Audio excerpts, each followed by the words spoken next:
Lady Chatterley's Lover by D.H. Lawrence Nelson. Doubleday Incorporated, Garden City, New York. The text is the third manuscript version, published in Florence in 1928 by O'Reilly, distributed in Canada by permission of Lawrence Pollinger Limited, printed in the United States of America. Contents: Chapter 1, Chapter 2, Chapter 3, Chapter 4, Chapter 5, Chapter 6, Chapter 7, Chapter 8, Chapter 9, Chapter 10, Chapter 11, Chapter 12, Chapter 13, Chapter 14, Chapter 15, Chapter 16, Chapter 17, Chapter 18, Chapter 19. Chapter 1. Ours is essentially a tragic age, so we refuse to take it tragically. The cataclysm has happened, we are among the ruins, we start to build up new little habitats, to have new little hopes. It is rather hard work, there is now no smooth road into the future, but we go round, or scramble over the obstacles. We've got to live, no matter how many skies have fallen. This was more or less Constance Chatterley's position. The war had brought the roof down over her head. And she had realized that one must live and learn. She married Clifford Chatterley in 1917, when he was home for a month on leave. They had a month's honeymoon. Then he went back to Flanders, to be shipped over to England again 6 months later, more or less in bits. Constance, his wife, was then 23 years old, and he was 29. His hold on life was marvelous. He didn't die, and the bits seemed to grow together again. For 2 years he remained in the doctor's hands. Then he was pronounced a cure, and could return to life again, with the lower half of his body, from the hips down, paralyzed forever. This was in 1920. They returned, Clifford and Constance, to his home, Ragby Hall, the family seat. His father had died, Clifford was now a baronet, Sir Clifford, and Constance was Lady Chatterley. They came to start housekeeping in married life in the rather forlorn home of the Chatterleys on a rather inadequate income. Clifford had a sister, but she had departed. Otherwise there were no near relatives. The elder brother was dead in the war.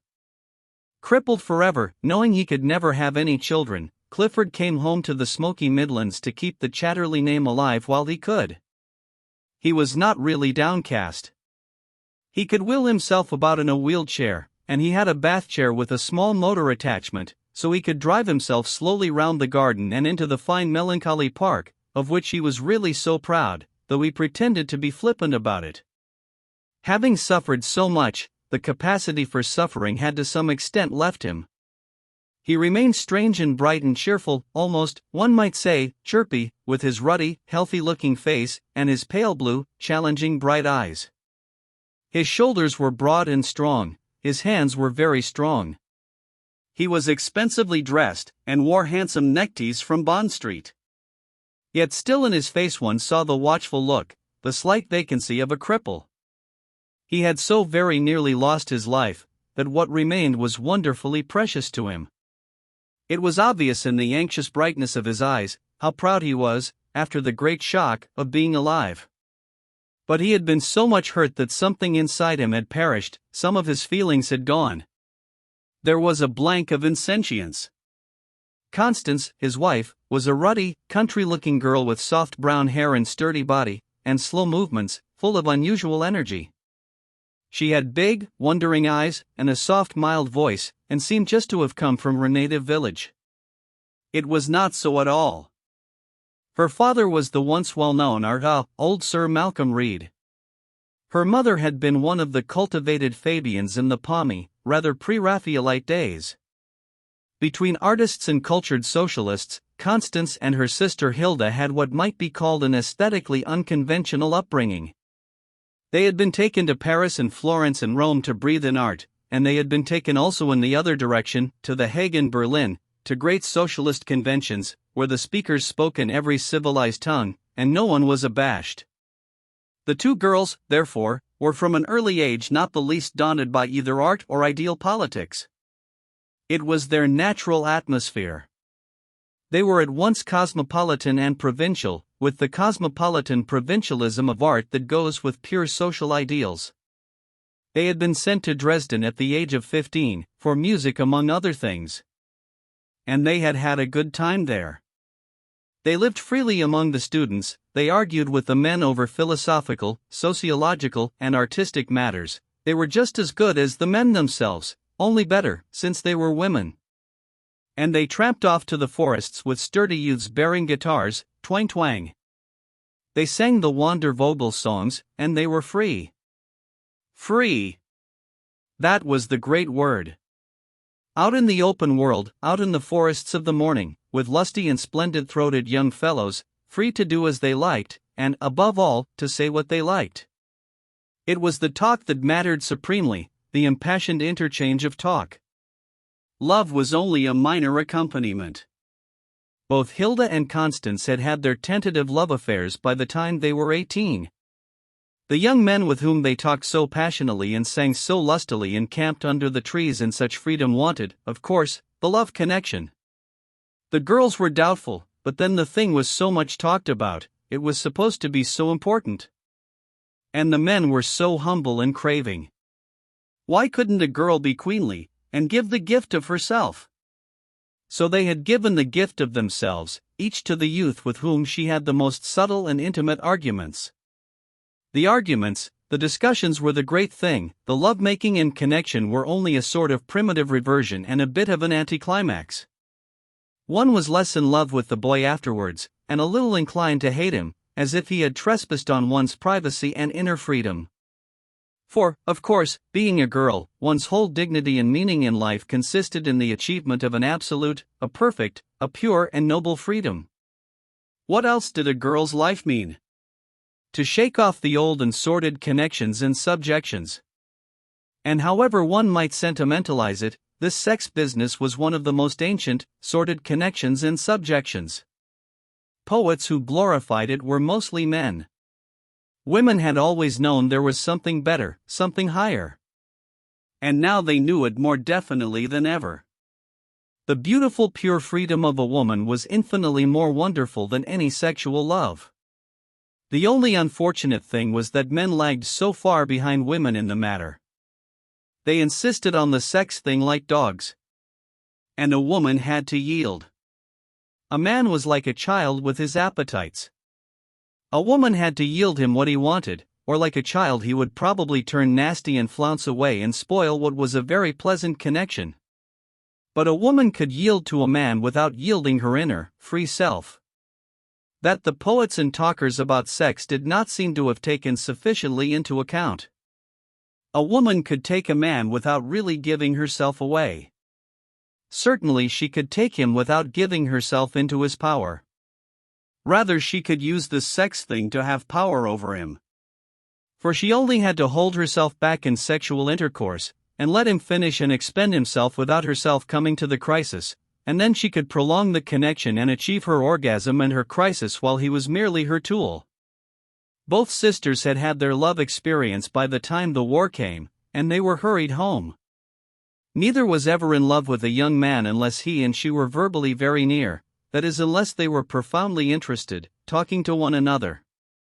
The amazing, the profound, the unbelievable thrill there was in passionately talking to some really clever young man by the hour, resuming day after day for months, this they had never realized till it happened. The paradisal promise, "Thou shalt have men to talk to," had never been uttered. It was fulfilled before they knew what a promise it was. And if after the roused intimacy of these vivid and soul-enlightened discussions the sex thing became more or less inevitable, then let it. It marked the end of a chapter. It had a thrill of its own too, a queer vibrating thrill inside the body, a final spasm of self-assertion, like the last word, exciting, and very like the row of asterisks that can be put to show the end of a paragraph, and a break in the theme. When the girls came home for the summer holidays of 1913, when Hilda was 20 and Connie 18, their father could see plainly that they had had the love experience. L'amour avait passé par là, as somebody puts it. But he was a man of experience himself, and let life take its course. As for the mother, a nervous invalid in the last few months of her life, she only wanted her girls to be free, and to fulfill themselves. She herself had never been able to be altogether herself, it had been denied her. Heaven knows why, for she was a woman who had her own income and her own way. she blamed her husband. But as a matter of fact, it was some old impression of authority on her own mind or soul that she could not get rid of. It had nothing to do with Sir Malcolm, who left his nervously hostile, high-spirited wife to rule her own roost, while he went his own way. So the girls were free, and went back to Dresden, and their music, and the university and the young men. They loved their respective young men, and their respective young men loved them with all the passion of mental attraction. All the wonderful things the young men thought and expressed and wrote, they thought and expressed and wrote for the young women. Connie's young man was musical, Hilda's was technical. But they simply lived for their young women. In their minds and their mental excitements, that is. Somewhere else they were a little rebuffed, though they did not know it. It was obvious in them too that love had gone through them, that is, the physical experience. It is curious what a subtle but unmistakable transmutation it makes, both in the body of men and women, the woman more blooming, more subtly rounded, her young angularities softened, and her expression either anxious or triumphant, the man much quieter, more inward, the very shapes of his shoulders and his buttocks less assertive, more hesitant. In the actual sex thrill within the body, the sisters nearly succumbed to the strange male power. But quickly they recovered themselves, took the sex thrill as a sensation, and remained free. Whereas the men, in gratitude to the women for the sex experience, let their souls go out to her. And afterwards looked rather as if they had lost a shilling and found sixpence. Connie's man could be a bit sulky, and Hilda's a bit jeering. But that is how men are. Ungrateful and never satisfied. When you don't have them they hate you because you won't, and when you do have them they hate you again, for some other reason. Or for no reason at all, except that they are discontented children, and can't be satisfied whatever they get, let a woman do what she may. However, came the war, Hilda and Connie were rushed home again after having been home already in May, to their mother's funeral. Before Christmas of 1914 both their German young men were dead, whereupon the sisters wept, and loved the young men passionately, but underneath forgot them. They didn't exist anymore. Both sisters lived in their father's, really their mother's Kensington house, and mixed with the young Cambridge group, the group that stood for freedom and flannel trousers, and flannel shirts open at the neck, and a well-bred sort of emotional anarchy, and a whispering, murmuring sort of voice, and an ultra-sensitive sort of manner. Hilda, however, suddenly married a man 10 years older than herself, an elder member of the same Cambridge group, a man with a fair amount of money, and a comfortable family job in the government. He also wrote philosophical essays. She lived with him in a smallish house in Westminster, and moved in that good sort of society of people in the government who are not tip-toppers, but who are, or would be, the real intelligent power in the nation, people who know what they're talking about, or talk as if they did. Connie did a mild form of war work, and consorted with the flannel trousers Cambridge intransigents, who gently mocked at everything, so far. Her friend was a Clifford Chatterley, a young man of 22, who had hurried home from Bonn, where he was studying the technicalities of coal mining. He had previously spent 2 years at Cambridge. Now he had become a first lieutenant in a smart regiment, so he could mock at everything more becomingly in uniform. Clifford Chatterley was more upper class than Connie. Connie was well-to-do intelligentsia, but he was aristocracy. Not the big sort, but still it. His father was a baronet, and his mother had been a viscount's daughter.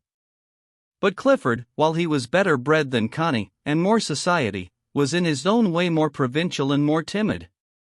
He was at his ease in the narrow great world, that is, landed aristocracy society, but he was shy and nervous of all that other big world which consists of the vast hordes of the middle and lower classes, and foreigners. If the truth must be told, he was just a little bit frightened of middle and lower class humanity, and of foreigners not of his own class. He was, in some paralyzing way, conscious of his own defenselessness, though he had all the defense of privilege. Which is curious, but a phenomenon of our day. Therefore the peculiar soft assurance of a girl like Constance Reed fascinated him. She was so much more mistress of herself in that outer world of chaos than he was master of himself. Nevertheless he too was a rebel, rebelling even against his class. Or perhaps rebel is too strong a word, far too strong. He was only caught in the general, popular recoil of the young against convention and against any sort of real authority. Fathers were ridiculous, his own obstinate one supremely so. And governments were ridiculous, our own wait-and-see sort especially so. And armies were ridiculous, and old duffers of generals altogether, the red-faced Kitchener supremely. Even the war was ridiculous, though it did kill rather a lot of people. In fact, everything was a little ridiculous, or very ridiculous, certainly everything connected with authority, whether it were in the army or the government or the universities, was ridiculous to a degree. And as far as the governing class made any pretensions to govern, they were ridiculous too. Sir Geoffrey, Clifford's father, was intensely ridiculous, chopping down his trees, and weeding men out of his colliery to shove them into the war, and himself being so safe and patriotic, but also spending more money on his country than he'd got. When Miss Chatterley, Emma, came down to London from the Midlands to do some nursing work, she was very witty in a quiet way about Sir Geoffrey and his determined patriotism. Herbert, the elder brother and heir, laughed outright, though it was his trees that were falling for trench props. But Clifford only smiled a little uneasily. Everything was ridiculous, quite true. But when it came too close and oneself became ridiculous too. At least people of a different class, like Connie, were earnest about something. They believed in something. They were rather earnest about the Tommies, and the threat of conscription, and the shortage of sugar and toffee for the children. In all these things, of course, the authorities were ridiculously at fault. But Clifford could not take it to heart. To him the authorities were ridiculous ab ovo, not because of toffee or Tommies. And the authorities felt ridiculous, and behaved in a rather ridiculous fashion, and it was all a Mad Hatter's tea party for a while. Till things developed over there, and Lloyd George came to save the situation over here. And this surpassed even ridicule, the flippant young laughed no more. In 1916 Herbert Chatterley was killed, so Clifford became heir. He was terrified even of this. His importance as son of Sir Geoffrey and child of Ragby was so ingrained in him, he could never escape it. And yet he knew that this too, in the eyes of the vast seething world, was ridiculous. Now he was heir and responsible for Ragby. Was that not terrible? And also splendid at the same time, perhaps, purely absurd? Sir Geoffrey would have none of the absurdity. He was pale and tense, withdrawn into himself, and obstinately determined to save his country and his own position, let it be Lloyd George or who it might. So cut off he was, so divorced from the England that was really England, so utterly incapable, that he even thought well of Horatio Bottomley. Sir Geoffrey stood for England and Lloyd George as his forebears had stood for England and St. George, and he never knew there was a difference. So Sir Geoffrey felled timber and stood for Lloyd George and England, England and Lloyd George. And he wanted Clifford to marry and produce an heir. Clifford felt his father was a hopeless anachronism. But wherein was he himself any further ahead, except in a wincing sense of the ridiculousness of everything, and the paramount ridiculousness of his own position? For willy-nilly he took his baronetcy and Ragby with the last seriousness. The gay excitement had gone out of the war, dead. Too much death and horror. A man needed support and comfort. A man needed to have an anchor in the safe world. A man needed a wife. The Chatterleys, 2 brothers and a sister, had lived curiously isolated, shut in with one another at Ragby, in spite of all their connections. A sense of isolation intensified the family tie, a sense of the weakness of their position, a sense of defenselessness, in spite of, or because of the title and the land. They were cut off from those industrial Midlands in which they passed their lives. And they were cut off from their own class by the brooding, obstinate, shut-up nature of Sir Geoffrey, their father, whom they ridiculed, but whom they were so sensitive about. The 3 had said they would all live together always. But now Herbert was dead, and Sir Geoffrey wanted Clifford to marry.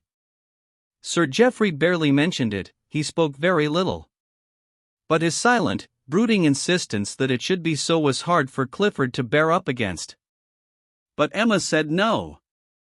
She was 10 years older than Clifford, and she felt his marrying would be a desertion and a betrayal of what the young ones of the family had stood for. Clifford married Connie, nevertheless, and had his month's honeymoon with her. It was the terrible year 1917, and they were intimate as two people who stand together on a sinking ship. He had been virgin when he married, and the sex part did not mean much to him. They were so close, he and she, apart from that. And Connie exulted a little in this intimacy which was beyond sex, and beyond a man's satisfaction. Clifford anyhow was not just keen on his satisfaction, as so many men seem to be. No, the intimacy was deeper, more personal than that. And sex was merely an accident, or an adjunct, one of the curious obsolete, organic processes which persisted in its own clumsiness, but was not really necessary. Though Connie did want children, if only to fortify her against her sister-in-law Emma. But early in 1918 Clifford was shipped home smashed, and there was no child. And Sir Geoffrey died of chagrin. Chapter 2 Connie and Clifford came home to Ragby in the autumn of 1920. Miss Chatterley, still disgusted at her brother's defection, had departed and was living in a little flat in London. Ragby was a long low old house in brownstone, begun about the middle of the 18th century, and added on to, till it was a warren of a place without much distinction. It stood on an eminence in a rather fine old park of oak trees, but alas, one could see in the near distance the chimney of Tevershall pit, with its clouds of steam and smoke, and on the damp, hazy distance of the hill the raw straggle of Tevershall village, a village which began almost at the park gates, and trailed in utter hopeless ugliness for a long and gruesome mile, houses, rows of wretched, small, begrimed, brick houses, with black slate roofs for lids, sharp angles, and wilful, blank dreariness. Connie was accustomed to Kensington or the Scotch Hills or the Sussex Downs, that was her England. With the stoicism of the young she took in the utter, soulless ugliness of the coal and iron Midlands at a glance, and left it at what it was, unbelievable and not to be thought about. From the rather dismal rooms at Ragby she heard the rattle-rattle of the screens at the pit, the puff of the winding engine, the clink-clink of shunting trucks, and the hoarse little whistle of the colliery locomotives. Tevershall pit bank was burning, had been burning for years, and it would cost thousands to put it out. So it had to burn. And when the wind was that way, which was often, the house was full of the stench of this sulphurous combustion of the earth's excrement. But even on windless days the air always smelt of something under earth, sulphur, iron, coal, or acid. And even on the Christmas roses the smut settled persistently, incredible, like black manna from skies of doom. Well, there it was, faded like the rest of things. It was rather awful, but why kick? You couldn't kick it away. It just went on. Life, like all the rest. On the low dark ceiling of clouded night red blotches burned and quavered, dappling and swelling and contracting, like burns that give pain. It was the furnaces. At first they fascinated Connie with a sort of horror, she felt she was living underground. Then she got used to them. And in the morning it rained. Clifford professed to like Ragby better than London. This country had a grim will of its own, and the people had guts. Connie wondered what else they had, certainly neither eyes nor minds. The people were as haggard, shapeless, and dreary as the countryside, and as unfriendly. Only there was something in their deep-mouthed slurring of the dialect, and the thresh of their hobnailed pit boots as they trailed home in gangs on the asphalt from work, that was terrible and a bit mysterious. There had been no welcome home for the young squire, no festivities, no deputation, not even a single flower.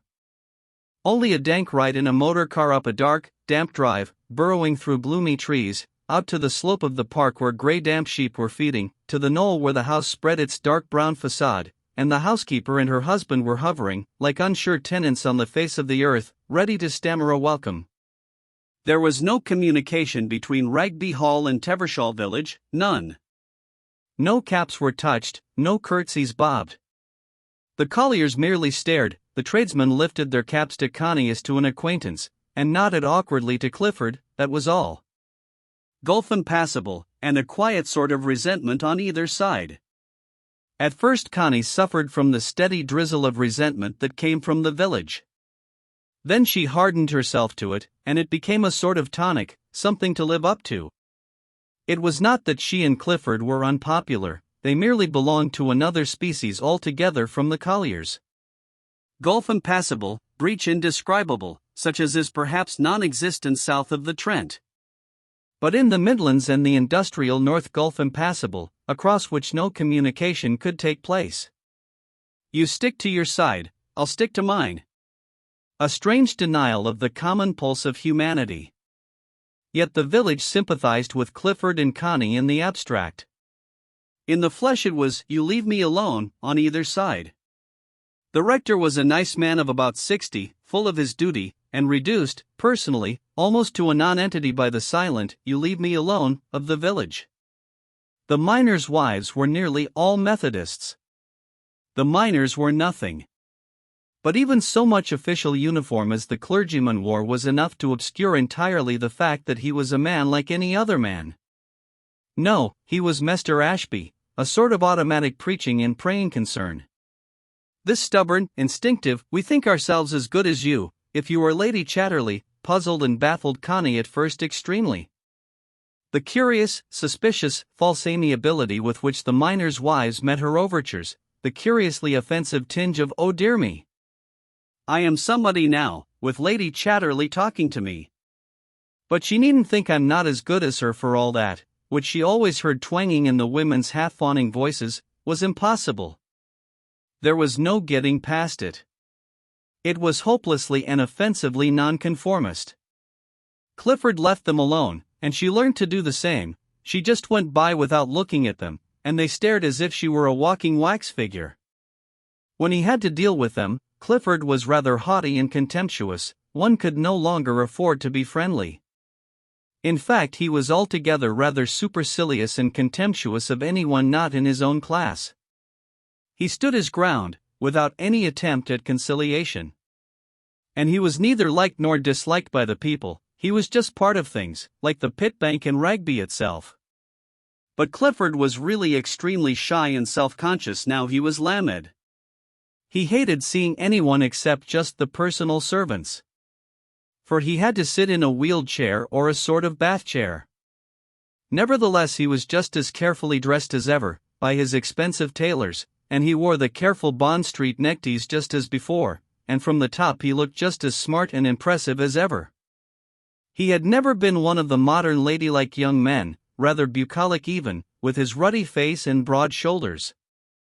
But his very quiet, hesitating voice, and his eyes, at the same time bold and frightened, assured and uncertain, revealed his nature. His manner was often offensively supercilious, and then again modest and self-effacing, almost tremulous. Connie and he were attached to one another, in the aloof modern way. He was much too hurt in himself, the great shock of his maiming, to be easy and flippant. He was a hurt thing. And as such Connie stuck to him passionately. But she could not help feeling how little connection he really had with people. The miners were, in a sense, his own men, but he saw them as objects rather than men, parts of the pit rather than parts of life, crude raw phenomena rather than human beings along with him. He was in some way afraid of them, he could not bear to have them look at him now he was lame. And their queer, crude life seemed as unnatural as that of hedgehogs. He was remotely interested, but like a man looking down a microscope, or up a telescope. He was not in touch. He was not in actual touch with anybody, save, traditionally, with Rugby, and, through the close bond of family defense, with Emma. Beyond this nothing really touched him. Connie felt that she herself didn't not really touch him. Perhaps there was nothing to get at ultimately, just a negation of human contact. Yet he was absolutely dependent on her, he needed her every moment. Big and strong as he was helpless. He could wheel himself about in a wheeled chair, and he had a sort of bath chair with a motor attachment, in which he could puff slowly round the park. But alone he was like a lost thing. He needed Connie to be there, to assure him he existed at all. Still he was ambitious. He had taken to writing stories, curious, very personal stories about people he had known. Clever, rather spiteful, and yet, in some mysterious way, meaningless. The observation was extraordinary and peculiar. But there was no touch, no actual contact. It was as if the whole thing took place in a vacuum. And since the field of life is largely an artificially lighted stage today, the stories were curiously true to modern life, to the modern psychology, that is. Clifford was almost morbidly sensitive about these stories. He wanted everyone to think them good, of the best, in E plus ultra. They appeared in the most modern magazines, and were praised and blamed as usual. But to Clifford the blame was torture, like knives goading him. It was as if the whole of his being were in his stories. Connie helped him as much as she could. At first she was thrilled. He talked everything over with her monotonously, insistently, persistently, and she had to respond with all her might. It was as if her whole soul and body and sex had to rouse up and pass into these stories of his. This thrilled her and absorbed her. Of physical life they lived very little. She had to superintend the house. But the housekeeper had served Sir Geoffrey for many years, and the dried-up, elderly, superlatively correct female, you could hardly call her a parlour maid, or even a woman, who waited at table, had been in the house for 40 years. Even the very housemaids were no longer young. It was awful. What could you do with such a place, but leave it alone? All these endless rooms that nobody used, all the Midlands routine, the mechanical cleanliness and the mechanical order. Clifford had insisted on a new cook, an experienced woman who had served him in his rooms in London. For the rest, the place seemed run by mechanical anarchy. Everything went on in pretty good order, strict cleanliness, and strict punctuality, even pretty strict honesty. And yet, to Connie, it was a methodical anarchy. No warmth of feeling united it organically. The house seemed as dreary as a disused street. What could she do but leave it alone? So she left it alone. Miss Chatterley came sometimes, with her aristocratic thin face, and triumphed, finding nothing altered. She would never forgive Connie for ousting her from reunion in consciousness with her brother. It was she, Emma, who should be bringing forth the stories, these books, with him, the Chatterley stories, something new in the world, that they, the Chatterleys, had put there. There was no other standard. There was no organic connection with the thought and expression that had gone before. Only something new in the world, the Chatterley books, entirely personal. Connie's father, when he paid a flying visit to Ragby, said in private to his daughter, "As for Clifford's writing, it's smart, but there's nothing in it. It won't last." Connie looked at the burly Scottish knight who had done himself well all his life, and her eyes, her big, still wondering blue eyes, became vague. Nothing in it. What did he mean by nothing in it? If the critics praised it, and Clifford's name was almost famous, and it even brought in money, what did her father mean by saying there was nothing in Clifford's writing? What else could there be? For Connie had adopted the standard of the young, what there was in the moment was everything. And moments followed one another without necessarily belonging to one another. It was in her second winter at Ragby her father said to her, "I hope, Connie, you won't let circumstances force you into being a demi-vierge." "A demi-vierge," replied Connie vaguely. "Why? Why not?" "Unless you like it, of course," said her father hastily. To Clifford he said the same, when the two men were alone, "I'm afraid it doesn't quite suit Connie to be a demi-vierge." "A half-virgin," replied Clifford, translating the phrase to be sure of it. He thought for a moment, then flushed very red. He was angry and offended. "In what way doesn't it suit her?" he asked stiffly. "She's getting thin, angular. It's not her style. She's not the pilchard sort of little slip of a girl, she's a bonny Scotch trout." "Without the spots, of course," said Clifford. He wanted to say something later to Connie about the demi-vierge business, the half-virgin state of her affairs. But he could not bring himself to do it. He was at once too intimate with her and not intimate enough. He was so very much at one with her, in his mind and hers, but bodily they were non-existent to one another, and neither could bear to drag in the corpus delicti. They were so intimate, and utterly out of touch. Connie guessed, however, that her father had said something, and that something was in Clifford's mind. She knew that he didn't mind whether she were demi-vierge or demi-monde, so long as he didn't absolutely know, and wasn't made to see. What the eye doesn't see and the mind doesn't know, doesn't exist. Connie and Clifford had now been nearly 2 years at Ragby, living their vague life of absorption in Clifford and his work. Their interests had never ceased to flow together over his work. They talked and wrestled in the throes of composition, and felt as if something were happening, really in the void. And thus far it was a life, in the void. For the rest it was non-existence. Ragby was there, the servants, but spectral, not really existing. Connie went for walks in the park, and in the woods that joined the park, and enjoyed the solitude and the mystery, kicked the brown leaves of autumn, and picked the primroses of spring. But it was all a dream, or rather it was like the simulacrum of reality. The oak leaves were to her like oak leaves seen ruffling in a mirror. She herself was a figure somebody had read about, picking primroses that were only shadows or memories, or words. No substance to her or anything, no touch, no contact. Only this life with Clifford, this endless spinning of webs of yarn, of the minutiae of consciousness. These stories Sir Malcolm said there was nothing in, and they wouldn't last. Why should there be anything in them? Why should they last? Sufficient unto the day is the evil thereof. Sufficient unto the moment is the appearance of reality.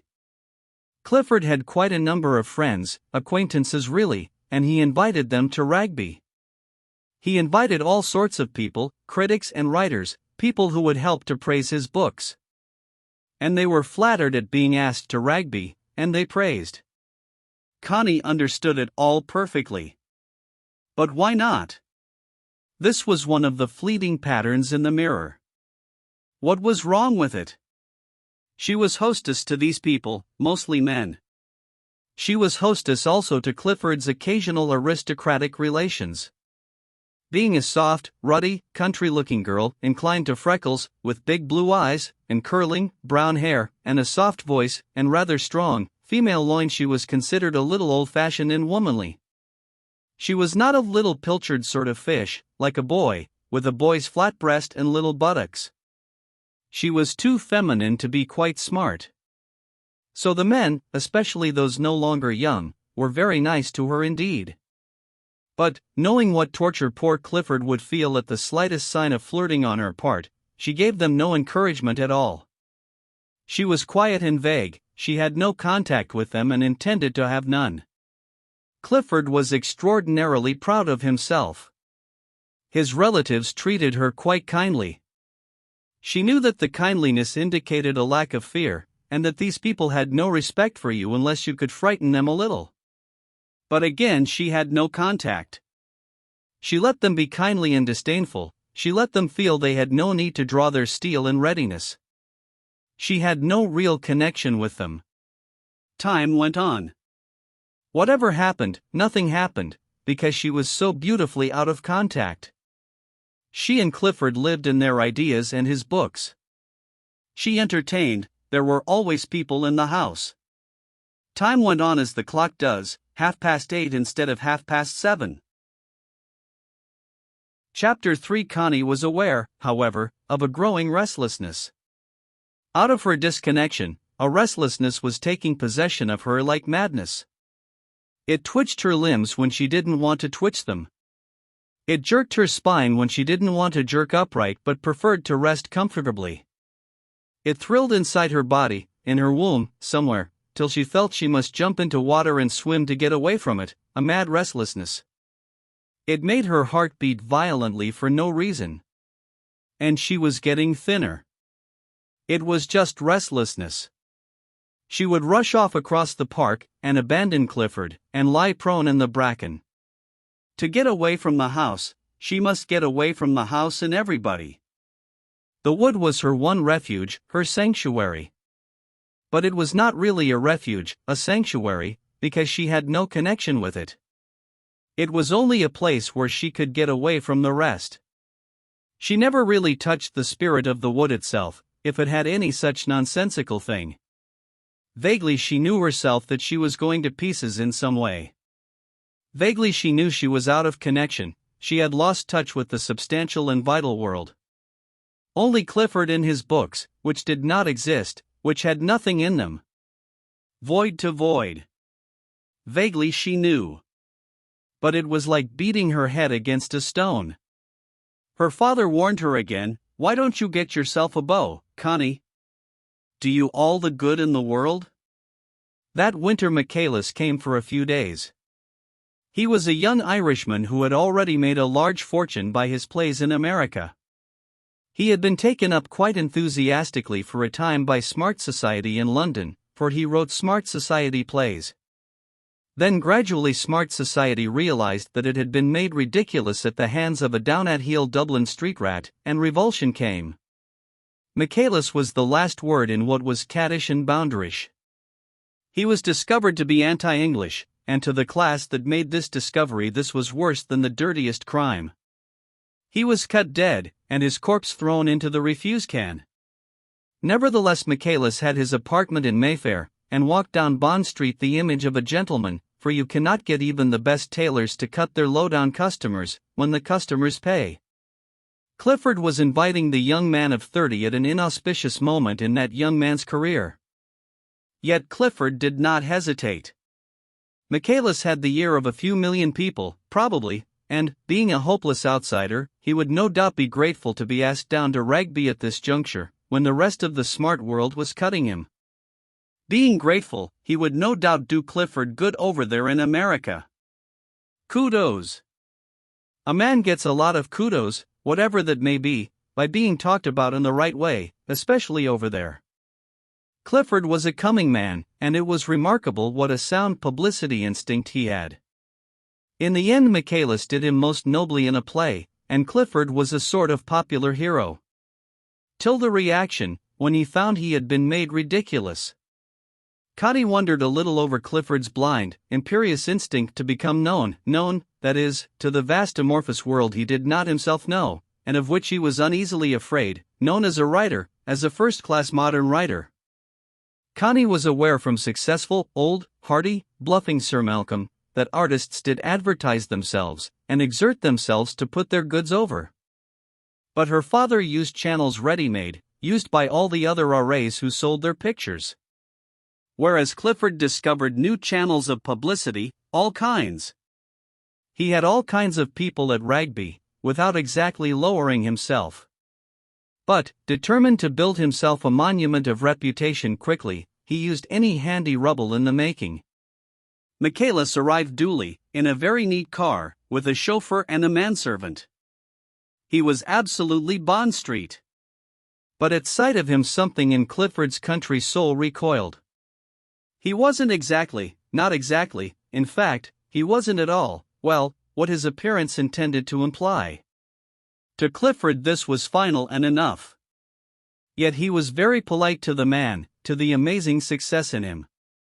The bitch goddess, as she is called, of success, roamed, snarling and protective, round the half-humble, half-defiant Michaelis' heels, and intimidated Clifford completely, for he wanted to prostitute himself to the bitch goddess success also, if only she would have him. Michaelis obviously wasn't an Englishman, in spite of all the tailors, hatters, barbers, booters of the very best quarter of London. No, he obviously wasn't an Englishman, the wrong sort of flattish, pale face and bearing, and the wrong sort of grievance. He had a grudge and a grievance, that was obvious to any true-born English gentleman, who would scorn to let such a thing appear blatant in his own demeanor. Poor Michaelis had been much kicked, so that he had a slightly tail between the legs look even now. He had pushed his way by sheer instinct and sheerer effrontery onto the stage and to the front of it with his plays. He had caught the public. And he had thought the kicking days were over. Alas, they weren't. They never would be. For he, in a sense, asked to be kicked. He pined to be where he didn't belong, among the English upper classes. and how they enjoyed the various kicks they got at him, and how he hated them. Nevertheless, he travelled with his manservant and his very neat car, this Dublin mongrel. There was something about him that Connie liked. He didn't put on airs to himself, he had no illusions about himself. He talked to Clifford sensibly, briefly, practically about all the things Clifford wanted to know. He didn't expand or let himself go. He knew he had been asked down to Rugby to be made use of, and like an old, shrewd, almost indifferent businessman, or big businessman, he let himself be asked questions, and he answered with as little waste of feeling as possible. Money, he said. Money is a sort of instinct. It's a sort of property of nature in a man to make money. It's nothing you do. It's no trick you play. It's a sort of permanent accident of your own nature. Once you start, you make money, and you go on, up to a point, I suppose. But you've got to begin, said Clifford. Oh, quite. You've got to get in. You can do nothing if you are kept outside. You've got to beat your way in. Once you've done that, you can't help it. But could you have made money except by plays? Asked Clifford. Oh, probably not. I may be a good writer or I may be a bad one, but a writer and a writer of plays is what I am, and I've got to be. There's no question of that. And you think it's a writer of popular plays that you've got to be? Asked Connie. There, exactly, he said, turning to her in a sudden flash. There's nothing in it. There's nothing in popularity. There's nothing in the public, if it comes to that. There's nothing really in my plays to make them popular. It's not that. They just are, like the weather, the sort that will have to be, for the time being. He turned his slow, rather full eyes, that had been drowned in such fathomless disillusion, on Connie, and she trembled a little. He seemed so old, endlessly old, built up of layers of disillusion, going down in him generation after generation, like geological strata, and at the same time he was forlorn like a child. An outcast, in a certain sense, but with the desperate bravery of his rat-like existence. At least it's wonderful what you've done at your time of life, said Clifford contemplatively. I'm 30, yes, I'm 30, said Michaelis, sharply and suddenly, with a curious laugh, hollow, triumphant, and bitter. And are you alone? Asked Connie. How do you mean? Do I live alone? I've got my servant. He's a Greek, so he says, and quite incompetent. But I keep him. And I'm going to marry. Oh, yes, I must marry. It sounds like going to have your tonsils cut, laughed Connie. Will it be an effort? He looked at her admiringly. Well, Lady Chatterley, somehow it will. I find I can't marry an English woman, not even an Irish woman. Try an American, said Clifford. Oh, American, he laughed a hollow laugh. No, I've asked my man if he will find me a Turk or something nearer to the Oriental. Connie really wondered at this queer, melancholy specimen of extraordinary success. It was said he had an income of $50,000 from America alone. Sometimes he was handsome, sometimes as he looked sideways, downwards, and the light fell on him, he had the silent, enduring beauty of a carved ivory Negro mask, with his rather full eyes, and the strong queerly arched brows, the immobile, compressed mouth, that momentary but revealed immobility, a timelessness which the Buddha aims at, and which Negroes express sometimes without ever aiming at it, something old, and acquiescent in the race. Eons of acquiescence in race destiny, instead of our individual resistance. And then a swimming through, like rats in a dark river. Connie felt a sudden, strange leap of sympathy for him, a leap mingled with compassion, and tinged with repulsion, amounting almost to love. The outsider. The outsider. And they called him a bounder. How much more bounderish and assertive Clifford looked. How much stupider. Michaelis knew at once he had made an impression on her. He turned his full, hazel, slightly prominent eyes on her in a look of pure detachment. He was estimating her, and the extent of the impression he had made. With the English, nothing could save him from being the eternal outsider, not even love.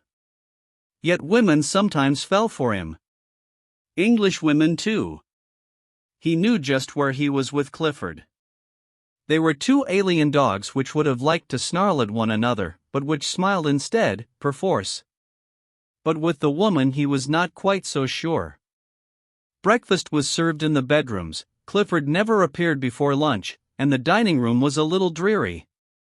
After coffee, Michaelis, restless and ill-sitting soul, wondered what he should do. It was a fine November day, fine for Rugby. He looked over the melancholy park. My God! What a place! He sent a servant to ask, could he be of any service to Lady Chatterley. He thought of driving into Sheffield. The answer came, would he care to go up to Lady Chatterley's sitting room? Connie had a sitting room on the third floor, the top floor of the central portion of the house. Clifford's rooms were on the ground floor, of course. Michaelis was flattered by being asked up to Lady Chatterley's own parlor. He followed blindly after the servant. He never noticed things, or had contact with his surroundings. In her room he did glance vaguely round at the fine German reproductions of Renoir and Cezanne. It's very pleasant up here, he said, with his queer smile, as if it hurt him to smile, showing his teeth. You are wise to get to the top. Yes, I think so, she said. Her room was the only gay, modern one in the house, the only spot in Rugby where her personality was at all revealed. Clifford had never seen it, and she asked very few people up. Now she and Michaelis sat on opposite sides of the fire and talked. She asked him about himself, his mother and father, his brothers. Other people were always something of a wonder to her, and when her sympathy was awakened she was quite devoid of class feeling. Michaelis talked frankly about himself, quite frankly, without affectation, simply revealing his bitter, indifferent, stray dog soul, then showing a gleam of revengeful pride in his success. But why are you such a lonely bird? Connie asked him, and again he looked at her, with his full, searching, hazel look. Some birds are that way, he replied. Then, with a touch of familiar irony, but, look here, what about yourself? Aren't you by way of being a lonely bird yourself? Connie, a little startled, thought about it for a few moments, and then she said, only in a way. Not altogether, like you. Am I altogether a lonely bird? He asked, with his queer grin of a smile, as if he had toothache. It was so wry, and his eyes were so perfectly unchangingly melancholy, or stoical, or disillusioned, or afraid. Why, she said, a little breathless, as she looked at him. You are, aren't you? She felt a terrible appeal coming to her from him, that made her almost lose her balance. Oh, you're quite right, he said, turning his head away, and looking sideways, downwards, with that strange immobility of an old race that is hardly here in our present day. It was that really made Connie lose her power to see him detached from herself.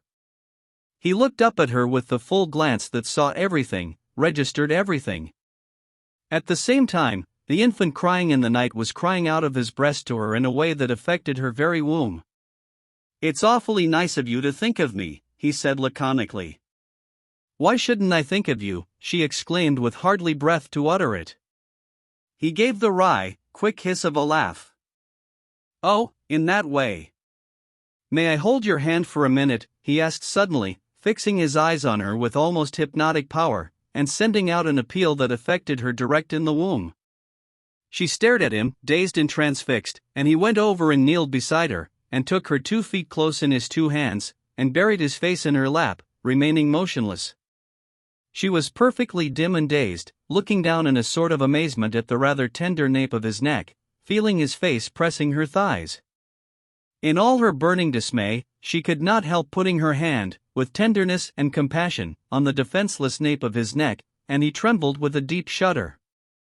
Then he looked up at her with that awful appeal in his full, glowing eyes. She was utterly incapable of resisting it. From her breast flowed the answering, immense yearning over him. She must give him anything, anything. He was a curious and very gentle lover, very gentle with the woman, trembling uncontrollably, and yet at the same time detached, aware of every sound outside.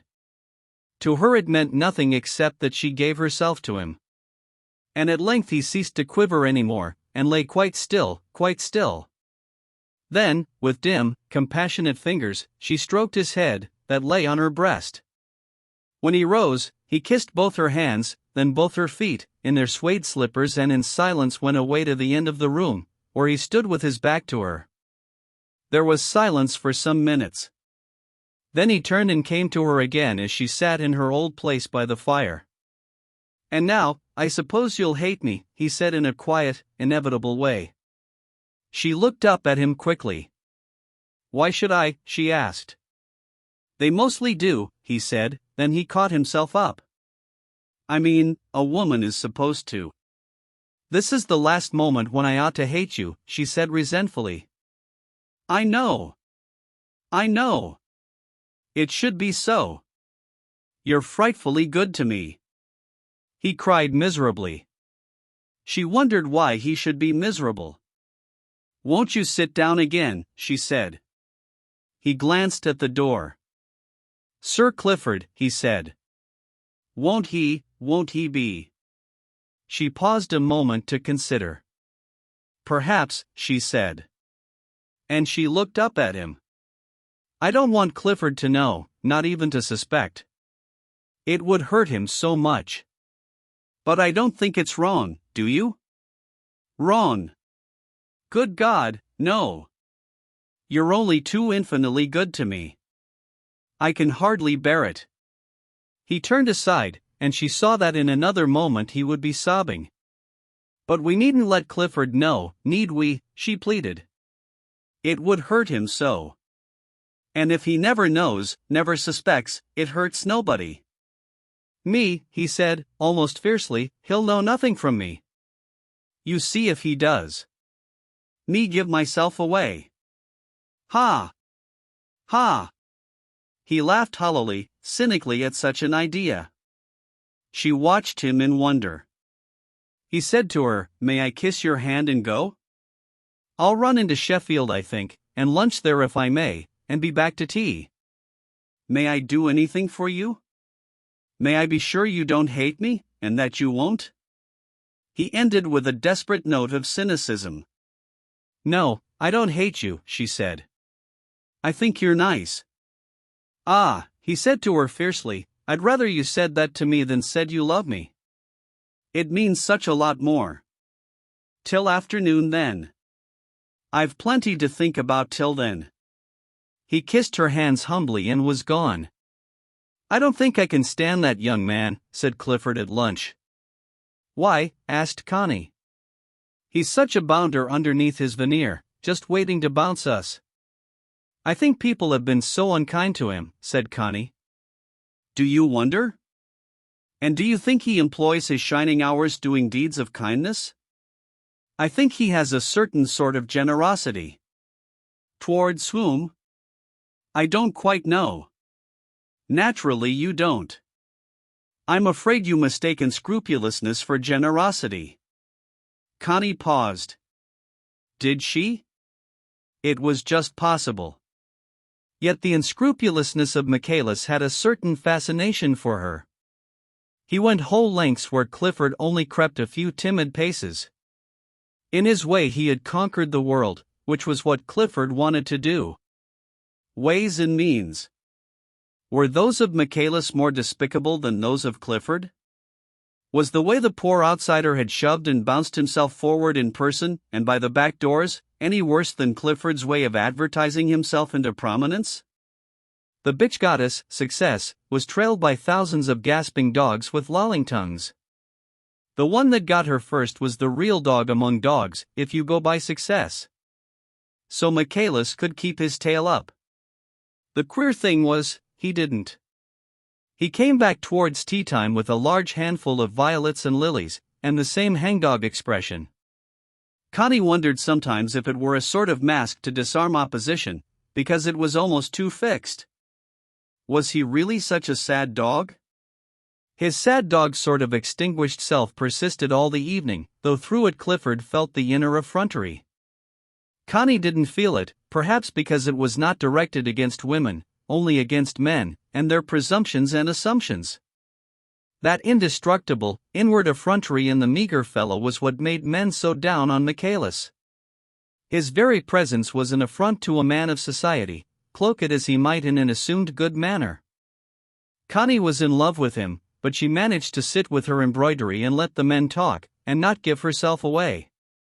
As for Michaelis, he was perfect, exactly the same melancholic, attentive, aloof young fellow of the previous evening, millions of degrees remote from his hosts, but laconically playing up to them to the required amount, and never coming forth to them for a moment. Connie felt he must have forgotten the morning. He had not forgotten. But he knew where he was, in the same old place outside, where the born outsiders are.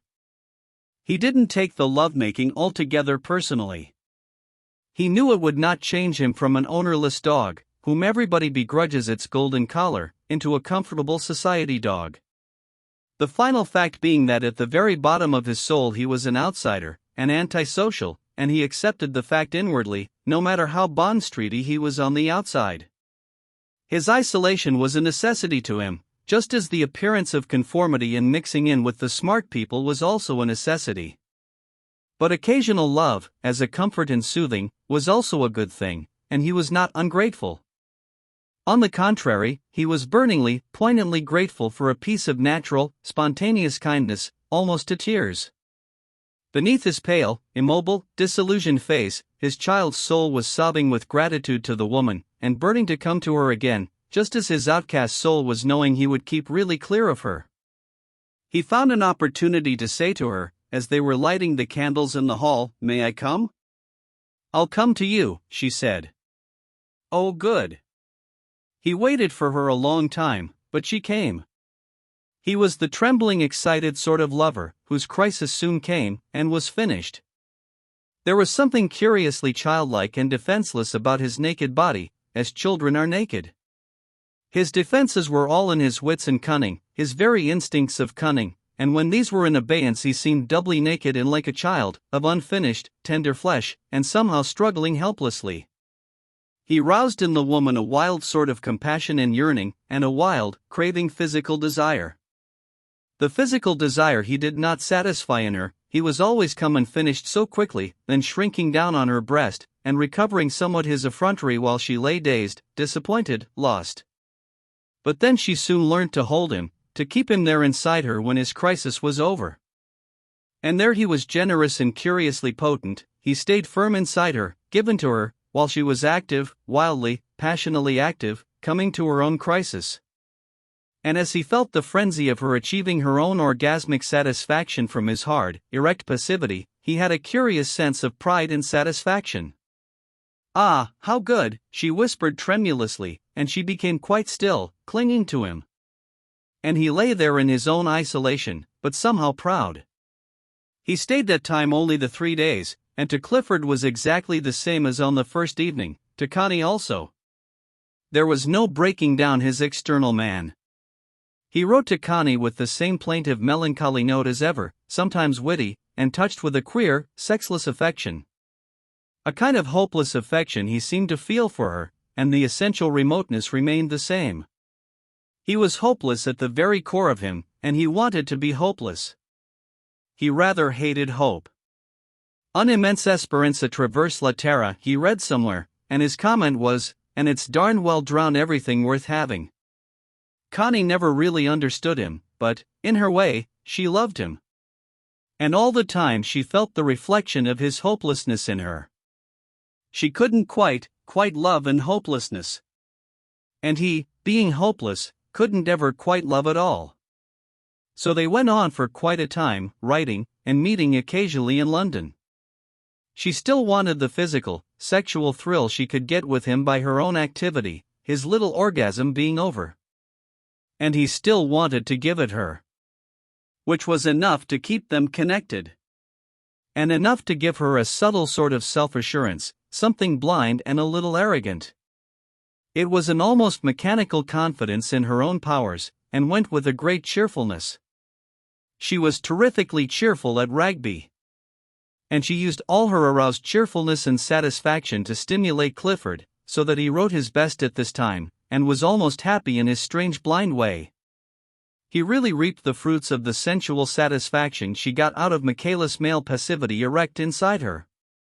But of course he never knew it, and if he had, he wouldn't have said thank you. Yet when those days of her grand joyful cheerfulness and stimulus were gone, quite gone, and she was depressed and irritable, how Clifford longed for them again. Perhaps if he'd known, he might have wished to get her and Michaelis together again. Chapter 4. Connie always had a foreboding of the hopelessness of her affair with Mick, as people called him. Yet other men seemed to mean nothing to her. She was attached to Clifford. He wanted a good deal of her life and she gave it to him. But she wanted a good deal from the life of a man, and this Clifford did not give her, could not. There were occasional spasms of Michaelis. But, as she knew by foreboding, that would come to an end. Mick couldn't keep anything up. It was part of his very being that he must break off any connection, and be loose, isolated, absolutely lone dog again. It was his major necessity, even though he always said, "She turned me down." The world is supposed to be full of possibilities, but they narrow down to pretty few in most personal experience.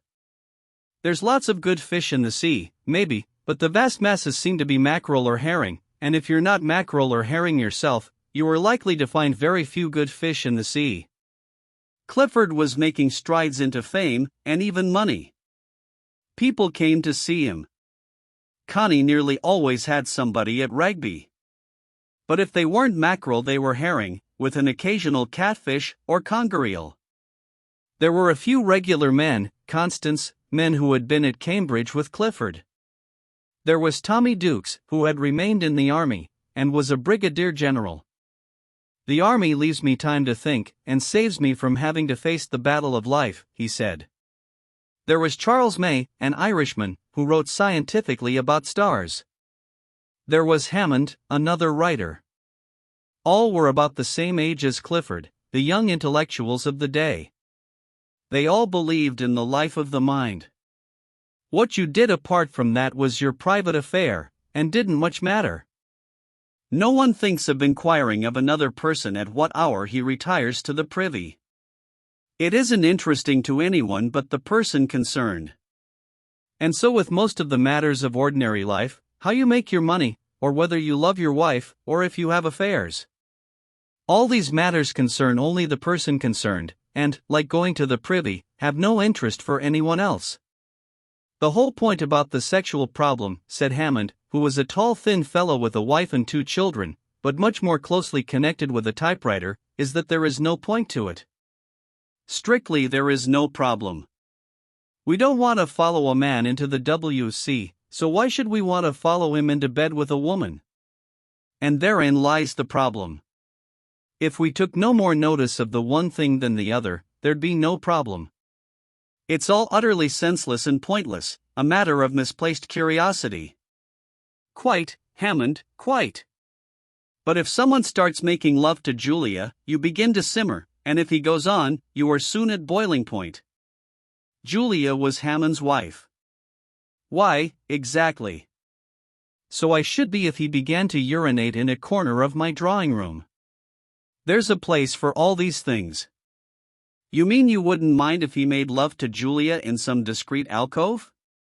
Charlie May was slightly satirical, for he had flirted a very little with Julia, and Hammond had cut up very roughly. Of course I should mind. Sex is a private thing between me and Julia, and of course I should mind anyone else trying to mix in. As a matter of fact, said the lean and freckled Tommy Dukes, who looked much more Irish than May, who was pale and rather fat, as a matter of fact, Hammond, you have a strong property instinct, and a strong will to self-assertion, and you want success. Since I've been in the army definitely, I've got out of the way of the world, and now I see how inordinately strong the craving for self-assertion and success is in men. It is enormously overdeveloped. All our individuality has run that way. And of course men like you think you'll get through better with a woman's backing. That's why you're so jealous. That's what sex is to you, a vital little dynamo between you and Julia, to bring success. If you began to be unsuccessful you'd begin to flirt, like Charlie, who isn't successful. Married people like you and Julia have labels on you, like traveler's trunks. Julia is labeled Mrs. Arnold. B. Hammond, just like a trunk on the railway that belongs to somebody. And you are labeled Arnold. B. Hammond, C/O Mrs. Arnold. B. Hammond. Oh, you're quite right, you're quite right. The life of the mind needs a comfortable house and decent cooking. You're quite right. It even needs posterity. But it all hinges on the instinct for success. That is the pivot on which all things turn. Hammond looked rather piqued. He was rather proud of the integrity of his mind, and of his not being a time server. Nonetheless, he did want success. It's quite true, you can't live without cash, said May. You've got to have a certain amount of it to be able to live and get along, even to be free to think you must have a certain amount of money, or your stomach stops you. But it seems to me you might leave the labels off sex. We're free to talk to anybody, so why shouldn't we be free to make love to any woman who inclines us that way? There speaks the lascivious Celt, said Clifford. Lascivious. Well, why not? I can't see I do a woman any more harm by sleeping with her than by dancing with her, or even talking to her about the weather. It's just an interchange of sensations instead of ideas, so why not? Be as promiscuous as the rabbits, said Hammond. Why not? What's wrong with rabbits? Are they any worse than a neurotic, revolutionary humanity, full of nervous hate? But we're not rabbits, even so, said Hammond. Precisely.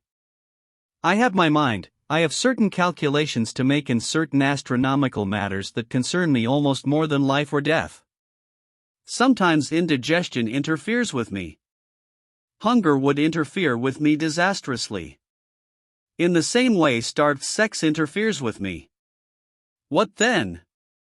I should have thought sexual indigestion from surfeit would have interfered with you more seriously, said Hammond satirically.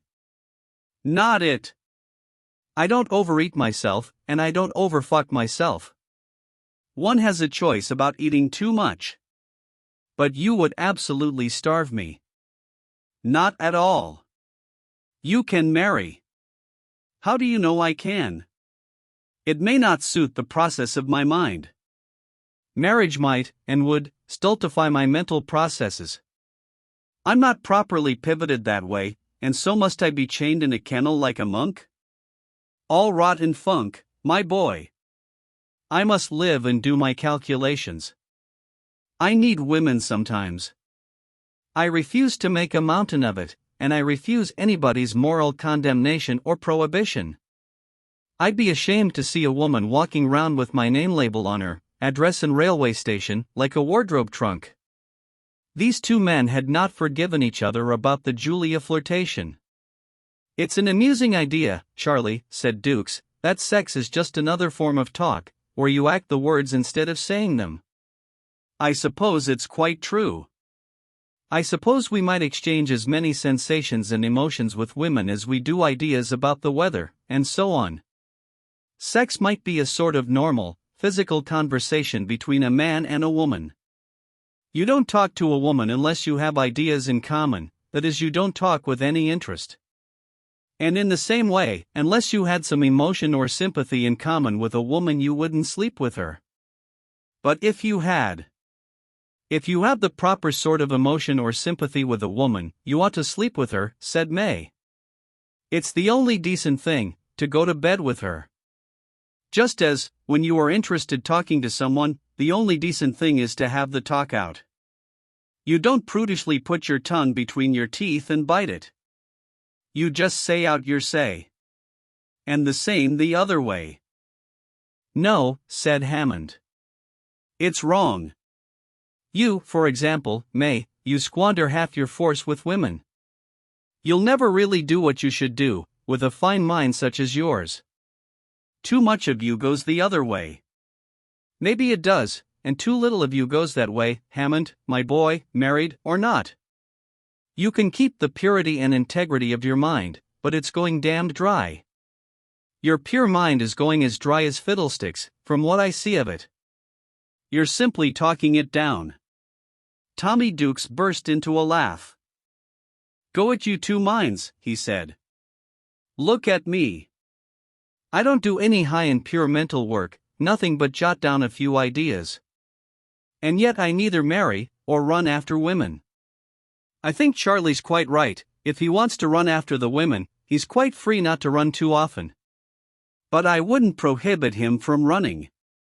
As for Hammond, he's got a property instinct, so naturally the straight road and the narrow gate are right for him. You'll see he'll be an English man of letters before he's done, A-A-B-A-C, from top to toe. Then there's me. I'm nothing. Just a squib. And what about you, Clifford? Do you think sex is a dynamo to help a man on to success in the world? Clifford rarely talked much at these times. He never held forth, his ideas were really not vital enough for it, he was too confused and emotional. Now he blushed and looked uncomfortable. Well, he said, being myself hors de combat, I don't see I've anything to say on the matter. Not at all, said Dukes, the top of you's by no means hors de combat. You've got the life of the mind sound and intact. So let us hear your ideas. Well, stammered Clifford, even then I don't suppose I have much idea. I suppose Marianne have done with it would pretty well stand for what I think. Though of course between a man and woman who care for one another, it is a great thing. What sort of great thing, said Tommy. Oh, it perfects the intimacy, said Clifford, uneasy as a woman in such talk. Well, Charlie and I believe that sex is a sort of communication like speech. Let any woman start a sex conversation with me, and it's natural for me to go to bed with her to finish it, all in due season. Unfortunately, no woman makes any particular start with me, so I go to bed by myself, and am none the worse for it. I hope so anyway, for how should I know? Anyhow, I've no starry calculations to be interfered with, and no immortal works to write. I'm merely a fellow skulking in the army. Silence fell. The four men smoked. And Connie sat there and put another stitch in her sewing. Yes, she sat there. She had to sit mum. She had to be quiet as a mouse, not to interfere with the immensely important speculations of these highly mental gentlemen. But she had to be there. They didn't get on so well without her, their ideas didn't flow so freely. Clifford was much more edgy and nervous, he got cold feet much quicker in Connie's absence, and the talk didn't run. Tommy Dukes came off best, he was a little inspired by her presence. Hammond she didn't really like, he seemed so selfish in a mental way. And Charles May, though she liked something about him, seemed a little distasteful and messy, in spite of his stars. How many evenings had Connie sat and listened to the manifestations of these four men? These, and one or two others. That they never seemed to get anywhere didn't trouble her deeply. She liked to hear what they had to say, especially when Tommy was there. It was fun. Instead of men kissing you, and touching you with their bodies, they revealed their minds to you. It was great fun. But what cold minds! And also it was a little irritating. She had more respect for Michaelis, on whose name they all poured such withering contempt, as a little mongrel arrivista, an uneducated bounder of the worst sort. Mongrel and bounder or not, he jumped to his own conclusions. He didn't merely walk round them with millions of words, in the parade of the life of the mind. Connie quite liked the life of the mind, and got a great thrill out of it. But she did think it overdid itself a little. She loved being there, amidst the tobacco smoke of those famous evenings of the cronies, as she called them privately to herself. She was infinitely amused, and proud too, that even their talking they could not do without her silent presence. She had an immense respect for thought, and these men, at least, tried to think honestly. But somehow there was a cat, and it wouldn't jump. They all alike talked at something, though what it was, for the life of her she couldn't say. It was something that Mick didn't clear, either. But then Mick wasn't trying to do anything, but just get through his life, and put as much across other people as they tried to put across him. He was really antisocial, which was what Clifford and his cronies had against him. Clifford and his cronies were not antisocial, they were more or less bent on saving mankind, or on instructing it, to say the least. There was a gorgeous talk on Sunday evening, when the conversation drifted again to love.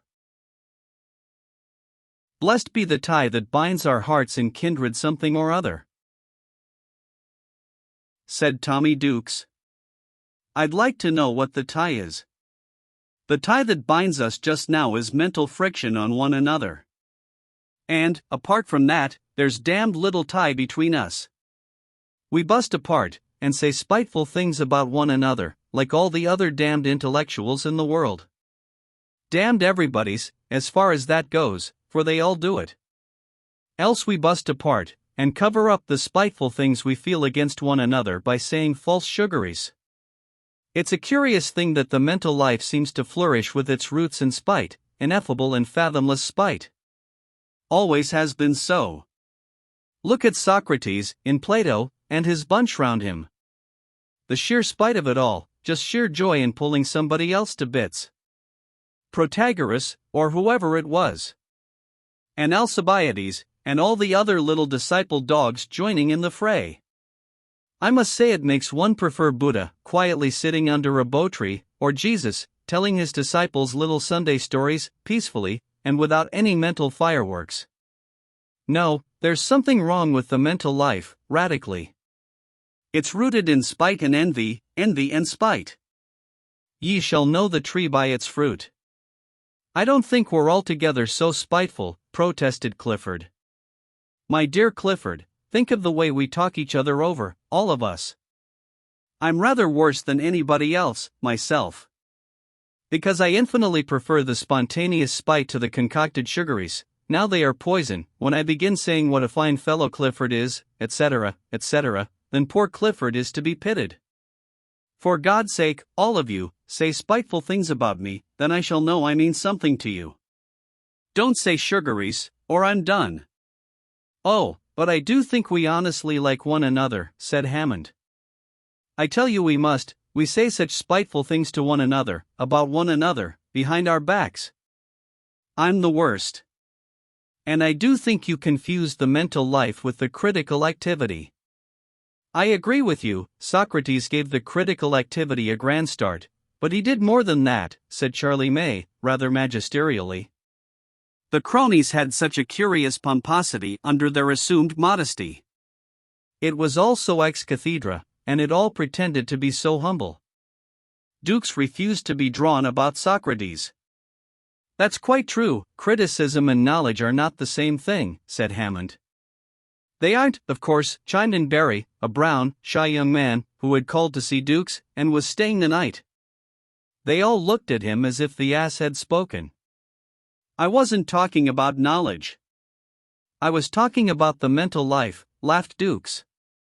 Real knowledge comes out of the whole corpus of the consciousness, out of your belly and your penis as much as out of your brain and mind. The mind can only analyze and rationalize. Set the mind and the reason to cock it over the rest, and all they can do is to criticize and make a deadness. I say all they can do. It is vastly important. My God, the world needs criticizing today, criticizing to death. Therefore let's live the mental life, and glory in our spite, and strip the rotten old show. But, mind you, it's like this, while you live your life, you are in some way an organic whole with all life. But once you start the mental life you pluck the apple. You've severed the connection between the apple and the tree, the organic connection. And if you've got nothing in your life but the mental life, then you yourself are a plucked apple, you've fallen off the tree. And then it is a logical necessity to be spiteful, just as it's a natural necessity for a plucked apple to go bad. Clifford made big eyes, it was all stuff to him. Connie secretly laughed to herself. Well then, we're all plucked apples, said Hammond, rather acidly and petulantly. So let's make cider of ourselves, said Charlie. But what do you think of Bolshevism, put in the brown berry, as if everything had led up to it. Bravo, roared Charlie. What do you think of Bolshevism? Come on. Let's make hay of Bolshevism, said Dukes. I'm afraid Bolshevism is a large question, said Hammond, shaking his head seriously. Bolshevism, it seems to me, said Charlie, is just a superlative hatred of the thing they call the bourgeois, and what the bourgeois is, isn't quite defined. It is capitalism, among other things. Feelings and emotions are also so decidedly bourgeois that you have to invent a man without them. Then the individual, especially the personal man, is bourgeois, so he must be suppressed. You must submerge yourselves in the greater thing, the Soviet social thing. Even an organism is bourgeois, so the ideal must be mechanical. The only thing that is a unit, non-organic, composed of many different, yet equally essential parts, is the machine. Each man a machine part, and the driving power of the machine, hate of the bourgeois. That, to me, is Bolshevism.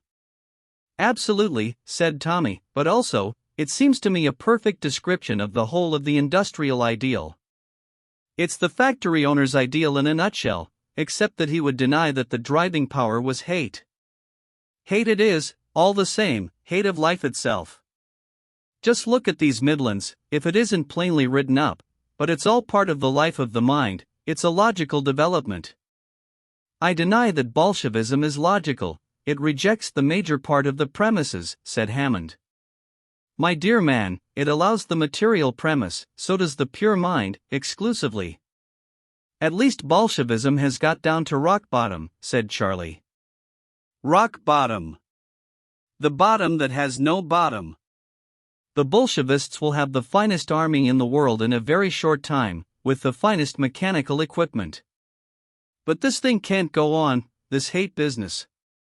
There must be a reaction, said Hammond. Well, we've been waiting for years, we wait longer. Hate's a growing thing like anything else. It's the inevitable outcome of forcing ideas onto life, forcing one's deepest instincts, our deepest feelings we force according to certain ideas. We drive ourselves with a formula, like a machine. The logical mind pretends to rule the roost, and the roost turns into pure hate. We're all Bolshevists, only we are hypocrites. The Russians are Bolshevists without hypocrisy. But there are many other ways, said Hammond, than the Soviet way. The Bolshevists aren't really intelligent. Of course not. But sometimes it's intelligent to be half-witted, if you want to make your end. Personally, I consider Bolshevism half-witted, but so do I consider our social life in the West half-witted. So I even consider our far-famed mental life half-witted. We're all as cold as cretins, we're all as passionless as idiots. We're all of us Bolshevists, only we give it another name. We think we're gods, men like gods. It's just the same as Bolshevism. One has to be human, and have a heart and a penis if one is going to escape being either a god or a Bolshevist, for they are the same thing, they're both too good to be true. Out of the disapproving silence came Barry's anxious question, you do believe in love then, Tommy, don't you? You lovely lad, said Tommy. No, my cherub, 9 times out of 10, no. Love's another of those half-witted performances today. Fellows with swaying waists fucking little jazz girls with small boy buttocks, like 2 collar studs. Do you mean that sort of love? Or the joint property, make a success of it, my husband my wife sort of love? No, my fine fellow, I don't believe in it at all. But you do believe in something? Me? Oh, intellectually I believe in having a good heart, a chirpy penis, a lively intelligence, and the courage to say shit in front of a lady. Well, you've got them all, said Barry. Tommy Dukes roared with laughter. You angel boy. If only I had. If only I had. No, my heart's as numb as a potato, my penis droops and never lifts its head up, I dare rather cut him clean off than say shit, in front of my mother or my aunt, they are real ladies, mind you, and I'm not really intelligent, I'm only a mental lifer. It would be wonderful to be intelligent, then one would be alive in all the parts mentioned and unmentionable. The penis rouses his head and says, how do you do, to any really intelligent person. Renoir said he painted his pictures with his penis, he did too, lovely pictures. I wish I did something with mine. God. When one can only talk. Another torture added to Hades. And Socrates started it. There are nice women in the world, said Connie, lifting her head up and speaking at last. The men resented it, she should have pretended to hear nothing. They hated her admitting she had attended so closely to such talk. My God, if they be not nice to me, what care I how nice they be? No, it's hopeless. I just simply can't vibrate in unison with a woman. There's no woman I can really want when I'm faced with her, and I'm not going to start forcing myself to it. My God, no. I'll remain as I am, and lead the mental life. It's the only honest thing I can do. I can be quite happy talking to women, but it's all pure, hopelessly pure. Hopelessly pure. What do you say, Hildebrand, my chicken? It's much less complicated if one stays pure, said Barry. Yes, life is all too simple. Chapter 5. On a frosty morning with a little February sun, Clifford and Connie went for a walk across the park to the wood. That is, Clifford chuffed in his motor chair, and Connie walked beside him. The hard air was still sulphurous, but they were both used to it. Round the near horizon went the haze, opalescent with frost and smoke, and on the top lay the small blue sky, so that it was like being inside an enclosure, always inside. Life always a dream or a frenzy, inside an enclosure. The sheep coughed in the rough, sere grass of the park, where frost lay bluish in the sockets of the tufts. Across the park ran a path to the woodgate, a fine ribbon of pink. Clifford had had it newly gravelled with sifted gravel from the pit bank.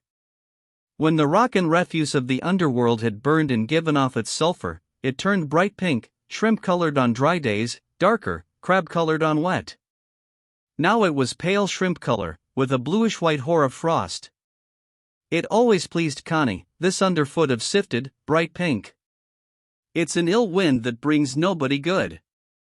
Clifford steered cautiously down the slope of the knoll from the hall, and Connie kept her hand on the chair. In front lay the wood, the hazel thicket nearest, the purplish density of oaks beyond. From the wood's edge rabbits bobbed and nibbled. Rooks suddenly rose in a black train, and went trailing off over the little sky. Connie opened the woodgate, and Clifford puffed slowly through into the broad riding that ran up an incline between the clean-wood thickets of the hazel. The wood was a remnant of the great forest where Robin Hood hunted, and this riding was an old thoroughfare coming across country. But now, of course, it was only a riding through the private wood. The road from Mansfield swerved round to the north. In the wood everything was motionless, the old leaves on the ground keeping the frost on their underside. A jay called harshly, many little birds fluttered. But there was no game, no pheasants. They had been killed off during the war, and the wood had been left unprotected, till now Clifford had got his gamekeeper again. Clifford loved the wood, he loved the old oak trees. He felt they were his own through generations. He wanted to protect them. He wanted this place inviolate, shut off from the world. The chair chuffed slowly up the incline, rocking and jolting on the frozen clods. And suddenly, on the left, came a clearing where there was nothing but a ravel of dead bracken, a thin and spindly sapling leaning here and there, big sawn stumps, showing their tops and their grasping roots, lifeless. And patches of blackness where the woodman had burned the brushwood and rubbish. This was one of the places that Sir Geoffrey had cut during the war for trench timber. The whole knoll, which rose softly on the right of the riding, was denuded and strangely forlorn. On the crown of the knoll where the oaks had stood, now was bareness, and from there you could look out over the trees to the colliery railway, and the new works at Stacksgate. Connie had stood and looked, it was a breach in the pure seclusion of the wood. It let in the world. But she didn't tell Clifford. This denuded place always made Clifford curiously angry. He had been through the war, had seen what it meant. But he didn't get really angry till he saw this bare hill. He was having it replanted. But it made him hate Sir Geoffrey. Clifford sat with a fixed face as the chair slowly mounted. When they came to the top of the rise, he stopped. He would not risk the long and very jolty downslope.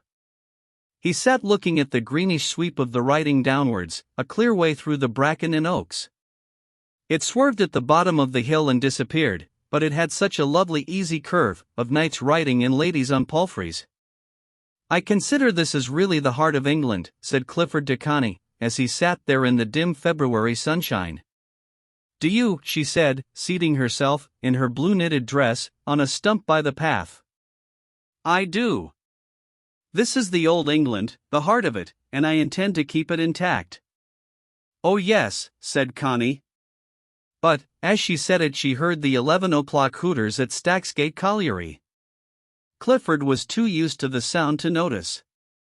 "I want this wood perfect, untouched. I want nobody to trespass in it," said Clifford. There was a certain pathos. The wood still had some of the mystery of wild, old England, but Sir Geoffrey's cuttings during the war had given it a blow. How still the trees were, with their crinkly, innumerable twigs against the sky, and their grey, obstinate trunks rising from the brown bracken. How safely the birds flitted among them. And once there had been deer, and archers, and monks padding along on asses. The place remembered, still remembered. Clifford sat in the pale sun, with the light on his smooth, rather blonde hair, his reddish full face inscrutable. "I mind more, not having a son, when I come here, than any other time," he said. "But the wood is older than your family," said Connie gently. "Quite," said Clifford. "But we've preserved it. Except for us it would be gone already, like the rest of the forest. One must preserve some of the old England." "Must one?" said Connie. "If it has to be preserved, and preserved against the New England? It's sad, I know. If some of the old England isn't preserved, there'll be no England at all," said Clifford. "And we who have this kind of property, and the feeling for it, must preserve it." There was a sad pause. "Yes, for a little while," said Connie. "For a little while. It's all we can do. We can only do our bit. I feel every man of my family has done his bit here, since we've had the place. One may go against convention, but one must keep up tradition." Again there was a pause. "What tradition?" asked Connie. "The tradition of England. Of this." "Yes," she said slowly. "That's why having a son helps. One is only a link in a chain," he said. Connie was not keen on chains, but she said nothing. She was thinking of the curious impersonality of his desire for a son. "I'm sorry we can't have a son," she said. He looked at her steadily, with his full, pale blue eyes. "It would almost be a good thing if you had a child by another man," he said. "If we brought it up at Ragby, it would belong to us and to the place. I don't believe very intensely in fatherhood. If we had the child to rear, it would be our own, and it would carry on. Don't you think it's worth considering?" Connie looked up at him at last. The child, her child, was just in it to him. It. "But what about the other man?" she asked. "Does it matter very much? Do these things really affect us very deeply? You had that lover in Germany, what is it now?" "Nothing almost. It seems to me that it isn't these little acts and little connections we make in our lives that matter so very much. They pass away, and where are they? Where? Where are the snows of yesteryear? It's what endures through one's life that matters. My own life matters to me, in its long continuance and development. But what do the occasional connections matter? And the occasional sexual connections specially. If people don't exaggerate them ridiculously, they pass like the mating of birds. And so they should. What does it matter? It's the lifelong companionship that matters. It's the living together from day to day, not the sleeping together once or twice. You and I are married, no matter what happens to us. We have the habit of each other. And habit, to my thinking, is more vital than any occasional excitement. The long, slow, enduring thing, that's what we live by, not the occasional spasm of any sort. Little by little, living together, two people fall into a sort of unison, they vibrate so intricately to one another. That's the real secret of marriage, not sex, at least not the simple function of sex. You and I are interwoven in a marriage.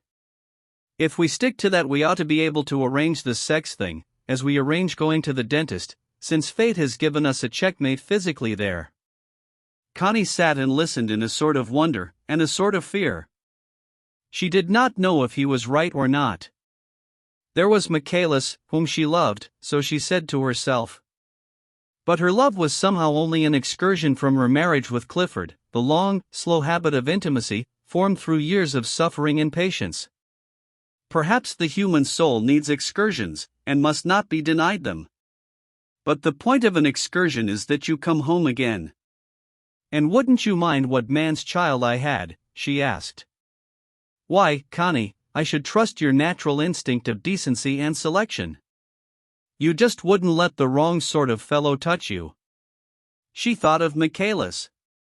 He was absolutely Clifford's idea of the wrong sort of fellow. But men and women may have different feelings about the wrong sort of fellow, she said. No, he replied. You cared for me. I don't believe you would ever care for a man who was purely antipathetic to me. Your rhythm wouldn't let you. She was silent. Logic might be unanswerable because it was so absolutely wrong. And should you expect me to tell you? She asked, glancing up at him almost furtively. Not at all. I'd better not know. But you do agree with me, don't you, that the casual sex thing is nothing, compared to the long life lived together? Don't you think one can just subordinate the sex thing to the necessities of a long life? Just use it, since that's what we're driven to? After all, do these temporary excitements matter? Isn't the whole problem of life the slow building up of an integral personality, through the years? Living an integrated life? There's no point in a disintegrated life. If lack of sex is going to disintegrate you, then go out and have a love affair. If lack of a child is going to disintegrate you, then have a child if you possibly can. But only do these things so that you have an integrated life, that makes a long harmonious thing. And you and I can do that together, don't you think? If we adapt ourselves to the necessities, and at the same time weave the adaptation together into a piece with our steadily lived life. Don't you agree? Connie was a little overwhelmed by his words. She knew he was right theoretically.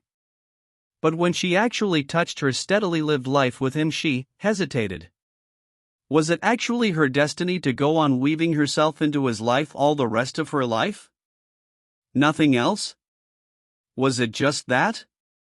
She was to be content to weave a steady life with him, all one fabric, but perhaps brocaded with the occasional flower of an adventure.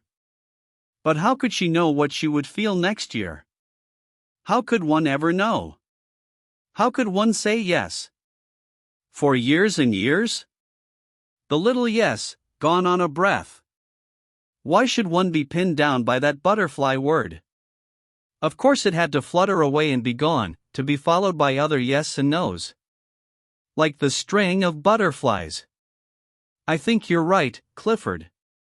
And as far as I can see, I agree with you. Only life may turn quite a new face on it all. But until life turns a new face on it all, you do agree? Oh yes. I think I do, really. She was watching a brown spaniel that had run out of a side path, and was looking toward them with lifted nose, making a soft, fluffy bark. A man with a gun strode swiftly, softly out after the dog, facing their way as if about to attack them, then stopped instead, saluted, and was turning downhill. It was only the new gamekeeper, but he had frightened Connie. He seemed to emerge with such a swift menace. That was how she had seen him, like the sudden rush of a threat out of nowhere. He was a man in dark green velveteens and gaiters, the old style, with a red face and red mustache and distant eyes. He was going quickly downhill. Miller's, called Clifford. The man faced lightly round, and saluted with a quick little gesture, a soldier. "Will you turn the chair round and get it started?" "That makes it easier," said Clifford. The man at once slung his gun over his shoulder, and came forward with the same curious swift, yet soft movements, as if keeping invisible. He was moderately tall and lean, and was silent. He did not look at Connie at all, only at the chair. "Connie, this is the new gamekeeper, Mellors." "You haven't spoken to her ladyship yet, Mellors?" "No, sir," came the ready, neutral words.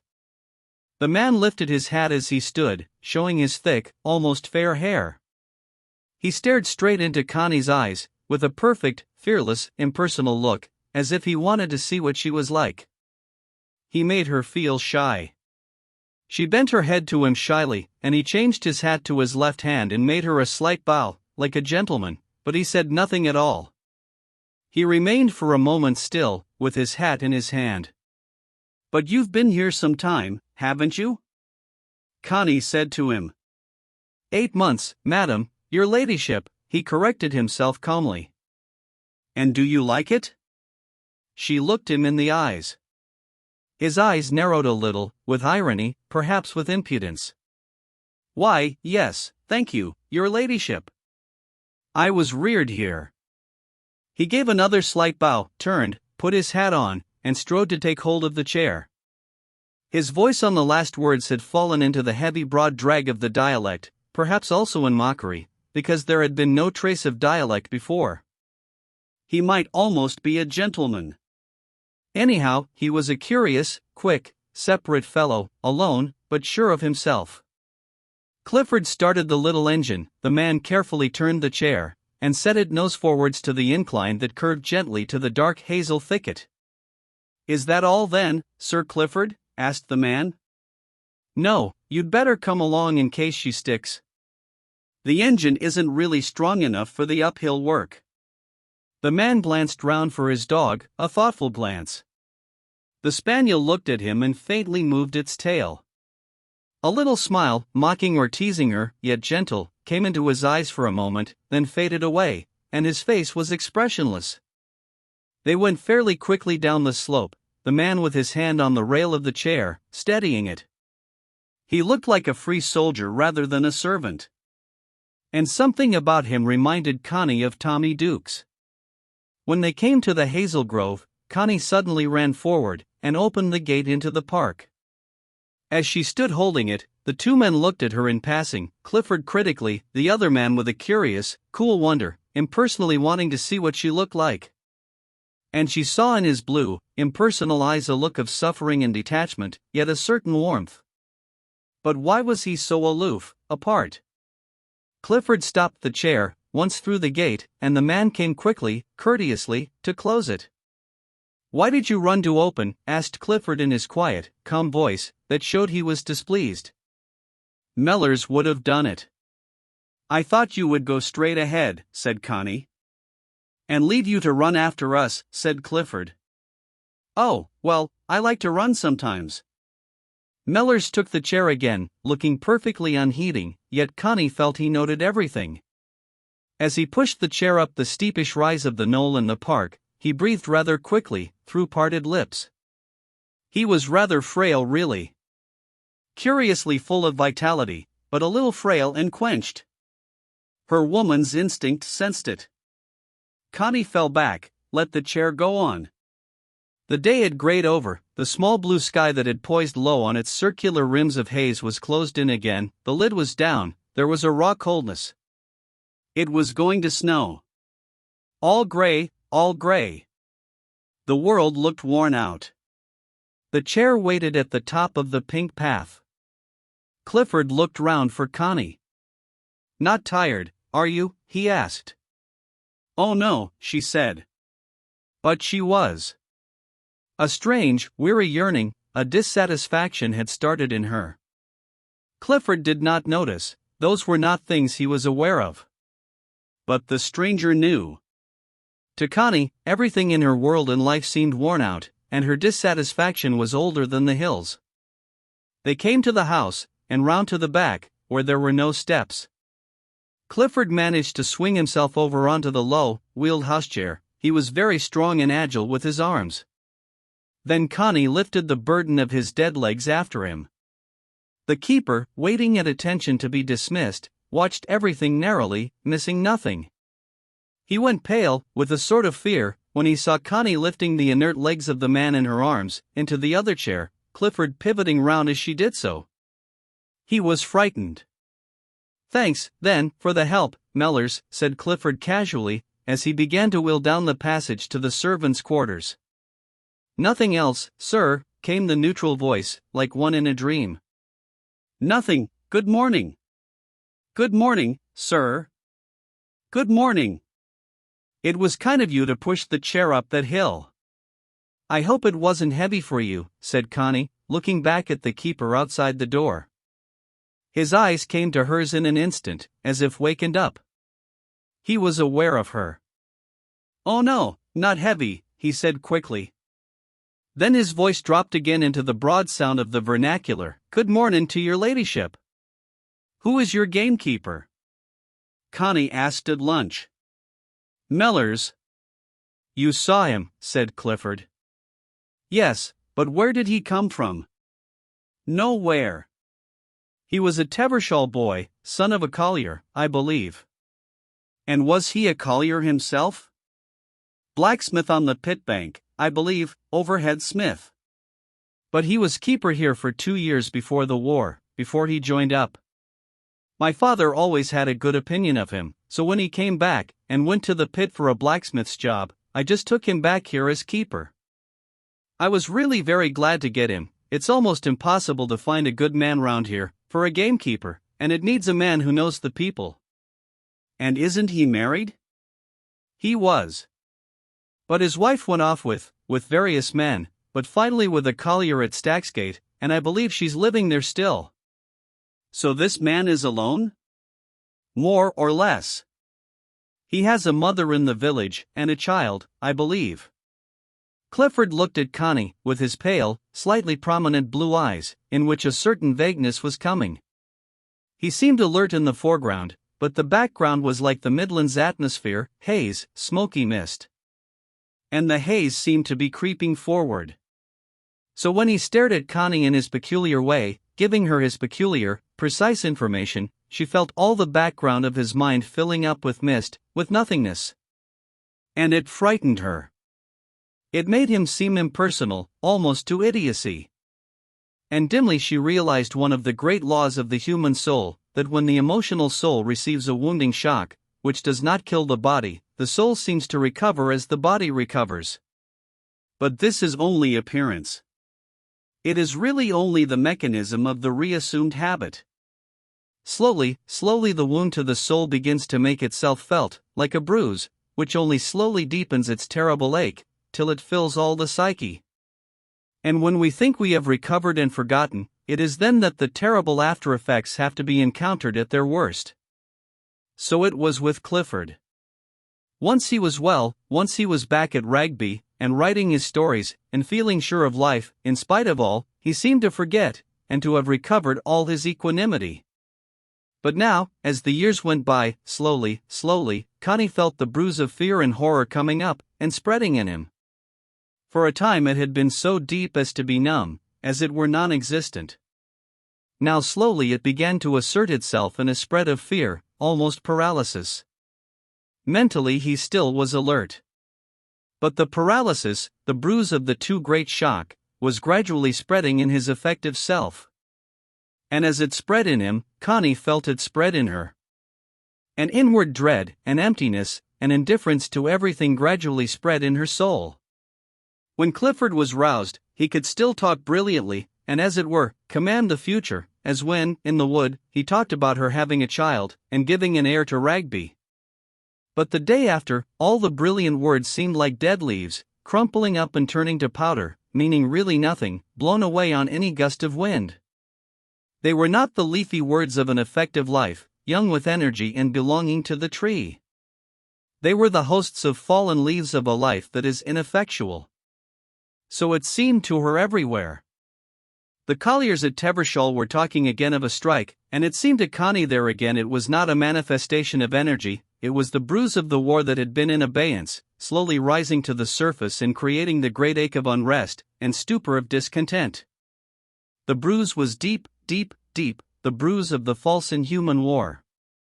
It would take many years for the living blood of the generations to dissolve the vast black clot of bruised blood, deep inside their souls and bodies. And it would need a new hope. Poor Connie! As the years drew on, it was the fear of nothingness in her life that affected her. Clifford's mental life and hers gradually began to feel like nothingness. Their marriage, their integrated life based on a habit of intimacy, that he talked about, there were days when it all became utterly blank and nothing. It was words, just so many words. The only reality was nothingness, and over it a hypocrisy of words. There was Clifford's success, the bitch goddess. It was true he was almost famous, and his books brought him in £1,000. His photograph appeared everywhere. There was a bust of him in one of the galleries, and a portrait of him in 2 galleries. He seemed the most modern of modern voices. With his uncanny lame instinct for publicity, he had become in 4 or 5 years one of the best known of the young intellectuals. Where the intellect came in, Connie did not quite see. Clifford was really clever at that slightly humorous analysis of people and motives which leaves everything in bits at the end. But it was rather like puppies tearing the sofa cushions to bits, except that it was not young and playful, but curiously old, and rather obstinately conceited. It was weird and it was nothing. This was the feeling that echoed and re-echoed at the bottom of Connie's soul. It was all nothing, a wonderful display of nothingness. At the same time a display. A display. A display. A display. Michaelis had seized upon Clifford as the central figure for a play. Already he had sketched in the plot, and written the first act. For Michaelis was even better than Clifford at making a display of nothingness. It was the last bit of passion left in these men, the passion for making a display. Sexually they were passionless, even dead. And now it was not money that Michaelis was after. Clifford had never been primarily out for money, though he made it where he could, for money is the seal and stamp of success. And success was what they wanted. They wanted, both of them, to make a real display, a man's own very display of himself, that should capture for a time the vast populace. It was strange, the prostitution to the bitch goddess. To Connie, since she was really outside of it, and since she had grown numb to the thrill of it, it was again nothingness. Even the prostitution to the bitch goddess was nothingness, though the men prostituted themselves innumerable times. Nothingness even that. Michaelis wrote to Clifford about the play. Of course she knew about it long ago. And Clifford was again thrilled. He was going to be displayed again this time, somebody was going to display him, and to advantage.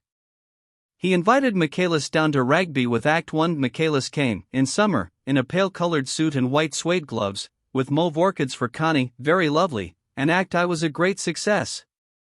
Even Connie was thrilled to what bit of marrow she had left. And Michaelis, thrilled by his power to thrill, was really wonderful, and quite beautiful, in Connie's eyes. She saw in him that ancient motionlessness of a race that can't be disillusioned anymore, an extreme, perhaps, of impurity that is pure. On the far side of his supreme prostitution to the bitch goddess he seemed pure as an African ivory mask that dreams impurity into purity, in its ivory curves and planes. His moment of sheer thrill with the 2 Chatterleys, when he simply carried Connie and Clifford away, was one of the supreme moments of Michaelis' life. He had succeeded, he had carried them away. Even Clifford was temporarily in love with him, if that is the way one can put it. So next morning Mick was more uneasy than ever, restless, devoured, with his hands restless in his trousers pockets. Connie had not visited him in the night, and he had not known where to find her. Coquetry. At his moment of triumph, he went up to her sitting room in the morning. She knew he would come. And his restlessness was evident. He asked her about his play. Did she think it good? He had to hear it praised. That affected him with the last thin thrill of passion beyond any sexual orgasm. And she praised it rapturously. Yet all the while, at the bottom of her soul, she knew it was nothing. "Look here," he said suddenly at last. "Why don't you and I make a clean thing of it? Why don't we marry?" "But I am married," she said amazed, and yet feeling nothing. "Oh, that. He'll divorce you all right. Why don't you and I marry?" "I want to marry. I know it would be the best thing for me, marry and lead a regular life. I lead the deuce of a life, simply tearing myself to pieces. Look here, you and I, we're made for one another, hand in glove. Why don't we marry? Do you see any reason why we shouldn't?" Connie looked at him amazed, and yet she felt nothing. These men, they were all alike, they left everything out. They just went off from the top of their heads as if they were squibs, and expected you to be carried heavenwards along with their own thin sticks. "But I am married already," she said. "I can't leave Clifford, you know." "Why not?" "But why not?" he cried. "He'll hardly know you've gone, after 6 months. He doesn't know that anybody exists, except himself. Why, the man has no use for you at all, as far as I can see. He's entirely wrapped up in himself." Connie felt there was truth in this. But she also felt that Mick was hardly making a display of selflessness. "Aren't all men wrapped up in themselves?" she asked. "Oh, more or less, I allow. A man's got to be, to get through. But that's not the point. The point is, what sort of a time can a man give a woman? Can he give her a damn good time, or can't he? If he can't, he's no right to the woman." He paused and gazed at her with his full, hazel eyes, almost hypnotic. "Now I consider," he added, "I can give a woman the darndest good time she can ask for. I think I can guarantee myself." "And what sort of a good time?" asked Connie, gazing on him still with a sort of amazement that looked like thrill, and underneath feeling nothing at all. "Every sort of a good time, damn it, every sort. Dress, jewels up to a point, any nightclub you like, know anybody you want to know, live the pace, travel and be somebody wherever you go. Darn it, every sort of good time." He spoke it almost in a brilliancy of triumph, and Connie looked at him as if dazzled, and really feeling nothing at all. Hardly even the surface of her mind was tickled at the glowing prospects he offered her. Hardly even her most outside self responded, that at any other time would have been thrilled. She just got no feeling from it all, she couldn't go off. She just sat and stared and looked dazzled, and felt nothing, only somewhere she smelt the extraordinarily unpleasant smell of the bitch goddess. Mick sat on tenterhooks, leaning forward in his chair, glaring at her almost hysterically, and whether he was more anxious out of vanity for her to say yes, or whether he was more panic-stricken for fear she should say yes, who can tell? "I should have to think about it," she said. "I couldn't say now. It may seem to you Clifford doesn't count, but he does. When you think how disabled he is. Oh, damn it all. If a fellow's going to trade on his disabilities, I might begin to say how lonely I am, and always have been, and all the rest of the I Betty Martin sob stuff. Damn it all, if a fellow's got nothing but disabilities to recommend him." He turned aside, working his hands furiously in his trousers pockets. That evening he said to her, "You're coming round to my room tonight, aren't you?" "I don't darn know where your room is." "All right," she said. He was a more excited lover that night, with his strange, small boy's frail nakedness.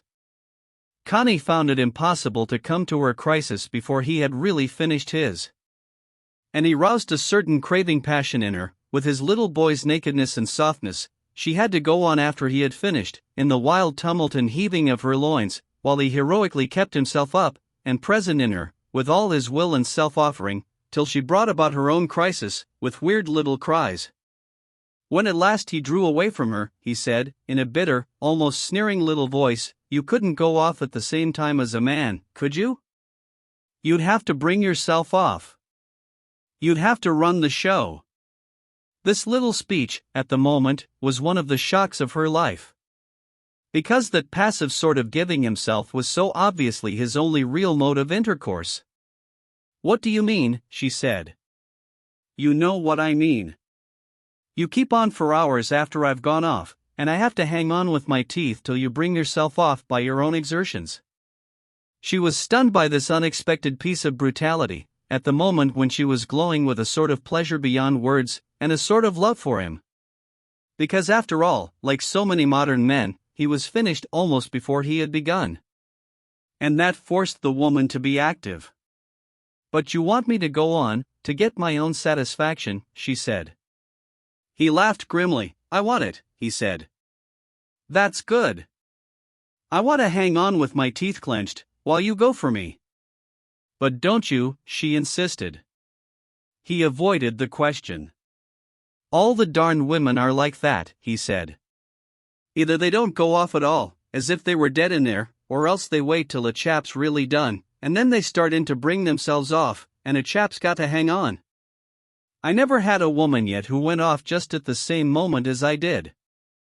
Connie only half heard this piece of novel, masculine information. She was only stunned by his feeling against her, his incomprehensible brutality. She felt so innocent. "But you want me to have my satisfaction too, don't you?" she repeated. "Oh, all right. I'm quite willing. But I'm darned if hanging on waiting for a woman to go off is much of a game for a man." This speech was one of the crucial blows of Connie's life. It killed something in her.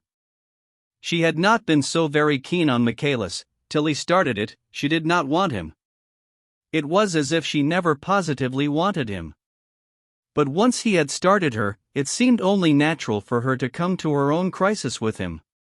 Almost she had loved him for it, almost that night she loved him, and wanted to marry him. Perhaps instinctively he knew it, and that was why he had to bring down the whole show with a smash, a house of cards.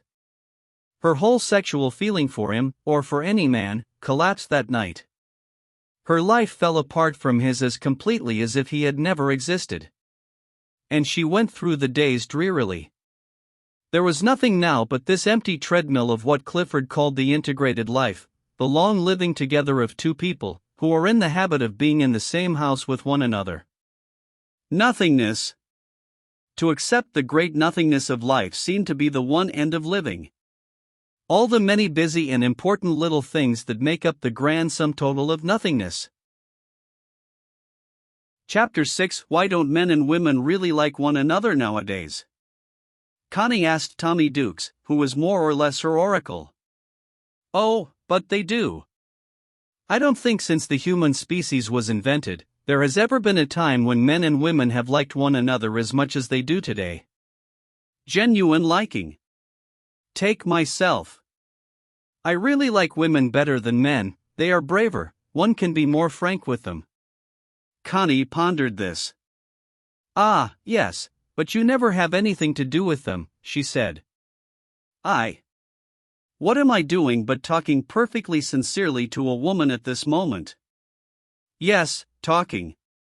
And what more could I do if you were a man, than talk perfectly sincerely to you?" "Nothing perhaps. But a woman. A woman wants you to like her and talk to her, and at the same time love her and desire her, and it seems to me the two things are mutually exclusive. But they shouldn't be.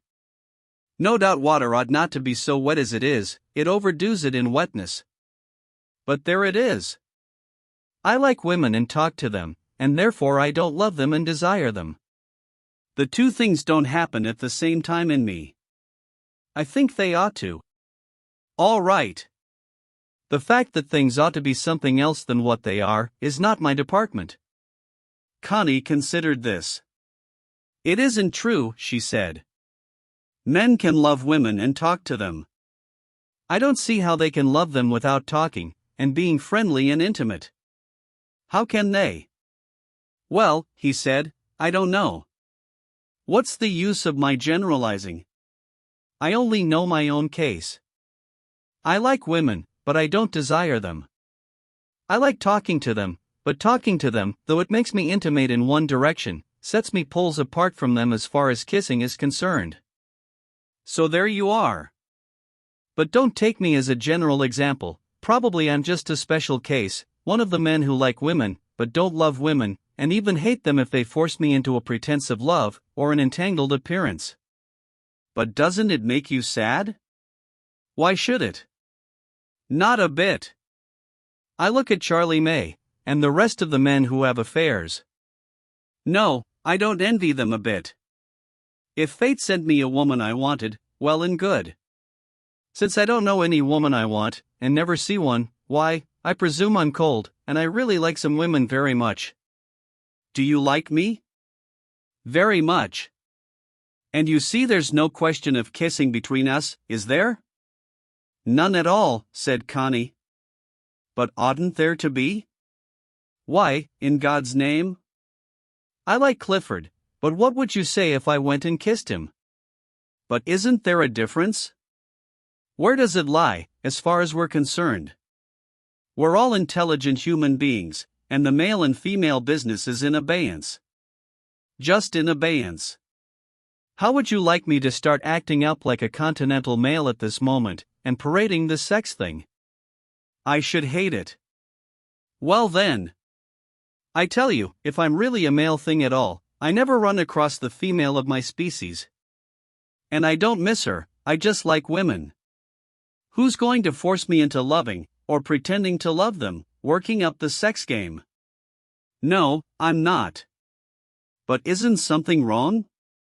You may feel it, I don't. Yes, I feel something is wrong between men and women. A woman has no glamour for a man anymore. Has a man for a woman? She pondered the other side of the question. Not much, she said truthfully. Then let's leave it all alone, and just be decent and simple, like proper human beings with one another. Be damned to the artificial sex compulsion. I refuse it. Connie knew he was right, really. Yet it left her feeling so forlorn and stray. Like a chip on a dreary pond, she felt. What was the point, of her or anything? It was her youth which rebelled. These men seemed so old and cold. Everything seemed old and cold. And Michaelis let one down so, he was no good. The men didn't want one, they just didn't really want a woman, even Michaelis didn't. And the bounders who pretended they did, and started working the sex game, they were worse than ever. It was just dismal, and one had to put up with it. It was quite true, men had no real glamour for a woman, if you could fool yourself into thinking they had, even as she had fooled herself over Michaelis, that was the best you could do. Meanwhile you just lived on and there was nothing to it. She understood perfectly well why people had cocktail parties, and jazzed, and Charleston till they were ready to drop. You had to take it out some way or other, your youth, or it ate you up. But what a ghastly thing, this youth. You felt as old as Methuselah, and yet the thing fizzed somehow, and didn't let you be comfortable. A mean sort of life. And no prospect. She almost wished she had gone off with Mick, and made her life one long cocktail party, and jazz evening. Anyhow, that was better than just mooning yourself into the grave. On one of her bad days she went out alone to walk in the wood, ponderously, heeding nothing, not even noticing where she was. The report of a gun not far off startled and angered her. Then, as she went, she heard voices, and recoiled. People. She didn't want people. But her quick ear caught another sound, and she roused, it was a child sobbing. At once she attended, someone was ill-treating a child. She strode swinging down the wet drive, her sullen resentment uppermost. She felt just prepared to make a scene. Turning the corner, she saw two figures in the drive beyond her, the keeper, and a little girl in a purple coat and moleskin cap, crying. Ah, shut it up, the false little bitch, came the man's angry voice, and the child sobbed louder. Constance strode nearer, with blazing eyes. The man turned and looked at her, saluting coolly, but he was pale with anger. What's the matter? Why is she crying? Demanded Constance, peremptory but a little breathless.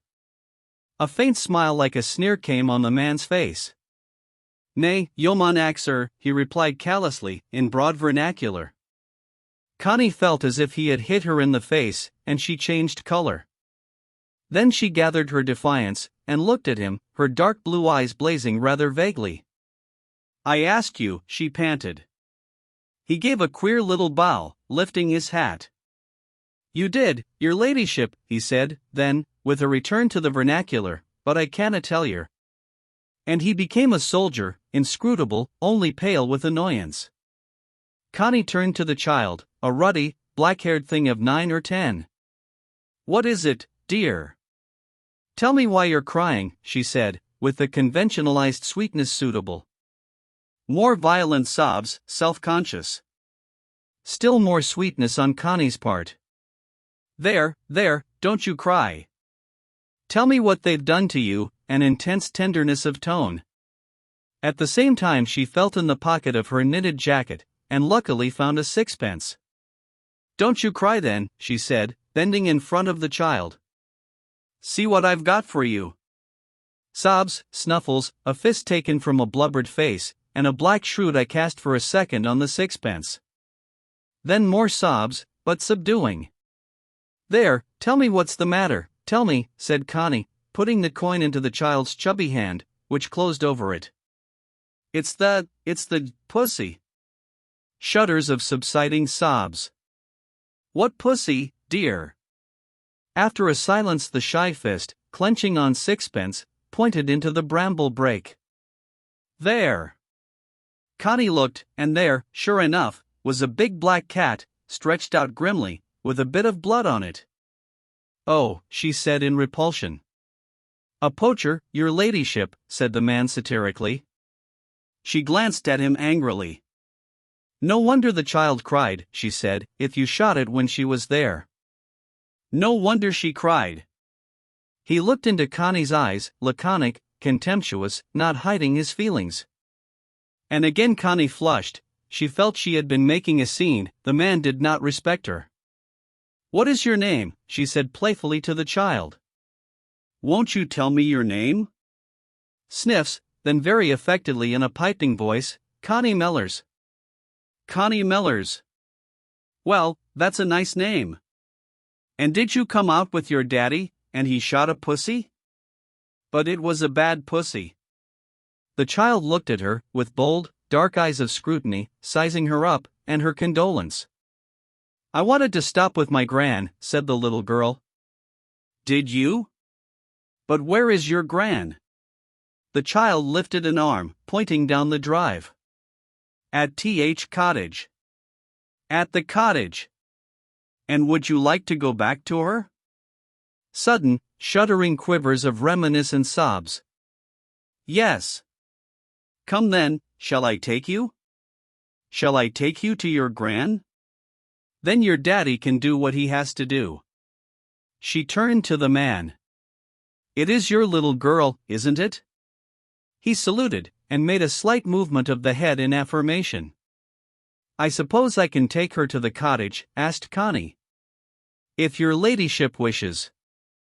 Again he looked into her eyes, with that calm, searching detached glance. A man very much alone, and on his own.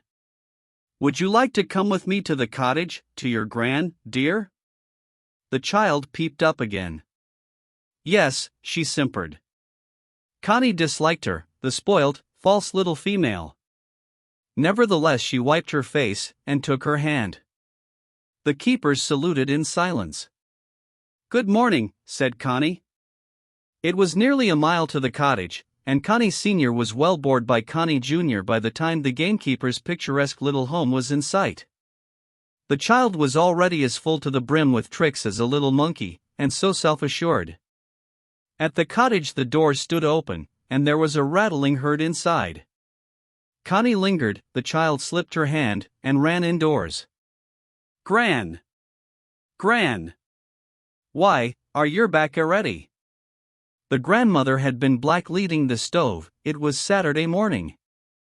She came to the door in her sacking apron, a blacklead brush in her hand, and a black smudge on her nose. She was a little, rather dry woman. Why, whatever, she said, hastily wiping her arm across her face as she saw Connie standing outside. Good morning, said Connie.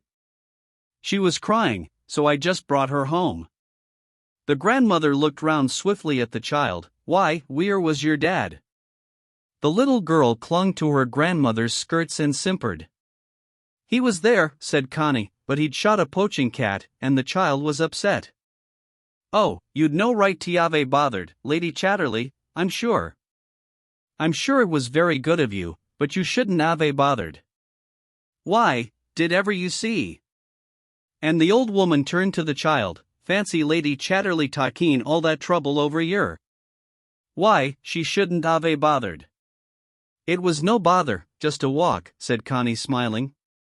Why, I'm sure 't was very kind of you, I must say. So she was crying.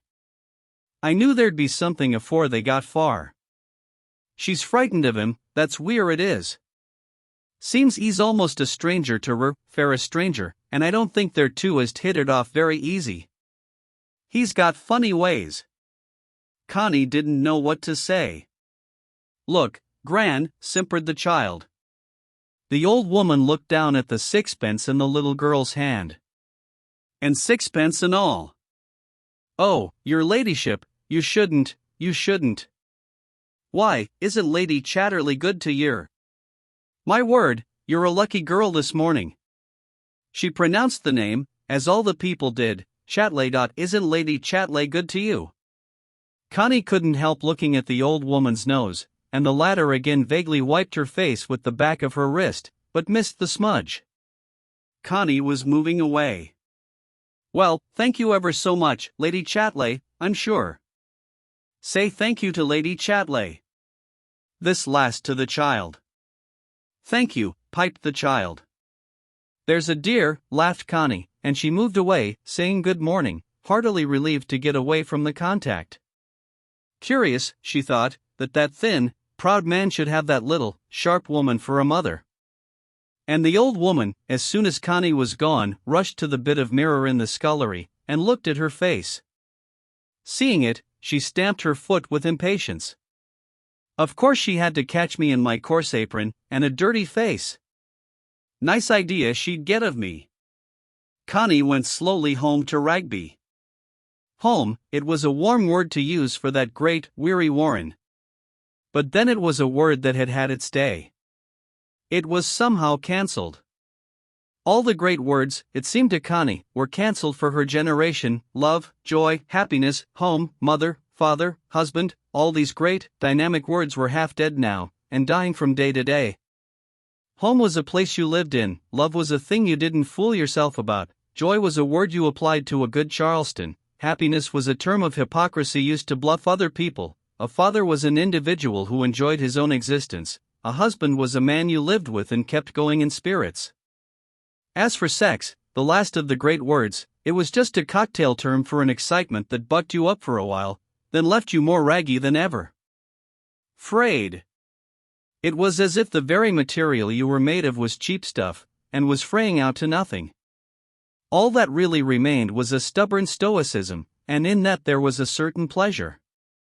In the very experience of the nothingness of life, phase after phase, a tape after a tape, there was a certain grisly satisfaction. So that's that.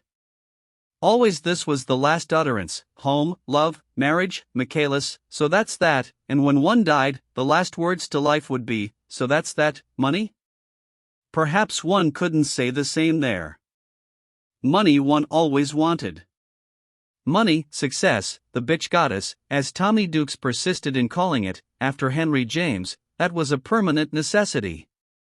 You couldn't spend your last and say finally, so that's that. No, if you lived even another 10 minutes, you wanted a few more sous for something or other.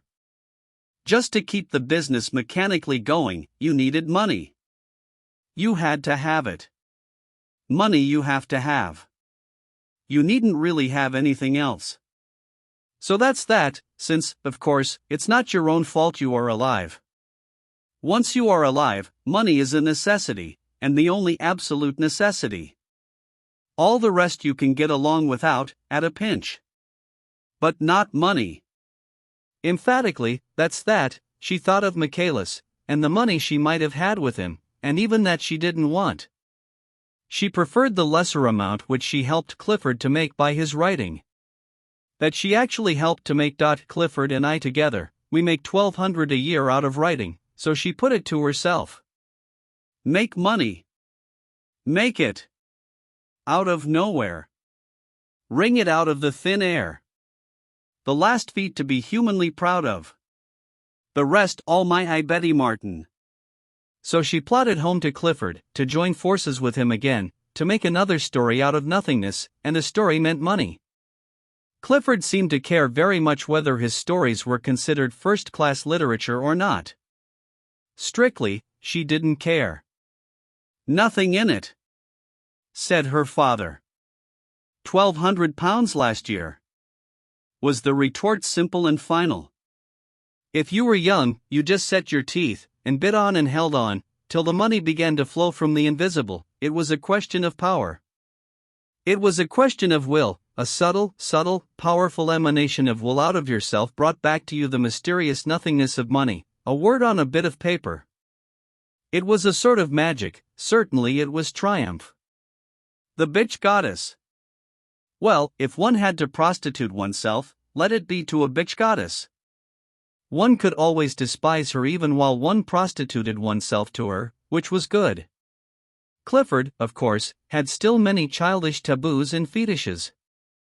He wanted to be thought really good, which was all cock-a-hoopy nonsense. What was really good was what actually caught on. It was no good being really good and getting left with it. It seemed as if most of the really good men just missed the bus. After all, you only lived one life, and if you missed the bus, you were just left on the pavement, along with the rest of the failures. Connie was contemplating a winter in London with Clifford, next winter. He and she had caught the bus all right, so they might as well ride on top for a bit, and show it. The worst of it was, Clifford tended to become vague, absent, and to fall into fits of vacant depression. It was the wound to his psyche coming out. But it made Connie want to scream. Oh God, if the mechanism of the consciousness itself was going to go wrong, then what was one to do? Hang it all, one did one's bit. Was one to be let down absolutely? Sometimes she wept bitterly, but even as she wept she was saying to herself, silly fool, wedding hankies. As if that would get you anywhere. Since Michaelis, she had made up her mind she wanted nothing. That seemed the simplest solution of the otherwise insoluble.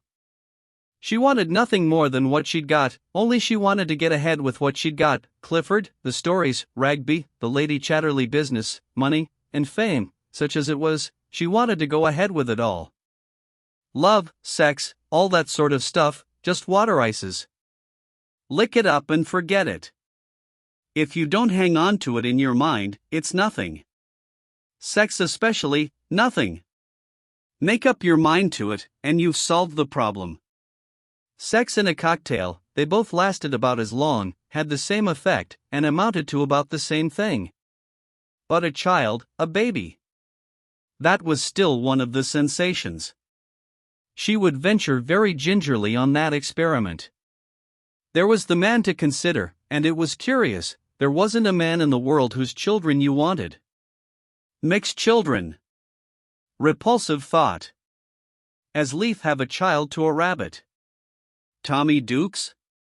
He was very nice, but somehow you couldn't associate him with a baby, another generation. He ended in himself. And out of all the rest of Clifford's pretty wide acquaintance, there was not a man who did not rouse her contempt when she thought of having a child by him. There were several who would have been quite possible as lovers, even Mick. But to let them breed a child on you. Ugh! Humiliation and abomination. So that was that. Nevertheless, Connie had the child at the back of her mind. Wait.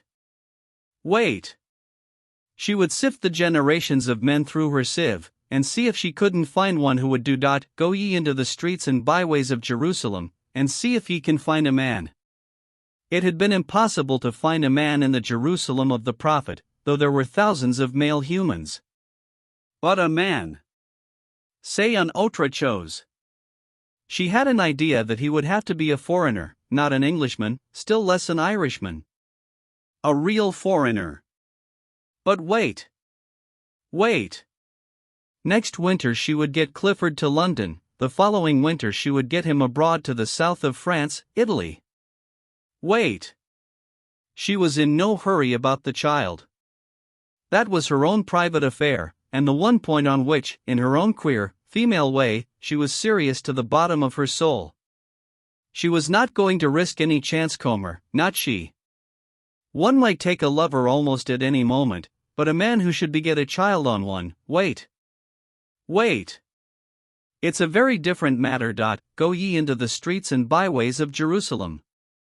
It was not a question of love, it was a question of a man. Why, one might even rather hate him, personally. Yet if he was the man, what would one's personal hate matter?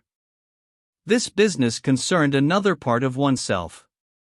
It had rained as usual, and the paths were too sodden for Clifford's chair, but Connie would go out. She went out alone every day now, mostly in the wood, where she was really alone. She saw nobody there. This day, however, Clifford wanted to send a message to the keeper, and as the boy was laid up with influenza, somebody always seemed to have influenza at Rugby, Connie said she would call at the cottage. The air was soft and dead, as if all the world were slowly dying. Grey and clammy and silent, even from the shuffling of the collieries, for the pits were working short time, and today they were stopped altogether. The end of all things. In the wood all was utterly inert and motionless, only great drops fell from the bare boughs, with a hollow little crash.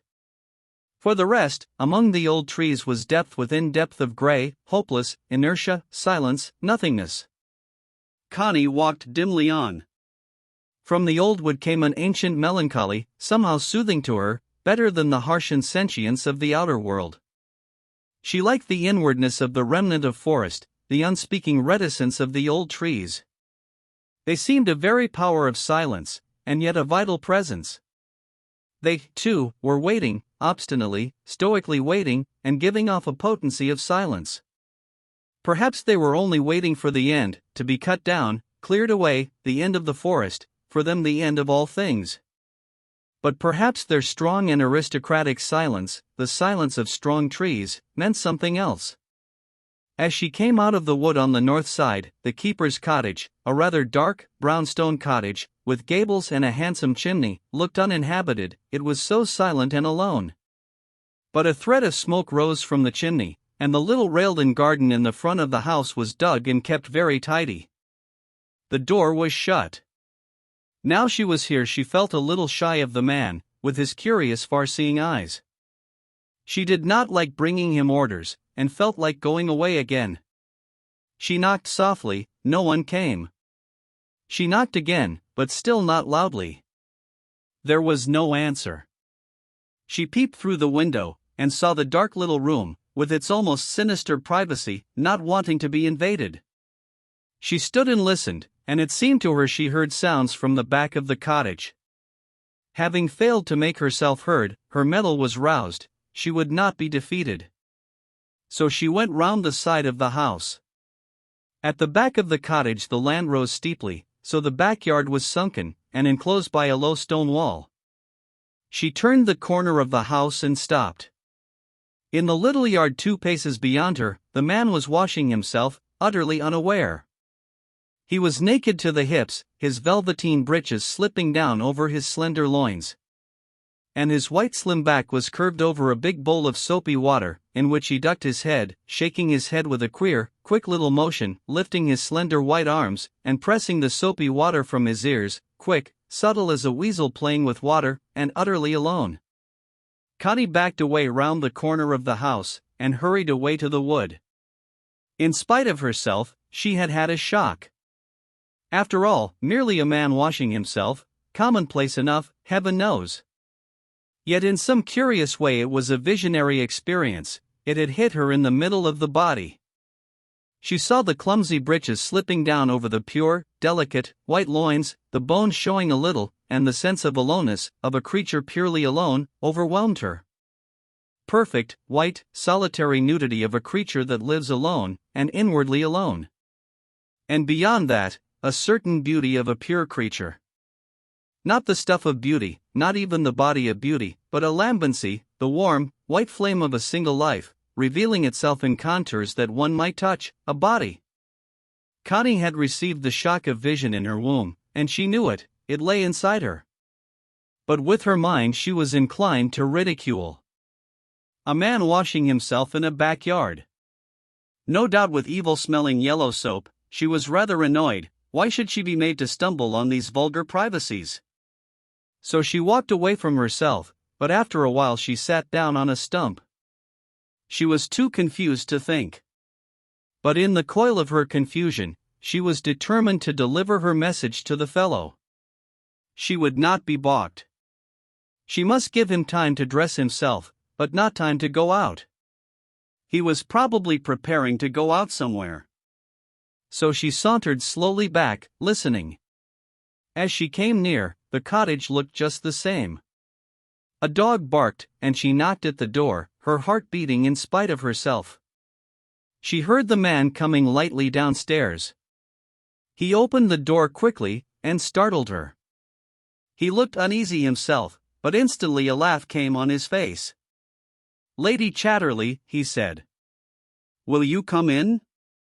His manner was so perfectly easy and good, she stepped over the threshold into the rather dreary little room. "I only called with a message from Sir Clifford," she said in her soft, rather breathless voice.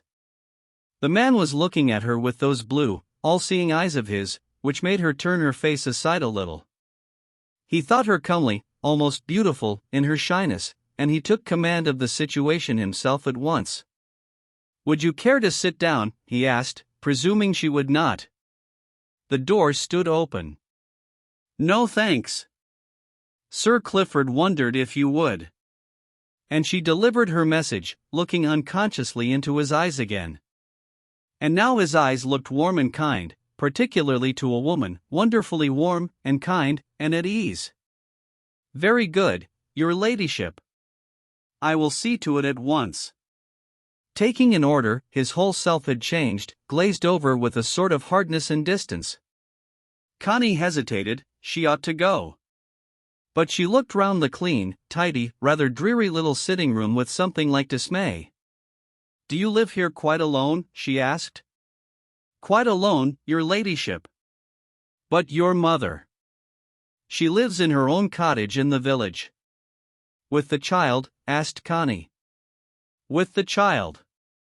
And his plain, rather worn face took on an indefinable look of derision. It was a face that changed all the time, baffling. "No," he said, seeing Connie stand at a loss, "my mother comes and cleans up for me on Saturdays, I do the rest myself." Again Connie looked at him. His eyes were smiling again, a little mockingly, but warm and blue, and somehow kind. She wondered at him. He was in trousers and flannel shirt and a grey tie, his hair soft and damp, his face rather pale and worn-looking. When the eyes ceased to laugh they looked as if they had suffered a great deal, still without losing their warmth. But a pallor of isolation came over him, she was not really there for him.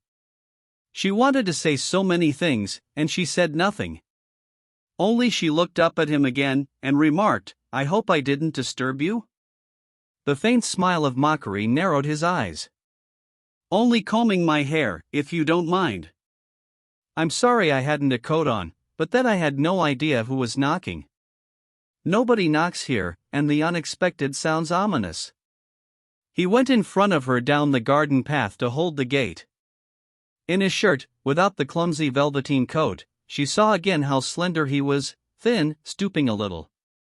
Yet, as she passed him, there was something young and bright in his fair hair, and his quick eyes.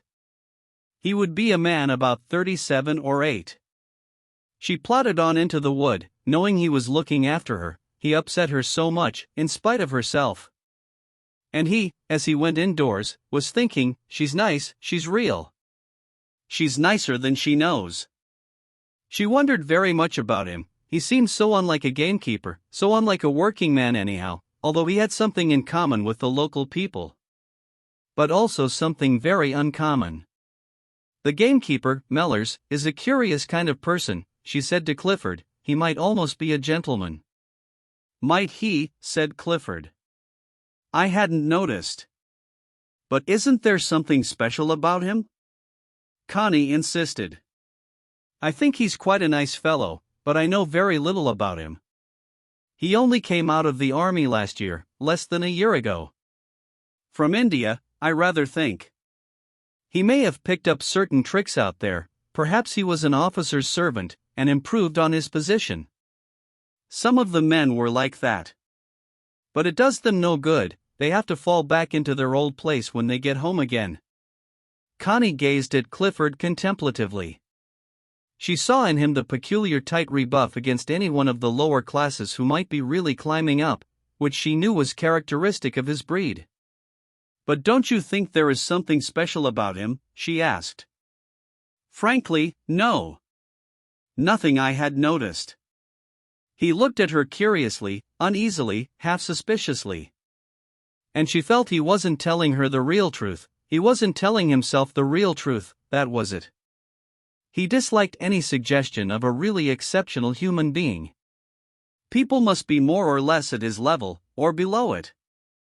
Connie felt again the tightness, niggardliness of the men of her generation.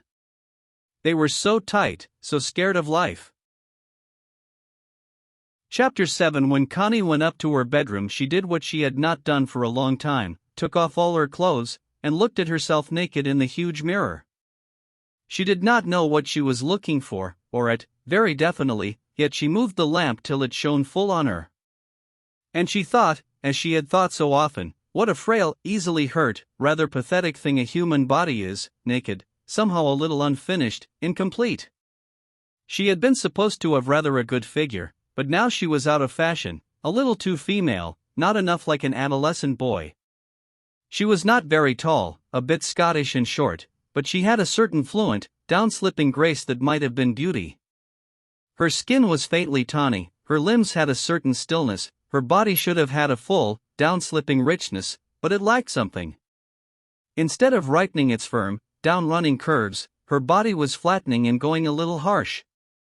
It was as if it had not had enough sun and warmth, it was a little grayish and sapless. Disappointed of its real womanhood, it had not succeeded in becoming boyish, and unsubstantial, and transparent, instead it had gone opaque. Her breasts were rather small, and dropping pear-shaped. But they were unripe, a little bitter, without meaning hanging there. And her belly had lost the fresh, round gleam it had had when she was young, in the days of her German boy, who really loved her physically. Then it was young and expectant, with a real look of its own. Now it was going slack, and a little flat, thinner, but with a slack thinness. Her thighs, too, that used to look so quick and glimpsy in their female roundness, somehow they too were going flat, slack, meaningless. Her body was going meaningless, going dull and opaque, so much insignificant substance. It made her feel immensely depressed and hopeless. What hope was there? She was old at 27, with no gleam and sparkle in the flesh. Old through neglect and denial, yes, denial. Fashionable women kept their bodies bright like delicate porcelain, by external attention. There was nothing inside the porcelain, but she was not even as bright as that. The mental life. Suddenly she hated it with a rushing fury, the swindle. She looked in the other mirror's reflection at her back, her waist, her loins. She was getting thinner, but to her it was not becoming. The crumple of her waist at the back, as she bent back to look, was a little weary, and it used to be so gay-looking. And the longish slope of her haunches and her buttocks had lost its gleam and its sense of richness. Gone. Only the German boy had loved it, and he was 10 years dead, very nearly. How time went by. 10 years dead, and she was only 27. That healthy boy with his fresh, clumsy sensuality that she had then been so scornful of. Where would she find it now? It was gone out of men. They had their pathetic, 2-second spasms like Michaelis, but no healthy human sensuality, that warms the blood and freshens the whole being. Still, she thought the most beautiful part of her was the long sloping fall of the haunches from the socket of the back, and the slumberous, round stillness of the buttocks. Like hillocks of sand, the Arabs say, soft and downward slipping with a long slope. Here the life still lingered hoping. But here too she was thinner, and going on ripe, astringent. But the front of her body made her miserable. It was already beginning to slacken, with a slack sort of thinness, almost withered, going old before it had ever really lived. She thought of the child she might somehow bear. Was she fit, anyhow? She slipped into her nightdress, and went to bed, where she sobbed bitterly. And in her bitterness burned a cold indignation against Clifford, and his writings and his talk, against all the men of his sort who defrauded a woman even of her own body. Unjust. Unjust. The sense of deep physical injustice burned to her very soul. But in the morning, all the same, she was up at 7, and going downstairs to Clifford. She had to help him in all the intimate things, for he had no man, and refused a woman servant. The housekeeper's husband, who had known him as a boy, helped him, and did any heavy lifting, but Connie did the personal things, and she did them willingly. It was a demand on her, but she had wanted to do what she could. So she hardly ever went away from Ragby, and never for more than a day or two, when Mrs. Betts, the housekeeper, attended to Clifford. He, as was inevitable in the course of time, took all the service for granted. It was natural he should. And yet, deep inside herself, a sense of injustice, of being defrauded, began to burn in Connie.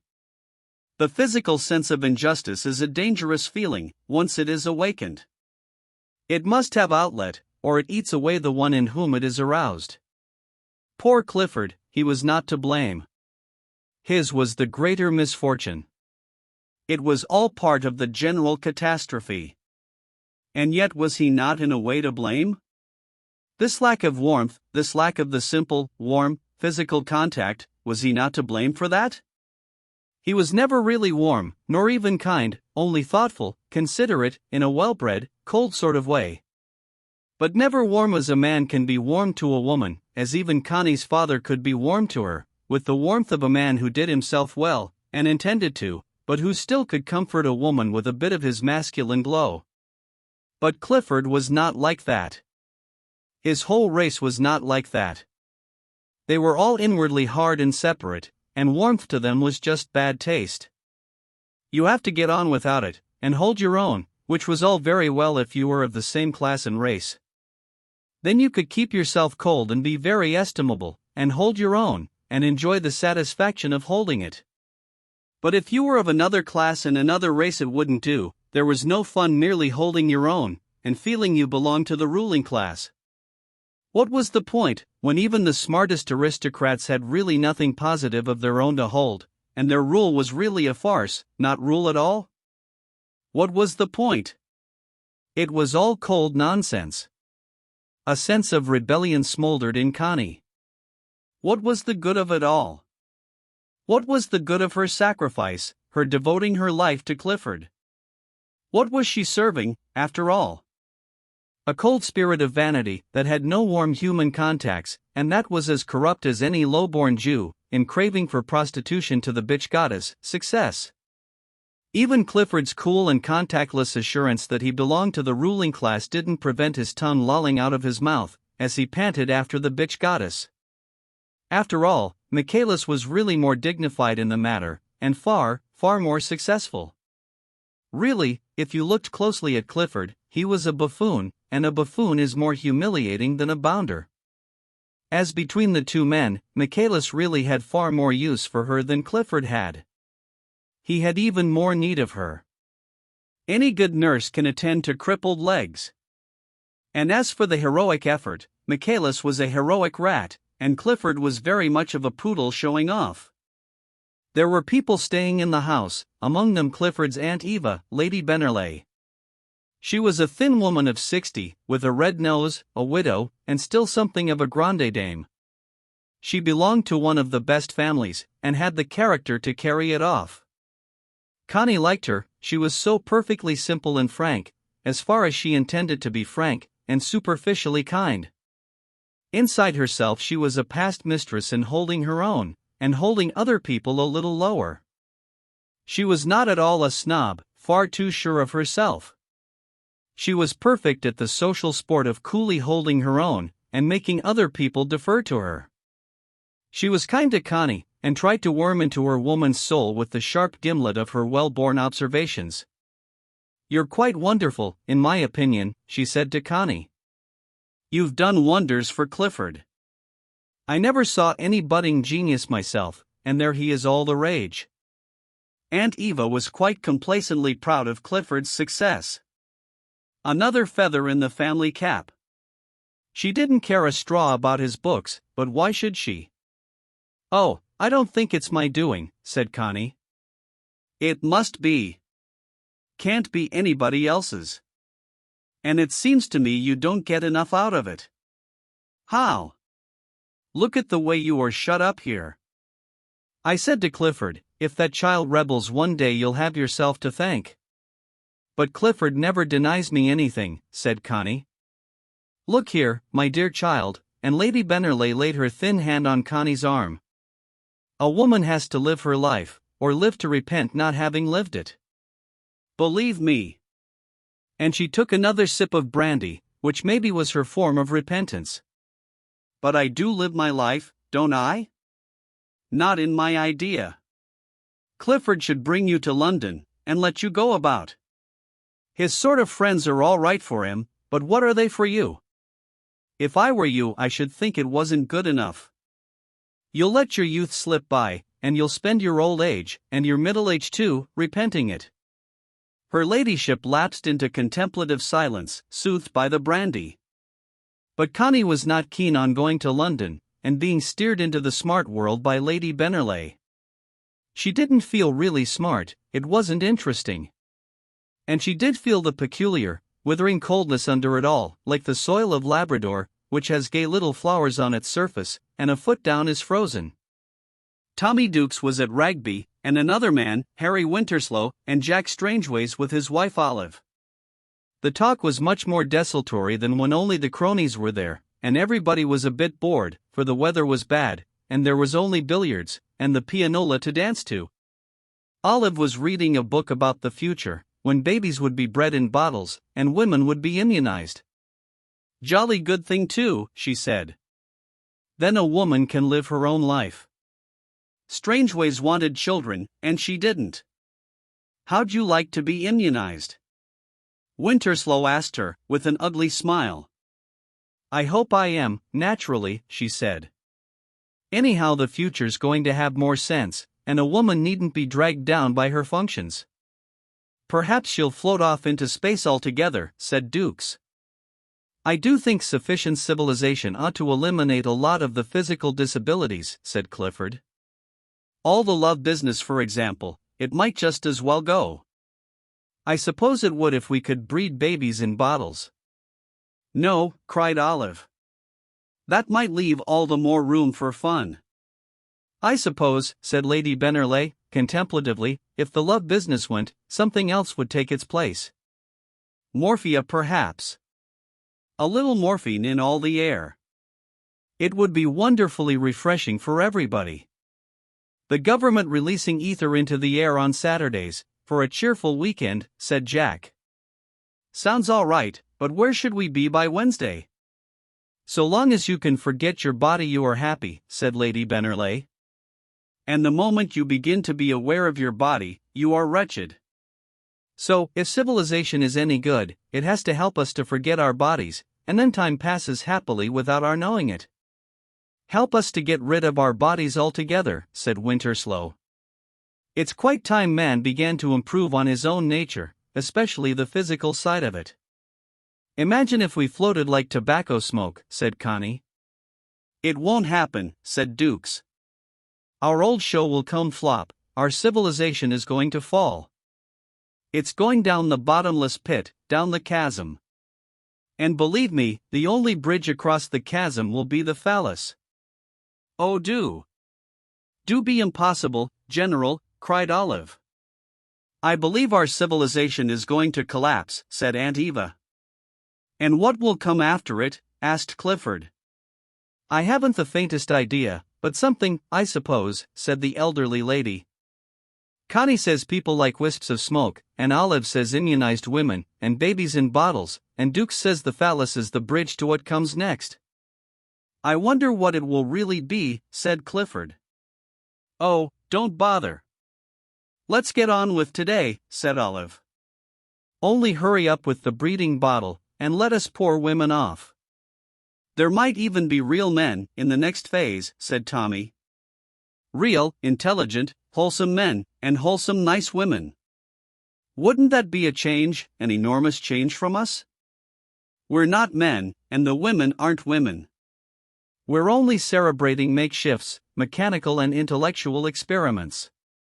There may even come a civilization of genuine men and women, instead of our little lot of cleverjacks, all at the intelligence age of 7. It would be even more amazing than men of smoke or babies in bottles. Oh, when people begin to talk about real women, I give up, said Olive. Certainly nothing but the spirit in us is worth having, said Winterslow. Spirits, said Jack, drinking his whiskey and soda. Think so? Give me the resurrection of the body, said Dukes. But it'll come, in time, when we've shoved the cerebral stone away a bit, the money, and the rest.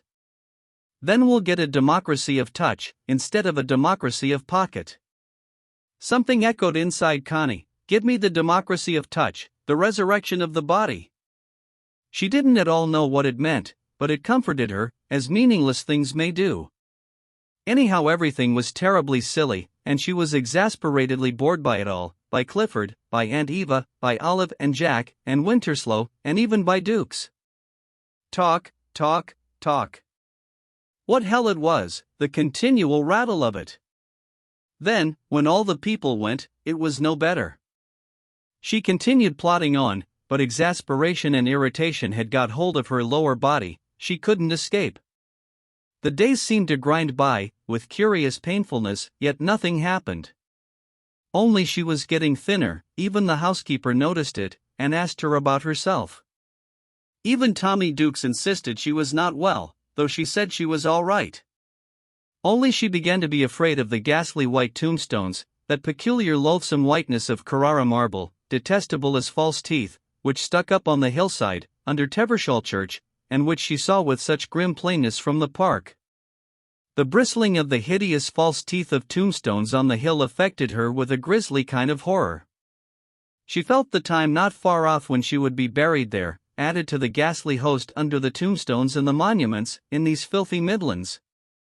She needed help, and she knew it, so she wrote a little cri de coeur to her sister, Hilda. I'm not well lately, and I don't know what's the matter with me. Down posted Hilda from Scotland, where she had taken up her abode. She came in March, alone, driving herself in a nimble two-seater. Up the drive she came, tooting up the incline, then sweeping round the oval of grass, where the 2 great wild beech trees stood, on the flat in front of the house. Connie had run out to the steps. Hilda pulled up her car, got out, and kissed her sister. But Connie, she said. Whatever is the matter? Nothing, said Connie, rather shamefacedly, but she knew how she had suffered in contrast to Hilda. Both sisters had the same rather golden, glowing skin, and soft brown hair, and naturally strong, warm physique. But now Connie was thin and earthy looking, with a scraggy, yellowish neck, that stuck out of her jumper. But you're ill, child, said Hilda, in the soft, rather breathless voice, that both sisters had alike. Hilda was nearly, but not quite, 2 years older than Connie. No, not ill. Perhaps I'm bored, said Connie a little pathetically.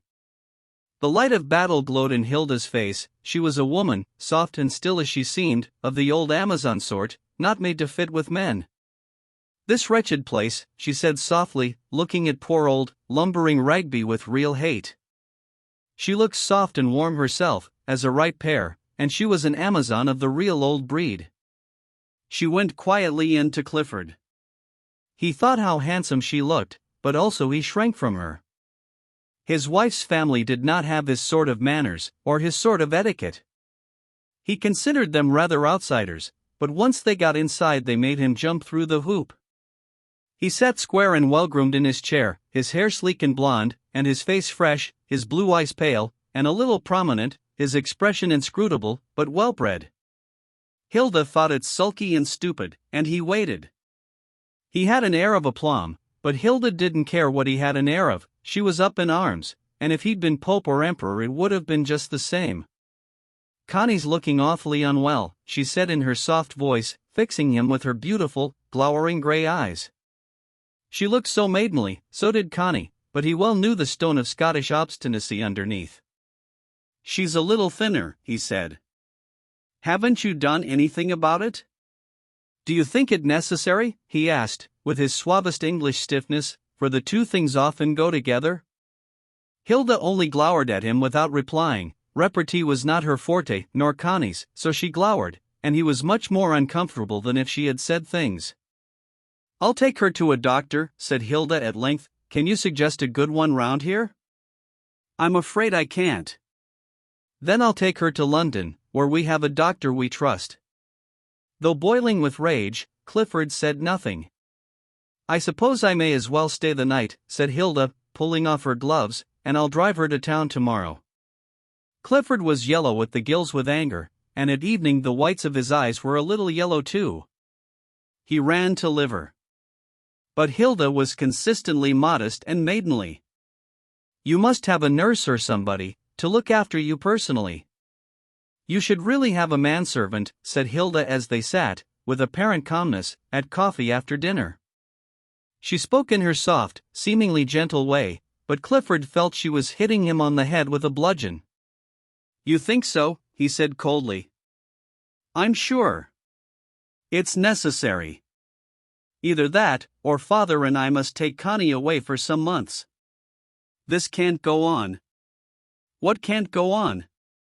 "Haven't you looked at the child?" asked Hilda, gazing at him full stare. He looked rather like a huge, boiled crayfish, at the moment, or so she thought. "Connie and I will discuss it," he said. "I've already discussed it with her," said Hilda. Clifford had been long enough in the hands of nurses. He hated them, because they left him no real privacy. And a manservant. He couldn't stand a man hanging round him. Almost better any woman. But why not Connie?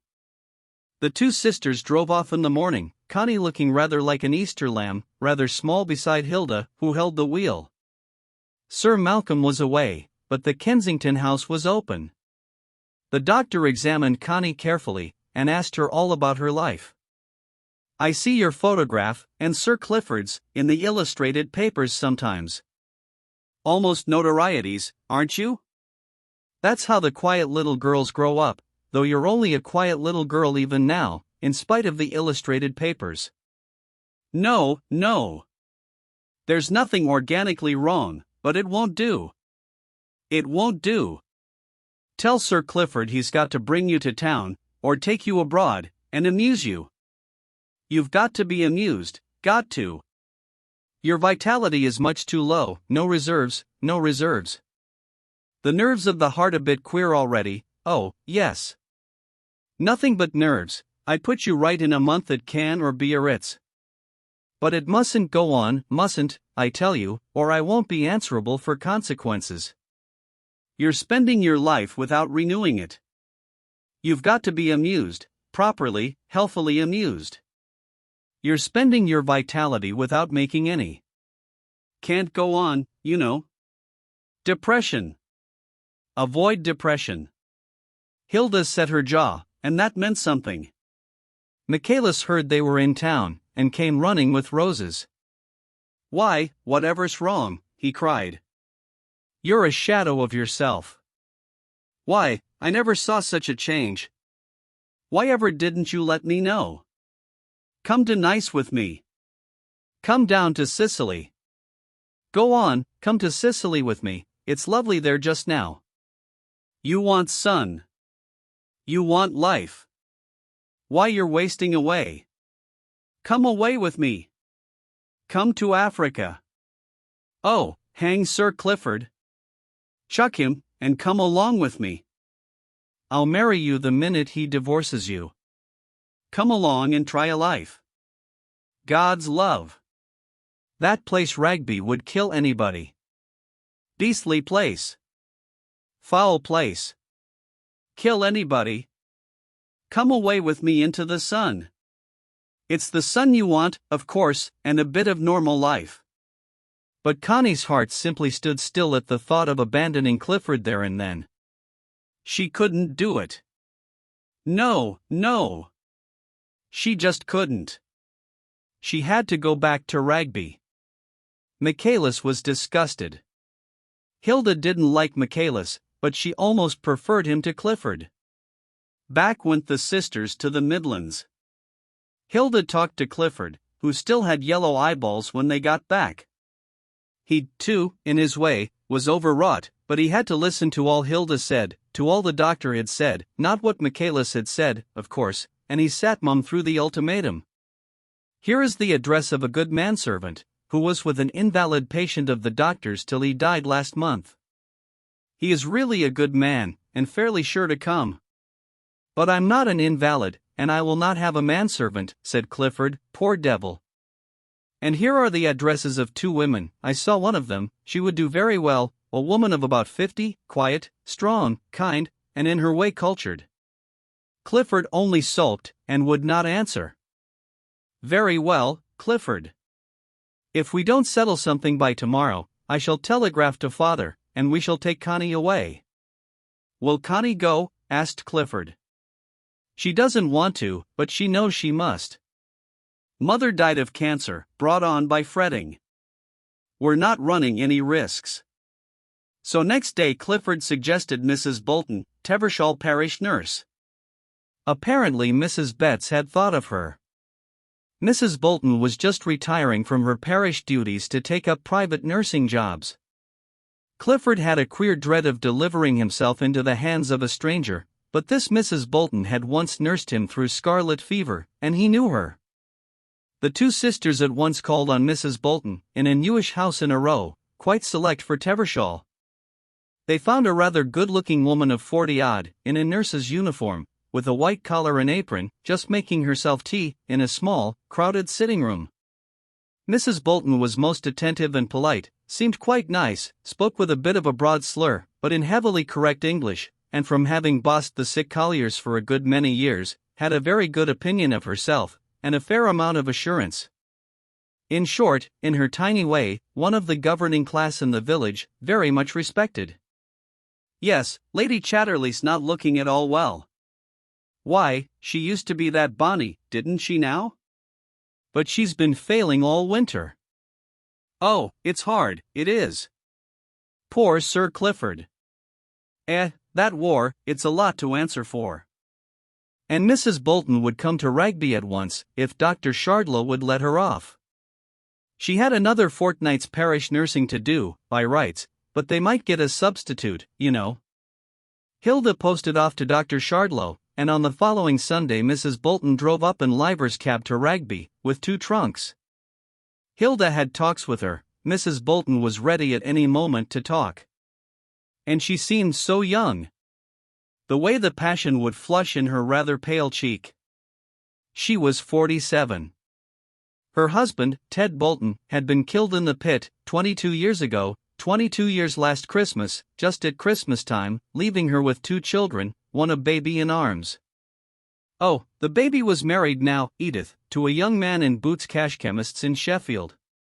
The other one was a school teacher in Chesterfield. She came home weekends, when she wasn't asked out somewhere. Young folks enjoyed themselves nowadays, not like when she, Ivy Bolton, was young. Ted Bolton was 28 when he was killed in an explosion down Th Pit. The buddy in front shouted to them all to lie down quick. There were 4 of them. And they all lay down in time, only Ted, and it killed him. Then at the inquiry, on the master's side they said Ted had been frightened, and trying to run away, and not obeying orders, so it was like his fault really. So the compensation was only £300, and they made out as if it was more of a gift than legal compensation, because it was really the man's own fault. And they wouldn't let her have the money down, she wanted to have a little shop. But they said she'd no doubt squander it, perhaps in drink. So she had to draw at 30 shillings a week. Yes, she had to go every Monday morning down to the offices, and stand there a couple of hours waiting her turn. Yes, for almost 4 years she went every Monday. And what could she do with 2 little children on her hands? But Ted's mother was very good to her. When the baby could toddle, she'd keep both the children for the day, while she, Ivy Bolton, went to Sheffield and attended classes in ambulance, and then the 4th year she even took a nursing course and got qualified. She was determined to be independent and keep her children. So she was assistant at Uthwaite Hospital, just a little place, for a while. But when the company, the Tevershaw Colliery Company, really Sir Geoffrey, saw that she could get on by herself, they were very good to her, gave her the parish nursing, and stood by her. She would say that for them. And she'd done it ever since, till now it was getting a bit much for her. She needed something a bit lighter. There was such a lot of traipsing round if you were a district nurse. Yes, the company's been very good to me, I always say it. But I should never forget what they said about Ted, for he was as steady and fearless a chap as ever set foot on the cage, and it was as good as branding him a coward. But there, he was dead, and could say nothing to none of 'em. It was a queer mixture of feelings the woman showed as she talked. She liked the Colliers, whom she had nursed for so long, but she felt very superior to them. She felt almost upper class, and at the same time a resentment against the ruling class smoldered in her. The masters. In a dispute between masters and men, she was always for the men. But when there was no question of contest, she was pining to be superior, to be one of the upper classes. The upper classes fascinated her, appealing to her peculiar English passion for superiority. She was thrilled to come to Ragby, thrilled to talk to Lady Chatterley, my word, different from the common colliers' wives. She said so in so many words. Yet one could see a grudge against the Chatterleys peep out in her, the grudge against the masters. Why, yes, of course, it would wear Lady Chatterley out. It's a mercy she had a sister to come and help her. Men don't think, high and low alike, they take what a woman does for them for granted. Oh, I've told the Colliers off about it many a time. But it's very hard for Sir Clifford, you know, crippled like that. They were always a haughty family, standoffish in a way, as they've a right to be. But then to be brought down like that. And it's very hard on Lady Chatterley, perhaps harder on her. What she misses. I only had Ted 3 years, but my word, while I had him I had a husband I could never forget. He was 1 in 1,000, and jolly as the day. Who'd ever have thought he'd get killed? I don't believe it to this day somehow. I've never believed it, though I washed him with my own hands. But he was never dead for me, he never was. I never took it in. This was a new voice in Ragby, very new for Connie to hear. It roused a new ear in her. For the first week or so, Mrs. Bolton, however, was very quiet at Ragby. Her assured, bossy manner left her, and she was nervous. With Clifford she was shy, almost frightened, and silent. He liked that, and soon recovered his self-possession, letting her do things for him without even noticing her. She's a useful nonentity, he said. Connie opened her eyes in wonder, but did not contradict him. So different are impressions on 2 different people. And he soon became rather superb, somewhat lordly with the nurse. She had rather expected it, and he played up without knowing. So susceptible we are to what is expected of us. The Colliers had been so like children, talking to her, and telling her what hurt them, while she bandaged them, or nursed them.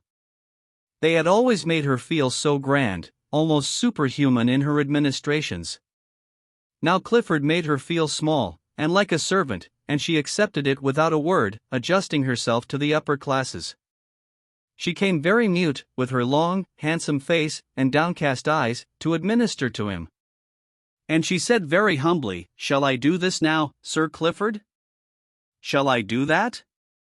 "No, leave it for a time, I'll have it done later." "Very well, Sir Clifford." "Come in again in half an hour." "Very well, Sir Clifford." "And just take those old papers out, will you?" "Very well, Sir Clifford." She went softly, and in half an hour she came softly again. She was bullied, but she didn't mind. She was experiencing the upper classes. She neither resented nor disliked Clifford, he was just part of a phenomenon, the phenomenon of the high-class folks, so far unknown to her, but now to be known.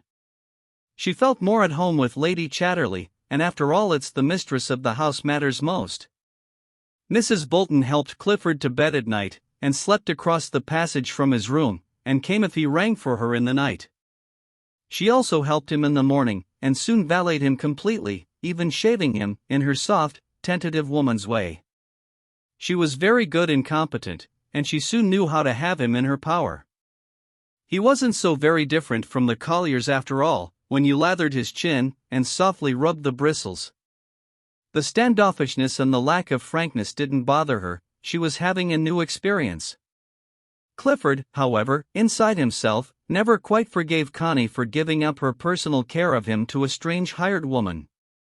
It killed, he said to himself, the real flower of the intimacy between him and her. But Connie didn't mind that. The fine flower of their intimacy was to her rather like an orchid, a bulb stuck parasitic on her tree of life, and producing, to her eyes, a rather shabby flower. Now she had more time to herself, she could softly play the piano, up in her room, and sing, "Touch not the nettle, for the bonds of love are ill to loose."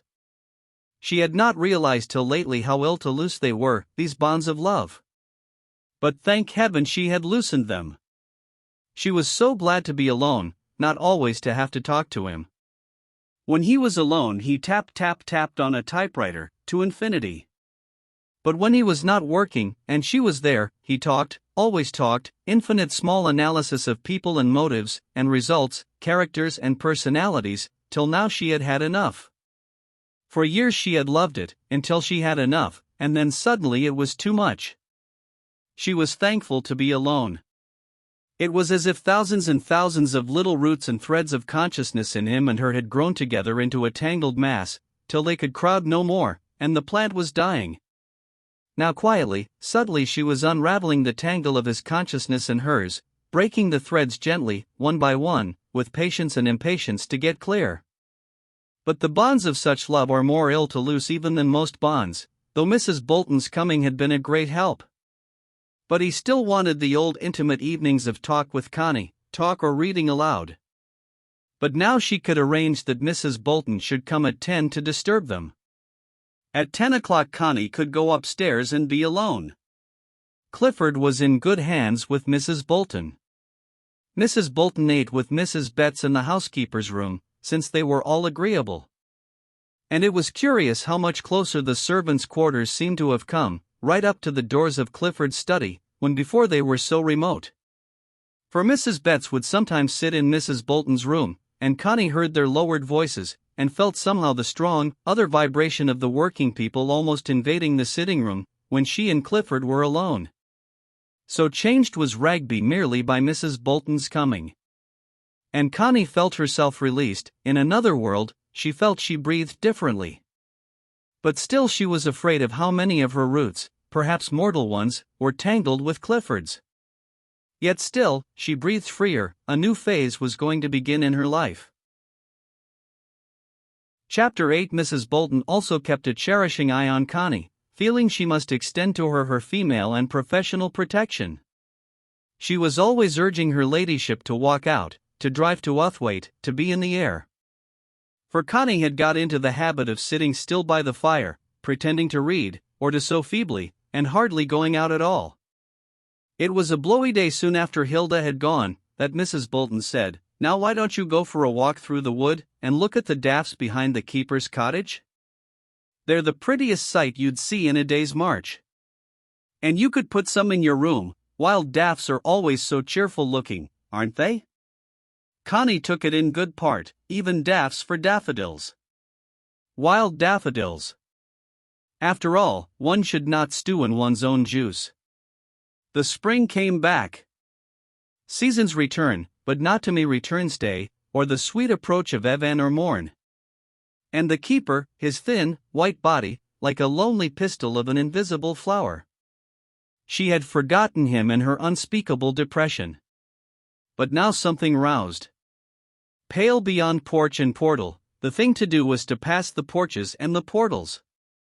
She was stronger, she could walk better, and in the wood the wind would not be so tiring as it was across the park, flattening against her. She wanted to forget the world, and all the dreadful, carrion-bodied people. Ye must be born again.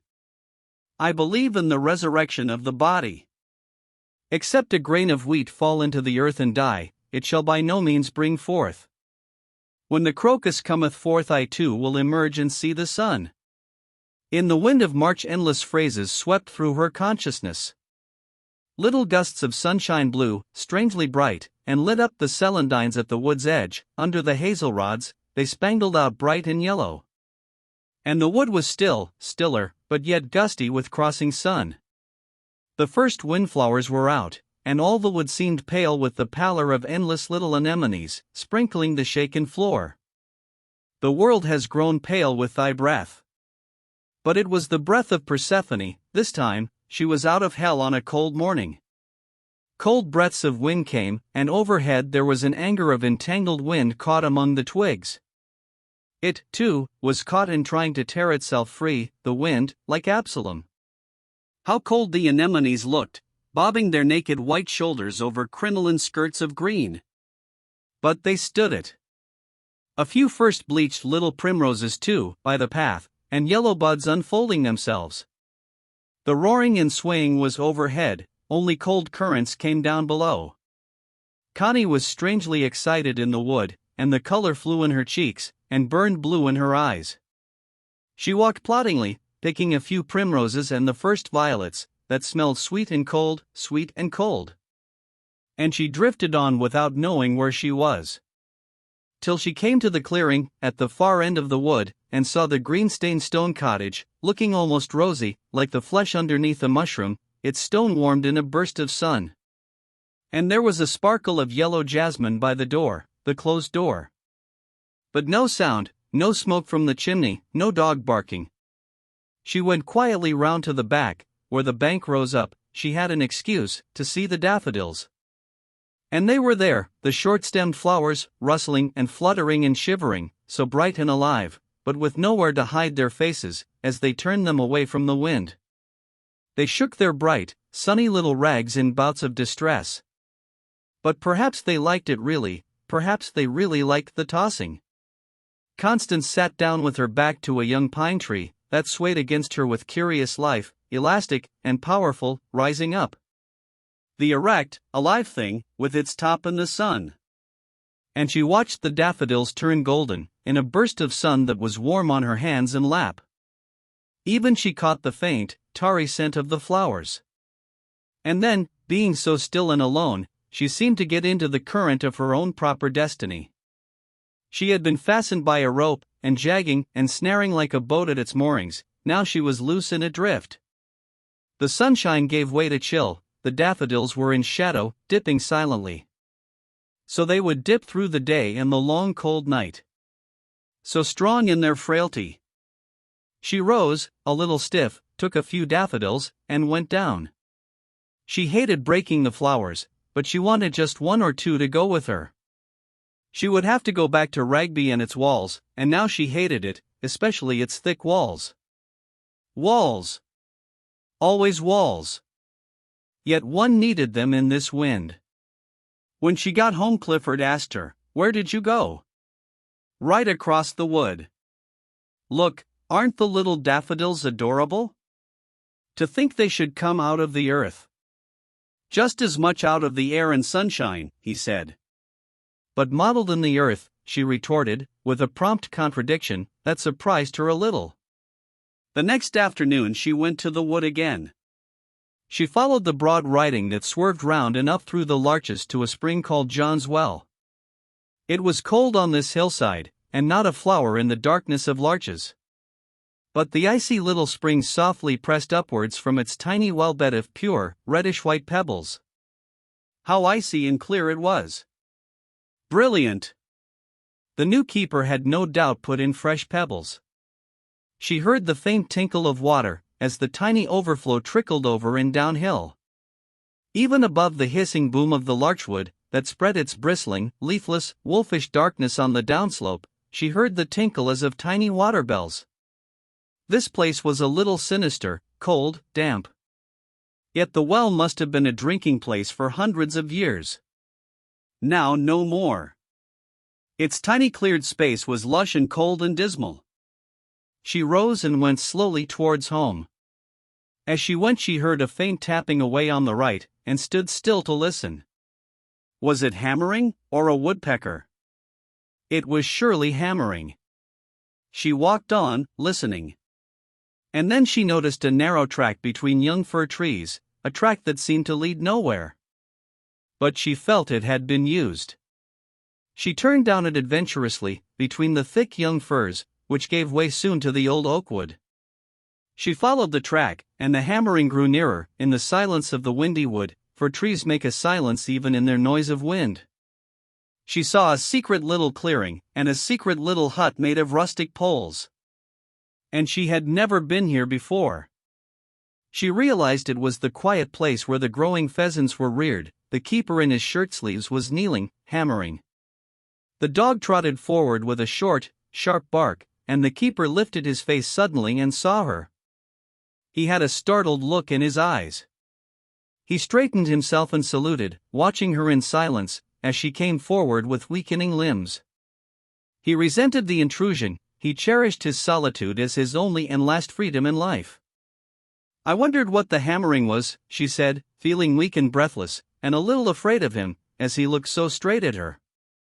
I'm gettin' coops ready for young bods, he said, in broad vernacular. She did not know what to say, and she felt weak. I should like to sit down a bit, she said.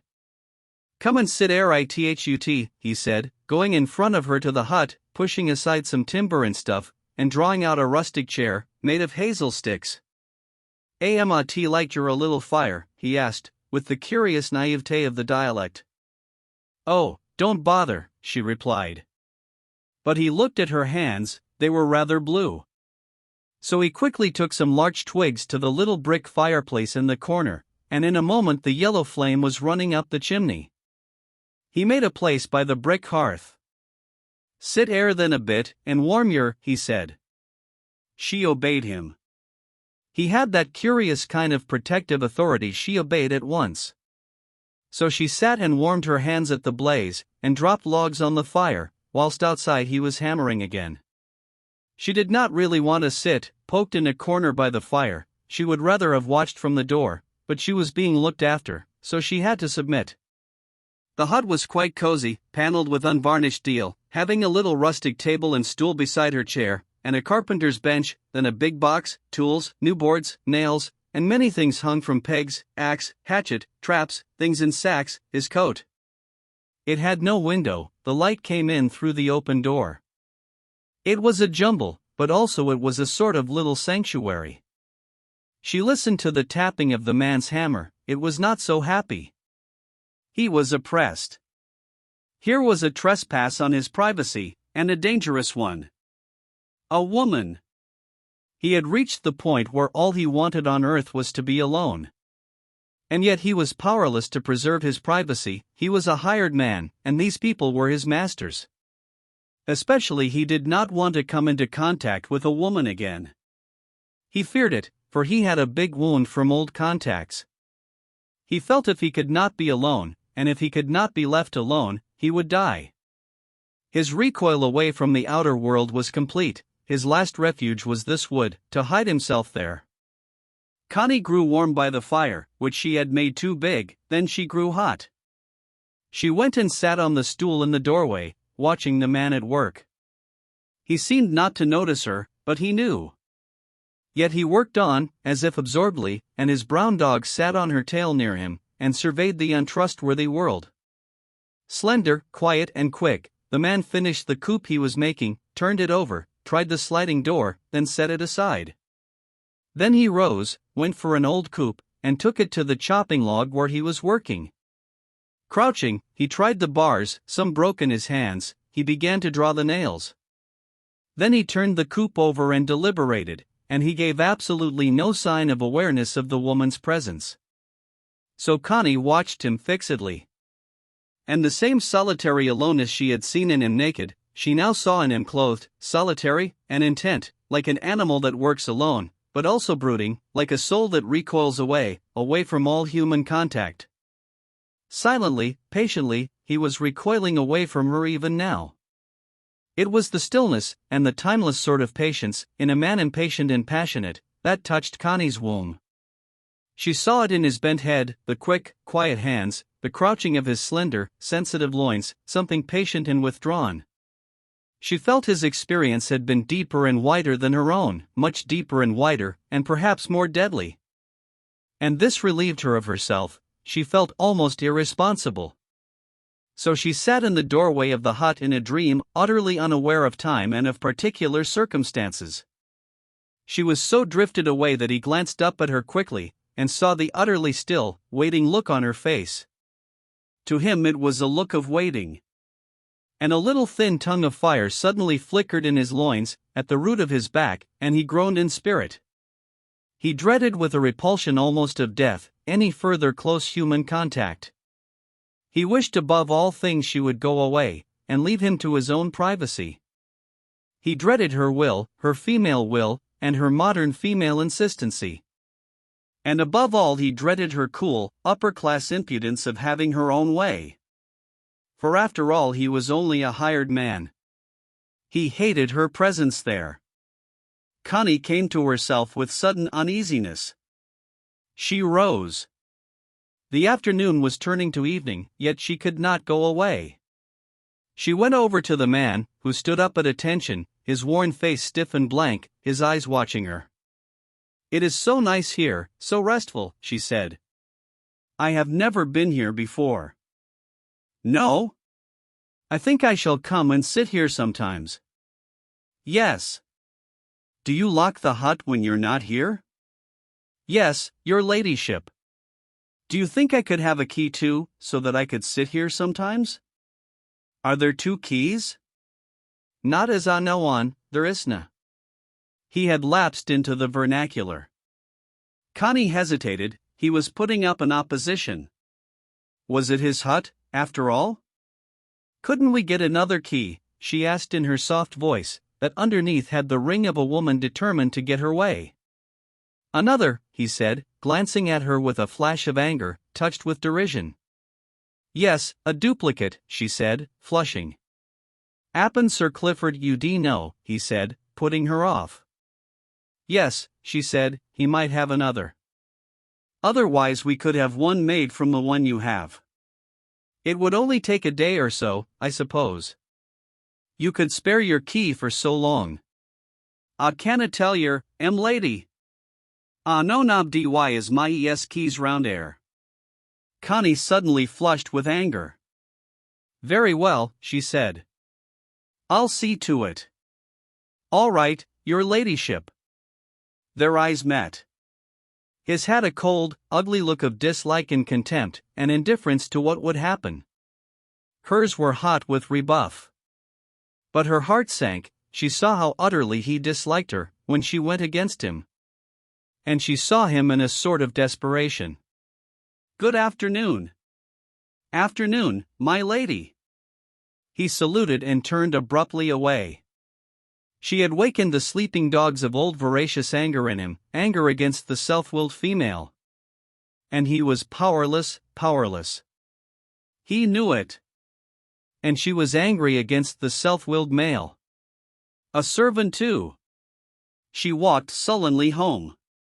She found Mrs. Bolton under the great beech tree on the knoll, looking for her. "I just wondered if you'd be coming, my lady," the woman said brightly. "Am I late?" asked Connie. "Oh, only Sir Clifford was waiting for his tea." "Why didn't you make it then?" "Oh, I don't think it's hardly my place." "I don't think Sir Clifford would like it at all, my lady." "I don't see why not," said Connie. She went indoors to Clifford's study, where the old brass kettle was simmering on the tray.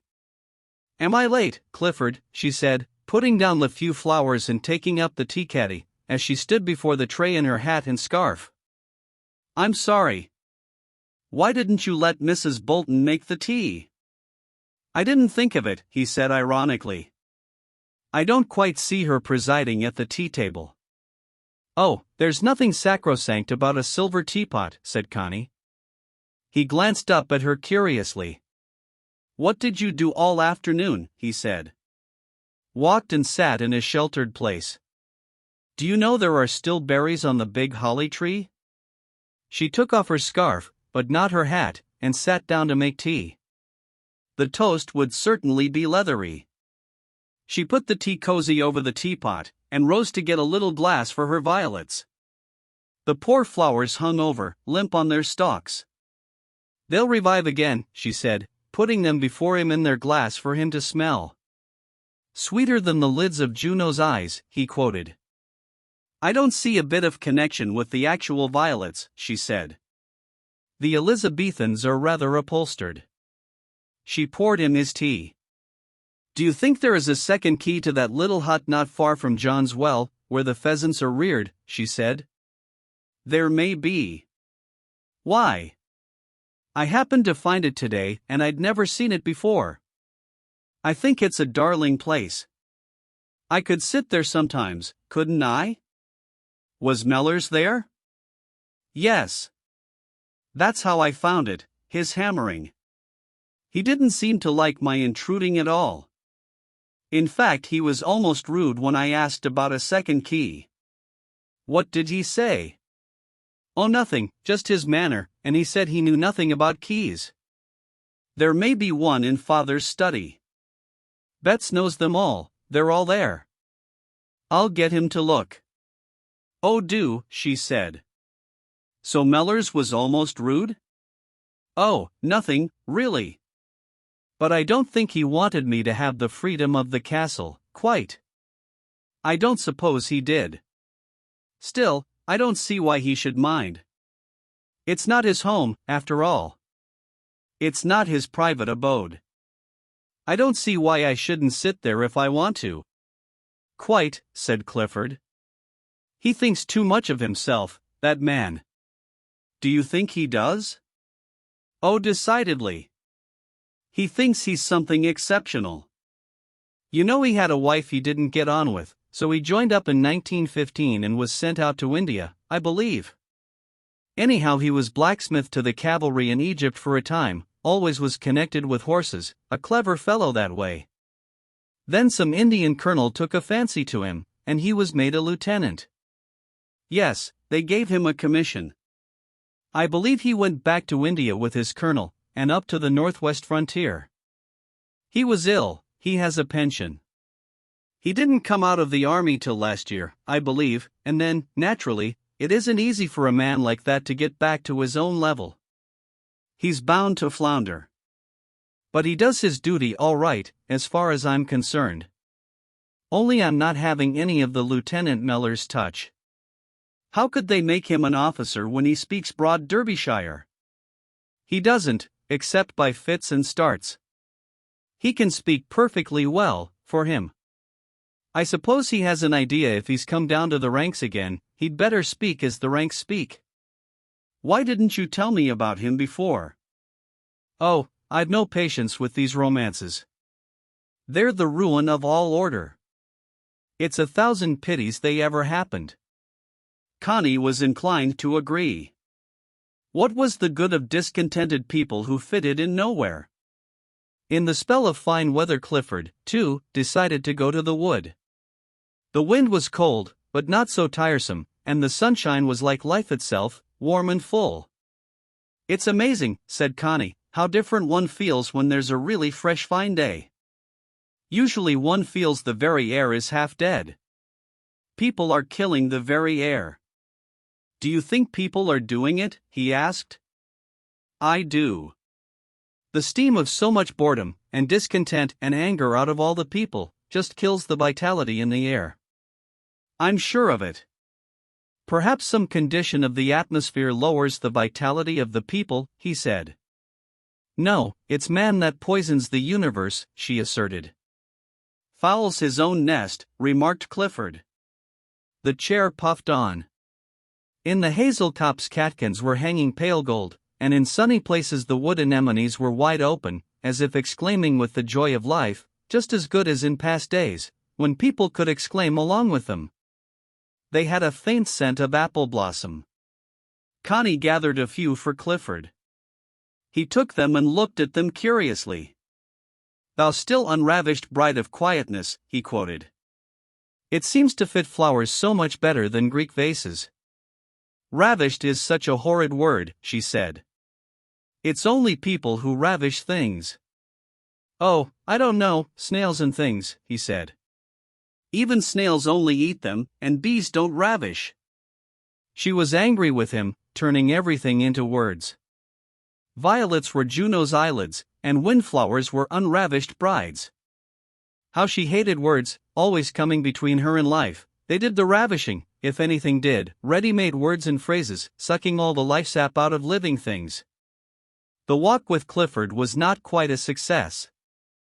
Between him and Connie there was a tension that each pretended not to notice, but there it was. Suddenly, with all the force of her female instinct, she was shoving him off. She wanted to be clear of him, and especially of his consciousness, his words, his obsession with himself, his endless treadmill obsession with himself, and his own words. The weather came rainy again. But after a day or two she went out in the rain, and she went to the wood. And once there, she went towards the hut.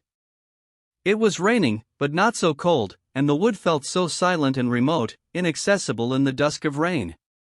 She came to the clearing. No one there. The hut was locked. But she sat on the log doorstep, under the rustic porch, and snuggled into her own warmth. So she sat, looking at the rain, listening to the many noiseless noises of it, and to the strange soughings of wind in upper branches, when there seemed to be no wind. Old oak trees stood around, gray, powerful trunks, rain-blackened, round and vital, throwing off reckless limbs. The ground was fairly free of undergrowth, the anemones sprinkled, there was a bush or two, elder, or delder rose, and a purplish tangle of bramble, the old russet of bracken almost vanished under green anemone ruffs. Perhaps this was one of the unravished places. Unravished! The whole world was ravished. Some things can't be ravished. You can't ravish a tin of sardines. And so many women are like that, and men. But the earth? The rain was abating. It was hardly making darkness among the oaks anymore. Connie wanted to go, yet she sat on. But she was getting cold, yet the overwhelming inertia of her inner resentment kept her there as if paralyzed. Ravished. How ravished one could be without ever being touched. Ravished by dead words become obscene, and dead ideas become obsessions. A wet brown dog came running and did not bark, lifting a wet feather of a tail.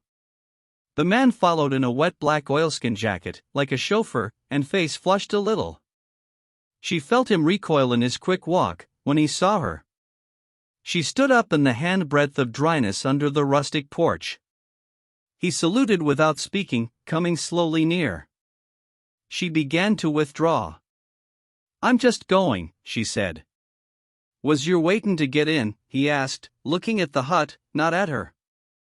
"No, I only sat a few minutes in the shelter," she said, with quiet dignity. He looked at her. She looked cold. "Sir Clifford ain't got no other key, then?" he asked. "No, but it doesn't matter. I can sit perfectly dry under this porch. Good afternoon." She hated the excess of vernacular in his speech. He watched her closely, as she was moving away. Then he hitched up his jacket, and put his hand in his breeches pocket, taking out the key of the hut. "'Appen you'd better ave this key, and unfend for bod some other road." She looked at him. "What do you mean?" she asked. "I mean as 'appen I can find another place as'll do for rearing pheasants. If you want ter be air, you'll non want me messin' about a time." She looked at him, getting his meaning through the fog of the dialect. "Why don't you speak ordinary English?" she said coldly. "Me? Ah, thought it war ordinary." She was silent for a few moments in anger. "So if you want key, you'd better tie it. Or 'appen I'd better giet yer ter more, and clear all tea stuff out fust. Would that do for yer? She became more angry. I didn't want your key, she said. I don't want you to clear anything out at all. I don't in the least want to turn you out of your hut, thank you. I only wanted to be able to sit here sometimes, like today. But I can sit perfectly well under the porch, so please say no more about it. He looked at her again, with his wicked blue eyes. Why, he began, in the broad slow dialect. Your ladyship's as welcome as Christmas ter th hut and th key and iverythink as is. Audie this time o th year there's bodster set, and avi got turby potterin about a good bit, seein' after em, and a winter time on Ned ardly come nigh th please. But what why spring, and Sir Clifford wantin' to start th pheasants?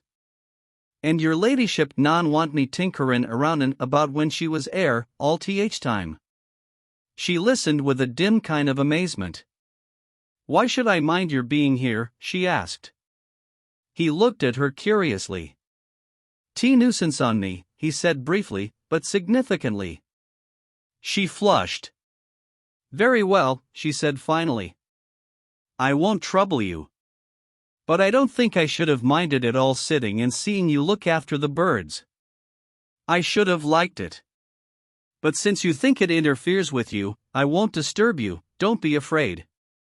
You are Sir Clifford's keeper, not mine. The phrase sounded queer, she didn't know why. But she let it pass. Nay, your ladyship. It's your ladyship's own UT. It's as your ladyship likes and pleases, every time. Yer can turn me off at a week's notice. It wore only. Only what? She asked, baffled. He pushed back his hat in an odd comic way. Annie is appin yod like the place ter yerson, when yer did come, and not me messin' about. But why? She said, angry. Aren't you a civilized human being? Do you think I ought to be afraid of you? Why should I take any notice of you and your being here or not? Why is it important? He looked at her, all his face glimmering with wicked laughter. It's not, your ladyship. Not in the very least, he said.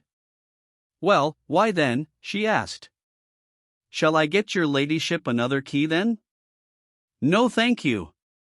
I don't want it. I'll get it anyhow.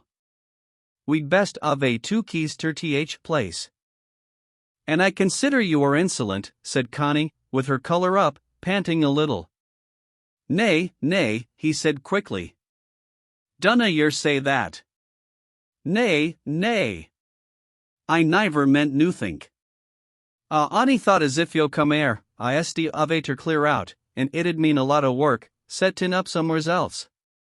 But if your ladyship isn't going ter take no notice o' me, then, it's Sir Clifford's UT, and everythink is as your ladyship likes, everythink is as your ladyship likes and pleases, barrin' yer take no notice o' me, doin' th bits of jobs as a v got ter do. Connie went away completely bewildered. She was not sure whether she had been insulted and mortally offended, or not. Perhaps the man really only meant what he said, that he thought she would expect him to keep away.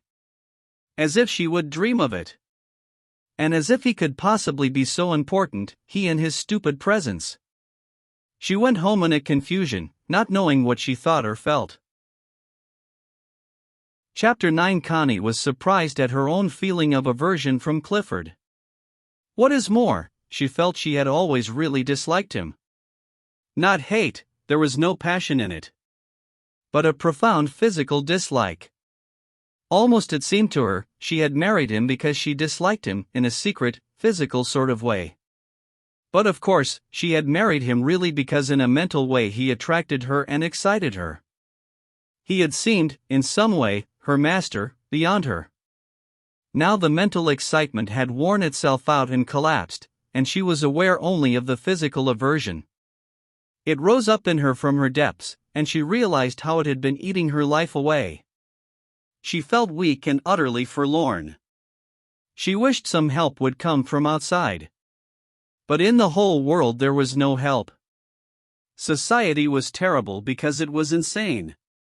Civilized society is insane. Money and so-called love are its two great manias, money a long way first. The individual asserts himself in his disconnected insanity in these two modes, money and love. Look at Michaelis. His life and activity were just insanity. His love was a sort of insanity. And Clifford the same. All that talk. All that writing. All that wild struggling to push himself forward. It was just insanity. And it was getting worse, really maniacal. Connie felt washed out with fear. But at least, Clifford was shifting his grip from her on to Mrs. Bolton. He did not know it. Like many insane people, his insanity might be measured by the things he was not aware of, the great desert tracts in his consciousness. Mrs. Bolton was admirable in many ways. But she had that queer sort of bossiness, endless assertion of her own will, which is one of the signs of insanity in modern woman. She thought she was utterly subservient and living for others.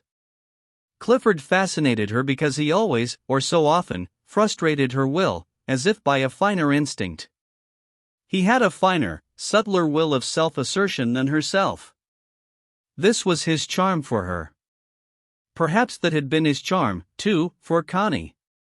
"It's a lovely day, today," Mrs. Bolton would say in her caressive, persuasive voice.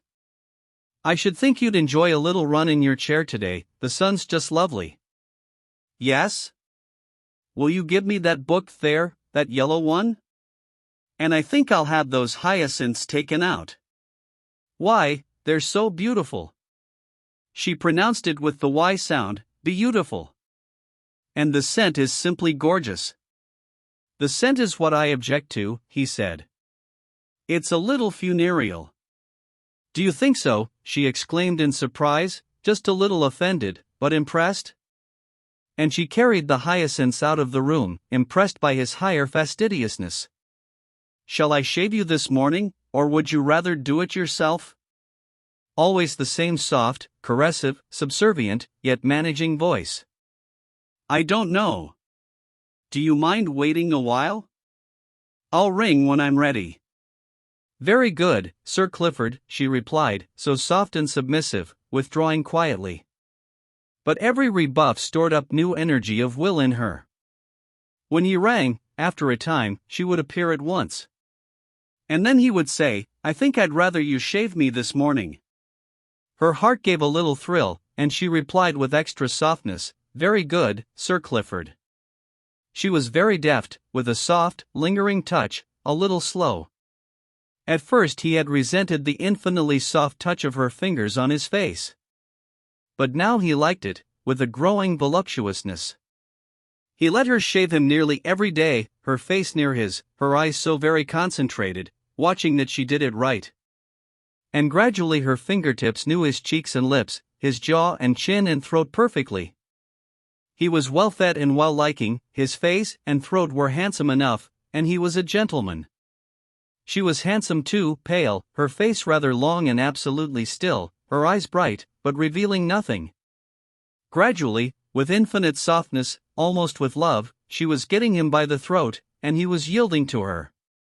She now did almost everything for him, and he felt more at home with her, less ashamed of accepting her menial offices, than with Connie. She liked handling him.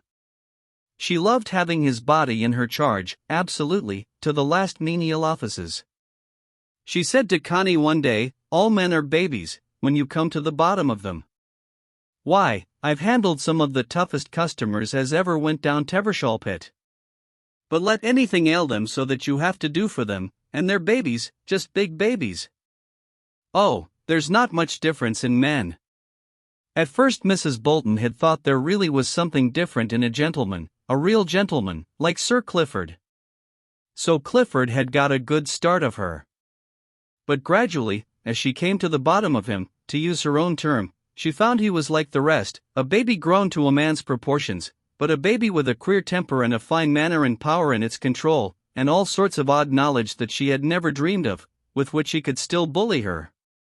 Connie was sometimes tempted to say to him, "For God's sake, don't sink so horribly into the hands of that woman."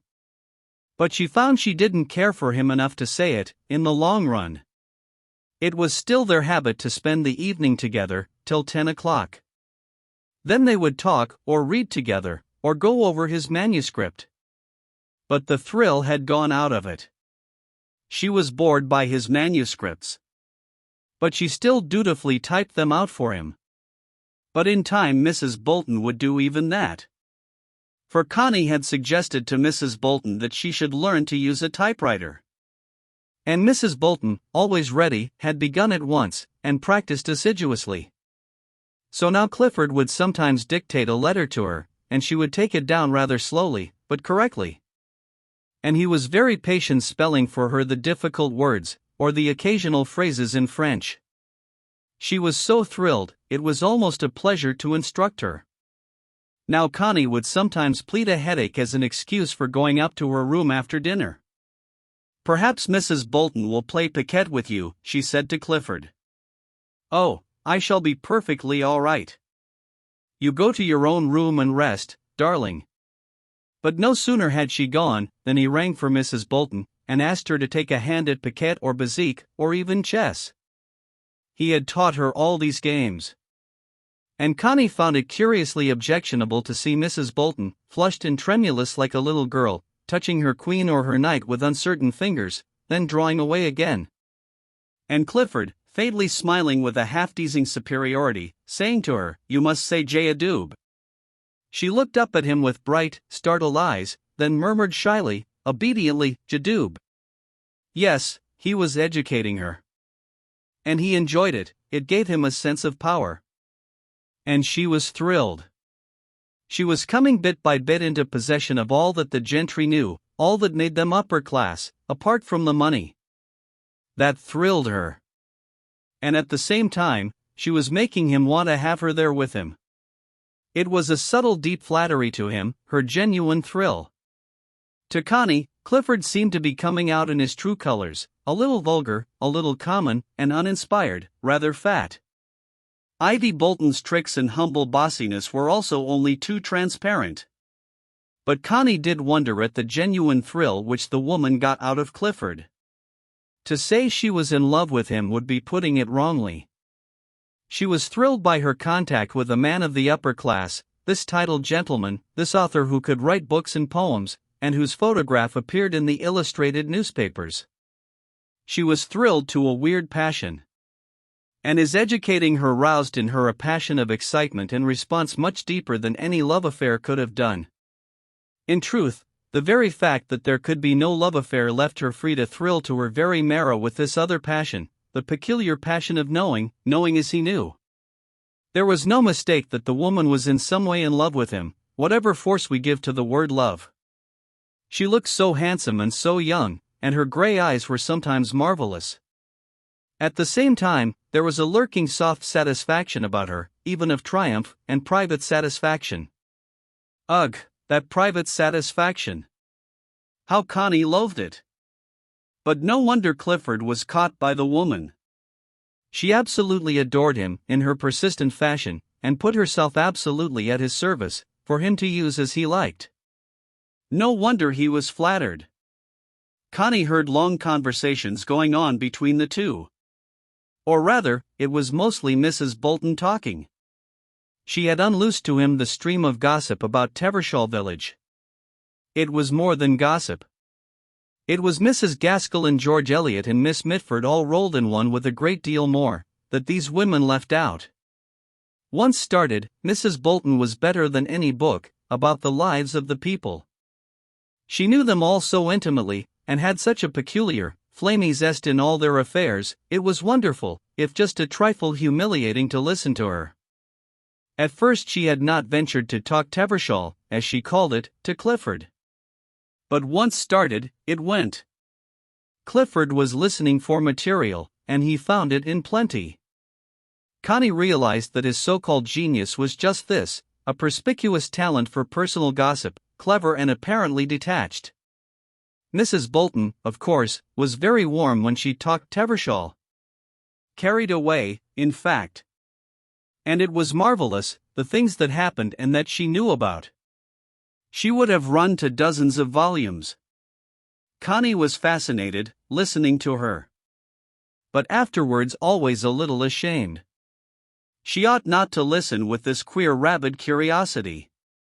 After all, one may hear the most private affairs of other people, but only in a spirit of respect for the struggling, battered thing which any human soul is, and in a spirit of fine, discriminative sympathy.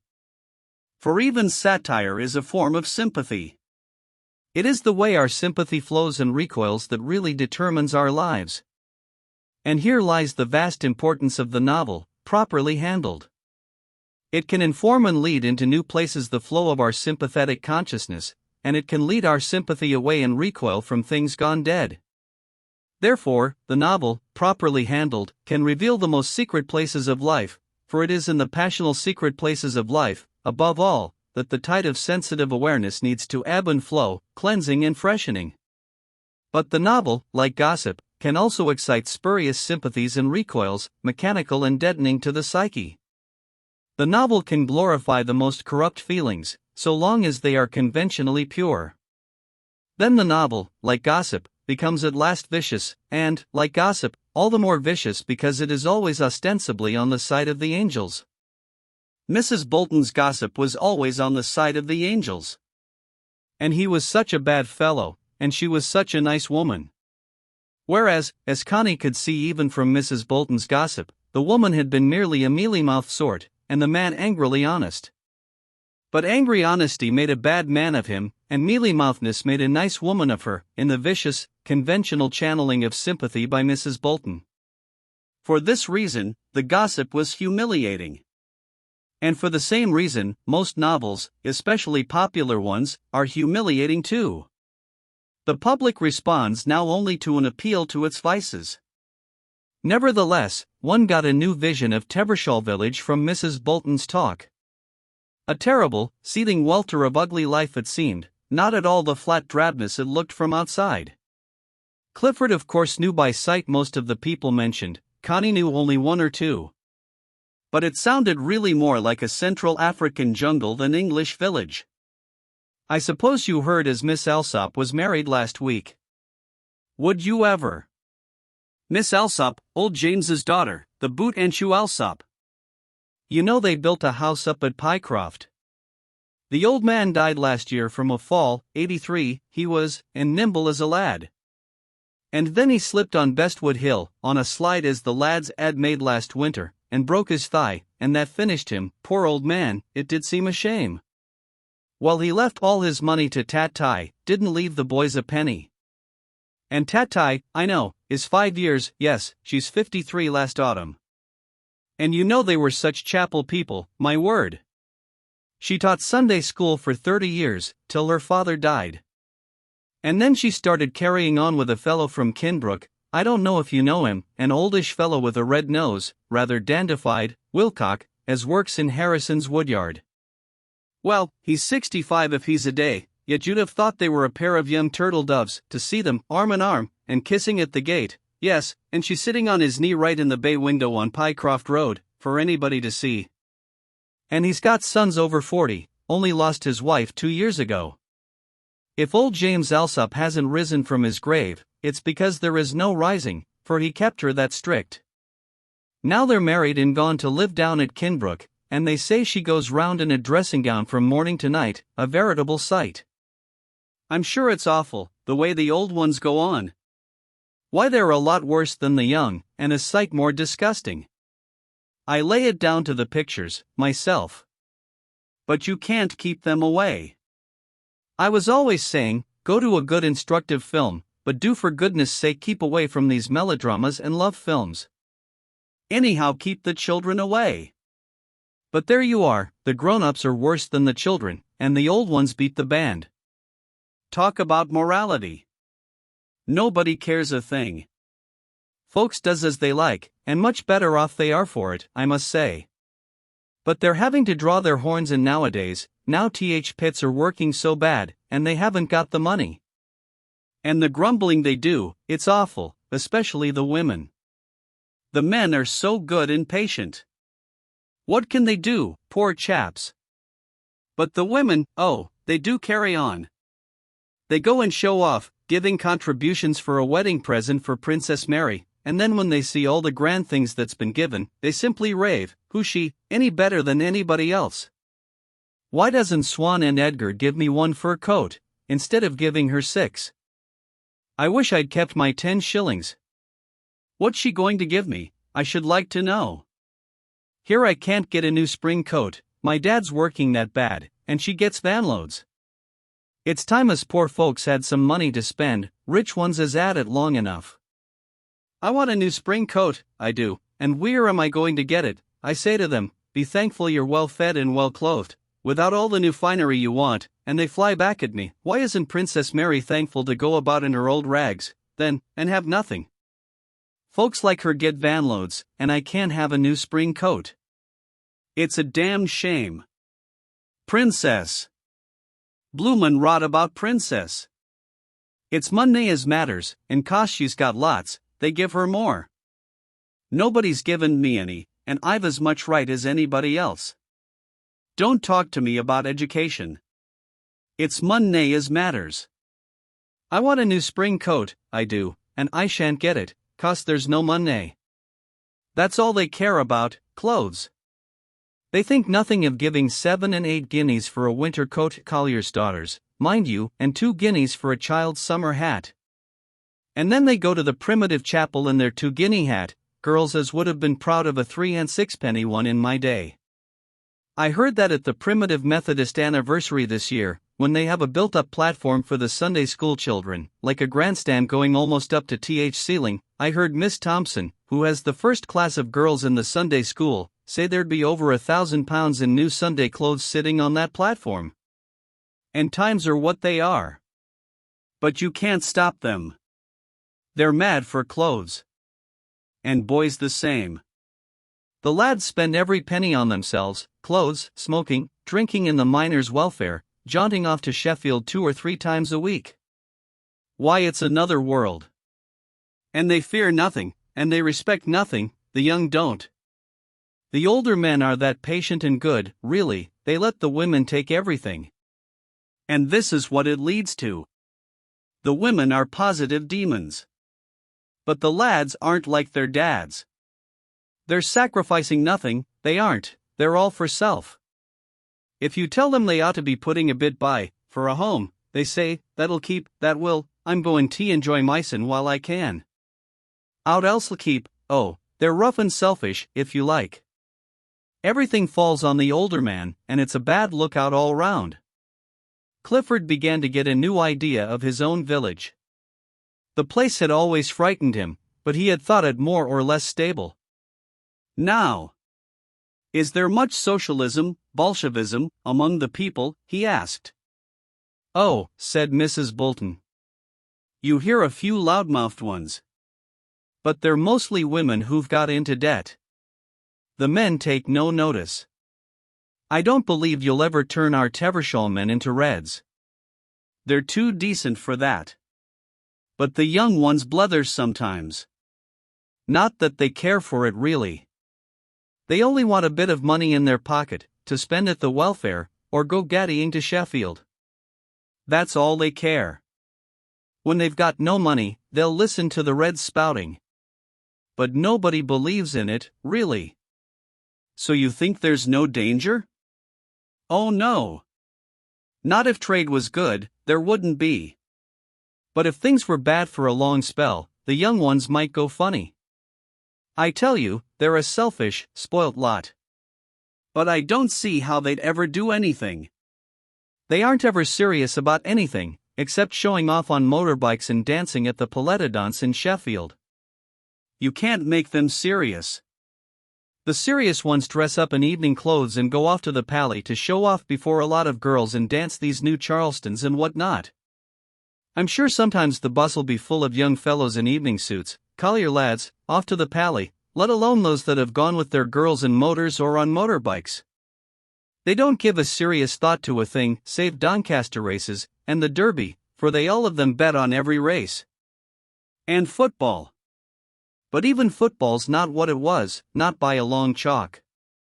It's too much like hard work, they say. No, they'd rather be off on motorbikes to Sheffield or Nottingham, Saturday afternoons. But what do they do when they get there? Oh, hang round and have tea in some fine tea place like the Mikado, and go to the Pally or the Pictures or the Empire, with some girl. The girls are as free as the lads. They do just what they like. And what do they do when they haven't the money for these things? They seem to get it, somehow. And they begin talking nasty then. But I don't see how you're going to get Bolshevism, when all the lads want is just money to enjoy themselves, and the girls the same, with fine clothes, and they don't care about another thing. They haven't the brains to be socialists. They haven't enough seriousness to take anything really serious, and they never will have. Connie thought, how extremely like all the rest of the classes the lower classes sounded. Just the same thing over again, Tevershall or Mayfair or Kensington. There was only one class nowadays, money boys. The money boy and the money girl, the only difference was how much you'd got, and how much you wanted. Under Mrs. Bolton's influence, Clifford began to take a new interest in the mines. He began to feel he belonged. A new sort of self-assertion came into him. After all, he was the real boss in Tevershall, he was really the pits. It was a new sense of power, something he had till now shrunk from with dread. Tevershall pits were running thin. There were only two collieries, Tevershall itself, and New London. Tevershall had once been a famous mine, and had made famous money. But its best days were over. New London was never very rich, and in ordinary times just got along decently. But now times were bad, and it was pits like New London that got left. There's a lot of Tevershall men left and gone to Stacksgate and Whiteover, said Mrs. Bolton. You've not seen the new works at Stacksgate, opened after the war, have you, Sir Clifford? Oh, you must go one day, there's something quite new, great big chemical works at the pithead, does it look a bit like a colliery? They say they get more money out of the chemical byproducts than out of the coal, I forget what it is. And the grand new houses for the men, fair mansions. Of course it's brought a lot of riffraff from all over the country. But a lot of Tevershall men got on there, and doing well, a lot better than our own men. They say Tevershall's done, finished, only a question of a few more years, and it'll have to shut down. And New London'll go first. My word, won't it be funny, when there's no Tevershall pit working? It's bad enough during a strike, but my word, if it closes for good, it'll be like the end of the world. Even when I was a girl it was the best pit in the country, and a man counted himself lucky if he could get on here. Oh, there's been some money made in Tevershall. And now the men say it's a sinking ship, and it's time they all got out. Doesn't it sound awful? But of course there's a lot as'll never go till they have to.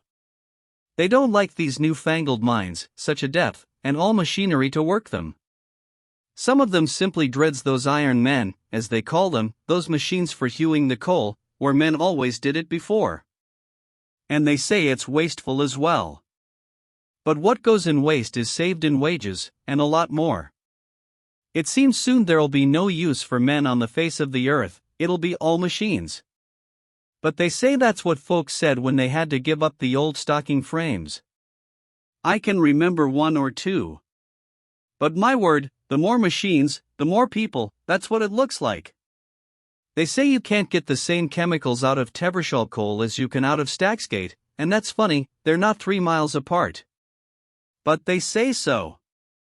But everybody says it's a shame something can't be started, to keep the men going a bit better, and employ the girls. All the girls traipsing off to Sheffield every day. My word, it would be something to talk about if Tevershall collieries took a new lease on life, after everybody saying they're finished, and a sinking ship, and the men ought to leave them like rats leave a sinking ship. But folks talk so much. Of course there was a boom during the war. When Sir Geoffrey made a trust of himself and got the money safe forever, somehow. So they say. But they say even the masters and the owners don't get much out of it now. You can hardly believe it, can you? Why, I always thought the pits would go on forever and ever. Who'd have thought, when I was a girl? But New England's shut down, so is Collickwood. Yes, it's fair haunting to go through that copy and see Collickwood standing there deserted among the trees, and bushes growing up all over the pithead, and the lines red rusty. It's like death itself, a dead colliery. Why, whatever we should do if Tevershall shut down? It doesn't bear thinking of. Always the throng it's been, except it strikes, and even then the fan wheels didn't stand, except when they fetched the ponies up. I'm sure it's a funny world, you don't know where you are from year to year, you really don't. It was Mrs. Bolton's talk that really put a new fight into Clifford. His income, as she pointed out to him, was secure, from his father's trust, even though it was not large. The pits did not really concern him. It was the other world he wanted to capture, the world of literature and fame, the popular world, not the working world. Now he realized the distinction between popular success and working success, the populace of pleasure and the populace of work. He, as a private individual, had been catering with his stories for the populace of pleasure. And he had caught on. But beneath the populace of pleasure lay the populace of work, grim, grimy, and rather terrible. They too had to have their providers. And it was a much grimmer business, providing for the populace of work, than for the populace of pleasure. While he was doing his stories, and getting on in the world, Tevershall was going to the wall. He realized now that the bitch goddess of success had two main appetites, one for flattery, adulation, stroking and tickling such as writers and artists gave her, but the other a grimmer appetite for meat and bones. And the meat and bones for the bitch goddess were provided by the men who made money in industry. Yes, there were two great groups of dogs wrangling for the bitch goddess, the group of the flatterers, those who offered her amusement, stories, films, plays, and the other, much less showy, much more savage breed, those who gave her meat, the real substance of money. The well-groomed showy dogs of amusement wrangled and snarled among themselves for the favors of the bitch goddess. But it was nothing to the silent fight to the death that went on among the indispensables, the bone-bringers. But under Mrs. Bolton's influence, Clifford was tempted to enter this other fight, to capture the bitch goddess by brute means of industrial production. Somehow, he got his pecker up. In one way, Mrs. Bolton made a man of him, as Connie never did. Connie kept him apart, and made him sensitive and conscious of himself and his own states. Mrs. Bolton made him aware only of outside things. Inwardly he began to go soft as pulp. But outwardly he began to be effective. He even roused himself to go to the mines once more, and when he was there, he went down in a tub, and in a tub he was hauled out into the workings. Things he had learned before the war, and seemed utterly to have forgotten, now came back to him. He sat there, crippled, in a tub, with the underground manager showing him the scene with a powerful torch. And he said little. But his mind began to work. He began to read again his technical works on the coal mining industry, he studied the government reports, and he read with care the latest things on mining and the chemistry of coal and of shale which were written in German. Of course, the most valuable discoveries were kept secret as far as possible. But once you started a sort of research in the field of coal mining, a study of methods and means, a study of byproducts and the chemical possibilities of coal, it was astounding, the ingenuity and the almost uncanny cleverness of the modern technical mind, as if really the devil himself had lent fiend's wits to the technical scientists of industry. It was far more interesting than art, than literature, poor emotional half-witted stuff, was this technical science of industry. In this field, men were like gods, or demons, inspired to discoveries, and fighting to carry them out. In this activity, men were beyond any mental age calculable. But Clifford knew that when it did come to the emotional and human life, these self-made men were of a mental age of about 13, feeble boys. The discrepancy was enormous and appalling. But let that be. Let man slide down to general idiocy in the emotional and human mind, Clifford did not care. Let all that go hang. He was interested in the technicalities of modern coal mining, and in pulling Tevershall out of the hole. He went down to the pit day after day, he studied, he put the general manager, and the overhead manager, and the underground manager, and the engineers through a mill they had never dreamed of. Power. He felt a new sense of power flowing through him, power over all these men, over the hundreds and hundreds of colliers. He was finding out, and he was getting things into his grip. And he seemed verily to be reborn. Now life came into him. He had been gradually dying, with Connie, in the isolated private life of the artist and the conscious being. Now let all that go. Let it sleep. He simply felt life rush into him out of the coal, out of the pit. The very stale air of the colliery was better than oxygen to him. It gave him a sense of power. He was doing something, and he was going to do something. He was going to win, not as he had won with his stories, mere publicity, amid a whole sapping of energy and malice. But a man's victory. At first he thought the solution lay in electricity, convert the coal into electric power. Then a new idea came. The Germans invented a new locomotive engine with a self-feeder that did not need a fireman. And it was to be fed with a new fuel that burnt in small quantities at a great heat, under peculiar conditions. The idea of a new concentrated fuel that burnt with a hard slowness at a fierce heat was what first attracted Clifford. There must be some sort of external stimulus to the burning of such fuel, not merely air supply. He began to experiment, and got a clever young fellow who had proved brilliant in chemistry, to help him. And he felt triumphant. He had at last got out of himself. He had fulfilled his lifelong secret yearning to get out of himself. Art had not done it for him. Art had only made it worse. But now he had done it. He was not aware how much Mrs. Bolton was behind him. He did not know how much he depended on her. But for all that, it was evident that when he was with her his voice dropped to an easy rhythm of intimacy, almost a trifle vulgar. With Connie, he was a little stiff. He felt he owed her everything, and he showed her the utmost respect and consideration, so long as she gave him mere outward respect. But it was obvious he had a secret dread of her. The new Achilles in him had a heel, and in this heel the woman like Connie his wife, could lame him fatally. He went in a certain half-subservient dread of her, and was extremely nice to her. But his voice was a little tense when he spoke to her, and he began to be silent whenever she was present. Only when he was alone with Mrs. Bolton did he really feel a lord and a master, and his voice ran on with her almost as easily and garrulously as her own could run. And he let her shave him and sponge all his body as if he were a child, really as if he were a child. Chapter 10. Connie was a good deal alone now. Fewer people came to Ragby. Clifford no longer wanted them. He had turned against even the cronies. He was queer. He preferred the radio, which he had installed at some expense, with a good deal of success at last. He could sometimes get Madrid or Frankfurt, even there in the uneasy Midlands. And he would sit alone for hours listening to the loudspeaker bellowing forth. It amazed and stunned Connie. But there he would sit, with a blank entranced expression on his face, like a person losing his mind, and listen, or seem to listen, to the unspeakable thing. Was he really listening?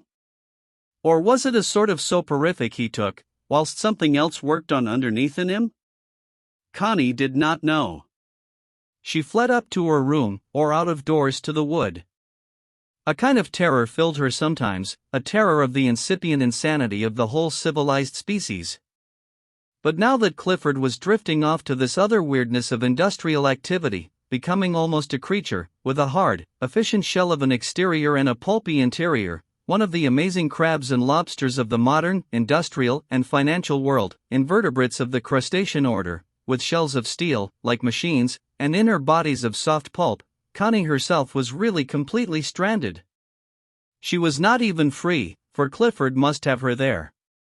He seemed to have a nervous terror that she should leave him. The curious pulpy part of him, the emotional and humanly individual part, depended on her with terror, like a child, almost like an idiot. She must be there at Ragby, a Lady Chatterley, his wife. Otherwise he would be lost like an idiot on a moor. This amazing dependence Connie realized with a sort of horror. She heard him with his pit managers, with the members of his board, with young scientists, and she was amazed at his shrewd insight into things, his power, his uncanny material power over what is called practical men. He had become a practical man himself, and an amazingly astute and powerful one, a master. Connie attributed it to Mrs. Bolton's influence upon him, just at the crisis in his life. But this astute and practical man was almost an idiot when left alone to his own emotional life. He worshipped Connie, she was his wife, a higher being, and he worshipped her with a queer, craven idolatry, like a savage, a worship based on enormous fear, and even hate of the power of the idol, the dread idol.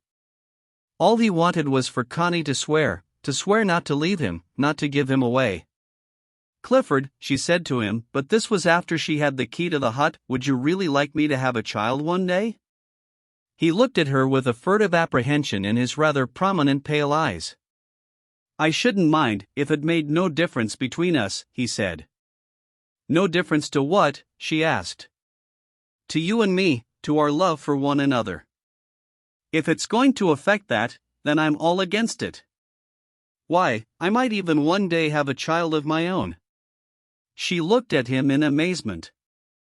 "I mean, it might come back to me one of these days." She still stared in amazement, and he was uncomfortable. "So you would not like it if I had a child," she said. "I tell you," he replied quickly, like a cornered dog, "I am quite willing, provided it doesn't touch your love for me. If it would touch that, I am dead against it." Connie could only be silent in cold fear and contempt. Such talk was really the gabbling of an idiot. He no longer knew what he was talking about. "Oh, it wouldn't make any difference to my feeling for you," she said, with a certain sarcasm. "There," he said. "That is the point. In that case, I don't mind in the least. I mean, it would be awfully nice to have a child running about the house, and feel one was building up a future for it. I should have something to strive for then, and I should know it was your child, shouldn't I, dear? And it would seem just the same as my own. Because it is you who count in these matters. You know that, don't you, dear? I don't enter, I am a cipher. You are the great I am. As far as life goes. You know that, don't you? I mean, as far as I am concerned. I mean, but for you I am absolutely nothing. I live for your sake and your future.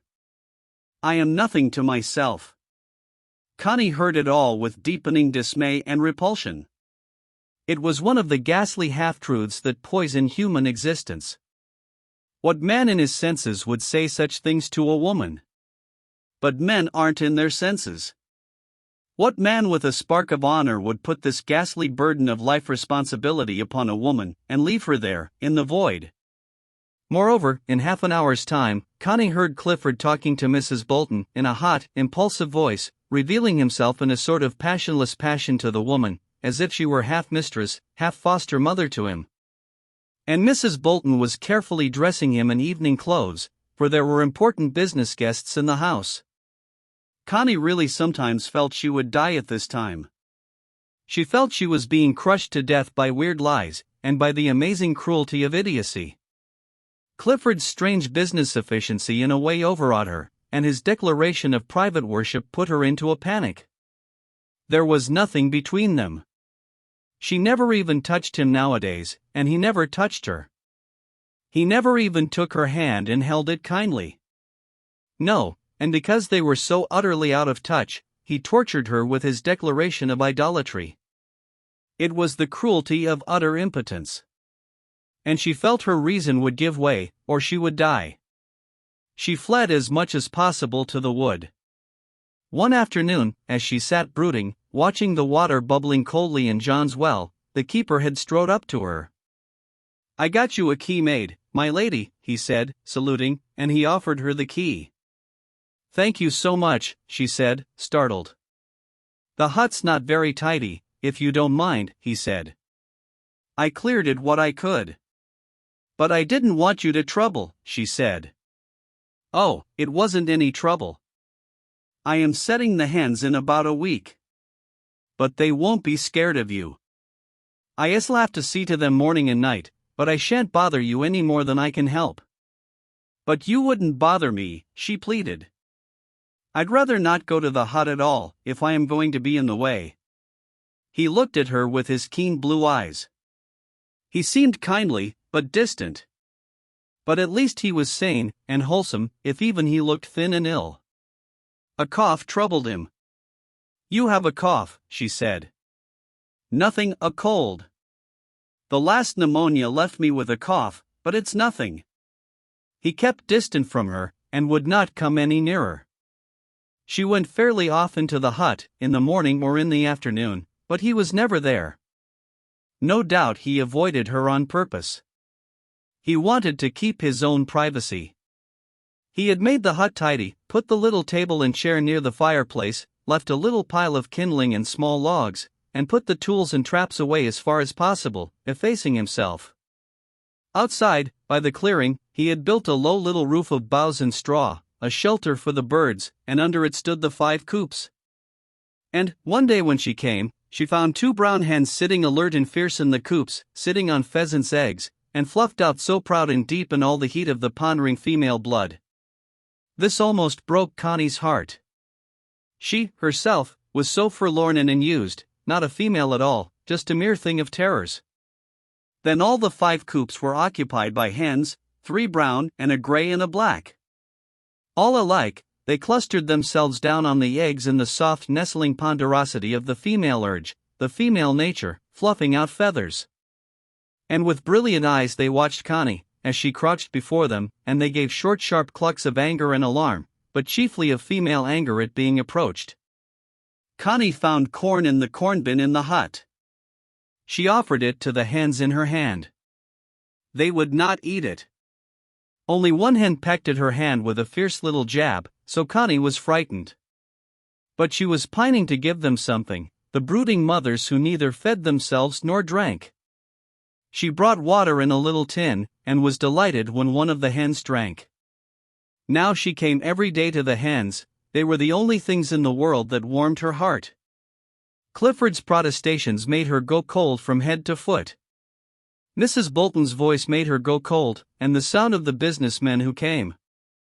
An occasional letter from Michaelis affected her with the same sense of chill. She felt she would surely die if it lasted much longer. Yet it was spring, and the bluebells were coming in the wood, and the leaf buds on the hazels were opening like the spatter of green rain. How terrible it was that it should be spring, and everything cold-hearted, cold-hearted. Only the hens, fluffed so wonderfully on the eggs, were warm with their hot, brooding female bodies. Connie felt herself living on the brink of fainting all the time. Then, one day, a lovely sunny day with great tufts of primroses under the hazels, and many violets dotting the paths, she came in the afternoon to the coops, and there was one tiny, tiny perky chicken tinily prancing round in front of a coop, and the mother hen clucking in terror. The slim little chick was grayish-brown with dark markings, and it was the most alive little spark of a creature in 7 kingdoms at that moment. Connie crouched to watch in a sort of ecstasy. Life, life. Pure, sparky, fearless new life. New life. So tiny and so utterly without fear. Even when it scampered a little scramblingly into the coop again, and disappeared under the hen's feathers in answer to the mother hen's wild alarm cries, it was not really frightened, it took it as a game, the game of living. For in a moment a tiny sharp head was poking through the gold-brown feathers of the hen, and eyeing the cosmos. Connie was fascinated. And at the same time, never had she felt so acutely the agony of her own female forlornness. It was becoming unbearable. She had only one desire now, to go to the clearing in the wood. The rest was a kind of painful dream. But sometimes she was kept all day at Ragby, by her duties as hostess. And then she felt as if she too were going blank, just blank and insane. One evening, guests or no guests, she escaped after tea. It was late, and she fled across the park like one who fears to be called back. The sun was setting rosy as she entered the wood, but she pressed on among the flowers. The light would last long overhead. She arrived at the clearing flushed and semi-conscious. The keeper was there, in his shirt sleeves, just closing up the coops for the night, so the little occupants would be safe. But still one little trio was pattering about on tiny feet, alert drab mites, under the straw shelter, refusing to be called in by the anxious mother. "I had to come and see the chickens," she said, panting, glancing shyly at the keeper, almost unaware of him. "Are there any more?" 36 so far, he said. "Not bad." He too took a curious pleasure in watching the young things come out. Connie crouched in front of the last coop. The 3 chicks had run in. But still their cheeky heads came poking sharply through the yellow feathers, then withdrawing, then only one beady little head eyeing forth from the vast mother body. "I'd love to touch them," she said, putting her fingers gingerly through the bars of the coop. But the mother hen pecked at her hand fiercely, and Connie drew back startled and frightened. "How she pecks at me!" "She hates me," she said in a wondering voice. "But I wouldn't hurt them." The man standing above her laughed, and crouched down beside her, knees apart, and put his hand with quiet confidence slowly into the coop. The old hen pecked at him, but not so savagely. And slowly, softly, with sure gentle fingers, he felt among the old bird's feathers and drew out a faintly peeping chick in his closed hand. "There," he said, holding out his hand to her.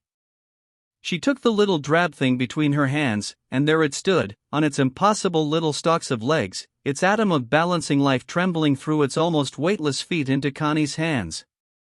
But it lifted its handsome, clean-shaped little head boldly, and looked sharply round, and gave a little peep. "So adorable! So cheeky," she said softly. The keeper squatting beside her, was also watching with an amused face the bold little bird in her hands.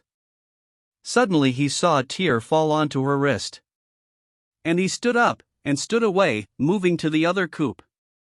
For suddenly he was aware of the old flame shooting and leaping up in his loins, that he had hoped was quiescent forever. He fought against it, turning his back to her. But it leapt, and leapt downwards, circling in his knees. He turned again to look at her. She was kneeling and holding her 2 hands slowly forward, blindly, so that the chicken should run into the mother hen again. And there was something so mute and forlorn in her, compassion flamed in his bowels for her. Without knowing, he came quickly towards her and crouched beside her again, taking the chick from her hands, because she was afraid of the hen, and putting it back in the coop. At the back of his loins the fire suddenly darted stronger. He glanced apprehensively at her. Her face was averted, and she was crying blindly, in all the anguish of her generation's forlornness. His heart melted suddenly, like a drop of fire, and he put out his hand and laid his fingers on her knee. "You shouldn't cry," he said softly. But then she put her hands over her face and felt that really her heart was broken and nothing mattered anymore. He laid his hand on her shoulder, and softly, gently, it began to travel down the curve of her back, blindly, with a blind stroking motion, to the curve of her crouching loins. And there his hand softly, softly, stroked the curve of her flank, in the blind instinctive caress. She had found her scrap of handkerchief and was blindly trying to dry her face. "Shall you come to the hut?" he said, in a quiet, neutral voice. And closing his hand softly on her upper arm, he drew her up and led her slowly to the hut, not letting go of her till she was inside. Then he cleared aside the chair and table, and took a brown soldier's blanket from the tool chest, spreading it slowly. She glanced at his face, as she stood motionless. His face was pale and without expression, like that of a man submitting to fate. "You lie there," he said softly, and he shut the door, so that it was dark, quite dark. With a queer obedience, she lay down on the blanket. Then she felt the soft, groping, helplessly desirous hand touching her body, feeling for her face. The hand stroked her face softly, softly, with infinite soothing and assurance, and at last there was the soft touch of a kiss on her cheek. She lay quite still, in a sort of sleep, in a sort of dream. Then she quivered as she felt his hand groping softly, yet with queer thwarted clumsiness among her clothing. Yet the hand knew, too, how to unclothe her where it wanted. He drew down the thin silk sheath, slowly, carefully, right down and over her feet. Then with a quiver of exquisite pleasure he touched the warm soft body, and touched her navel for a moment in a kiss. And he had to come into her at once, to enter the peace on earth of her soft, quiescent body. It was the moment of pure peace for him, the entry into the body of the woman. She lay still, in a kind of sleep, always in a kind of sleep. The activity, the orgasm was his, all his, she could strive for herself no more. Even the tightness of his arms round her, even the intense movement of his body, and the springing of his seat in her, was a kind of sleep, from which she did not begin to rouse till he had finished and lay softly panting against her breast. Then she wondered, just dimly wondered, why? Why was this necessary? Why had it lifted a great cloud from her and given her peace? Was it real? Was it real? Her tormented modern woman's brain still had no rest. Was it real? And she knew, if she gave herself to the man, it was real. But if she kept herself for herself, it was nothing. She was old, millions of years old, she felt. And at last, she could bear the burden of herself no more. She was to be had for the taking. To be had for the taking. The man lay in a mysterious stillness. What was he feeling? What was he thinking? She did not know. He was a strange man to her, she did not know him. She must only wait, for she did not dare to break his mysterious stillness. He lay there with his arms round her, his body on hers, his wet body touching hers, so close. And completely unknown. Yet not unpeaceful. His very stillness was peaceful. She knew that, when at last he roused and drew away from her. It was like an abandonment. He drew her dress in the darkness down over her knees and stood a few moments, apparently adjusting his own clothing. Then he quietly opened the door and went out. She saw a very brilliant little moon shining above the afterglow over the oaks. Quickly she got up and arranged herself, she was tidy. Then she went to the door of the hut. All the lower wood was in shadow, almost darkness. Yet the sky overhead was crystal. But it shed hardly any light. He came through the lower shadow towards her, his face lifted like a pale blotch. "Shall we go, then?" he said. "Where?" "I'll go with you to the gate." He arranged things his own way. He locked the door of the hut and came after her. "You aren't sorry, are you?" he asked, as he went at her side. "No. No." "Are you?" she said. "For that?" "No," he said. Then after a while he added, "But there's the rest of things." "What rest of things?" she said. "Sir Clifford. Other folks. All the complications." "Why complications?" she said, disappointed. "It's always so. For you as well as for me. There's always complications." He walked on steadily in the dark. "And are you sorry?" she said. "In a way," he replied, looking up at the sky. "I thought I'd done with it all. Now I've begun again." "Begun what?" "Life." "Life," she re-echoed, with a queer thrill. "It's life," he said. "There's no keeping clear. And if you do keep clear you might almost as well die. So if I've got to be broken open again, I have." She did not quite see it that way, but still. "It's just love," she said cheerfully. "Whatever that may be," he replied. They went on through the darkening wood in silence, till they were almost at the gate. "But you don't hate me, do you?" she said wistfully. "Nay, nay," he replied. And suddenly he held her fast against his breast again, with the old connecting passion. "Nay, for me it was good, it was good." "Was it for you?" "Yes, for me too," she answered, a little untruthfully, for she had not been conscious of much. He kissed her softly, softly, with the kisses of warmth. If only there weren't so many other people in the world, he said lugubriously. She laughed. They were at the gate to the park. He opened for her. I won't come any further, he said. No. And she held out her hand, as if to shake hands. But he took it in both his.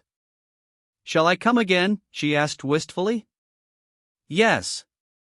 Yes. She left him and went across the park.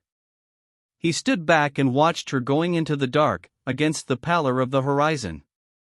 Almost with bitterness he watched her go. She had connected him up again, when he had wanted to be alone. She had cost him that bitter privacy of a man who had last wants only to be alone. He turned into the dark of the wood. All was still, the moon had set. But he was aware of the noises of the night, the engines at Stacksgate, the traffic on the main road. Slowly he climbed the denuded knoll. And from the top he could see the country, bright rows of lights at Stacksgate, smaller lights at Tevershall Pit, the yellow lights of Tevershall and lights everywhere, here and there, on the dark country, with the distant blush of furnaces, faint and rosy, since the night was clear, the rosiness of the outpouring of white-hot metal. Sharp, wicked electric lights at Stacksgate. An undefinable quick of evil in them. And all the unease, the ever-shifting dread of the industrial night in the Midlands. He could hear the winding engines at Stacksgate turning down the 7 o'clock miners. The pit worked 3 shifts. He went down again into the darkness and seclusion of the wood. But he knew that the seclusion of the wood was illusory. The industrial noises broke the solitude, the sharp lights, though unseen, mocked it. A man could no longer be private and withdrawn. The world allows no hermits. And now he had taken the woman, and brought on himself a new cycle of pain and doom. For he knew by experience what it meant. It was not woman's fault, nor even love's fault, nor the fault of sex. The fault lay there, out there, in those evil electric lights and diabolical rattlings of engines. There, in the world of the mechanical greedy mechanism and mechanized greed, sparkling with lights and gushing hot metal and roaring with traffic, there lay the vast evil thing, ready to destroy whatever did not conform. Soon it would destroy the wood, and the bluebells would spring no more. All vulnerable things must perish under the rolling and running of iron. He thought with infinite tenderness of the woman. Poor forlorn thing, she was nicer than she knew, and oh, so much too nice for the tough lot she was in contact with. Poor thing, she too had some of the vulnerability of the wild hyacinths. She wasn't all tough rubber goods and platinum, like the modern girl. And they would do her in. As sure as life, they would do her in, as they do an all-naturally tender life. Tender. Somewhere she was tender with a tenderness of the growing hyacinths, something that has gone out of the celluloid women of today. But he would protect her with his heart for a little while. For a little while, before the insentient iron world and the mammon of mechanized greed did them both in, her as well as him. He went home with his gun and his dog, to the dark cottage, lit the lamp, started the fire, and ate his supper of bread and cheese, young onions and beer. He was alone, in a silence he loved. His room was clean and tidy, but rather stark. Yet the fire was bright, the hearth white, the petroleum lamp hung bright over the table, with its white oilcloth. He tried to read a book about India, but tonight he could not read. He sat by the fire in his shirt sleeves, not smoking, but with a mug of beer in reach. And he thought about Connie. To tell the truth, he was sorry for what had happened, perhaps most for her sake. He had a sense of foreboding. No sense of wrong or sin, he was troubled by no conscience in that respect. He knew that conscience was chiefly fear of society, or fear of oneself. He was not afraid of himself. But he was quite consciously afraid of society, which he knew by instinct to be a malevolent, partly insane beast. The woman. If she could be there with him, and there were nobody else in the world. The desire rose again, his penis began to stir like a live bird. At the same time, an oppression, a dread of exposing himself and her to that outside thing that sparkled viciously in the electric lights, weighed down his shoulders. She, poor young thing, was just a young female creature to him, but a young female creature whom he had gone into and whom he desired again. Stretching with the curious yawn of desire, for he had been alone and apart from man or woman for 4 years, he rose and took his coat again, and his gun, lowered the lamp and went out into the starry night, with the dog. Driven by desire and by dread of the malevolent thing outside, he made his round in the wood, slowly, softly. He loved the darkness and folded himself into it. It fitted the turgidity of his desire which, in spite of all, was like riches, the stirring restlessness of his penis, the stirring fire in his loins. Oh, if only there were other men to be with, to fight that sparkling electric thing outside there, to preserve the tenderness of life, the tenderness of women, and the natural riches of desire. If only there were men to fight side by side with. But the men were all outside there, glorying in the thing, triumphing or being trodden down in the rush of mechanized greed or of greedy mechanism. Constance, for her part, had hurried across the park, home, almost without thinking. As yet she had no afterthought. She would be in time for dinner. She was annoyed to find the doors fastened, however, so that she had to ring. Mrs. Bolton opened. "Why, there you are, your ladyship. I was beginning to wonder if you'd gone lost," she said a little roguishly. "Sir Clifford hasn't asked for you, though. He's got Mr. Linley in with him, talking over something." "It looks as if he'd stay to dinner, doesn't it, my lady?" "It does rather," said Connie. "Shall I put dinner back a quarter of an hour? That would give you time to dress in comfort." "Perhaps you'd better."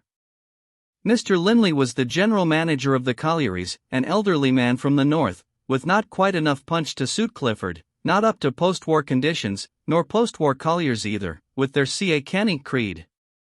But Connie liked Mr. Linley, though she was glad to be spared the toadying of his wife. Linley stayed to dinner, and Connie was the hostess men liked so much, so modest, yet so attentive and aware, with big, wide blue eyes and a soft repose that sufficiently hid what she was really thinking. Connie had played this woman so much, it was almost second nature to her, but still, decidedly second. Yet it was curious how everything disappeared from her consciousness while she played it. She waited patiently till she could go upstairs and think her own thoughts. She was always waiting, it seemed to be her forte. Once in her room, however, she felt still vague and confused. She didn't know what to think. What sort of a man was he, really? Did he really like her? Not much, she felt. Yet he was kind. There was something, a sort of warm naive kindness, curious and sudden, that almost opened her womb to him. But she felt he might be kind like that to any woman. Though even so, it was curiously soothing, comforting. And he was a passionate man, wholesome and passionate. But perhaps he wasn't quite individual enough, he might be the same with any woman as he had been with her. It really wasn't personal. She was only really a female to him. But perhaps that was better. And after all, he was kind to the female in her, which no man had ever been. Men were very kind to the person she was, but rather cruel to the female, despising her or ignoring her altogether. Men were awfully kind to Constance Reed or to Lady Chatterley, but not to her whom they weren't kind. And he took no notice of Constance or of Lady Chatterley, he just softly stroked her loins or her breasts. She went to the wood next day. It was a grey, still afternoon, with the dark green dog's mercury spreading under the hazel copse, and all the trees making a silent effort to open their buds. Today she could almost feel it in her own body, the huge heave of the sap in the massive trees, upwards, up to the bud tips, there to push into little flamy oak leaves, bronze as blood. It was like a tide running turgid upward, and spreading on the sky. She came to the clearing, but he was not there. She had only half expected him. The pheasant chicks were running lightly abroad, light as insects, from the coops where the yellow hens clucked anxiously. Connie sat and watched them, and waited. She only waited. Even the chicks she hardly saw. She waited. The time passed with dreamlike slowness, and he did not come. She had only half expected him. He never came in the afternoon. She must go home to tea. But she had to force herself to leave. As she went home, a fine drizzle of rain fell. "Is it raining again?" said Clifford, seeing her shake her hat. "Just drizzle." She poured tea in silence, absorbed in a sort of obstinacy. She did want to see the keeper today, to see if it were really real. If it were really real. "Shall I read a little to you afterwards?" said Clifford. She looked at him. Had he sensed something? "The spring makes me feel queer. I thought I might rest a little," she said. "Just as you like. Not feeling really unwell, are you?" "No. Only rather tired, with the spring." "Will you have Mrs. Bolton to play something with you?" "No. I think I'll listen in." She heard the curious satisfaction in his voice. She went upstairs to her bedroom. There she heard the loudspeaker begin to bellow, in an idiotically velveteen genteel sort of voice, something about a series of street cries, the very cream of genteel affectation imitating old criers. She pulled on her old violet-colored mackintosh, and slipped out of the house at the side door. The drizzle of rain was like a veil over the world, mysterious, hushed, not cold. She got very warm as she hurried across the park. She had to open her light waterproof. The wood was silent, still and secret in the evening drizzle of rain, full of the mystery of eggs and half-opened buds, half-unsheathed flowers. In the dimness of it all trees glistened naked and dark as if they had unclothed themselves, and the green things on earth seemed to hum with greenness. There was still no one at the clearing. The chicks had nearly all gone under the mother hens, only one or two lost adventurous ones still dibbed about in the dryness under the straw roof shelter. And they were doubtful of themselves. So, he still had not been. He was staying away on purpose. Or perhaps something was wrong. Perhaps she could go to the cottage and see. But she was born to wait. She opened the hut with her key.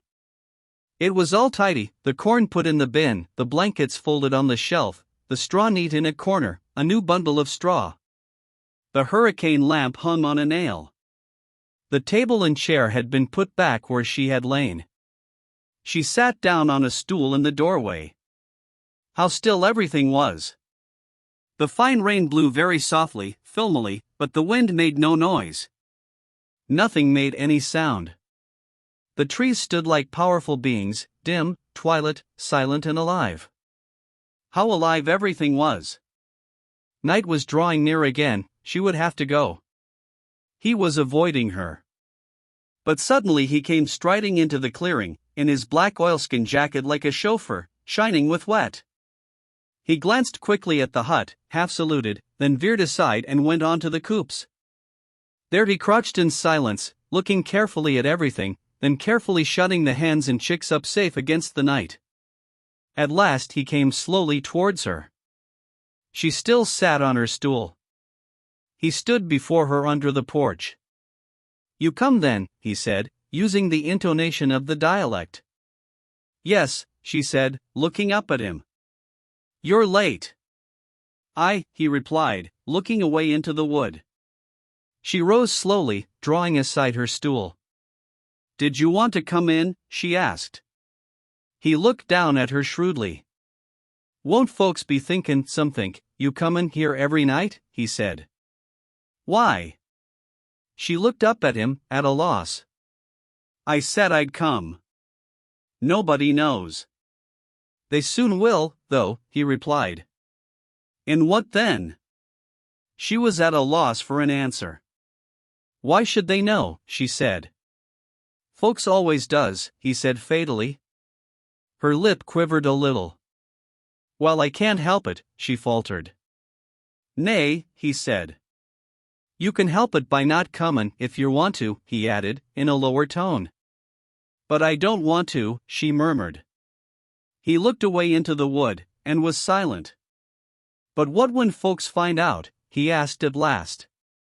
Think about it. Think how lowered you'll feel, one of your husband's servants. She looked up at his averted face. Is it, she stammered, is it that you don't want me? Think, he said. Think what if folks finds out, Sir Clifford and everybody talkin', well, I can go away. Where to? Anywhere. I've got money of my own. My mother left me £20,000 in trust, and I know Clifford can't touch it. I can go away. But Appin, you don't want to go away. Yes, yes. I don't care what happens to me. You think that. But you'll care. You'll have to care, everybody has. You've got to remember your ladyship is carrying on with a gamekeeper. It's not as if I was a gentleman. Yes, you'd care. You'd care. I shouldn't. What do I care about my ladyship? I hate it really. I feel people are jeering every time they say it. And they are.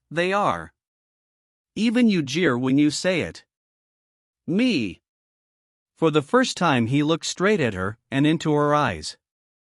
I don't jeer at you, he said. As he looked into her eyes she saw his own eyes go dark, quite dark, the pupil dilating. Don't you care about the risk? He asked in a husky voice. You should care. Don't care when it's too late. There was a curious warning pleading in his voice.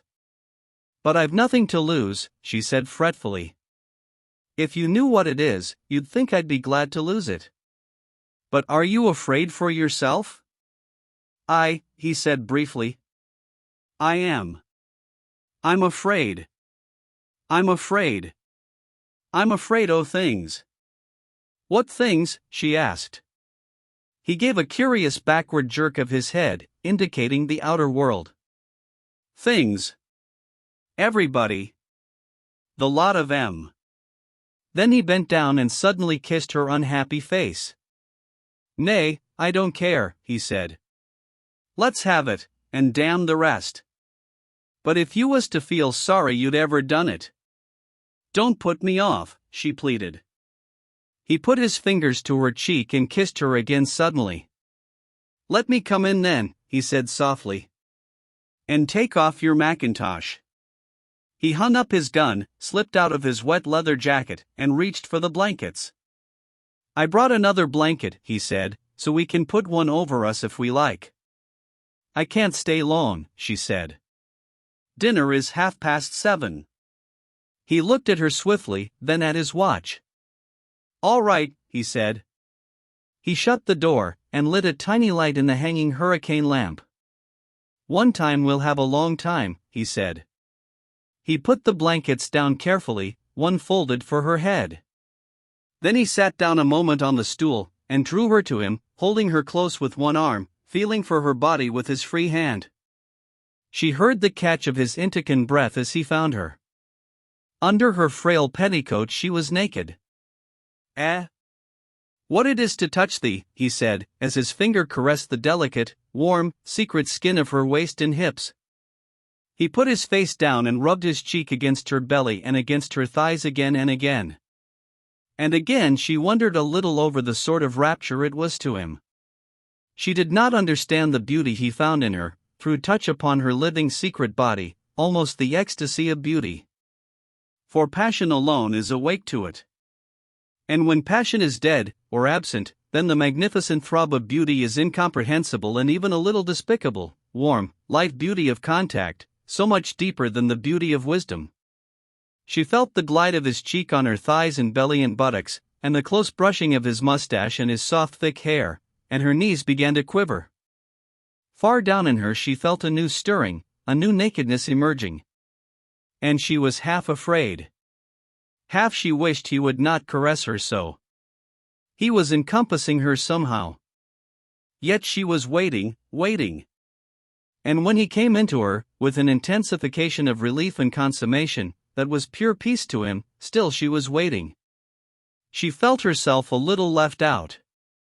And she knew, partly it was her own fault. She willed herself into this separateness. Now perhaps she was condemned to it. She lay still, feeling his motion within her, his deep-sunk intentness, the sudden quiver of him at the springing of his seed, then the slow subsiding thrust. That thrust of the buttocks, surely it was a little ridiculous. If you were a woman, and a part in all the business, surely the thrusting of the man's buttocks was supremely ridiculous. Surely the man was intensely ridiculous in this posture and this act. But she lay still, without recoil. Even when he had finished, she did not rouse herself to get a grip on her own satisfaction, as she had done with Michaelis. She lay still, and the tears slowly filled and ran from her eyes. He lay still, too. But he held her close and tried to cover her poor naked legs with his legs, to keep them warm. He lay on her with a close, undoubting warmth. "Art you cold?" he asked, in a soft, small voice, as if she were close, so close. Whereas she was left out, distant. "No. But I must go," she said gently. He sighed, held her closer, then relaxed to rest again. He had not guessed her tears. He thought she was there with him. "I must go," she repeated. He lifted himself, kneeled beside her a moment, kissed the inner side of her thighs, then drew down her skirts, buttoning his own clothes unthinking, not even turning aside, in the faint light from the lantern. "The mun come ter th cottage one time," he said, looking down at her with a warm, sure, easy face. But she lay there inert, and was gazing up at him thinking. Stranger! Stranger! She even resented him a little. He put on his coat and looked for his hat, which had fallen, then he slung on his gun. "Come then," he said, looking down at her with those warm, peaceful sort of eyes. She rose slowly. She didn't want to go. She also rather resented staying. He helped her with her thin waterproof, and saw she was tidy. Then he opened the door. The outside was quite dark. The faithful dog under the porch stood up with pleasure seeing him. The drizzle of rain drifted grayly past under the darkness. It was quite dark. "Ah mun tie th lantern," he said. "They'll be nob dy." He walked just before her in the narrow path, swinging the hurricane lamp low, revealing the wet grass, the black shiny tree roots like snakes, on flowers. For the rest, all was grey rain mist and complete darkness. "The mun come to the cottage one time," he said, "shall ta? We might as well be hung for a sheep as for a lamb." It puzzled her, his queer, persistent wanting her, when there was nothing between them, when he never really spoke to her, and in spite of herself she resented the dialect. His "the mun come" seemed not addressed to her, but some common woman. She recognized the foxglove leaves of the writing and knew, more or less, where they were. "It's 7:15, he said, "you'll do it." He had changed his voice, seemed to feel her distance. As they turned the last bend in the writing towards the hazel wall and the gate, he blew out the light. "We'll see from here," he said, taking her gently by the arm. But it was difficult, the earth under their feet was a mystery, but he felt his way by tread, he was used to it. At the gate he gave her his electric torch. "It's a bit lighter in the park," he said, "but take it for fear you get off th path." It was true, there seemed a ghost glimmer of grayness in the open space of the park. He suddenly drew her to him and whipped his hand under her dress again, feeling her warm body with his wet, chill hand. "I could die for the touch of a woman like thee," he said in his throat. "If the would stop another minute." She felt the sudden force of his wanting her again. "No, I must run," she said, a little wildly. "Aye," he replied, suddenly changed, letting her go. She turned away, and on the instant she turned back to him saying, "Kiss me." He bent over her indistinguishable and kissed her on the left eye. She held her mouth and he softly kissed it, but at once drew away. He hated mouth kisses. "I'll come tomorrow," she said, drawing away, "if I can," she added. "Aye. Not so late," he replied out of the darkness. Already she could not see him at all. "Good night," she said. Good night, your ladyship, his voice. She stopped and looked back into the wet dark. She could just see the bulk of him. Why did you say that? She said. Nay, he replied. Good night then, run. She plunged on in the dark grey tangible night. She found the side door open, and slipped into her room unseen.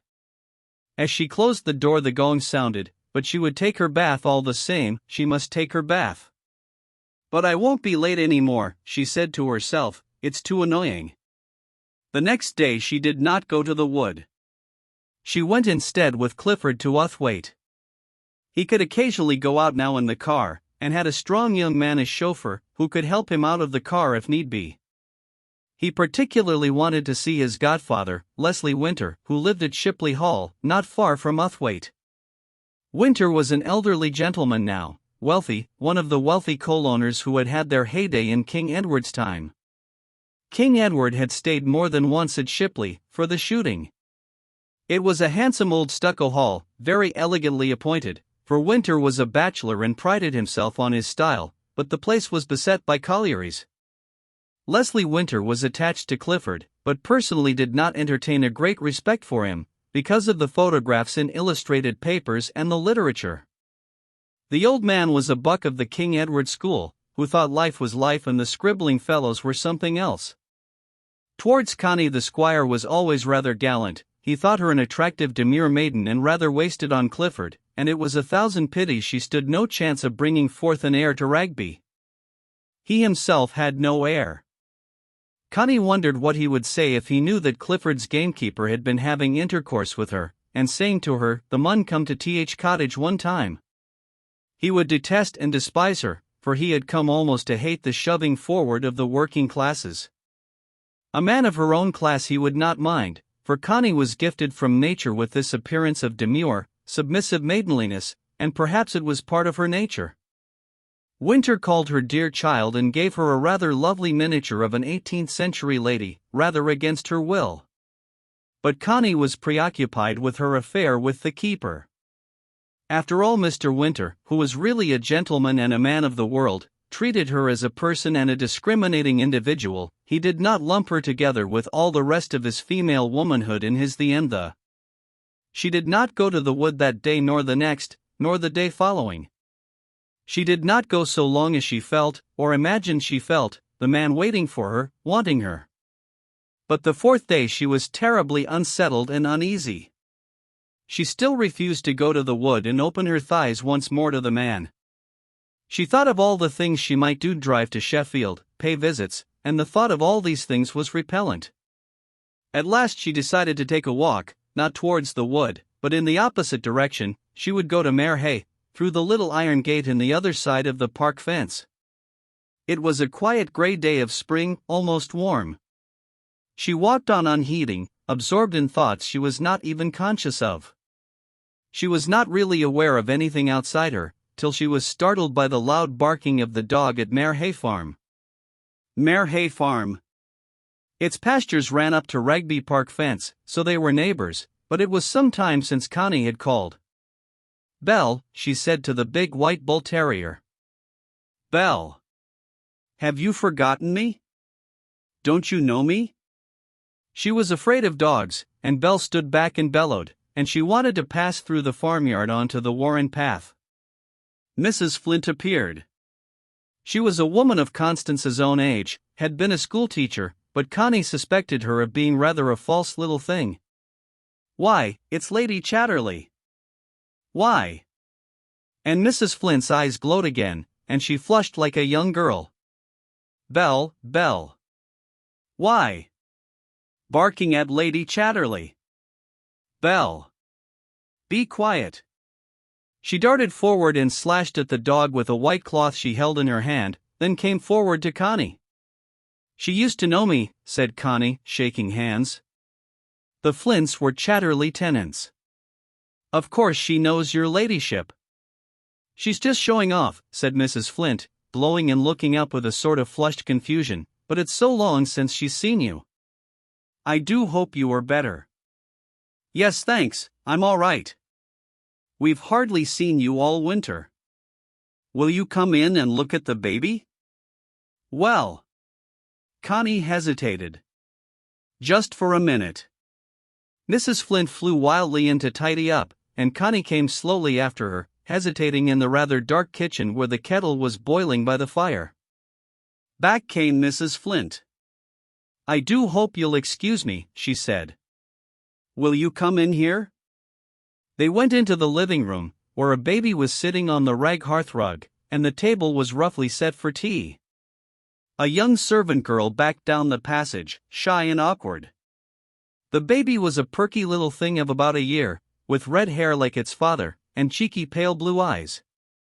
It was a girl, and not to be daunted. It sat among cushions and was surrounded with rag dolls and other toys in modern excess. Why, what a dear she is, said Connie, and how she's grown. A big girl. A big girl. She had given it a shawl when it was born, and celluloid ducks for Christmas. There, Josephine. Who's that come to see you? Who's this, Josephine? Lady Chatterley, you know Lady Chatterley, don't you? The queer-pert little mite gazed cheekily at Connie. Ladyships were still all the same to her. Come. Will you come to me, said Connie to the baby. The baby didn't care one way or another, so Connie picked her up and held her in her lap. How warm and lovely it was to hold a child in one's lap, and the soft little arms, the unconscious cheeky little legs. I was just having a rough cup of tea all by myself. Luke's gone to market, so I can have it when I like. Would you care for a cup, Lady Chatterley? I don't suppose it's what you're used to, but if you would. Connie would, though she didn't want to be reminded of what she was used to. There was a great relaying of the table, and the best cups brought in the best teapot. If only you wouldn't take any trouble, said Connie. But if Mrs. Flint took no trouble, where was the fun? So Connie played with the child and was amused by its little female dauntlessness, and got a deep voluptuous pleasure out of its soft young warmth. Young life. And so fearless. So fearless, because so defenseless. All the older people, so narrow with fear. She had a cup of tea, which was rather strong, and very good bread and butter, and bottled damsons. Mrs. Flint flushed and glowed and bridled with excitement, as if Connie were some gallant knight. And they had a real female chat, and both of them enjoyed it. It's a poor little tea, though, said Mrs. Flint. It's much nicer than at home, said Connie truthfully. "Oh," said Mrs. Flint, not believing, of course. But at last Connie rose. I must go, she said. My husband has no idea where I am. He'll be wondering all kinds of things. He'll never think you're here, laughed Mrs. Flint excitedly. He'll be sending the crier round. Goodbye, Josephine, said Connie, kissing the baby and ruffling its red, wispy hair. Mrs. Flint insisted on opening the locked and barred front door. Connie emerged in the farm's little front garden, shut in by a privet hedge. There were 2 rows of auriculas by the path, very velvety and rich. Lovely auriculas, said Connie. Reckless, as Luke calls them, laughed Mrs. Flint. Have some. And eagerly she picked the velvet and primrose flowers. Enough. Enough, said Connie. They came to the little garden gate. Which way were you going? Asked Mrs. Flint. By the warren. Let me see. Oh yes, the cows are in the gin close. But they're not up yet. But the gate's locked, you'll have to climb. I can climb, said Connie. Perhaps I can just go down the close with you. They went down the poor, rabbit-bitten pasture. Birds were whistling in wild evening triumph in the wood. A man was calling up the last cows, which trailed slowly over the path-worn pasture. They're late, milking, tonight, said Mrs. Flint severely. They know Luke won't be back till after dark. They came to the fence, beyond which the young fir wood bristled dense. There was a little gate, but it was locked. In the grass on the inside stood a bottle, empty. "There's the keeper's empty bottle for his milk," explained Mrs. Flint. "We bring it as far as here for him, and then he fetches it himself." "When?" said Connie. "Oh, any time he's around." "Often in the morning." "Well, goodbye, Lady Chatterley." "And do come again. It was so lovely having you." Connie climbed the fence into the narrow path between the dense, bristling young firs. Mrs. Flint went running back across the pasture, in a sunbonnet, because she was really a schoolteacher. Constance didn't like this dense new part of the wood, it seemed gruesome and choking. She hurried on with her head down, thinking of the Flint's baby. It was a dear little thing, but it would be a bit bow-legged like its father. It showed already, but perhaps it would grow out of it. How warm and fulfilling somehow to have a baby, and how Mrs. Flint had showed it off. She had something anyhow that Connie hadn't got, and apparently couldn't have. Yes, Mrs. Flint had flaunted her motherhood. And Connie had been just a little bit jealous. She couldn't help it. She started out of her muse, and gave a little cry of fear. A man was there. It was the keeper. He stood in the path like Balaam's S, barring her way. "How's this?" he said in surprise. "How did you come?" she panted. "How did you? Have you been to the hut?" "No. No. I went to Mare Hay." He looked at her curiously, searchingly, and she hung her head a little guiltily. "And were you going to the hut now?" he asked rather sternly. "No. I mustn't. I stayed at Mare Hay. No one knows where I am. I'm late. I've got to run." "Giving me the slip, like," he said, with a faint ironic smile. "No. No. Not that. Only, why, what else?" he said. And he stepped up to her, and put his arm around her. She felt the front of his body terribly near to her, and alive. "Oh, not now, not now," she cried, trying to push him away. "Why not? It's only 6 o'clock. You've got half an hour." "Nay. Nay. I want you." He held her fast and she felt his urgency. Her old instinct was to fight for her freedom. But something else in her was strange and inert and heavy. His body was urgent against her, and she hadn't the heart any more to fight. He looked round. Come here." "Through here," he said, looking penetratingly into the dense fir trees, that were young and not more than half-grown. He looked back at her. She saw his eyes, tense and brilliant, fierce, not loving. But her will had left her. A strange weight was on her limbs. She was giving way. She was giving up. He led her through the wall of prickly trees, that were difficult to come through, to a place where there was a little space and a pile of dead boughs. He threw 1 or 2 dry ones down, put his coat and waistcoat over them, and she had to lie down there under the boughs of the tree, like an animal, while he waited, standing there in his shirt and breeches, watching her with haunted eyes. But still he was provident, he made her lie properly. Yet he broke the band of her underclothes, for she did not help him, only lay inert. He too had bared the front part of his body and she felt his naked flesh against her as he came into her. For a moment he was still inside her, turgid there and quivering. Then as he began to move, in the sudden helpless orgasm, there awoke in her new strange thrills rippling inside her. Rippling, like a flapping overlapping of soft flames, soft as feathers, running to points of brilliance, exquisite and melting her all molten inside. It was like bells rippling up and up to a culmination. She lay unconscious of the wild little cries she uttered at the last. But it was over too soon, and she could no longer force her own conclusion with her own activity. This was different. She could do nothing. She could no longer harden and grip for her own satisfaction upon him. She could only wait and moan in spirit as she felt him withdrawing and contracting, coming to the terrible moment when he would slip out of her and be gone. Whilst all her womb was open and softly clamoring, like a sea anemone under the tide, clamoring for him to come in again and make a fulfillment for her. She clung to him unconscious in passion, and he never quite slipped from her, and she felt the soft bud of him within her stirring, and strange rhythms flushing up into her with a strange rhythmic growing motion, swelling and swelling till it filled her all-cleaving consciousness, and then began again the unspeakable motion that was not really motion, but pure deepening whirlpools of sensation swirling deeper and deeper through all her tissue and consciousness, till she was one perfect concentric fluid of feeling, and she lay there crying in unconscious inarticulate cries.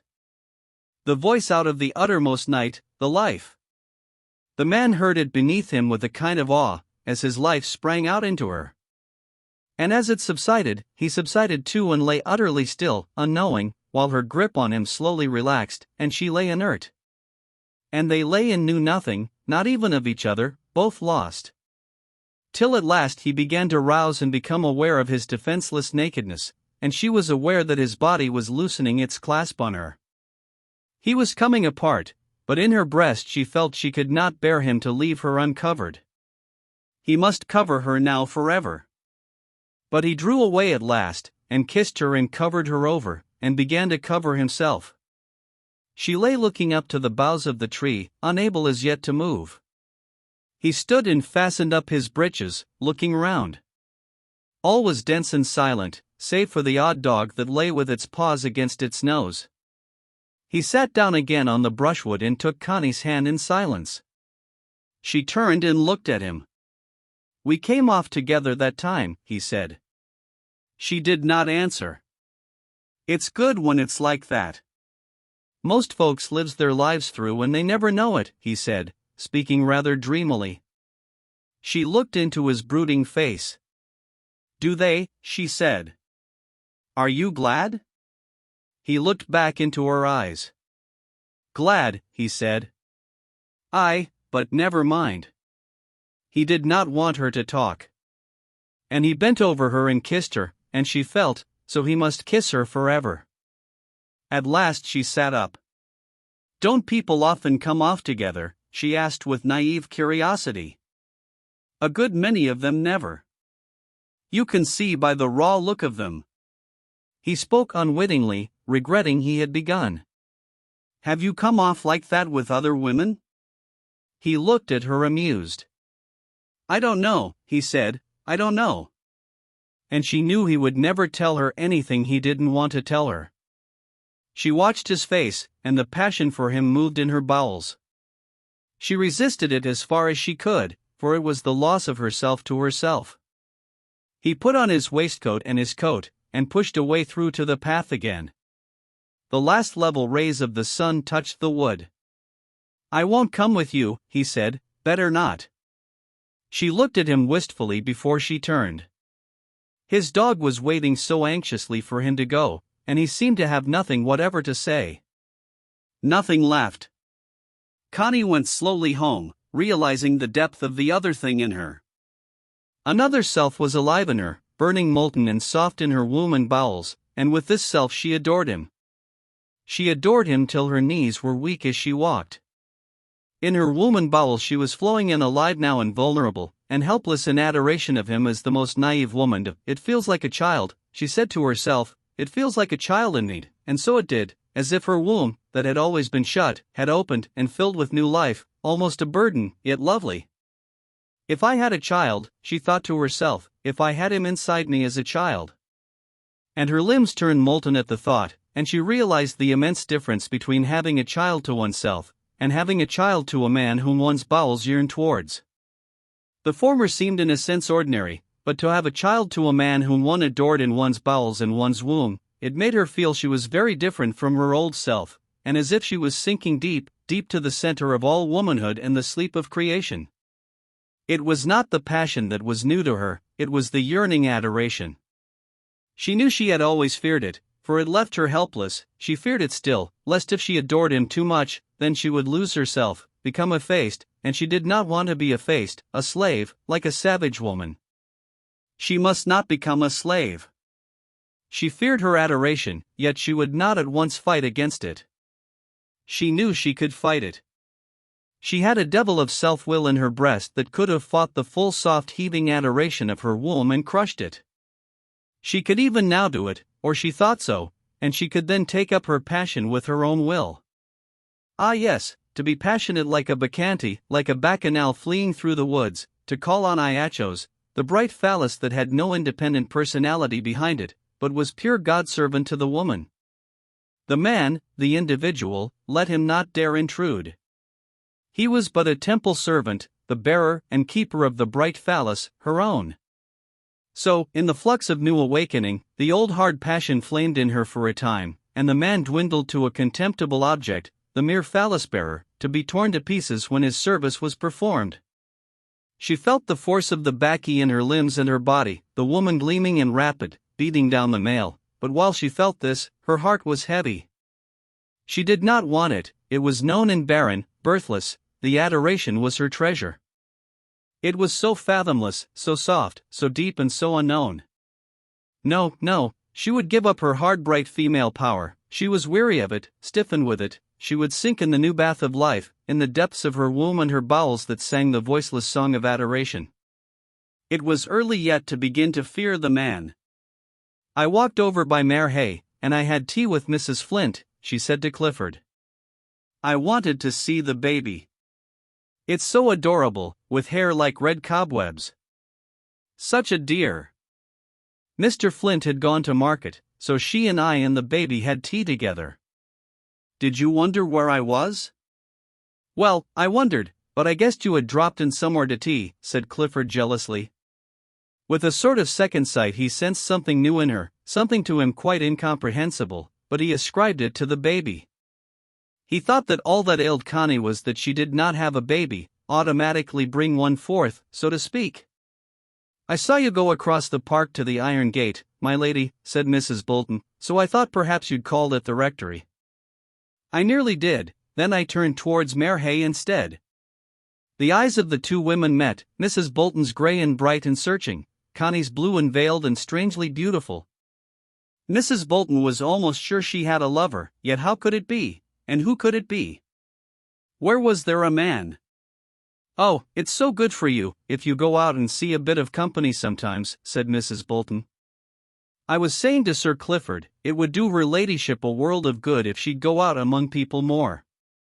Yes, I'm glad I went, and such a quaint dear cheeky baby, Clifford, said Connie. It's got hair just like spider webs, and bright orange, and the oddest, cheekiest, pale blue china eyes.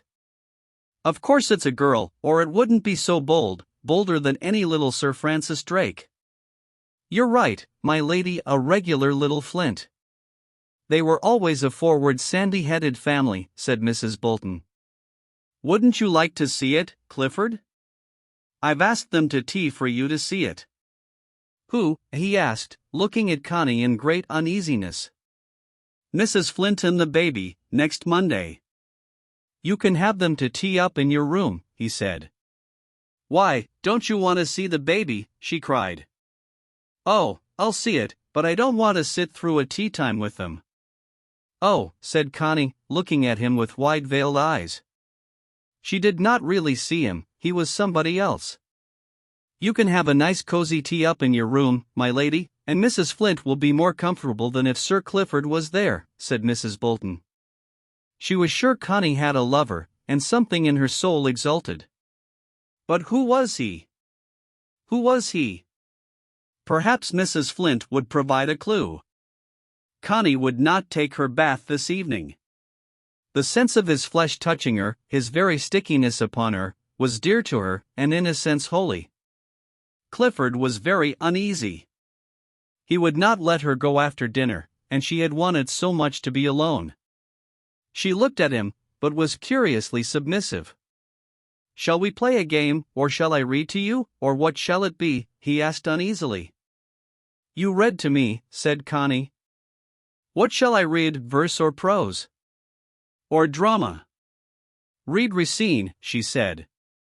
It had been one of his stunts in the past, to read Racine in the real French grand manner, but he was rusty now, and a little self-conscious, he really preferred the loudspeaker. But Connie was sewing a little silk frock of primrose silk, cut out of one of her dresses, for Mrs. Flint's baby. Between coming home and dinner she had cut it out, and she sat in the soft quiescent rapture of herself, sewing, while the noise of the reading went on.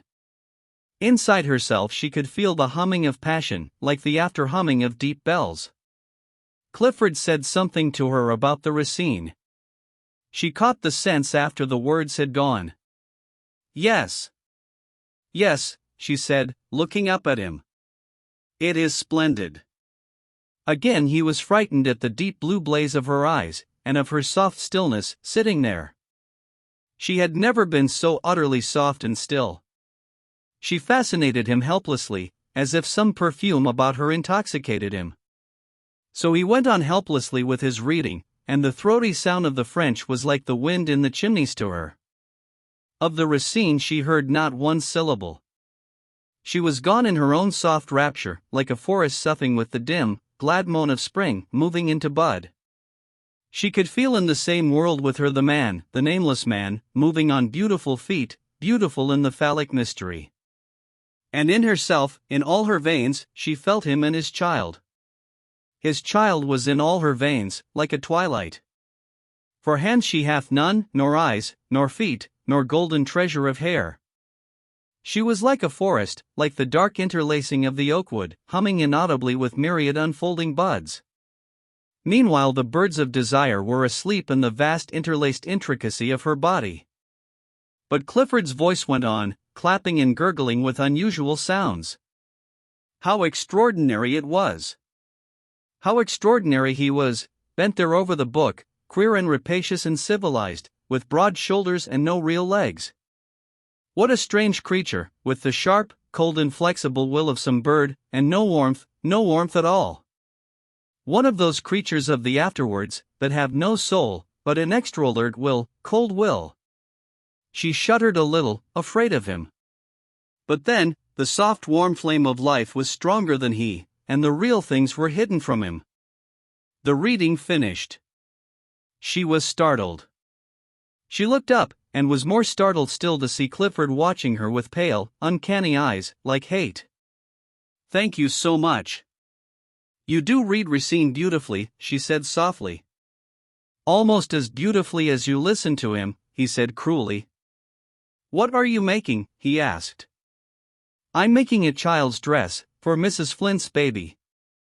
He turned away. A child. A child. That was all her obsession.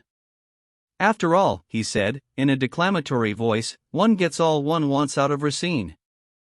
Emotions that are ordered and given shape are more important than disorderly emotions. She watched him with wide, vague, veiled eyes. Yes, I'm sure they are, she said. The modern world has only vulgarized emotion by letting it loose. What we need is classic control. Yes, she said slowly, thinking of himself listening with vacant face to the emotional idiocy of the radio. People pretend to have emotions, and they really feel nothing. I suppose that is being romantic. Exactly, he said. As a matter of fact, he was tired. This evening had tired him. He would rather have been with his technical books, or his pit manager, or listening in to the radio. Mrs. Bolton came in with 2 glasses of malted milk, for Clifford, to make him sleep, and for Connie to fatten her again. It was a regular nightcap she had introduced. Connie was glad to go, when she had drunk her glass, and thankful she needn't help Clifford to bed. She took his glass and put it on the tray, then took the tray, to leave it outside. Good night, Clifford. Do sleep well. The Racine gets into one like a dream. Good night. She had drifted to the door. She was going without kissing him good night. He watched her with sharp, cold eyes. So? She did not even kiss him good night, after he had spent an evening reading to her. Such depths of callousness in her. Even if the kiss was but a formality, it was on such formalities that life depends. She was a Bolshevik, really. Her instincts were Bolshevistic. He gazed coldly and angrily at the door whence she had gone. Anger. And again the dread of the night came on him. He was a network of nerves, and when he was not braced up to work, and so full of energy, or when he was not listening in, and so utterly neuter, then he was haunted by anxiety and a sense of dangerous impending void. He was afraid. And Connie could keep the fear off him if she would. But it was obvious she wouldn't. She was callous, cold, and callous to all that he did for her. He gave up his life for her, and she was callous to him. She only wanted her own way. The lady loves her will. Now it was a baby she was obsessed by. Just so that it should be her own, all her own, and not his. Clifford was so healthy, considering. He looked so well and ruddy, in the face, his shoulders were broad and strong, his chest deep, he had put on flesh. And yet, at the same time, he was afraid of death. A terrible hollow seemed to menace him somewhere, somehow, a void, and into this void his energy would collapse. Energyless, he felt at times he was dead, really dead.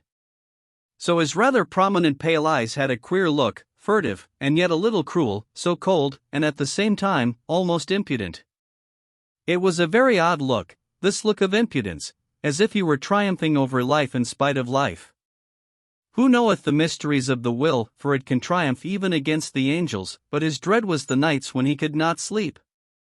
Then it was awful indeed, when annihilation pressed in on him on every side. Then it was ghastly, to exist without having any life, lifeless, in the night, to exist. But now he could ring for Mrs. Bolton. And she would always come. That was a great comfort. She would come in her dressing gown, with her hair in a plait down her back, curiously girlish and dim, though the brown plait was streaked with gray. And she would make him coffee or chamomile tea, and she would play chess or piquet with him. She had a woman's queer faculty of playing even chess well enough, when she was 3 parts asleep, well enough to make her worth beating.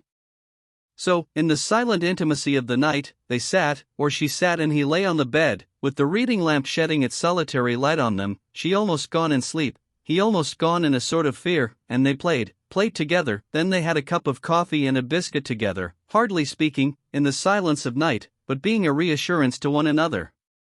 And this night she was wondering who Lady Chatterley's lover was. And she was thinking of her own Ted, so long dead, yet for her never quite dead. And when she thought of him, the old grudge against the world rose up, but especially against the masters, that they had killed him. They had not really killed him. Yet, to her, emotionally, they had. And somewhere deep in herself, because of it, she was a nihilist, and really anarchic.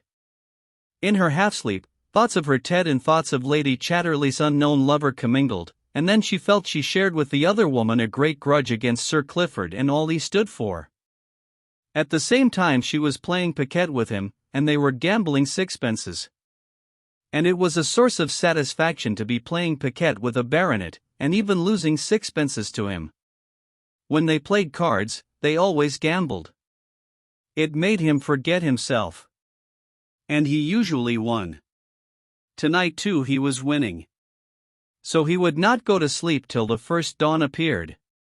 Luckily it began to appear at 4:30 or thereabouts. Connie was in bed, and fast asleep all this time. But the keeper, too, could not rest. He had closed the coops and made his round of the wood, then gone home and eaten supper. But he did not go to bed. Instead he sat by the fire and thought. He thought of his boyhood in Tevershall, and of his 5 or 6 years of married life. He thought of his wife, and always bitterly. She had seemed so brutal. But he had not seen her now since 1915, in the spring when he joined up. Yet there she was, not 3 miles away, and more brutal than ever. He hoped never to see her again while he lived. He thought of his life abroad, as a soldier. India, Egypt, then India again, the blind, thoughtless life with the horses, the colonel who had loved him and whom he had loved, the several years that he had been an officer, a lieutenant with a very fair chance of being a captain. Then the death of the colonel from pneumonia, and his own narrow escape from death, his damaged health, his deep restlessness, his leaving the army and coming back to England to be a working man again. He was temporizing with life. He had thought he would be safe, at least for a time, in this wood. There was no shooting as yet, he had to rear the pheasants. He would have no guns to serve. He would be alone, and apart from life, which was all he wanted. He had to have some sort of a background. And this was his native place. There was even his mother, though she had never meant very much to him. And he could go on in life, existing from day to day, without connection and without hope. For he did not know what to do with himself. He did not know what to do with himself. Since he had been an officer for some years, and had mixed among the other officers and civil servants, with their wives and families, he had lost all ambition to get on. There was a toughness, a curious rubberneck toughness and unlivingness about the middle and upper classes, as he had known them, which just left him feeling cold and different from them. So, he had come back to his own class. To find there, what he had forgotten during his absence of years, a pettiness and a vulgarity of manner extremely distasteful. He admitted now at last, how important manner was. He admitted, also, how important it was even to pretend not to care about the halfpence and the small things of life. But among the common people there was no pretense. A penny more or less on the bacon was worse than a change in the gospel. He could not stand it. And again, there was the wage squabble. Having lived among the owning classes, he knew the utter futility of expecting any solution of the wage squabble. There was no solution, short of death. The only thing was not to care about the wages. Yet, if you were poor and wretched, you had to care. Anyhow, it was becoming the only thing they did care about. The care about money was like a great cancer, eating away the individuals of all classes. He refused to care about money. And what then? What did life offer apart from the care of money? Nothing. Yet he could live alone, in the wan satisfaction of being alone, and raise pheasants to be shot ultimately by fat men after breakfast. It was futility to the nth power. But why care, why bother? And he had not cared nor bothered till now, when this woman had come into his life. He was nearly 10 years older than she. And he was 1,000 years older in experience, starting from the bottom. The connection between them was growing closer. He could see the day when it would clinch up and they would have to make a life together. For the bonds of love are ill to loose. And what then? What then? Must he start again with nothing to start on? Must he entangle this woman? Must he have the horrible broil with her lame husband? And also some sort of horrible broil with his own brutal wife, who hated him. Misery. Lots of misery. And he was no longer young and merely buoyant. Neither was he the insouciant sort. Every bitterness and every ugliness would hurt him, and the woman. But even if they got clear of Sir Clifford and of his own wife, even if they got clear, what were they going to do? What was he, himself, going to do? What was he going to do with his life? For he must do something. He couldn't be a mere hanger-on her money and his own very small pension. It was the insoluble. He could only think of going to America, to try a new air. He disbelieved in the dollar utterly. But perhaps there was something else. He could not rest nor even go to bed. After sitting in a stupor of bitter thoughts until midnight, he got suddenly from his chair and reached for his coat and gun. "Come on, lass," he said to the dog. "We're best outside." It was a starry night, but moonless. He went on a slow, scrupulous, soft-stepping and stealthy round. The only thing he had to contend with was the colliers setting snares for rabbits, particularly the Stacksgate colliers, on the Marehay side. But it was breeding season, and even colliers respected it a little. Nevertheless, the stealthy beating of the round in search of poachers soothed his nerves and took his mind off his thoughts. But when he had done his slow, cautious beating of his bounds, it was nearly a 5-mile walk, he was tired. He went to the top of the knoll and looked out. There was no sound save the faint shuffling noise from Stacksgate Colliery, that never ceased working, and there were hardly any lights, save the brilliant electric rows at the works. The world lay darkly and fumily sleeping. It was 2:30. But even in its sleep it was an uneasy, cruel world, stirring with the noise of a train or some great lorry on the road, and flashing with some rosy lightning flash from the furnaces. It was a world of iron and coal, the cruelty of iron and the smoke of coal, and the endless greed that drove it all. Only greed stirring in its sleep. It was cold, and he was coughing. A fine cold draught blew over the knoll. He thought of the woman. Now he would have given all he had or ever might have to hold her warm in his arms, both of them wrapped in one blanket, and sleep. All hopes of eternity and all gain from the past he would have given to have her there, to be wrapped warm with him in one blanket, and sleep, only sleep. It seemed the sleep with the woman in his arms was the only necessity. He went to the hut, and wrapped himself in the blanket and lay on the floor to sleep. But he could not, he was cold. And besides, he felt cruelly his own unfinished nature. He felt his own unfinished condition of aloneness cruelly. He wanted her, to touch her, to hold her fast against him in one moment of completeness and sleep. He got up again and went out, towards the park gates this time, then slowly along the path towards the house. It was nearly 4 o'clock, still clear and cold, but no sign of dawn. He was so used to the dark, he could see well. Slowly the great house drew him, as a magnet. He wanted to be near her. It was not desire, not that. It was the cruel sense of unfinished aloneness, that needed a silent woman folded in his arms. Perhaps he could find her. Perhaps he could even call her out to him, or find some way into her.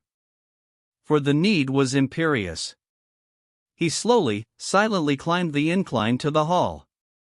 Then he came round the great trees at the top of the knoll, onto the drive, which made a grand sweep round a lozenge of grass in front of the entrance. He could already see the 2 magnificent beeches which stood in this big level lozenge in front of the house, detaching themselves darkly in the dark air. There was the house, low and long and obscure, with one light burning downstairs, in Sir Clifford's room. But which room she was in, the woman who held the other end of the frail thread which drew him so mercilessly, that he did not know. He went a little nearer, gun in hand, and stood motionless on the drive, watching the house. Perhaps even now he could find her, come at her in some way. The house was not impregnable, he was as clever as burglars are. Why not come to her? He stood motionless, waiting, while the dawn faintly and imperceptibly paled behind him. He saw the light in the house go out. But he did not see Mrs. Bolton come to the window and draw back the old curtain of dark blue silk, and stand herself in the dark room, looking out on the half-dark of the approaching day, looking for the longed-for dawn, waiting for Clifford to be really reassured that it was daybreak. For when he was sure of daybreak, he would sleep almost at once. She stood blind with sleep at the window, waiting. And as she stood, she started, and almost cried out. For there was a man out there on the drive, a black figure in the twilight. She woke up greyly, and watched, but without making a sound to disturb Sir Clifford. The daylight began to rustle into the world, and the dark figure seemed to go smaller and more defined. She made out the gun and gaiters and baggy jacket. It would be Oliver Mellors, the keeper. Yes, for there was the dog nosing around like a shadow, and waiting for him. And what did the man want? Did he want to rouse the house? What was he standing there for, transfixed, looking up at the house like a lovesick male dog outside the house where the bitch is? Goodness! The knowledge went through Mrs. Bolton like a shot. He was Lady Chatterley's lover. He. To think of it! Why, she, Ivy Bolton, had once been a tiny bit in love with him herself. When he was a lad of 16 and she a woman of 26. It was when she was studying, and he had helped her a lot with the anatomy and things she had had to learn. He'd been a clever boy, had a scholarship from Sheffield Grammar School, and learned French and things, And then after all had become an overhead blacksmith shoeing horses, because he was fond of horses, he said, but really because he was frightened to go out and face the world, only he'd never admit it. But he'd been a nice lad, had helped her a lot, so clever at making things clear to you. He was quite as clever as Sir Clifford, and always one for the women. More with women than men, they said.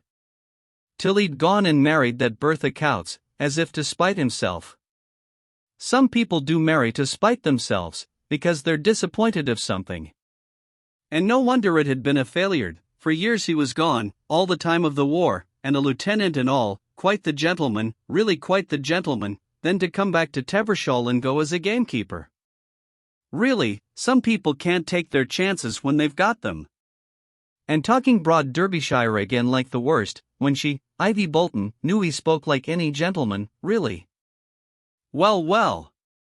So her ladyship had fallen for him. Well, her ladyship wasn't the first, there was something about him. But fancy. A Tevershall lad born and bred, and she her ladyship in Rugby Hall. My word, that was a slap back at the high and mighty Chatterleys. But he, the keeper, as the day grew, had realized, it's no good. It's no good trying to get rid of your own aloneness. You've got to stick to it all your life. Only at times, the gap will be filled in. At times. But you have to wait for the times.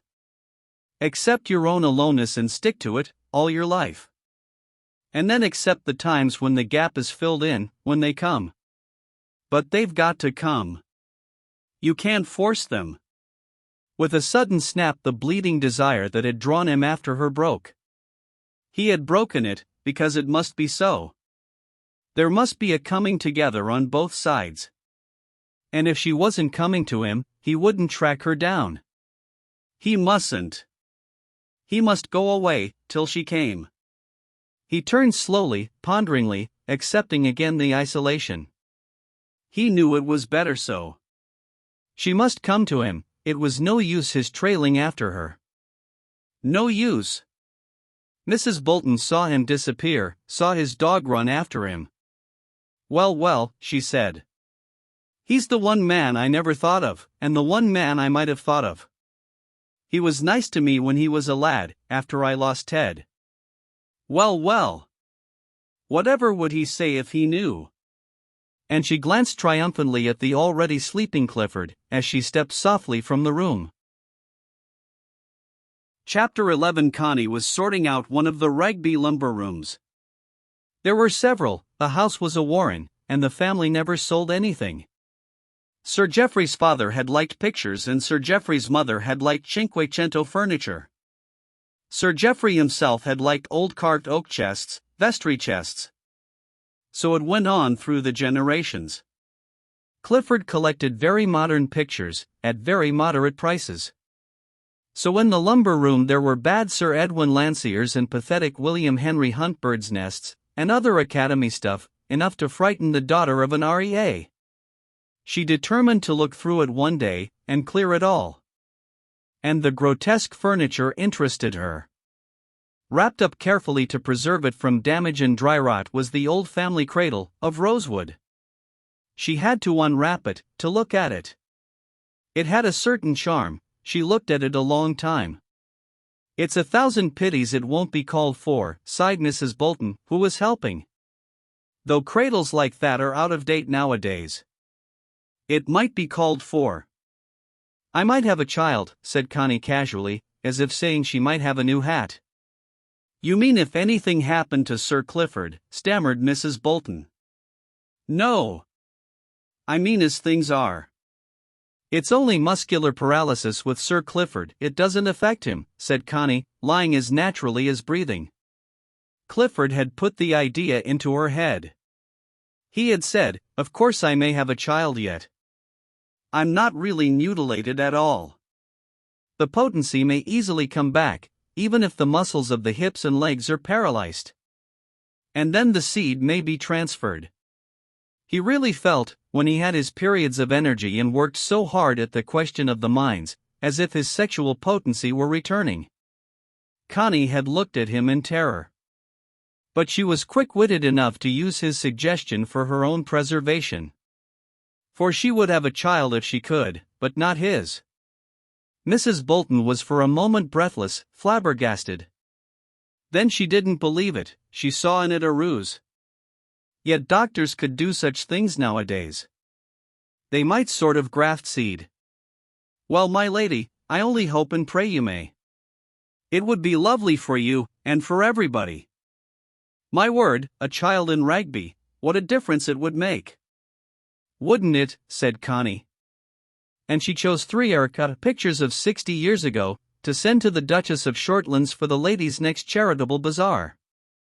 She was called the Bazaar Duchess, and she always asked all the county to send things for her to sell.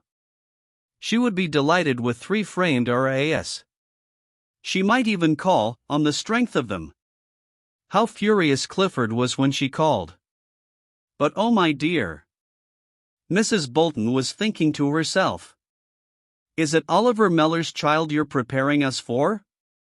Oh my dear, that would be a Tevershaw baby in the Rugby cradle, my word. Wouldn't shame it, neither.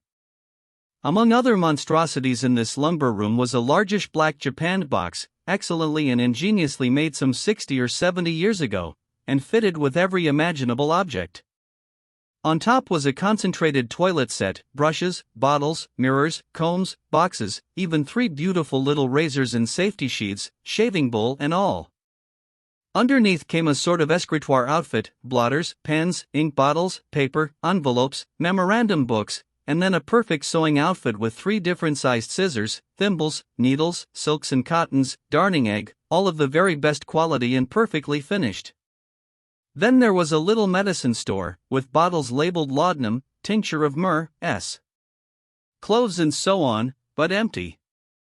Everything was perfectly new, and the whole thing, when shut up, was as big as a small, but fat weekend bag. And inside, it fitted together like a puzzle.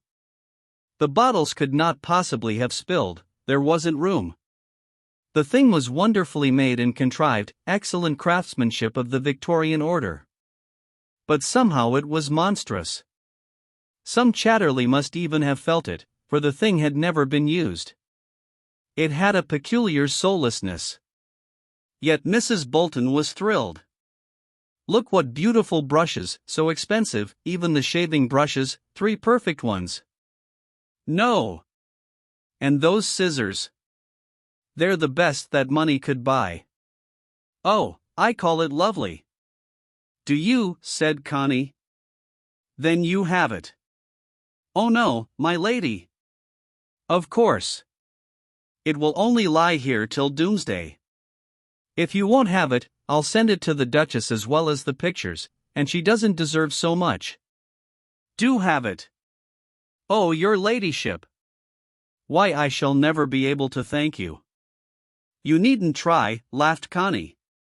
And Mrs. Bolton sailed down with the huge and very black box in her arms, flushing bright pink in her excitement.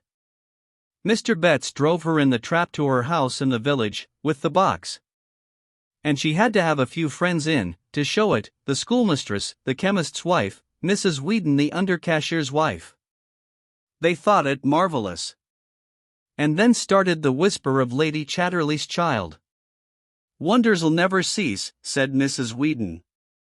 But Mrs. Bolton was convinced, if it did come, it would be Sir Geoffrey's child. So there. Not long after, the rector said gently to Clifford, and may we really hope for an heir to Rugby? Ah, that would be the hand of God in mercy, indeed. Well. We may hope, said Clifford, with a faint irony, and at the same time, a certain conviction. He had begun to believe it really possible it might even be his child. Then one afternoon came Leslie Winter, Squire Winter, as everybody called him, lean, immaculate, and 70, and every inch a gentleman, as Mrs. Bolton said to Mrs. Betts. Every millimeter indeed. And with his old-fashioned, rather ha-ha manner of speaking, he seemed more out of date than bagwigs. Time, in her flight, drops these fine old feathers. They discussed the collieries. Clifford's idea was, that his coal, even the poor sort, could be made into hard concentrated fuel that would burn at great heat if fed with certain damp, acidulated air at a fairly strong pressure. It had long been observed that in a particularly strong, wet wind the pit bank burned very vivid, gave off hardly any fumes, and left a fine powder of ash, instead of the slow pink gravel. "But where will you find the proper engines for burning your fuel?" asked Winter. "I'll make them myself. And I'll use my fuel myself. And I'll sell electric power. I'm certain I could do it." "If you can do it, then splendid, splendid, my dear boy." "Ha! Splendid. If I can be of any help, I shall be delighted. I'm afraid I am a little out of date, and my collieries are like me. But who knows, when I'm gone, there may be men like you." "Splendid. It will employ all the men again, and you won't have to sell your coal, or fail to sell it. A splendid idea, and I hope it will be a success. If I had sons of my own, no doubt they would have up-to-date ideas for Shipley, no doubt. By the way, dear boy, is there any foundation to the rumor that we may entertain hopes of an heir to Ragby?" "Is there a rumor?" asked Clifford. "Well, my dear boy, Marshall from Fillingwood asked me, that's all I can say about a rumor. Of course I wouldn't repeat it for the world, if there were no foundation." "Well, sir," said Clifford uneasily, but with strange bright eyes, "there is a hope. There is a hope." Winter came across the room and wrung Clifford's hand. "My dear boy, my dear lad, can you believe what it means to me, to hear that? And to hear you are working in the hopes of a son, and that you may again employ every man at Tevershall. Ah, my boy! To keep up the level of the race, and to have work waiting for any man who cares to work." The old man was really moved. Next day Connie was arranging tall yellow tulips in a glass vase. "Connie," said Clifford, "did you know there was a rumor that you were going to supply Ragby with a son and heir?" Connie felt dim with terror, yet she stood quite still, touching the flowers. "No," she said. "Is it a joke? Or malice?" He paused before he answered, "Neither, I hope. I hope it may be a prophecy." Connie went on with her flowers. "I had a letter from father this morning," she said. "He wants to know if I am aware he has accepted Sir Alexander Cooper's invitation for me for July and August, to the Villa Esmeralda in Venice." "July and August," said Clifford. "Oh, I wouldn't stay all that time." "Are you sure you wouldn't come?" "I won't travel abroad," said Clifford promptly. She took her flowers to the window. "Do you mind if I go?" she said. "You know it was promised, for this summer." "For how long would you go?" "Perhaps 3 weeks." There was silence for a time. "Well," said Clifford slowly, and a little gloomily, "I suppose I could stand it for 3 weeks, if I were absolutely sure you'd want to come back." "I should want to come back," she said, with quiet simplicity, heavy with conviction. She was thinking of the other man. Clifford felt her conviction, and somehow he believed her, he believed it was for him. He felt immensely relieved, joyful at once. "In that case," he said, "I think it would be all right, don't you?" "I think so," she said. "You'd enjoy the change?" She looked up at him with strange blue eyes. "I should like to see Venice again," she said, "and to bathe from one of the shingle islands across the lagoon. But you know I loathe the Lido. And I don't fancy I shall like Sir Alexander Cooper and Lady Cooper. But if Hilda is there, and we have a gondola of our own, yes, it will be rather lovely. I do wish you'd come." She said it sincerely. She would so love to make him happy, in these ways. "Ah, but think of me, though, at the Gare du Nord, at Calais Quay." "But why not?" "I see other men carried in litter chairs, who have been wounded in the war. Besides, we'd motor all the way." "We should need to take 2 men." "Oh no. We'd manage with Field. There would always be another man there." But Clifford shook his head. "Not this year, dear. Not this year." Next year probably I'll try. She went away gloomily. Next year. What would next year bring? She herself did not really want to go to Venice, not now there was the other man. But she was going as a sort of discipline, and also because, if she had a child, Clifford could think she had a lover in Venice. It was already May, and in June they were supposed to start. Always these arrangements. Always one's life arranged for one. Wheels that worked one and drove one, and over which one had no real control. It was May, but cold and wet again.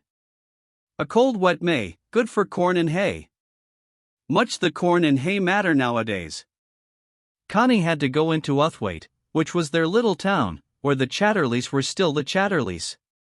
She went alone, Field driving her. In spite of May and a new greenness, the country was dismal. It was rather chilly, and there was smoke on the rain, and a certain sense of exhaust vapor in the air. One just had to live from one's resistance. No wonder these people were ugly and tough. The car plowed uphill through the long squalid straggle of Tevershall, the blackened brick dwellings, the black slate roofs glistening their sharp edges, the mud black with coal dust, the pavements wet and black. It was as if dismalness had soaked through and through everything. The utter negation of natural beauty, the utter negation of the gladness of life, the utter absence of the instinct for shapely beauty which every bird and beast has, the utter death of the human intuitive faculty was appalling. The stacks of soap in the grocers' shops, the rhubarb and lemons in the greengrocers. The awful hats in the milliners. All went by ugly, ugly, ugly, followed by the plaster-and-gilt horror of the cinema with its wet picture announcements, A Woman's Love, and the new big primitive chapel, primitive enough in its stark brick and big panes of greenish and raspberry glass in the windows.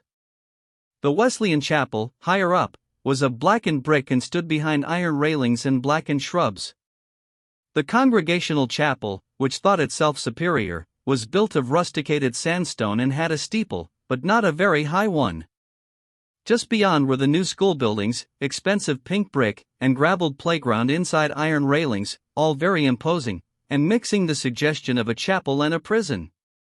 Standard 5 girls were having a singing lesson, just finishing the Lami Dula exercises and beginning a sweet children's song. Anything more unlike song, spontaneous song, would be impossible to imagine, a strange bawling yell that followed the outlines of a tune. It was not like savages have subtle rhythms. It was not like animals mean something when they yell. It was like nothing on earth, and it was called singing. Connie sat and listened with her heart in her boots, as Field was filling petrol. What could possibly become of such a people in whom the living intuitive faculty was dead as nails, and only queer mechanical yells and uncanny willpower remained? A coal cart was coming downhill, clanking in the rain. Field started upwards, past the big but weary-looking drapers and clothing shops, the post office, into the little marketplace of forlorn space, where Sam Black was peering out of the door of the Sun, that called itself an inn, not a pub, and where the commercial travelers stayed, and was bowing to Lady Chatterley's car. The church was away to the left, among black trees. The car slid on downhill, past the Miners' Arms. It had already passed the Wellington, the Nelson, the 3 Tons and the Sun. Now it passed the Miners' Arms, then the Mechanics' Hall, then the new and almost gaudy Miners' Welfare, and so, past a few new villas, out into the blackened road between dark hedges and dark green fields, towards Stacksgate. Tevershall. That was Tevershall. Merry England. Shakespeare's England. No, but the England of today, as Connie had realized since she had come to live in it. It was producing a new race of mankind, overconscious in the money and social and political side, on the spontaneous, intuitive side dead, but dead. Half corpses, all of them, but with a terrible insistent consciousness in the other half. There was something uncanny and underground about it all. It was an underworld. And quite incalculable. How shall we understand the reactions in half corpses? When Connie saw the great lorries full of steelworkers from Sheffield, weird, distorted, smallish beings like men, off for an excursion to Matlock, her bowels fainted and she thought, God, what has man done to man? What have the leaders of men been doing to their fellow men? They have reduced them to less than humanness, and now there can be no fellowship anymore. It is just a nightmare. She felt again in a wave of terror the grey, gritty hopelessness of it all. With such creatures for the industrial masses, and the upper classes as she knew them, there was no hope anymore. Yet she was wanting a baby, and an heir to Ragby. An heir to Ragby. She shuddered with dread. Yet Mellors had come out of all this, yes, but he was as apart from it all as she was. Even in him there was no fellowship left. It was dead. The fellowship was dead. There was only apartness and hopelessness, as far as all this was concerned. And this was England, the vast bulk of England, as Connie knew, since she had motored from the center of it. The car was rising towards Stacksgate. The rain was holding off, and in the air came a queer pellucid gleam of May. The country rolled away in long undulations, south towards the Peak, east towards Mansfield and Nottingham. Connie was traveling south. As she rose onto the high country, she could see on her left, on a height above the rolling land, the shadowy, powerful bulk of Warsop Castle, dark grey, with below it the reddish plastering of miners' dwellings, newish, and below those the plumes of dark smoke and white steam from the great colliery which put so many £1,000 per annum into the pockets of the Duke and the other shareholders. The powerful old castle was a ruin, yet still it hung its bulk on the low skyline, over the black plumes and the white that waved on the damp air below. A turn, and they ran on the high level to Stacksgate. Stacksgate, as seen from the highroad, was just a huge and gorgeous new hotel, the Koningsby Arms, standing red and white and gilt in barbarous isolation off the road. But if you looked, you saw on the left rows of handsome modern dwellings, set down like a game of dominoes, with spaces and gardens, a queer game of dominoes that some weird masters were playing on the surprised earth. And beyond these blocks of dwellings, at the back, rose all the astonishing and frightening overhead erections of a really modern mine, chemical works and long galleries, enormous, and of shapes not before known to man. The headstocks and pit bank of the mine itself were insignificant among the huge new installations. And in front of this, the game of dominoes stood forever in a sort of surprise, waiting to be played. This was Stacksgate, new on the face of the earth, since the war.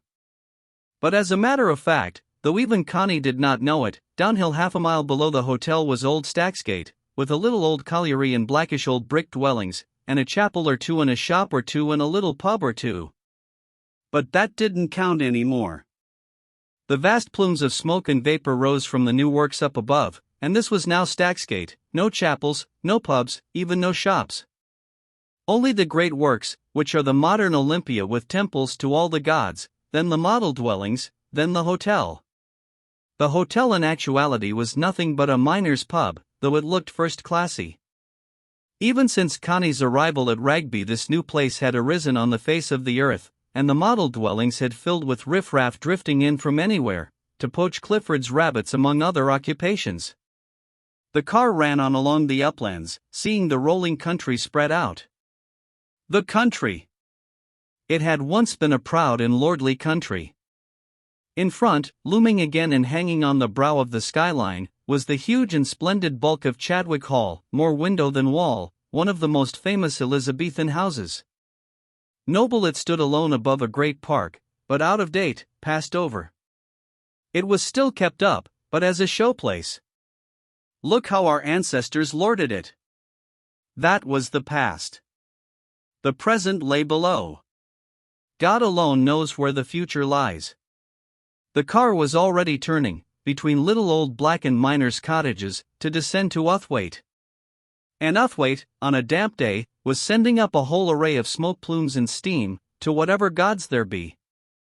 Uthwaite down in the valley, with all the steel threads of the railways to Sheffield drawn through it, and the coal mines and the steel works sending up smoke and glare from long tubes, and the pathetic little corkscrew spire of the church, that is going to tumble down, still prickling the fumes, always affected Connie strangely. It was an old market town, centre of the Dales. One of the chief inns was the Chatterley Arms. There, in Uthwaite, Ragby was known as Ragby, as if it were a whole place, not just a house, as it was to outsiders, Ragby Hall, near Tevershall, Ragby, a seat. The miners' cottages, blackened, stood flush on the pavement, with that intimacy and smallness of colliers' dwellings over 100 years old. They lined all the way. The road had become a street, and as you sank, you forgot instantly the open, rolling country where the castles and big houses still dominated, but like ghosts. Now you were just above the tangle of naked railway lines, and foundries and other works rose about you, so big you were only aware of walls. An iron clanked with a huge reverberating clank, and huge lorries shook the earth, and whistles screamed. Yet again, once you had got right down and into the twisted and crooked heart of the town, behind the church, you were in the world of 2 centuries ago, in the crooked streets where the Chatterley Arms stood, and the old pharmacy, streets which used to lead out to the wild open world of the castles and stately couchin houses. But at the corner a policeman held up his hand as 3 lorries loaded with iron rolled past, shaking the poor old church. And not till the lorries were past could he salute her ladyship. So it was. Upon the old crooked Burgess streets hordes of oldish, blackened miners' dwellings crowded, lining the roads out. And immediately after these came the newer, pinker rows of rather larger houses, plastering the valley, the homes of more modern workmen. And beyond that again, in the wide rolling regions of the castles, smoke waved against steam, and patch after patch of raw reddish brick showed the newer mining settlements, sometimes in the hollows, sometimes gruesomely ugly along the skyline of the slopes. And in between, were the tattered remnants of the old coaching and cottage England, even the England of Robin Hood, where the miners prowled with the dismalness of suppressed sporting instincts, when they were not at work. England, my England. But which is my England? The stately homes of England make good photographs, and create the illusion of a connection with the Elizabethans. The handsome old halls are there, from the days of Good Queen and in Tom Jones. But smuts fall and blacken on the drab stucco, that has long ceased to be golden. And one by one, like the stately homes, they are abandoned. Now they are being pulled down. As for the cottages of England, there they are, great plasterings of brick dwellings on the hopeless countryside. Now they are pulling down the stately homes, the Georgian halls are going. Fritchley, a perfect old Georgian mansion, was even now, as Connie passed in the car, being demolished. It was in perfect repair, till the war the Weatherleys had lived in style there. But now it was too big, too expensive, and the country had become too uncongenial. The gentry were departing to pleasanter places, where they could spend their money without having to see how it was made. This is history. One England blots out another. The mines had made the halls wealthy. Now they were blotting them out, as they had already blotted out the cottages. The industrial England blots out the agricultural England. One meaning blots out another. The New England blots out the Old England. And the continuity is not organic, but mechanical. Connie, belonging to the leisured classes, had clung to the remnants of the Old England. It had taken her years to realize that it was really blotted out by this terrifying new and gruesome England, and that the blotting out would go on till it was complete. Fritchley was gone, Eastwood was gone, Shipley was going, Squire Winter's beloved Shipley. Connie called for a moment at Shipley. The park gates at the back, open just near the level crossing of the colliery railway, the Shipley colliery itself stood just beyond the trees. The gates stood open, because through the park was a right-of-way that the colliers used. They hung around the park. The car passed the ornamental ponds, in which the colliers threw their newspapers, and took the private drive to the house. It stood above, aside, a very pleasant stucco building from the middle of the 18th century. It had a beautiful alley of yew trees, that had approached an older house, and the hall stood serenely spread out, winking its Georgian panes as if cheerfully. Behind, there were really beautiful gardens. Connie liked the interior much better than Ragby. It was much lighter, more alive, Chopin and elegant. The rooms were paneled with creamy painted paneling, the ceilings were touched with gilt, and everything was kept in exquisite order. All the appointments were perfect, regardless of expense. Even the corridors managed to be ample and lovely, softly curved and full of life. But Leslie Winter was alone. He had adored his house. But his park was bordered by 3 of his own collieries. He had been a generous man in his ideas. He had almost welcomed the colliers in his park. Had the miners not made him rich? So, when he saw the gangs of unshapely men lunging by his ornamental waters, not on the private part of the park, no, he drew the line there, he would say, the miners are perhaps not so ornamental as deer, but they are far more profitable. But that was in the golden, monetarily, latter half of Queen Victoria's reign.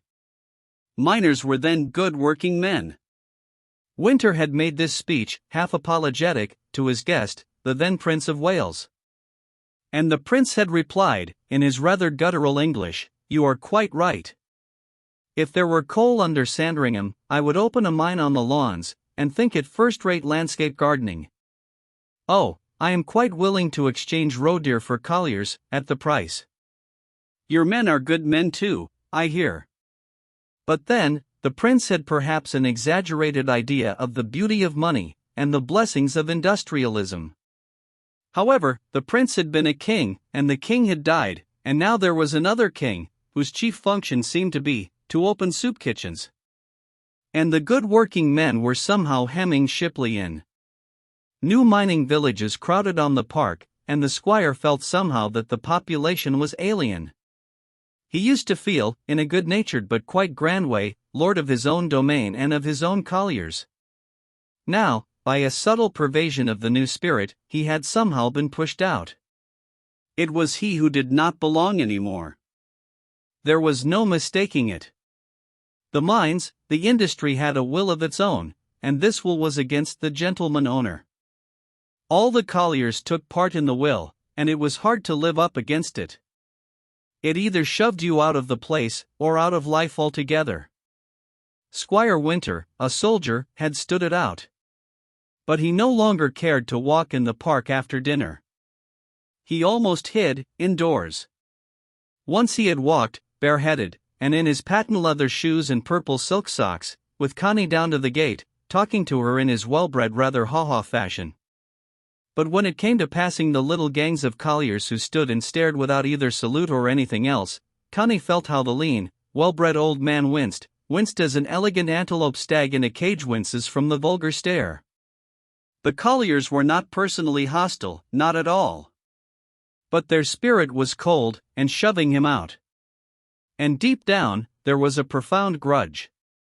They worked for him. And in their ugliness, they resented his elegant, well-groomed, well-bred existence. Who's he?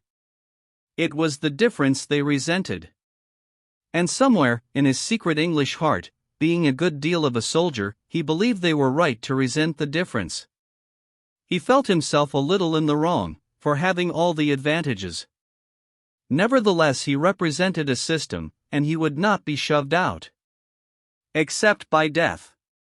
Which came on him soon after Connie's call, suddenly. And he remembered Clifford handsomely in his will. The heirs at once gave out the order for the demolishing of Shipley. It cost too much to keep up. No one would live there. So it was broken up. The avenue of yews was cut down. The park was denuded of its timber, and divided into lots. It was near enough to Uthwaite. In the strange, bald desert of this still one more no-man's land, new little streets of semi-detached were run up, very desirable. The Shipley Hall estate. Within a year of Connie's last call, it had happened. There stood Shipley Hall estate, an array of red brick semi-detached villas in new streets. No one would have dreamed that the stucco hall had stood there 12 months before. But this is a later stage of King Edward's landscape gardening, the sort that has an ornamental coal mine on the lawn. One England blots out another. The England of the Squire Winters and the Ragby Halls was gone, dead. The blotting out was only not yet complete. What would come after? Connie could not imagine. She could only see the new brick streets spreading into the fields, the new erections rising at the collieries, the new girls in their silk stockings, the new collier lads lounging into the pally or the welfare. The younger generation were utterly unconscious of the old England. There was a gap in the continuity of consciousness, almost American, but industrial really. What next? Connie always felt there was no next. She wanted to hide her head in the sand, or at least, in the bosom of a living man. The world was so complicated and weird and gruesome. The common people were so many, and really, so terrible. So she thought as she was going home, and saw the colliers trailing from the pits, grey-black, distorted, one shoulder higher than the other, slurring their heavy iron-shod boots. Underground grey faces, whites of eyes rolling, necks cringing from the pit roof, shoulders out of shape. Men. Men. Alas, in some ways patient and good men. In other ways, non-existent. Something that men should have was bred and killed out of them. Yet they were men. They begot children. One might bear a child to them. Terrible, terrible thought. They were good and kindly. But they were only the grey half of a human being. As yet, they were good. But even that was the goodness of their halfness. Supposing the dead in them ever rose up. But no, it was too terrible to think of. Connie was absolutely afraid of the industrial masses. They seemed so weird to her. A life with utterly no beauty in it, no intuition, always in the pit.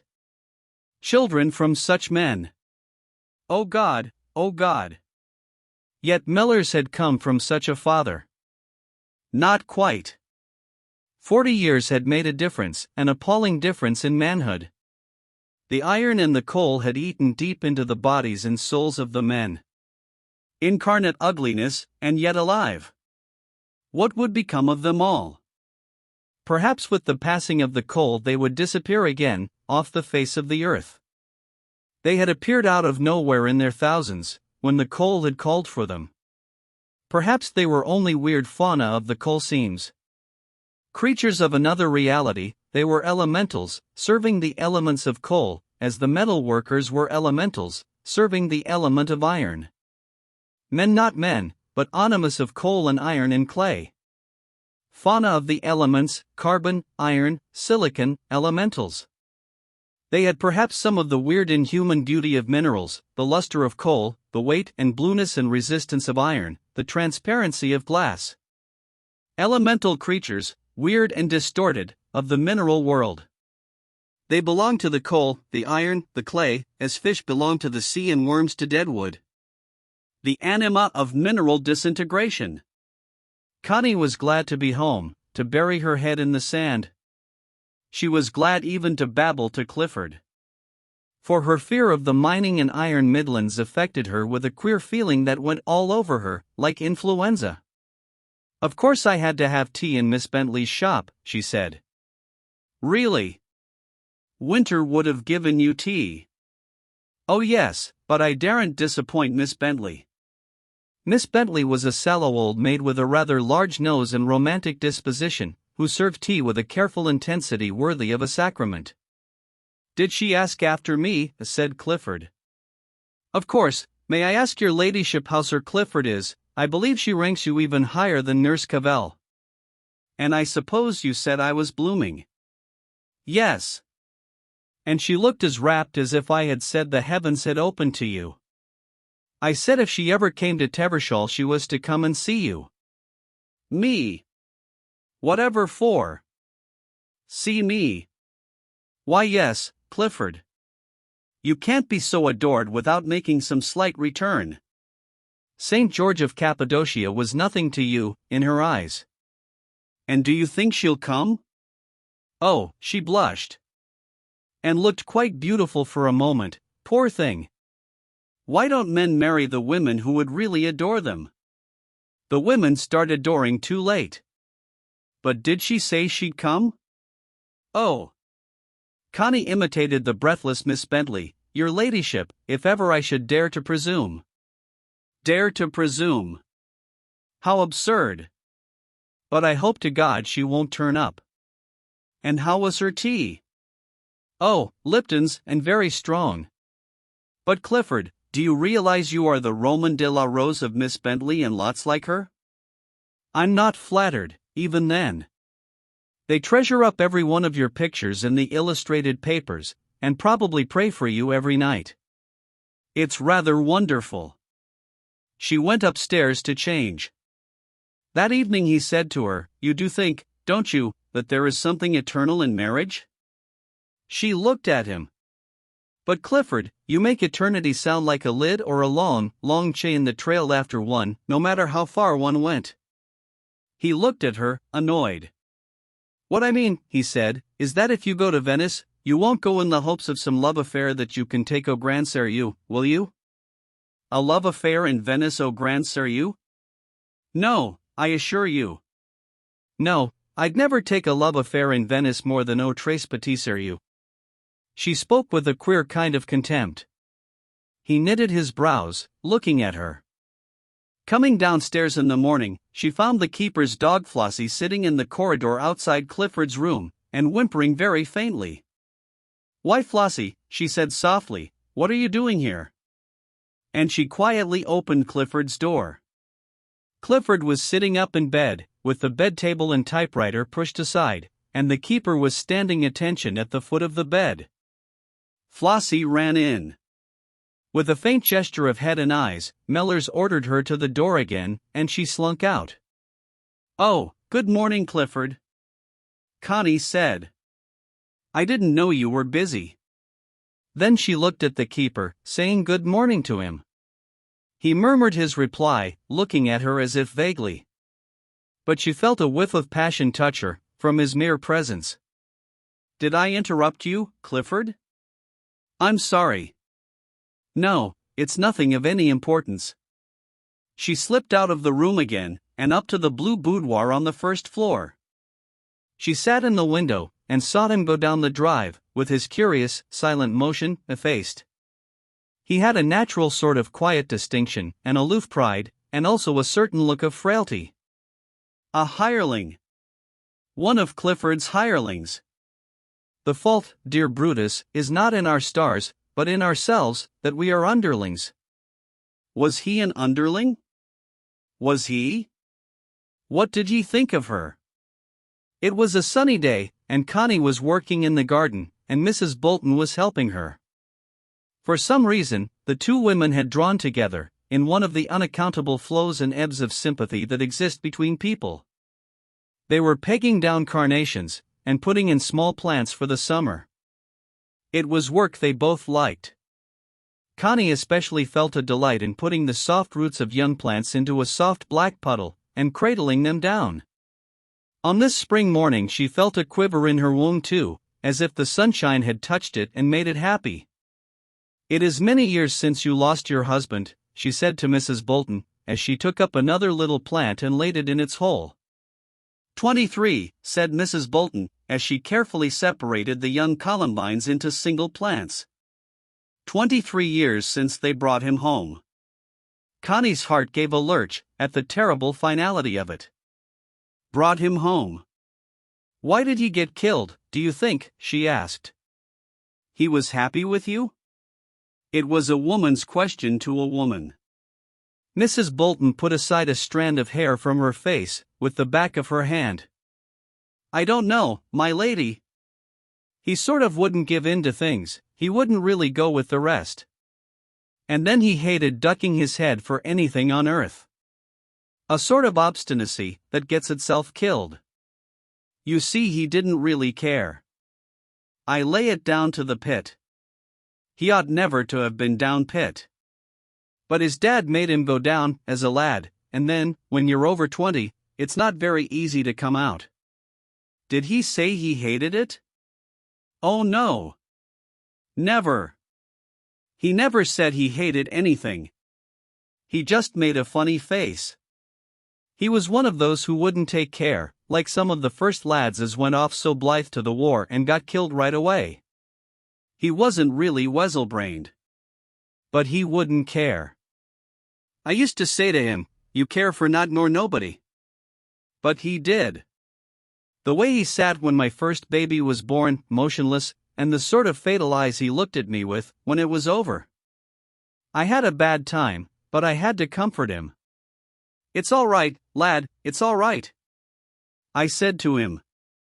And he gave me a look, and that funny sort of smile. He never said anything. But I don't believe he had any right pleasure with me at nights after. He'd never really let himself go. I used to say to him, "Oh, let thysen go, lad."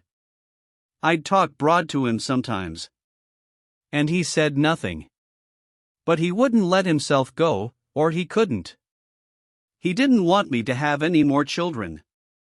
I always blamed his mother for letting him in th room. He'd no right to have been there. Men make so much more of things than they should, once they start brooding. Did he mind so much? Said Connie in wonder. Yes, he sort of couldn't take it for natural, all that pain. And it spoilt his pleasure in his bit of married love. I said to him, "If I don't care, why should you? It's my lookout," but all he'd ever say was, "It's not right." Perhaps he was too sensitive, said Connie. That's it.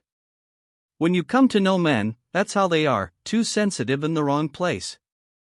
And I believe, unbeknown to himself, he hated the pit, just hated it. He looked so quiet when he was dead, as if he'd got free. He was such a nice-looking lad.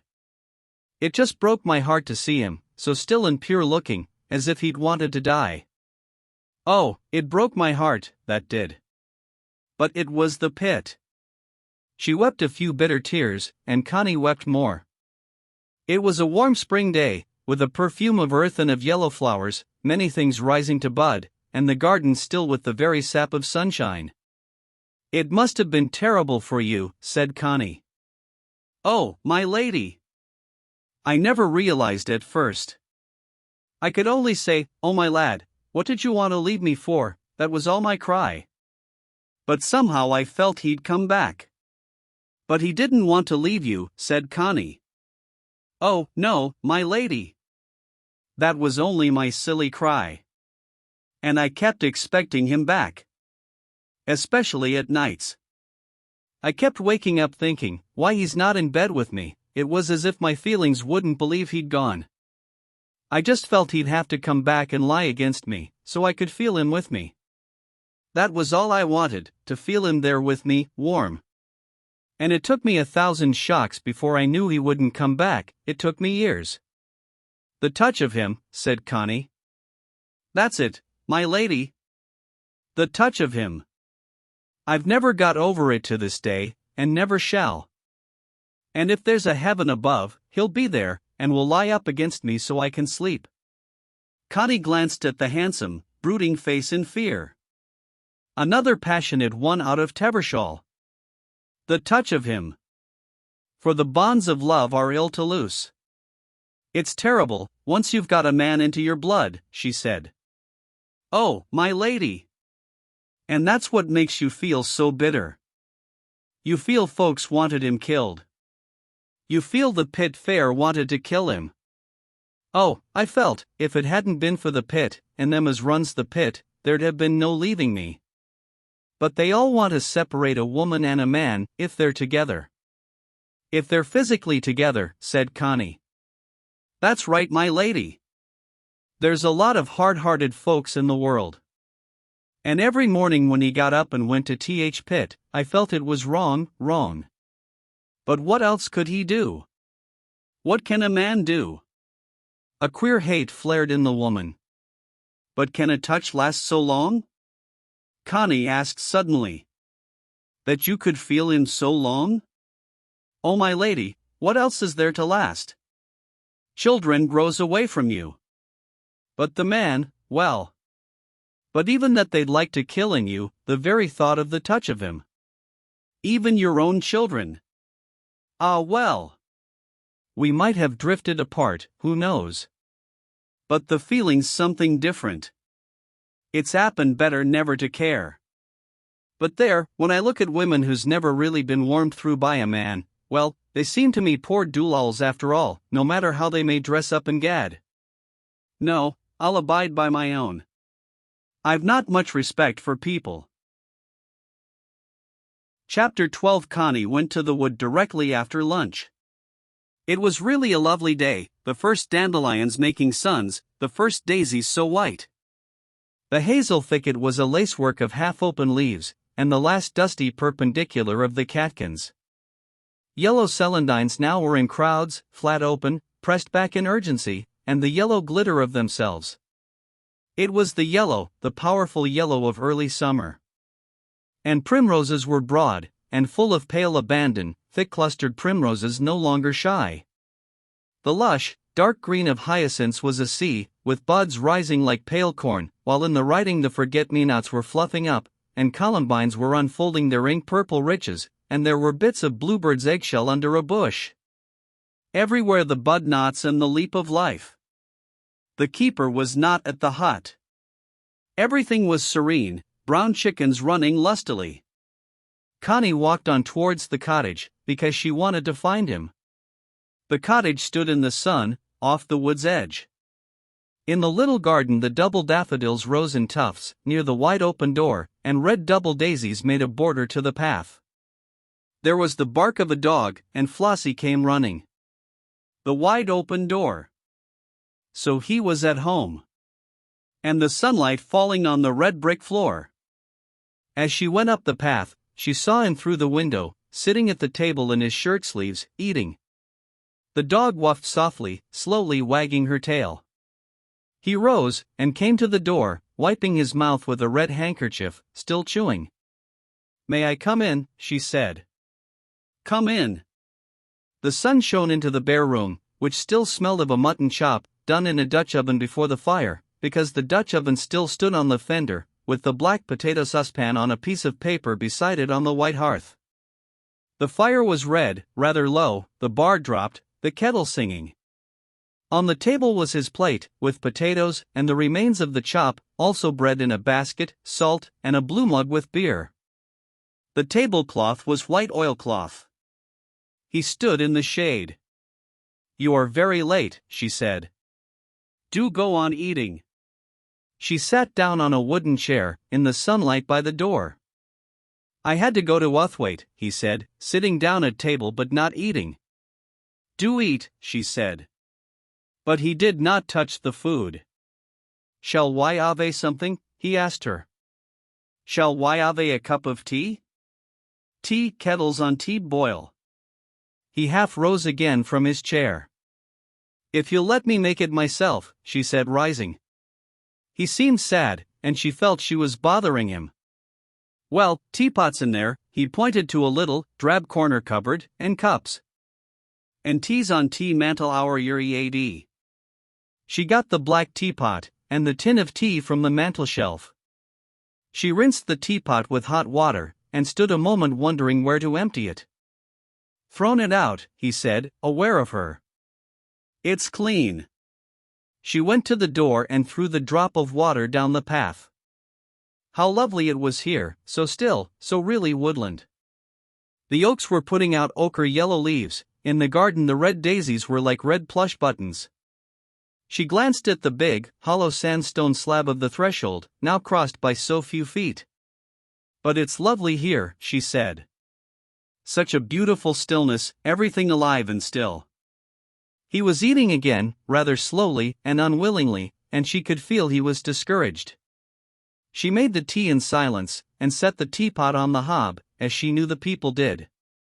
He pushed his plate aside and went to the back place. She heard a latch click, then he came back with cheese on a plate, and butter. She set the 2 cups on the table, there were only 2. "Will you have a cup of tea?" she said. "If you like. Sugar's in th cupboard, and there's a little cream jug. Milk's in a jug in th pantry." "Shall I take your plate away?" she asked him.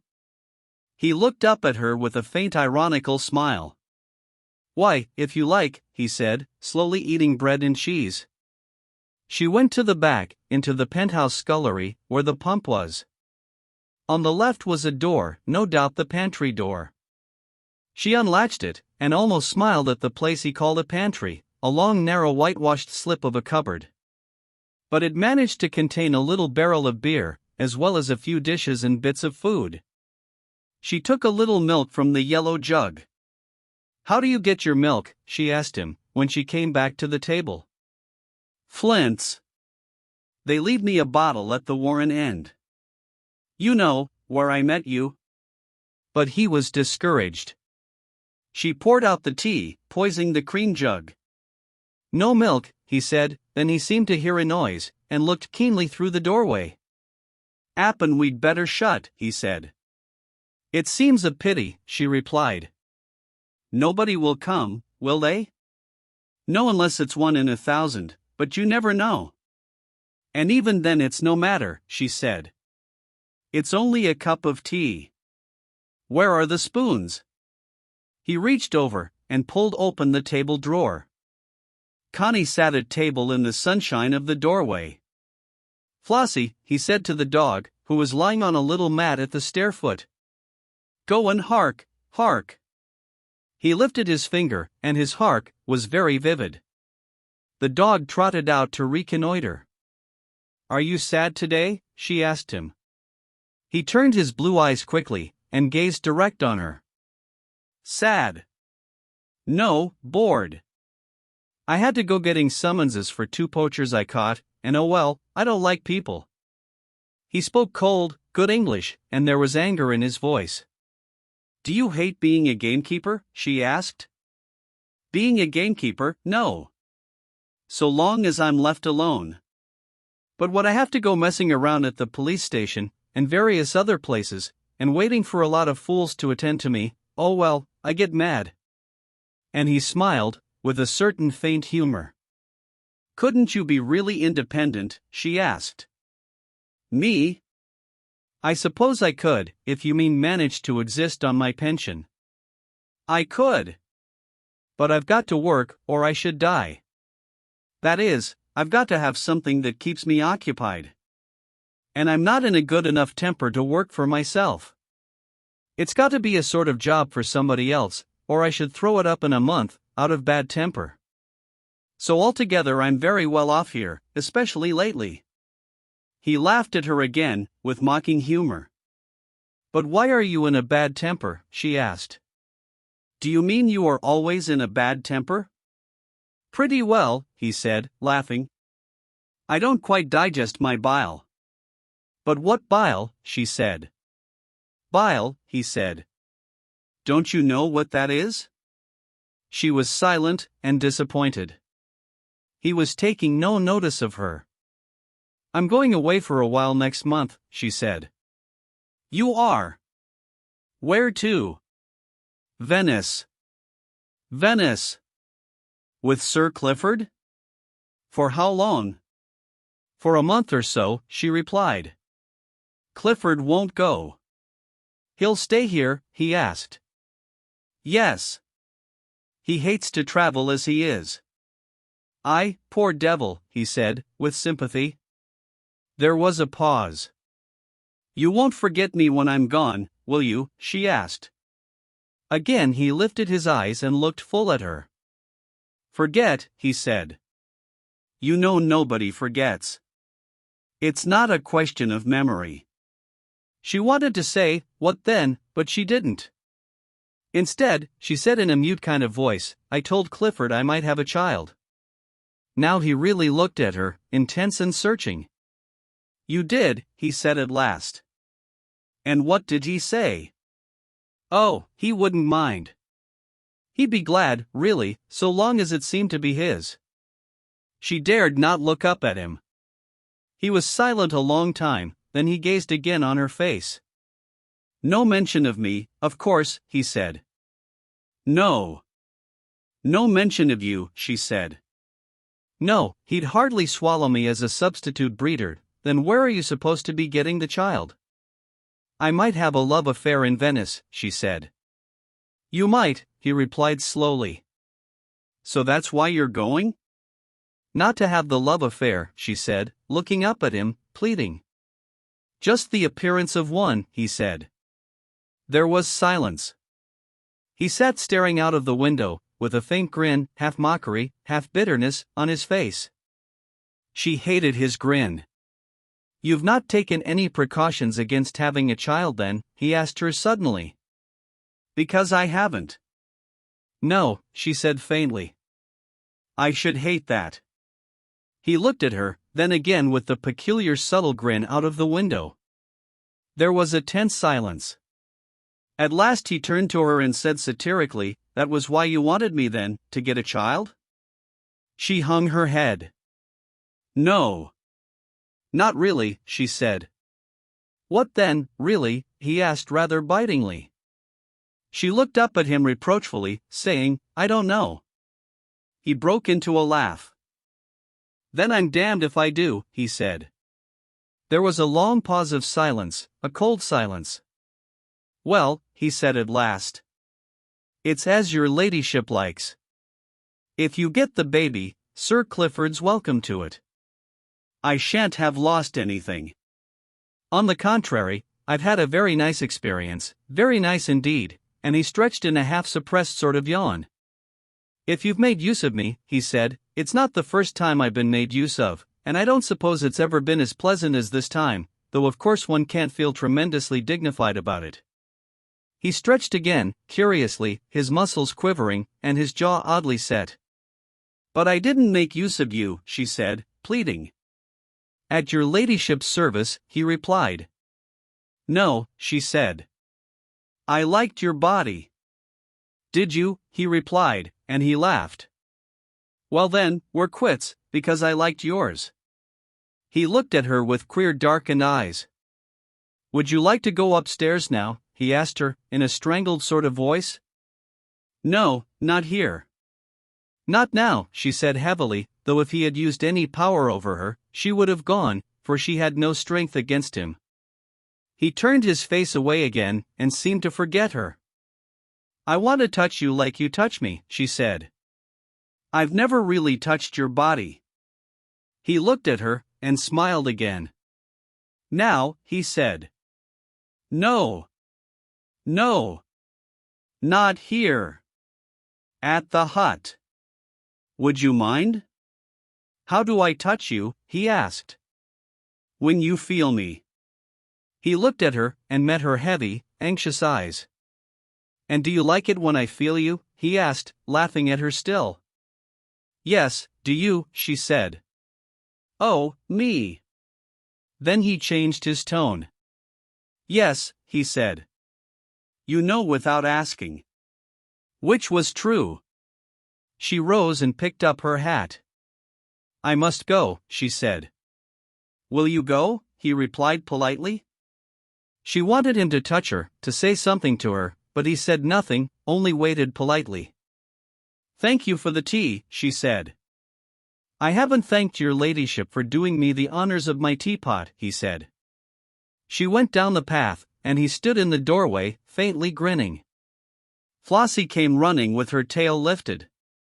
And Connie had to plod dumbly across into the wood, knowing he was standing there watching her, with that incomprehensible grin on his face. She walked home very much downcast and annoyed.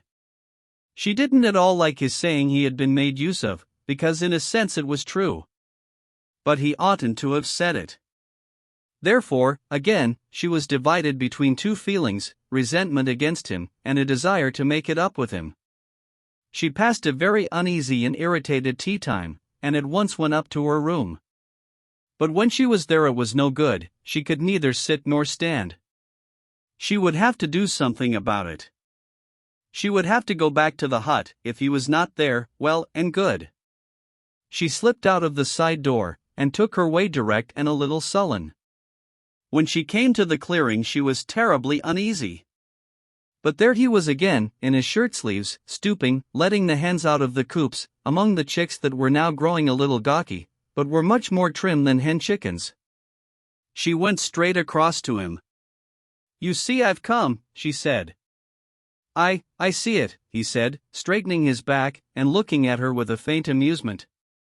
"Do you let the hens out now?" she asked. "Yes, they've sat themselves to skin and bone," he said. "And now they're not all that anxious to come out and feed. There's no self in a sitting hen, she's all in the eggs or the chicks. The poor mother hens, such blind devotion. Even to eggs not their own." Connie looked at them in compassion. A helpless silence fell between the man and the woman. shall us go I thut? He asked. Do you want me? She asked, in a sort of mistrust. Aye, if you want to come. She was silent. Come then, he said. And she went with him to the hut. It was quite dark when he had shut the door, so he made a small light in the lantern, as before. Have you left your underthings off? He asked her. Yes. Aye, well, then I'll take my things off too. He spread the blankets, putting one at the side for a coverlet. She took off her hat and shook her hair. He sat down, taking off his shoes and gaiters, and undoing his cord breeches. Lie down then, he said, when he stood in his shirt. She obeyed in silence, and he lay beside her, and pulled the blanket over them both. There, he said. And he lifted her dress right back, till he came even to her breasts. He kissed them softly, taking the nipples in his lips in tiny caresses. But thou'rt nice, he said, suddenly rubbing his face with a snuggling movement against her warm belly. And she put her arms round him under his shirt, but she was afraid of his thin, smooth, naked body, that seemed so powerful, afraid of the violent muscles. She shrank, afraid. And when he said, with a sort of little sigh, thou'rt nice, something in her quivered, and something in her spirit stiffened in resistance, stiffened from the terribly physical intimacy, and from the peculiar haste of his possession. And this time the sharp ecstasy of her own passion did not overcome her. She lay with her hands inert on his striving body, and do what she might, her spirit seemed to look on from the top of her head, and the butting of his haunches seemed ridiculous to her, and the sort of anxiety of his penis to come to its little evacuating crisis seemed farcical. Yes, this was love, this ridiculous bouncing of the buttocks, and the wilting of the poor insignificant, moist little penis. This was the divine love. After all, the moderns were right when they felt contempt for the performance, for it was a performance.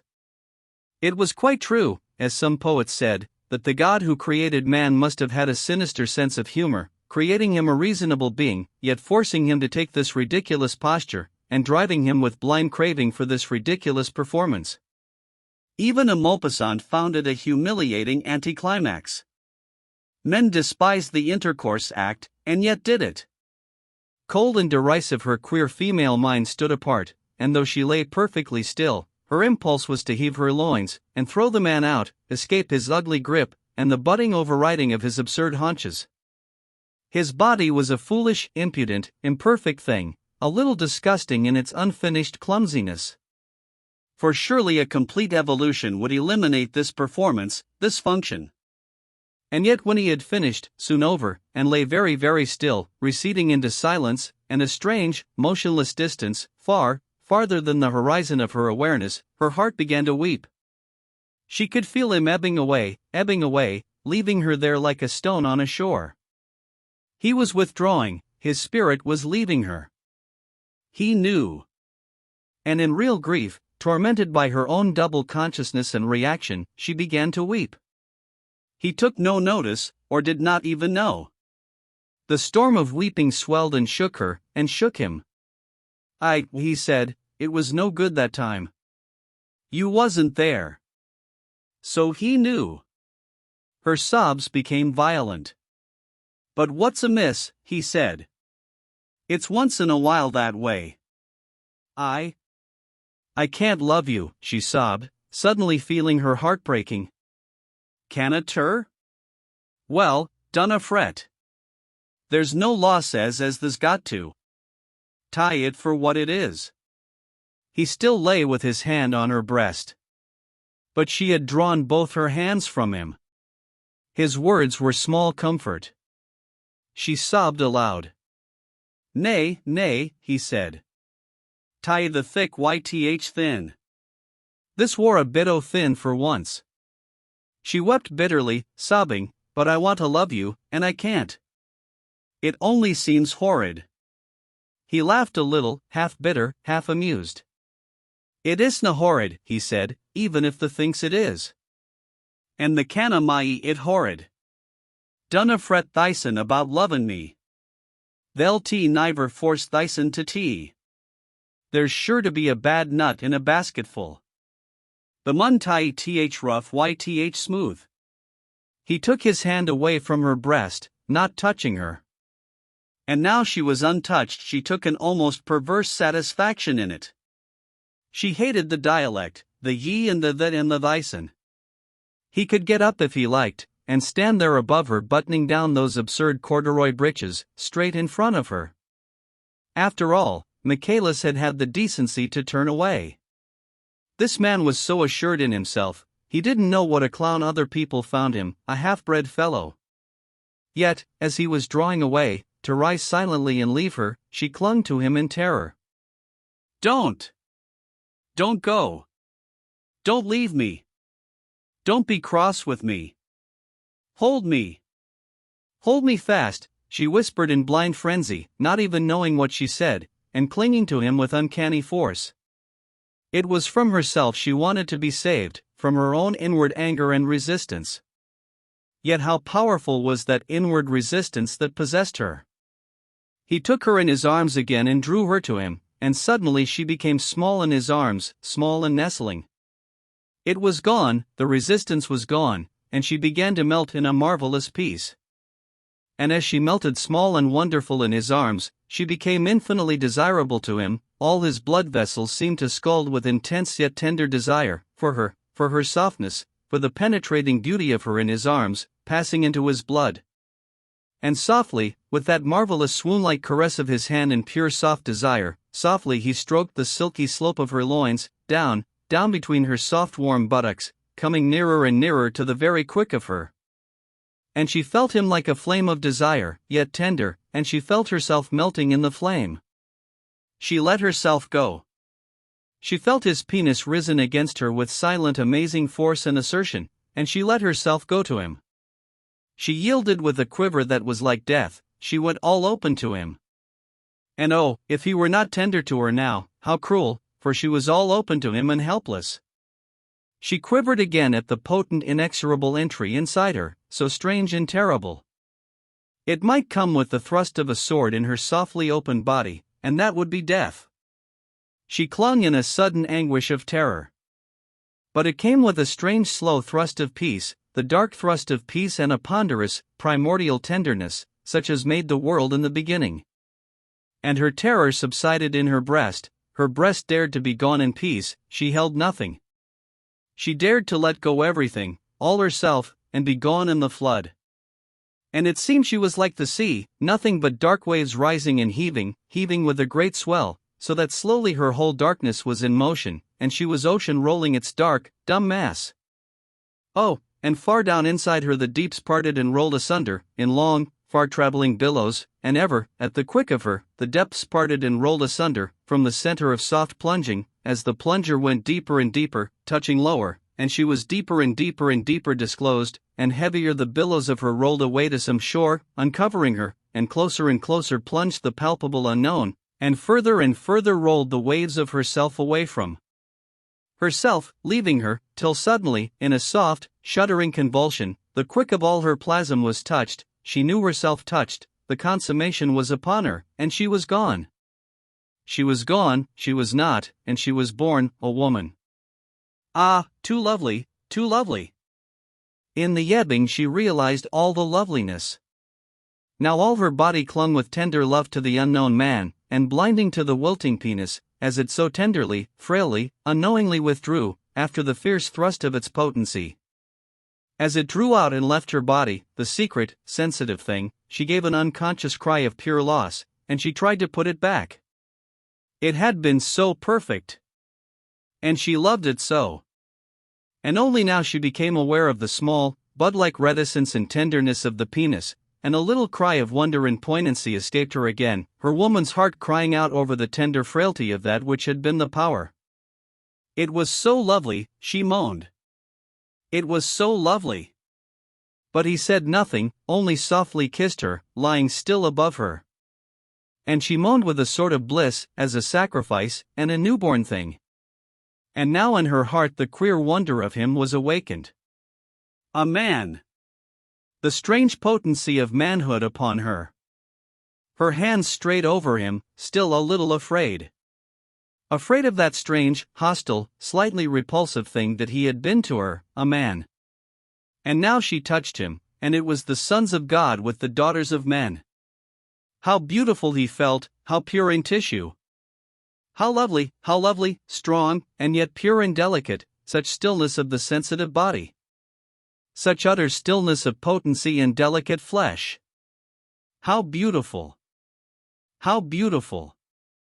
Her hands came timorously down his back, to the soft, smallish globes of the buttocks.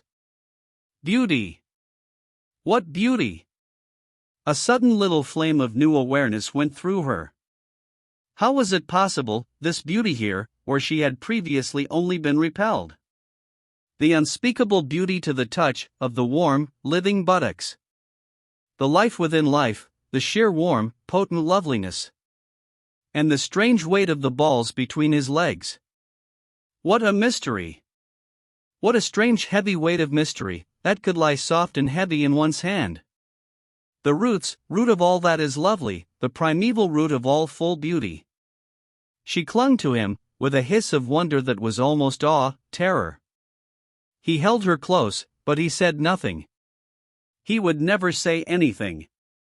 She crept nearer to him, nearer, only to be near to the sensual wonder of him. And out of his utter, incomprehensible stillness, she felt again the slow, momentous, surging rise of the phallus again, the other power. And her heart melted out with a kind of awe. And this time his being within her was all soft and iridescent, purely soft and iridescent, such as no consciousness could seize. Her whole self quivered unconscious and alive, like plasm. She could not know what it was. She could not remember what it had been. Only that it had been more lovely than anything ever could be. Only that. And afterwards she was utterly still, utterly unknowing, she was not aware for how long. And he was still with her, in an unfathomable silence along with her. And of this, they would never speak. When awareness of the outside began to come back, she clung to his breast, murmuring, "My love. My love." And he held her silently. And she curled on his breast, perfect. But his silence was fathomless. His hands held her like flowers, so still and strange. "Where are you?" she whispered to him. "Where are you? Speak to me. Say something to me." He kissed her softly, murmuring, my lass." But she did not know what he meant, she did not know where he was. In his silence he seemed lost to her. "You love me, don't you?" she murmured. The nose," he said. "But tell me," she pleaded. I assent her felt it," he said dimly, but softly and surely. And she clung close to him, closer. He was so much more peaceful in love than she was, and she wanted him to reassure her. "You do love me," she whispered, assertive. And his hands stroked her softly, as if she were a flower, without the quiver of desire, but with delicate nearness. And still there haunted her a restless necessity to get a grip on love. "Say you'll always love me," she pleaded. He said, abstractedly. And she felt her questions driving him away from her. "Mustn't we get up?" he said at last. "No," she said. But she could feel his consciousness straying, listening to the noises outside. "It'll be nearly dark," he said. And she heard the pressure of circumstance in his voice. She kissed him, with a woman's grief at yielding up her hour. He rose, and turned up the lantern, then began to pull on his clothes, quickly disappearing inside them.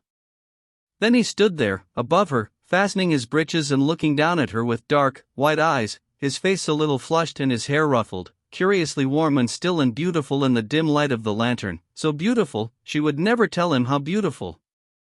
It made her want to cling fast to him, to hold him, for there was a warm, half-sleepy remoteness in his beauty that made her want to cry out and clutch him, to have him. She would never have him. So she lay on the blanket with curved, soft naked haunches, and he had no idea what she was thinking, but to him too she was beautiful, the soft, marvelous thing he could go into, beyond everything. "I love thee that I can go into thee," he said. Do you like me? She said, her heart beating. It heals it all up, that I can go into thee. I love thee that thee opened to me. I love thee that I came into thee like that. He bent down and kissed her soft flank, rubbed his cheek against it, then covered it up. And will you never leave me? She said. Dunna ask them things, he said. But you do believe I love you, she said. Thou loved me just now, whiter than ever the thout the wood. But who knows what'll happen, once the starts thinkin' about it. No, don't say those things, and you don't really think that I wanted to make use of you, do you? How? To have a child? Now anybody can have any child ith world, he said, as he sat down fastening on his leggings. Ah no, she cried. You don't mean it? Eh well, he said, looking at her under his brows. This war tea best. She lay still. He softly opened the door. The sky was dark blue, with crystalline, turquoise rim. He went out, to shut up the hens, speaking softly to his dog. And she lay and wondered at the wonder of life, and of being. When he came back she was still lying there, glowing like a gypsy.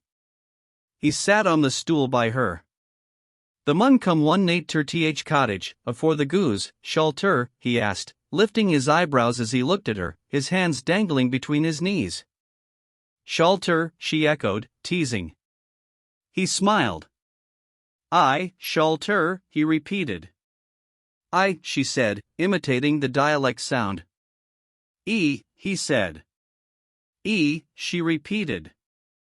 And slape why me, he said. It needs that. When shall't come? When shall I, she said. Nay, he said, the canna do't. When shall't come then? Appen Sunday, she said. Appen a Sunday. I. He laughed at her quickly. Nay, the canna, he protested. Why canna I, she said. He laughed. Her attempts at the dialect were so ludicrous, somehow. Coom then, the mun goo, he said. Mun I, she said. Mon ah, he corrected. Why should I say mon when you said mun, she protested. You're not playing fair. Arena ah, he said, leaning forward and softly stroking her face. Th'art good cunt, though, aren't ter? Best bit o' cunt left on earth. When ter likes. When the rt willin'. What is cunt, she said. And doesn't ter know? Cunt. It's thee down there, and what I get when I'm eyeside thee, and what thee gets when I'm eyeside thee, it's a, as it is, all on't. All on't, she teased. Cunt. It's like fuck then. Nay nay. Fuck's only what you do. Animals fuck. But cunt's a lot more than that. It's thee, dost see, and rt a lot beside an animal, aren't ter? Even ter fuck. Cunt. That's the beauty o' thee, lass. She got up and kissed him between the eyes, that looked at her so dark and soft and unspeakably warm, so unbearably beautiful. Is it, she said. And do you care for me? He kissed her without answering. The mun goo, let me dust thee, he said. His hand passed over the curves of her body, firmly, without desire, but with soft, intimate knowledge. As she ran home in the twilight the world seemed a dream, the trees in the park seemed bulging and surging at anchor on a tide, and the heave of the slope to the house was alive. Chapter 13. On Sunday Clifford wanted to go into the wood. It was a lovely morning, the pear blossom and plum had suddenly appeared in the world, in a wonder of white here and there. It was cruel for Clifford, while the world bloomed, to have to be helped from chair to bath chair. But he had forgotten, and even seemed to have a certain conceit of himself in his lameness. Connie still suffered, having to lift his inert legs into place. Mrs. Bolton did it now, or Field. She waited for him at the top of the drive, at the edge of the screen of beeches. His chair came puffing along with a sort of valetudinarian slow importance. As he joined his wife, he said, Sir Clifford on his foaming steed. Snorting, at least, she laughed. He stopped and looked round at the facade of the long, low old brown house. Ragby doesn't wink an eyelid, he said. But then why should it? I write upon the achievements of the mind of man, and that beats a horse. I suppose it does. And the souls in Plato riding up to heaven in a 2-horse chariot would go in a Ford car now, she said. Or a Rolls-Royce. Plato was an aristocrat. Quite. No more black horse to thrash and maltreat. Plato never thought we'd go one better than his black steed and his white steed, and have no steeds at all, only an engine. Only an engine and gas, said Clifford. I hope I can have some repairs done to the old place next year. I think I shall have about 1,000 to spare for that, but work costs so much, he added. Oh, good, said Connie. If only there aren't more strikes. What would be the use of their striking again? Merely ruin the industry, what's left of it, and surely the owls are beginning to see it. Perhaps they don't mind ruining the industry, said Connie. Ah, don't talk like a woman. The industry fills their bellies, even if it can't keep their pockets quite so flush, he said, using turns of speech that oddly had a twang of Mrs. Bolton. But didn't you say the other day that you were a conservative anarchist? She asked innocently. And did you understand what I meant? He retorted. All I meant is, people can be what they like and feel what they like and do what they like, strictly privately, so long as they keep the form of life intact, and the apparatus. Connie walked on in silence a few paces. Then she said, obstinately, it sounds like saying an egg may go as addled as it likes, so long as it keeps its shell on whole. But addled eggs do break of themselves. I don't think people are eggs, he said. Not even angels' eggs, my dear little evangelist. He was in rather high feather this bright morning. The larks were trilling away over the park, the distant pit in the hollow was fuming silent steam. It was almost like old days, before the war. Connie didn't really want to argue. But then she did not really want to go to the wood with Clifford either. So she walked beside his chair in a certain obstinacy of spirit. No, he said. There will be no more strikes, if the thing is properly managed. Why not? Because strikes will be made as good as impossible. But will the men let you? She asked. We shan't ask them. We shall do it while they aren't looking, for their own good, to save the industry. For your own good too, she said. Naturally. For the good of everybody. But for their good even more than mine. I can live without the pits. They can't. They'll starve if there are no pits. I've got other provision. They looked up the shallow valley at the mine, and beyond it, at the black-lidded houses of Tevershall crawling like some serpent up the hill. From the old brown church the bells were ringing, Sunday, Sunday, Sunday. But will the men let you dictate terms? She said. My dear, they will have to, if one does it gently. But mightn't there be a mutual understanding? Absolutely, when they realize that the industry comes before the individual. But must you own the industry? She said.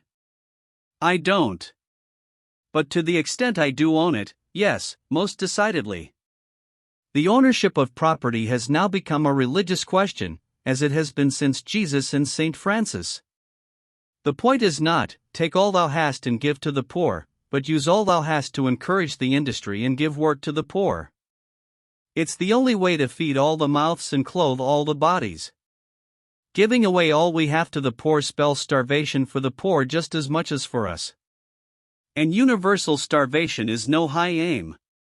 Even general poverty is no lovely thing. Poverty is ugly. But the disparity? That is fate. Why is the star Jupiter bigger than the star Neptune? You can't start altering the makeup of things. But when this envy and jealousy and discontent has once started, she began. Do your best to stop it.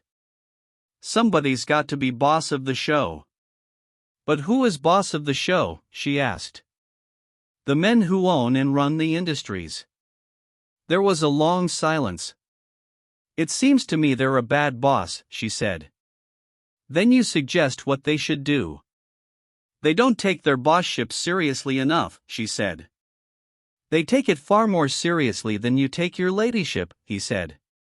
That's thrust upon me. I don't really want it, she blurted out. He stopped the chair and looked at her.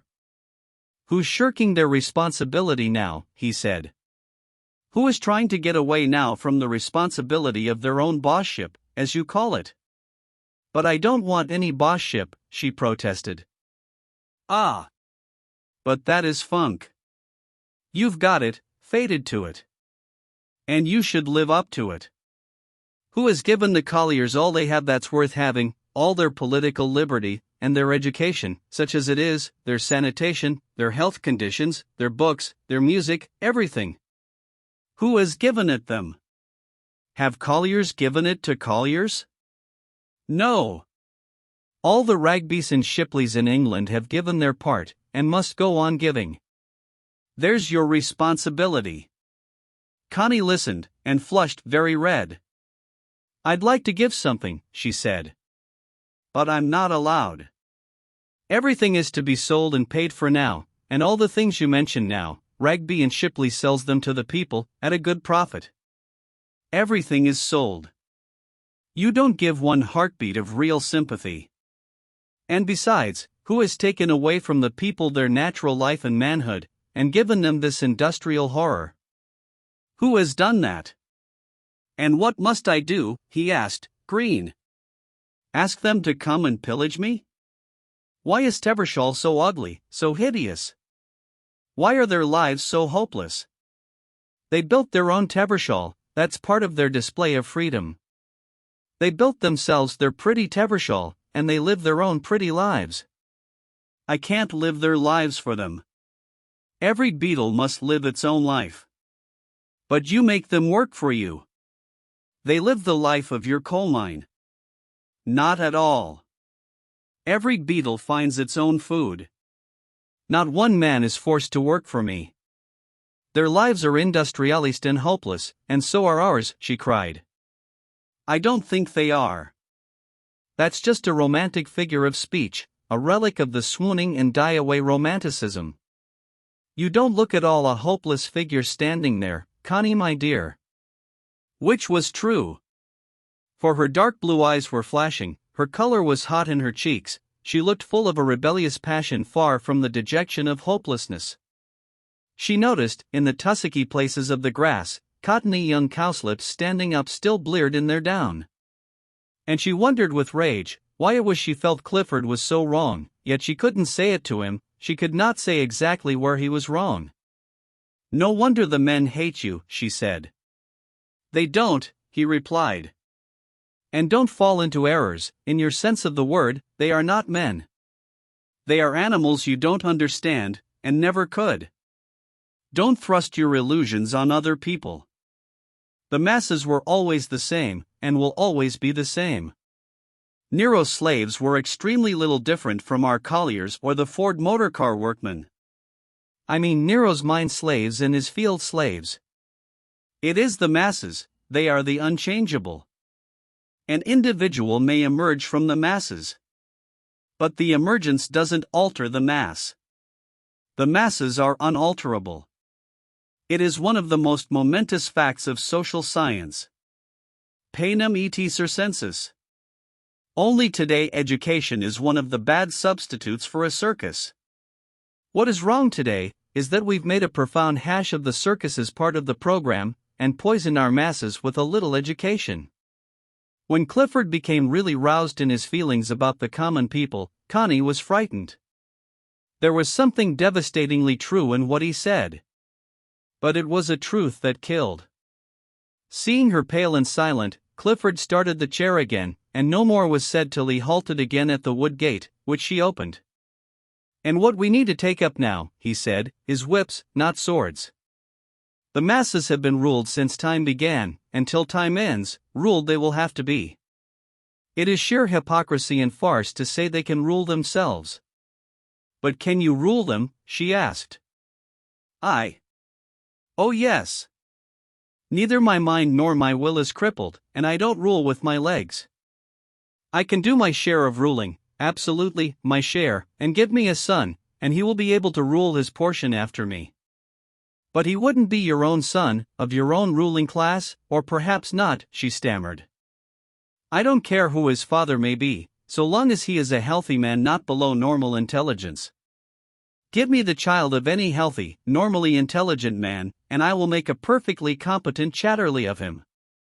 It is not who begets us that matters, but where fate places us. Place any child among the ruling classes, and he will grow up, to his own extent, a ruler.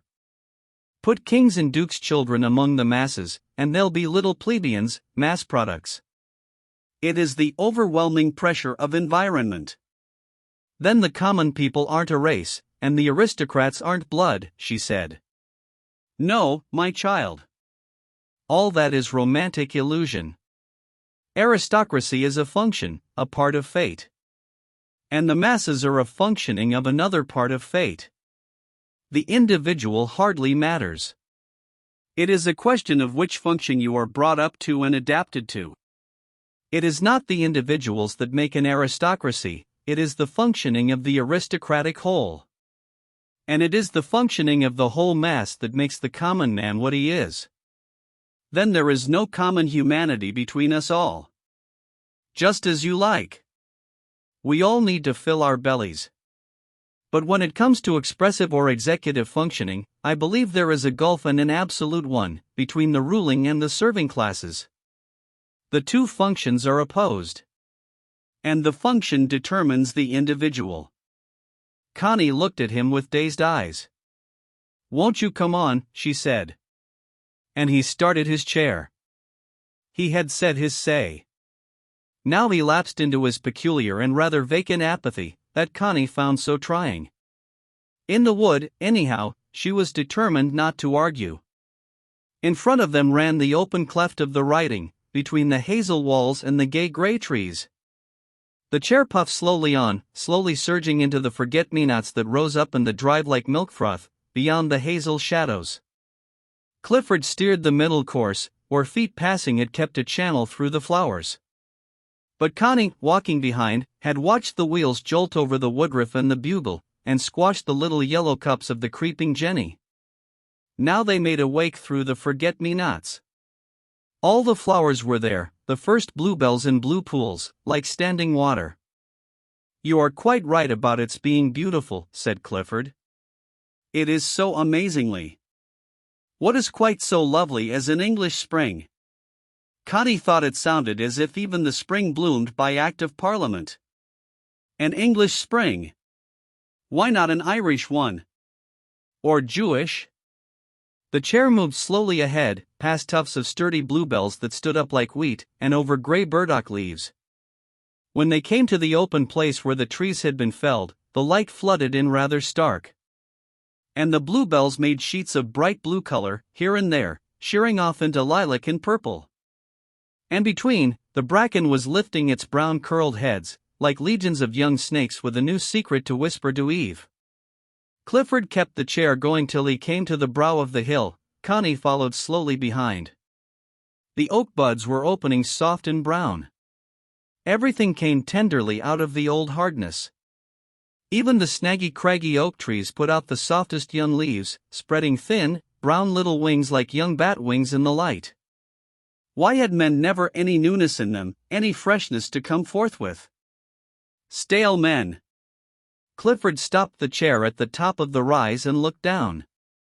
The bluebells washed blue like floodwater over the broad writing, and lit up the downhill with a warm blueness. It's a very fine color in itself, said Clifford, but useless for making a painting. Quite, said Connie, completely uninterested. Shall I venture as far as the spring? Said Clifford. Will the chair get up again? She said. We'll try, nothing venture, nothing win. And the chair began to advance slowly, jolting down the beautiful broad writing washed over with blue encroaching hyacinths. O last of all ships, through the hyacinthian shallows. O pinnace on the last wild waters, sailing on the last voyage of our civilization. Whither, O weird wheel ship, your slow course steering? Quiet and complacent, Clifford sat at the wheel of adventure, in his old black hat and tweed jacket, motionless and cautious. "Oh Captain, my Captain, our splendid trip is done." "Not yet though." Downhill in the wake came Constance in her grey dress, watching the chair jolt downwards. They passed the narrow track to the hut. Thank heaven it was not wide enough for the chair, hardly wide enough for one person. The chair reached the bottom of the slope and swerved round to disappear. And Connie heard a low whistle behind her. She glanced sharply round. The keeper was striding downhill towards her, his dog keeping behind him. "Is Sir Clifford going to the cottage?" he asked, looking into her eyes. "No, only to the well." "Ah. Good. Then I can keep out of sight. But I shall see you tonight. I shall wait for you at the park gate about 10. He looked again direct into her eyes. "Yes," she faltered. They heard the pap of Clifford's horn, tooting for Connie. She cooed in reply.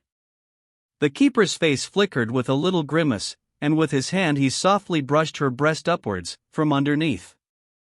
She looked at him, frightened, and started running down the hill, calling cooey again to Clifford.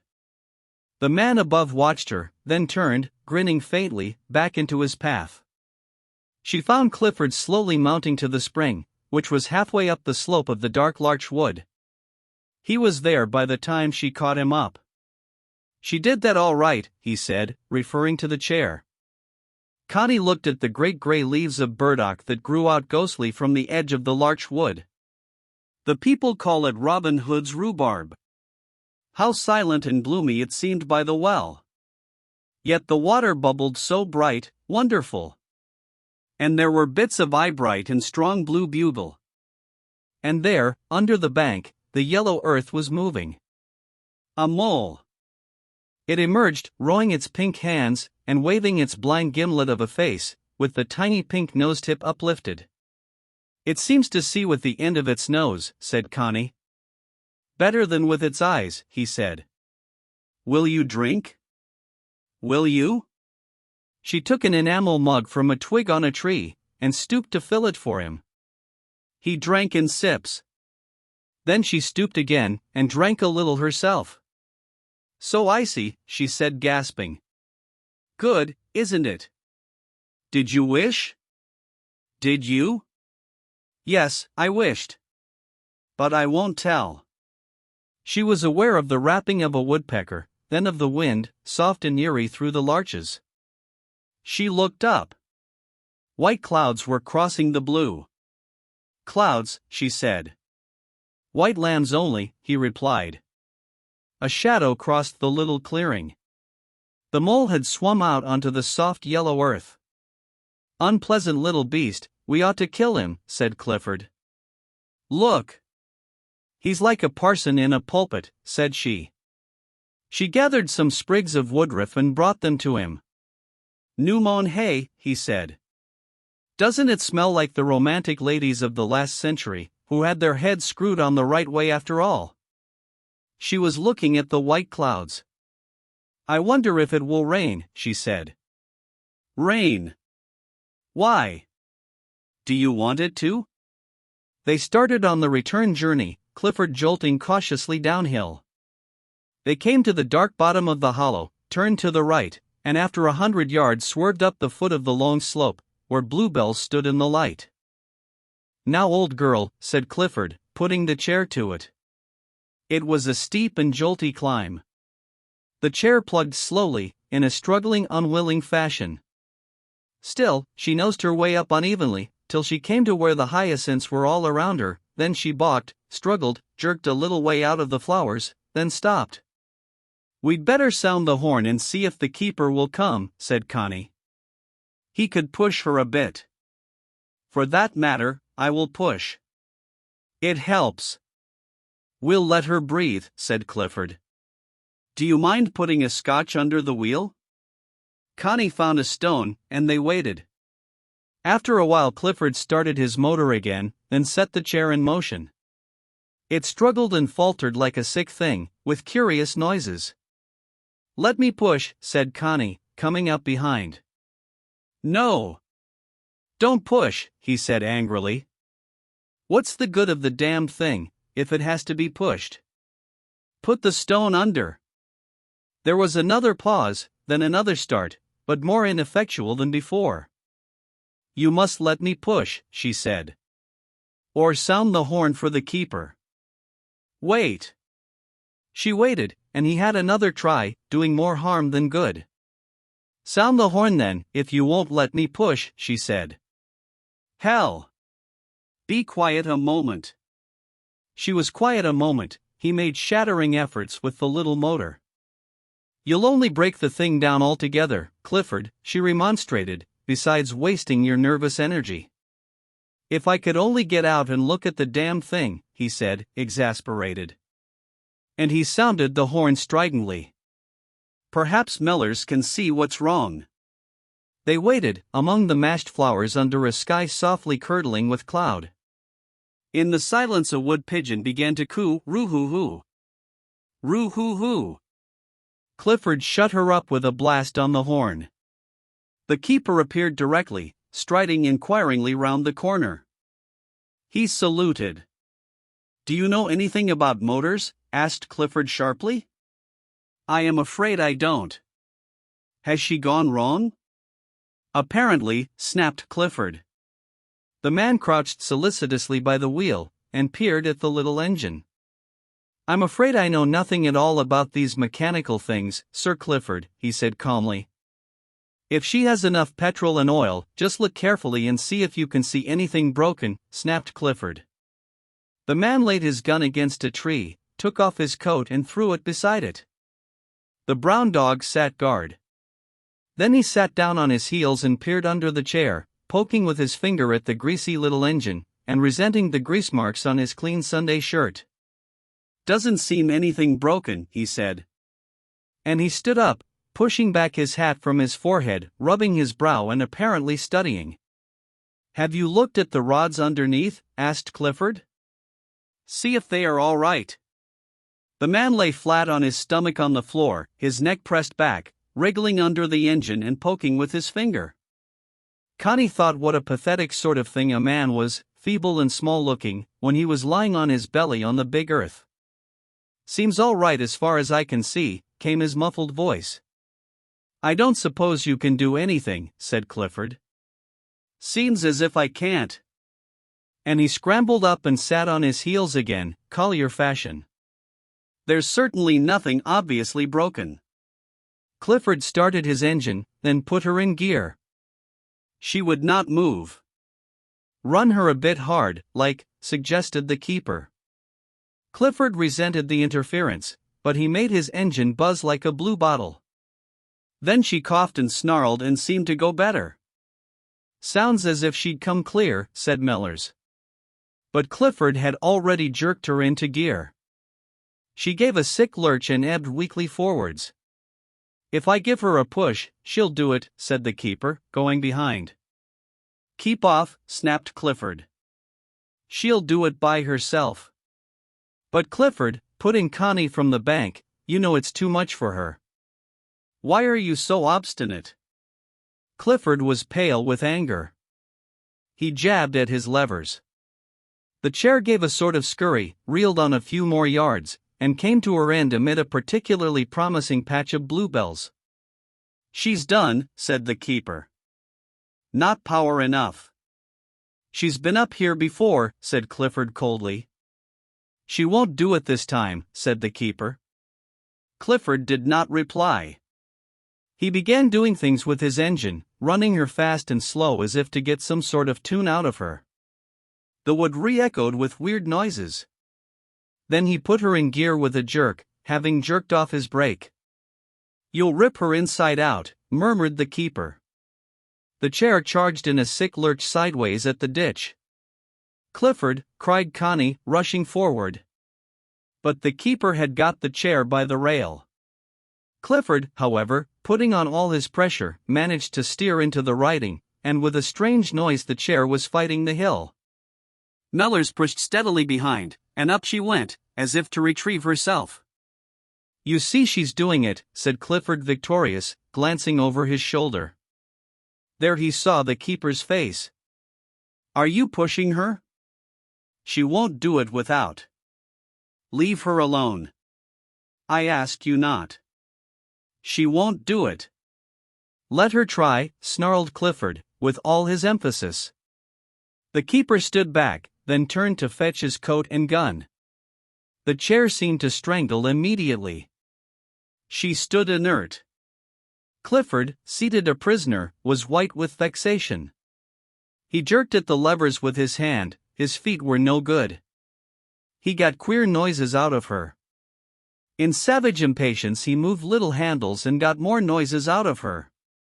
But she would not budge. No, she would not budge. He stopped the engine and sat rigid with anger. Constance sat on the bank and looked at the wretched and trampled bluebells. Nothing quite so lovely as an English spring. "I can do my share of ruling. What we need to take up now is whips, not swords." "The ruling classes." The keeper strode up with his coat and gun, Flossie cautiously at his heels. Clifford asked the man to do something or other to the engine. Connie, who understood nothing at all of the technicalities of motors, and who had had experience of breakdowns, sat patiently on the bank as if she were a cipher. The keeper lay on his stomach again. "The ruling classes and the serving classes." He got to his feet and said patiently, "Try her again, then." He spoke in a quiet voice, almost as if to a child. Clifford tried her, and Mellors stepped quickly behind and began to push. She was going, the engine doing about half the work, the man the rest. Clifford glanced round yellow with anger. "Will you get off there?" The keeper dropped his hold at once, and Clifford added, "How shall I know what she is doing?" The man put his gun down and began to pull on his coat. He'd done. The chair began slowly to run backwards. "Clifford, your brake," cried Connie. She, Mellors, and Clifford moved at once, Connie and the keeper jostling lightly. The chair stood. There was a moment of dead silence. "It's obvious I'm at everybody's mercy," said Clifford. He was yellow with anger. No one answered. Mellors was slinging his gun over his shoulder, his face queer and expressionless, save for an abstracted look of patience. The dog Flossie, standing on guard almost between her master's legs, moved uneasily, eyeing the chair with great suspicion and dislike, and very much perplexed between the three human beings. The tableau vivant remained set among the squashed bluebells, nobody proffering a word. "I expect she'll have to be pushed," said Clifford at last, with an affectation of sang-froid. No answer. Miller's abstracted face looked as if he had heard nothing. Connie glanced anxiously at him. Clifford too glanced round. "Do you mind pushing her home, Mellors?" he said in a cool, superior tone. "I hope I have said nothing to offend you," he added, in a tone of dislike. "Nothing at all, Sir Clifford. Do you want me to push that chair?" "If you please." The man stepped up to it, but this time it was without effect. The brake was jammed. They poked and pulled, and the keeper took off his gun and his coat once more. And now Clifford said never a word. At last the keeper heaved the back of the chair off the ground, and with an instantaneous push of his foot, tried to loosen the wheels. He failed, the chair sank. Clifford was clutching the sides. The man gasped with the weight. "Don't do it," cried Connie to him. "If you'll pull the wheel that way, so," he said to her, showing her how. "No. You mustn't lift it." "You'll strain yourself," she said, flushed now with anger. But he looked into her eyes and nodded. And she had to go and take hold of the wheel, ready. He heaved and she tugged, and the chair reeled. "For God's sake," cried Clifford in terror. But it was all right, and the brake was off. The keeper put a stone under the wheel, and went to sit on the bank, his heart beating and his face white with the effort, semi-conscious. Connie looked at him, and almost cried with anger. There was a pause and a dead silence. She saw his hands trembling on his thighs. "Have you hurt yourself?" she asked, going to him. "No. No," he turned away almost angrily. There was dead silence. The back of Clifford's fair head did not move. Even the dog stood motionless. The sky had clouded over. At last he sighed, and blew his nose on his red handkerchief. "That pneumonia took a lot out of me," he said. No one answered. Connie calculated the amount of strength it must have taken to heave up that chair and the bulky Clifford. Too much, far too much. If it hadn't killed him. He rose, and again picked up his coat, slinging it through the handle of the chair. "Are you ready, then, Sir Clifford?" "When you are." He stooped and took out the scotch, then put his weight against the chair. He was paler than Connie had ever seen him, and more absent. Clifford was a heavy man, and the hill was steep. Connie stepped to the keeper's side. "I'm going to push too," she said. And she began to shove with a woman's turbulent energy of anger. The chair went faster. Clifford looked round. "Is that necessary?" he said. "Very. Do you want to kill the man?" "If you'd let the motor work while it would," but she did not finish. She was already panting. She slackened off a little, for it was surprisingly hard work. "I." "Slower," said the man at her side, with a faint smile of the eyes. "Are you sure you've not hurt yourself?" she said fiercely. He shook his head. She looked at his smallish, short, alive hand, browned by the weather. It was the hand that caressed her. She had never even looked at it before. It seemed so still, like him, with a curious inward stillness that made her want to clutch it, as if she could not reach it. All her soul suddenly swept towards him, he was so silent, and out of reach. And he felt his limbs revive. Shoving with his left hand, he laid his right on her round white wrist, softly enfolding her wrist, with caress. And the flame of strength went down his back and his loins, reviving him. And she bent suddenly and kissed his hand. Meanwhile the back of Clifford's head was held sleek and motionless, just in front of them. At the top of the hill they rested, and Connie was glad to let go. She had had fugitive dreams of friendship between these two men, one her husband, the other the father of her child. Now she saw the screaming absurdity of her dreams. The two males were as hostile as fire and water. They mutually exterminated one another.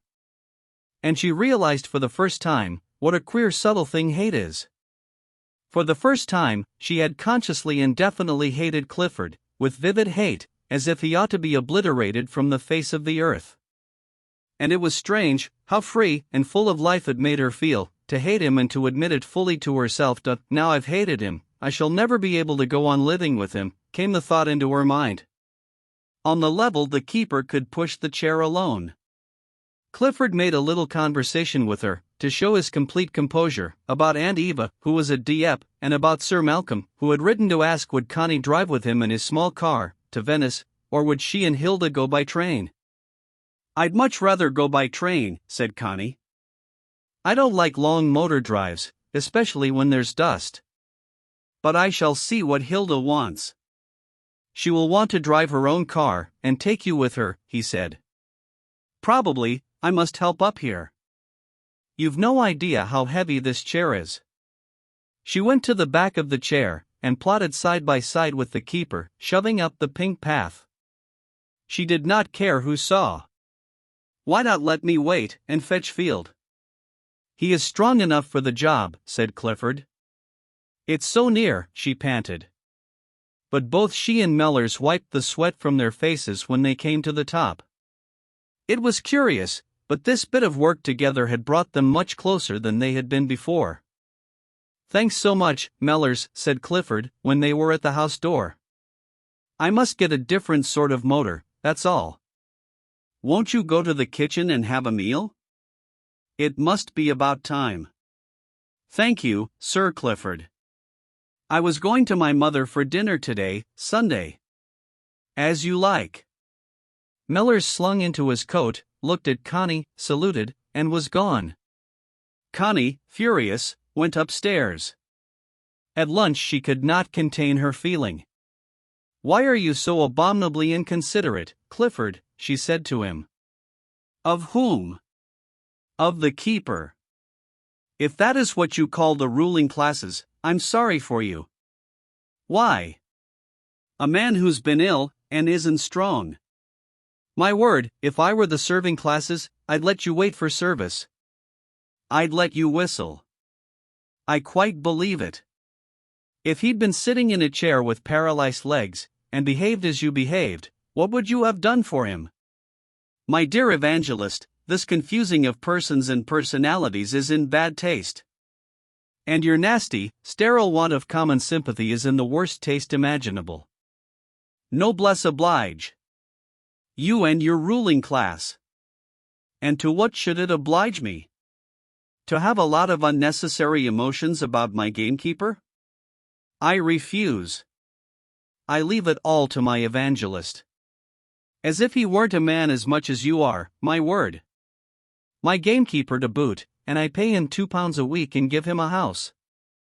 Pay him? What do you think you pay for, with £2 a week and a house? His services. Bah! I would tell you to keep your £2 a week in your house. Probably he would like to, but can't afford the luxury. You, and rule, she said. You don't rule, don't flatter yourself. You have only got more than your share of the money, and make people work for you for £2 a week, or threaten them with starvation. Rule. What do you give forth of rule? Why, you're dried up. You only bully with your money, like any Jew or any Sheber. You are very elegant in your speech, Lady Chatterley. I assure you, you were very elegant altogether out there in the wood. I was utterly ashamed of you. Why, my father is 10 times the human being you are, you gentlemen. He reached and rang the bell for Mrs. Bolton. But he was yellow at the gills. She went up to her room, furious, saying to herself, him and buying people. Well, he doesn't buy me, and therefore there's no need for me to stay with him. Dead fish of a gentleman, with his celluloid soul. And how they take one in, with their manners and their mock wistfulness and gentleness. They've got about as much feeling as celluloid has. She made her plans for the night, and determined to get Clifford off her mind. She didn't want to hate him. She didn't want to be mixed up very intimately with him in any sort of feeling. She wanted him not to know anything at all about herself, and especially not to know anything about her feeling for the keeper. This squabble of her attitude to the servants was an old one. He found her too familiar, she found him stupidly insentient, tough and india rubbery where other people were concerned. She went downstairs calmly, with her old demure bearing, at dinner time. He was still yellow at the gills, in for one of his liver bouts, when he was really very queer. He was reading a French book. "Have you ever read Proust?" he asked her. "I've tried, but he bores me. He's really very extraordinary." "Possibly. But he bores me, all that sophistication. He doesn't have feelings, he only has streams of words about feelings." "I'm tired of self-important mentalities." "Would you prefer self-important animalities?" "Perhaps. But one might possibly get something that wasn't self-important." "Well, I like Proust's subtlety and his well-bred anarchy. It makes you very dead, really. There speaks my evangelical little wife." They were at it again, But she couldn't help fighting him. He seemed to sit there like a skeleton, sending out a skeleton's cold grisly will against her. Almost she could feel the skeleton clutching her and pressing her to its cage of ribs. He too was really up in arms, and she was a little afraid of him. She went upstairs as soon as possible, and went to bed quite early. But at 9:30 she got up and went outside to listen. There was no sound. She slipped on a dressing gown and went downstairs. Clifford and Mrs. Bolton were playing cards, gambling. They would probably go on until midnight. Connie returned to her room, threw her pajamas on the tossed bed, put on a thin night dress and over that a woolen day dress, put on rubber tennis shoes, and then a light coat. And she was ready. If she met anybody, she was just going out for a few minutes. And in the morning, when she came in again, she would just have been for a little walk in the dew, as she fairly often did before breakfast.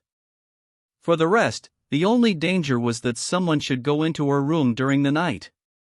But that was most unlikely, not 1 chance in 100. Betts had not yet locked up. He fastened up the house at 10 o'clock, and unfastened it again at 7 in the morning. She slipped out silently and unseen. There was a half-moon shining, enough to make a little light in the world, not enough to show her up in her dark gray coat. She walked quickly across the park, not really in the thrill of the assignation, but with a certain anger and rebellion burning in her heart. It was not the right sort of heart to take to a love meeting. But à la guerre comme à la guerre. Chapter 14. When she got near the park gate, she heard the click of the latch. He was there, then, in the darkness of the wood, and had seen her. "You are good and early," he said out of the dark. "Was everything all right?" "Perfectly easy." He shut the gate quietly after her, and made a spot of light on the dark ground, showing the pallid flowers still standing there open in the night. They went on apart, in silence. "Are you sure you didn't hurt yourself this morning with that chair?" she asked. No. When you had that pneumonia, what did it do to you?" "Oh, nothing. It left my heart not so strong and the lungs not so elastic. But it always does that." "And you ought not to make violent physical efforts?" "Not often." She plodded on in an angry silence. "Did you hate Clifford?" she said at last. "Hate him, no. I've met too many like him to upset myself hating him. I know beforehand I don't care for his sort, and I let it go at that." "What is his sort?" "Nay, you know better than I do." "The sort of youngish gentleman a bit like a lady, and no balls." "What balls?" "Balls. A man's balls." She pondered this. "But is it a question of that?" she said, a little annoyed.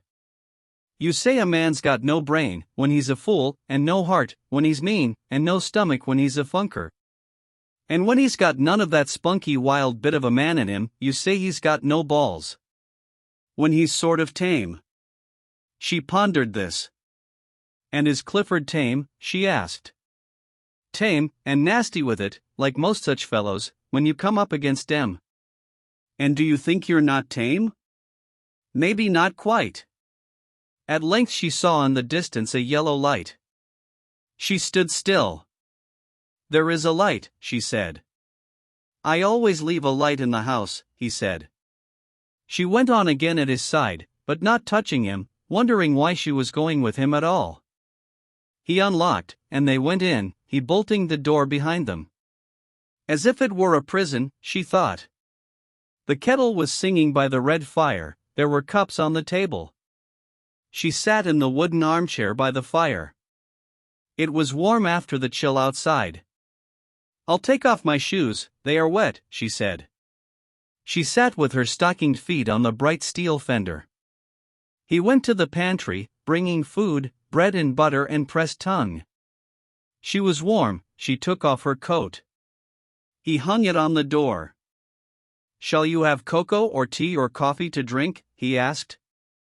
"I don't think I want anything," she said, looking at the table. "But you eat." "Nay, I don't care about it. I'll just feed the dog." He tramped with a quiet inevitability over the brick floor, putting food for the dog in a brown bowl. The spaniel looked up at him anxiously. This is thy supper, the nedna look as if the wouldna get it," he said. He set the bowl on the stairfoot mat, and sat himself on a chair by the wall, to take off his leggings and boots. The dog, instead of eating, came to him again and sat looking up at him, troubled. He slowly unbuckled his leggings. The dog edged a little nearer.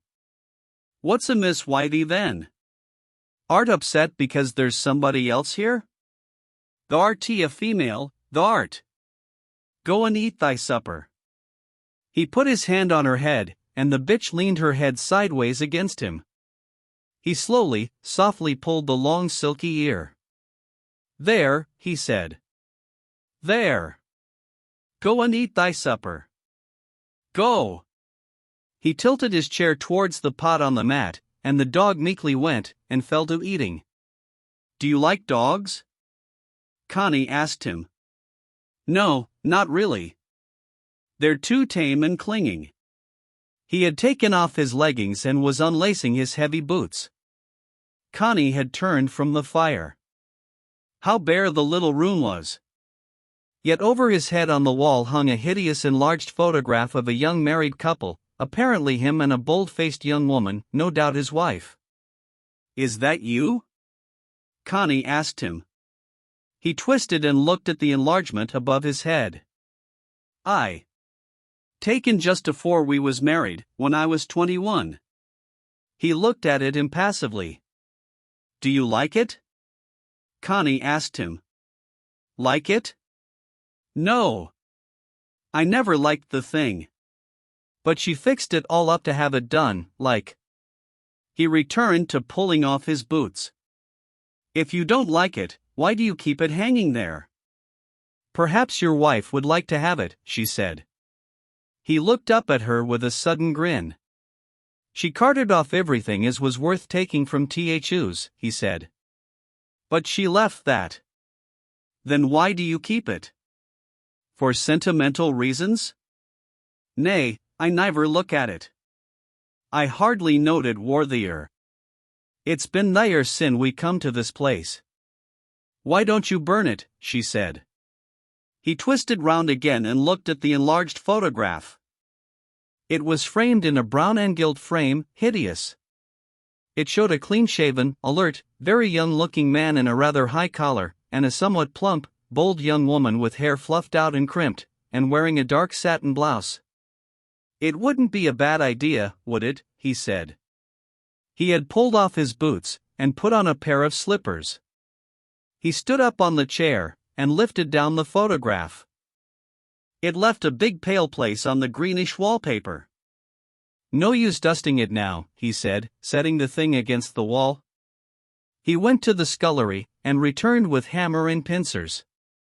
Sitting where he had sat before, he started to tear off the back paper from the big frame, and to pull out the springs that held the backboard in position, working with the immediate quiet absorption that was characteristic of him. He soon had the nails out, then he pulled out the backboards, then the enlargement itself, in its solid white mount. He looked at the photograph with amusement. "Shows me for what I was, a young curate, and her for what she was, a bully," he said. "The prig in the bully." "Let me look," said Connie. He did look indeed very clean-shaven and very clean altogether, one of the clean young men of 20 years ago. But even in the photograph his eyes were alert and dauntless. And the woman was not altogether a bully, though her jowl was heavy. There was a touch of appeal in her.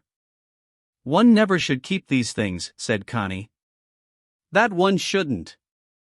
One should never have them made." He broke the cardboard photograph and mount over his knee, and when it was small enough, put it on the fire. "It'll spoil the fire, though," he said. The glass and the backboards he carefully took upstairs. The frame he knocked asunder with a few blows of the hammer, making the stucco fly. Then he took the pieces into the scullery. "We'll burn that tomorrow," he said. "There's too much plaster molding on it." Having cleared away, he sat down. "Did you love your wife?" she asked him. "Love," he said. "Did you love Sir Clifford?" But she was not going to be put off. "But you cared for her," she insisted. "Cared," he grinned. "Perhaps you care for her now," she said. "Me? His eyes widened. "Ah no, I can't think of her," he said quietly. "Why?" But he shook his head. "Then why don't you get a divorce?" "She'll come back to you one day," said Connie. He looked up at her sharply. "She wouldn't come within a mile of me. She hates me a lot worse than I hate her. You'll see she'll come back to you." "That she never shall." "That's done. It would make me sick to see her." "You will see her. And you're not even legally separated, are you?" "No." "Ah well, then she'll come back, and you'll have to take her in." He gazed at Connie fixedly. Then he gave the queer toss of his head. "You may be right. I was a fool ever to come back here. But I felt stranded, and had to go somewhere. A man's a poor bit of a wastrel, blown about. But you're right. I'll get a divorce and get clear. I hate those things like death, officials, and courts and judges. But I've got to get through with it. I'll get a divorce." And she saw his jaw set. Inwardly she exulted. "I think I will have a cup of tea now," she said. He rose to make it. But his face was set. As they sat at table she asked him, "Why did you marry her?" "She was commoner than yourself. Mrs. Bolton told me about her. She could never understand why you married her." He looked at her fixedly. "I'll tell you," he said. "The first girl I began with when I was 16. She was a schoolmaster's daughter over at Ollerton, pretty, beautiful really. I was supposed to be a clever sort of young fellow from Sheffield Grammar School, with a bit of French and German, very much up aloft. She was the romantic sort that hated commonness. She egged me on to poetry and reading. In a way, she made a man of me. I read and I thought like a house on fire, for her. And I was a clerk in Butterley offices, a thin, white-faced fellow fuming with all the things I read. And about everything I talked to her, but everything. We talked ourselves into Persepolis and Timbuktu. We were the most literary cultured couple in 10 counties. I held forth with rapture to her, positively with rapture. I simply went up in smoke. And she adored me. The serpent in the grass was sex. She somehow didn't have any, at least, not where it's supposed to be. I got thinner and crazier. Then I said we'd got to be lovers. I talked her into it, as usual. So she let me. I was excited, and she never wanted it. She just didn't want it. She adored me, she loved me to talk to her and kiss her, in that way she had a passion for me. But the other, she just didn't want. And there are lots of women like her. And it was just the other that I did want. So there we split. I was cruel, and left her. Then I took on with another girl, a teacher, who had made a scandal by carrying on with a married man and driving him nearly out of his mind. She was a soft, white-skinned, soft sort of a woman, older than me, and played the fiddle. And she was a demon. She loved everything about love, except the sex. Clinging, caressing, creeping into you in every way, but if you forced her to the sex itself, she just ground her teeth and sent out hate. I forced her to it, and she could simply numb me with hate because of it. So I was balked again. I loathed all that. I wanted a woman who wanted me, and wanted it. Then came Bertha Coutts. They'd lived next door to us when I was a little lad, so I knew I'm all right. And they were common. Well, Bertha went away to some place or other in Birmingham, she said, as a lady's companion. Everybody else said, as a waitress or something in an hotel. Anyhow, just when I was more than fed up with that other girl, when I was 21, back comes Bertha, with airs and graces and smart clothes and a sort of bloom on her, a sort of sensual bloom that you'd see sometimes on a woman, or on a trolley. Well, I was in a state of murder. I chucked up my job at Butterley because I thought I was a weed, clerking there, and I got on as overhead blacksmith at Tevershall, shoeing horses mostly. It had been my dad's job, and I'd always been with him. It was a job I liked, handling horses, and it came natural to me. So I stopped talking fine, as they call it, talking proper English, and went back to talking broad. I still read books, at home, but I blacksmithed and had a pony trap of my own, and was my Lord Duckfoot. My dad left me £300 when he died. So I took on with Bertha, and I was glad she was common. I wanted her to be common. I wanted to be common myself. Well, I married her, and she wasn't bad. Those other pure women had nearly taken all the balls out of me, but she was all right that way. She wanted me, and made no bones about it. And I was as pleased as Punch. That was what I wanted, a woman who wanted me to fuck her. So I fucked her like a good un. And I think she despised me a bit, for being so pleased about it, and bringing her breakfast in bed sometimes.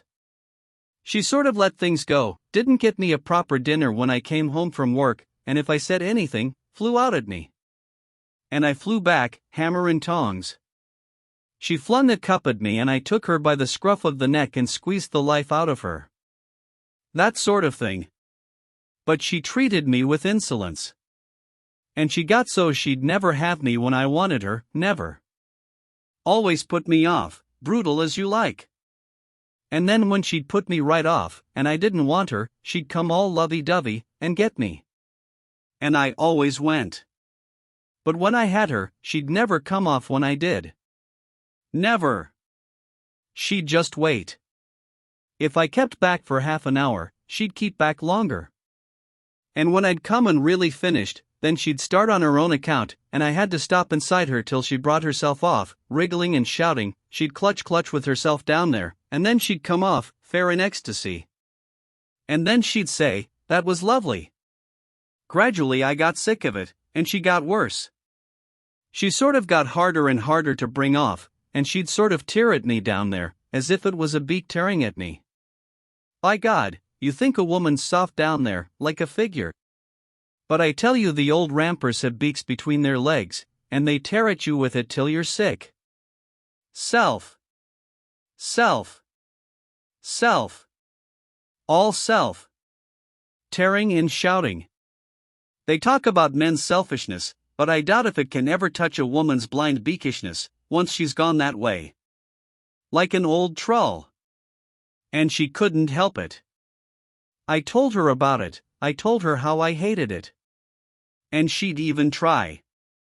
She'd try to lie still and let me work the business.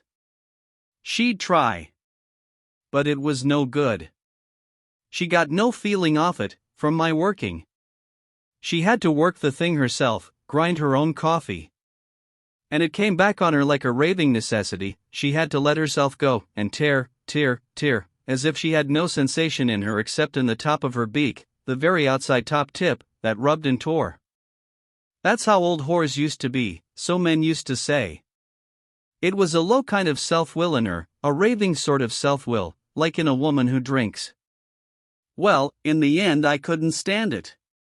We slept apart. She herself had started it, in her bouts when she wanted to be clear of me, when she said I bossed her. She had started having a room for herself.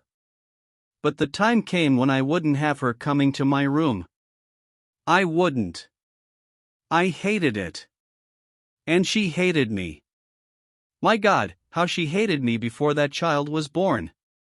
I often think she conceived it out of hate. Anyhow, after the child was born I left her alone. And then came the war, and I joined up. And I didn't come back till I knew she was with that fellow at Stacksgate.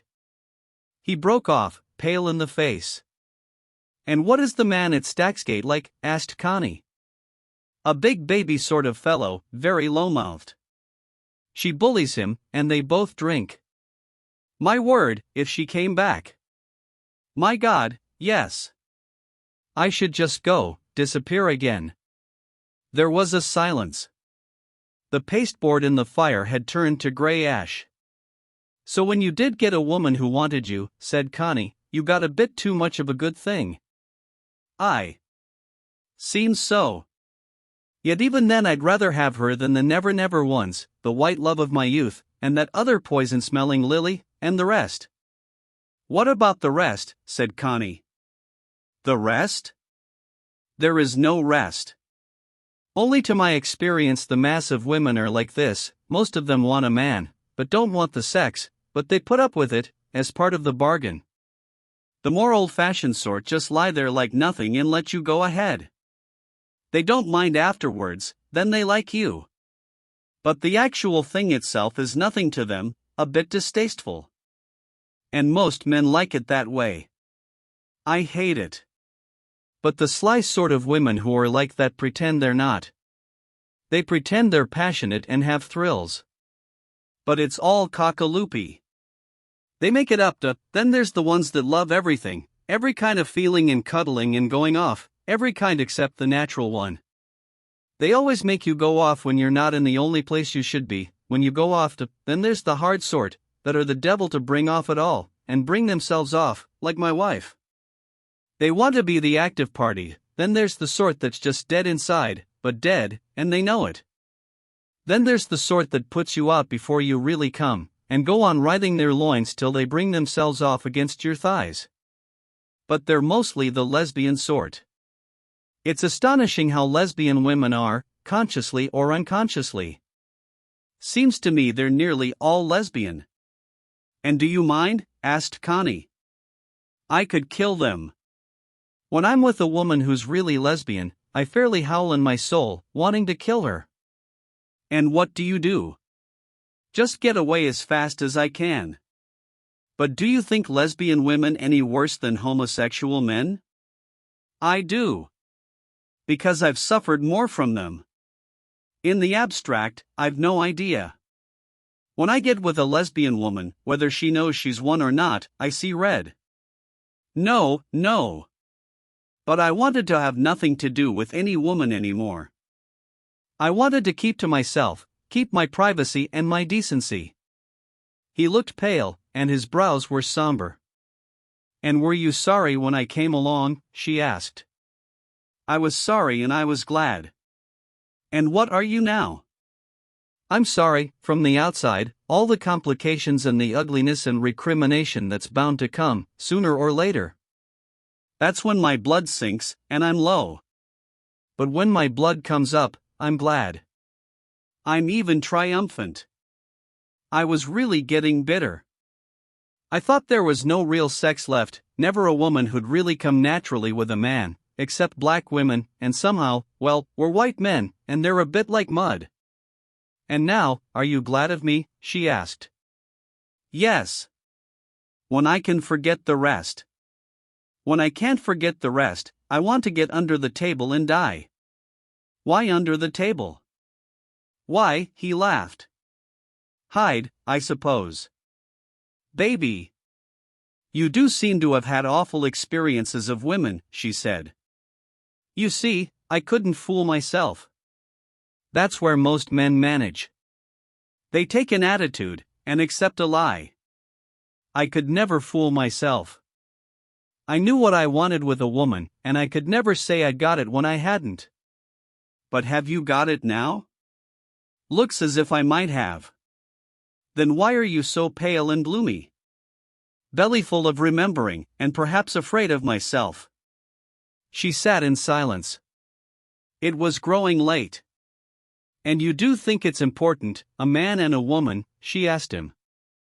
For me it is. For me it's the core to my life, if I have a right relation with a woman. And if you didn't get it? Then I'd have to do without. Again she pondered, before she asked, and do you think you've always been right with women? God, no. I let my wife get to what she was, my fault a good deal. I spoiled her. And I'm very mistrustful. You'll have to expect it. It takes a lot to make me trust anybody, inwardly. So perhaps I'm a fraud too. I mistrust. And tenderness is not to be mistaken. She looked at him. You don't mistrust with your body, when your blood comes up, she said. You don't mistrust then, do you? No, alas. That's how I've got into all the trouble. And that's why my mind mistrusts so thoroughly. Let your mind mistrust. What does it matter? The dog sighed with discomfort on the mat. The ash-clogged fire sank. We are a couple of battered warriors, said Connie. Are you battered too? He laughed. And here we are returning to the fray. Yes. I feel really frightened. He got up, and put her shoes to dry, and wiped his own and set them near the fire. In the morning he would grease them.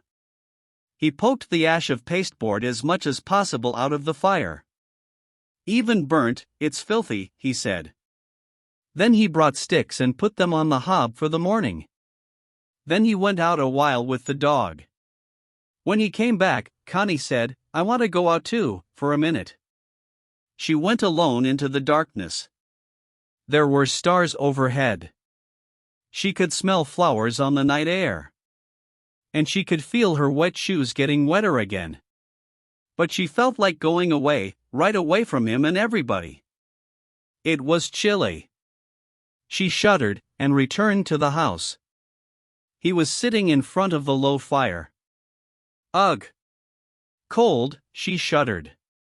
He put the sticks on the fire, and fetched more, till they had a good crackling chimneyful of blaze.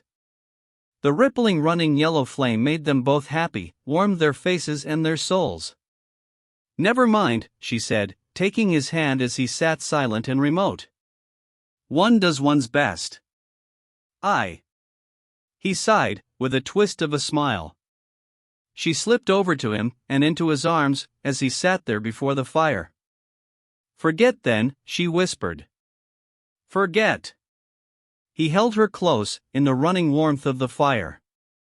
The flame itself was like a forgetting. And her soft, warm, right weight. Slowly his blood turned, and began to ebb back into strength and reckless vigor again. And perhaps the women really wanted to be there and love you properly, only perhaps they couldn't. Perhaps it wasn't all their fault, she said. I know it. Do you think I don't know what a broken-back snake that's been trodden on I was myself? She clung to him suddenly. She had not wanted to start all this again. Yet some perversity had made her. But you're not now, she said. You're not that now, a broken-back snake that's been trodden on. I don't know what I am. There's black days ahead. No, she protested, clinging to him.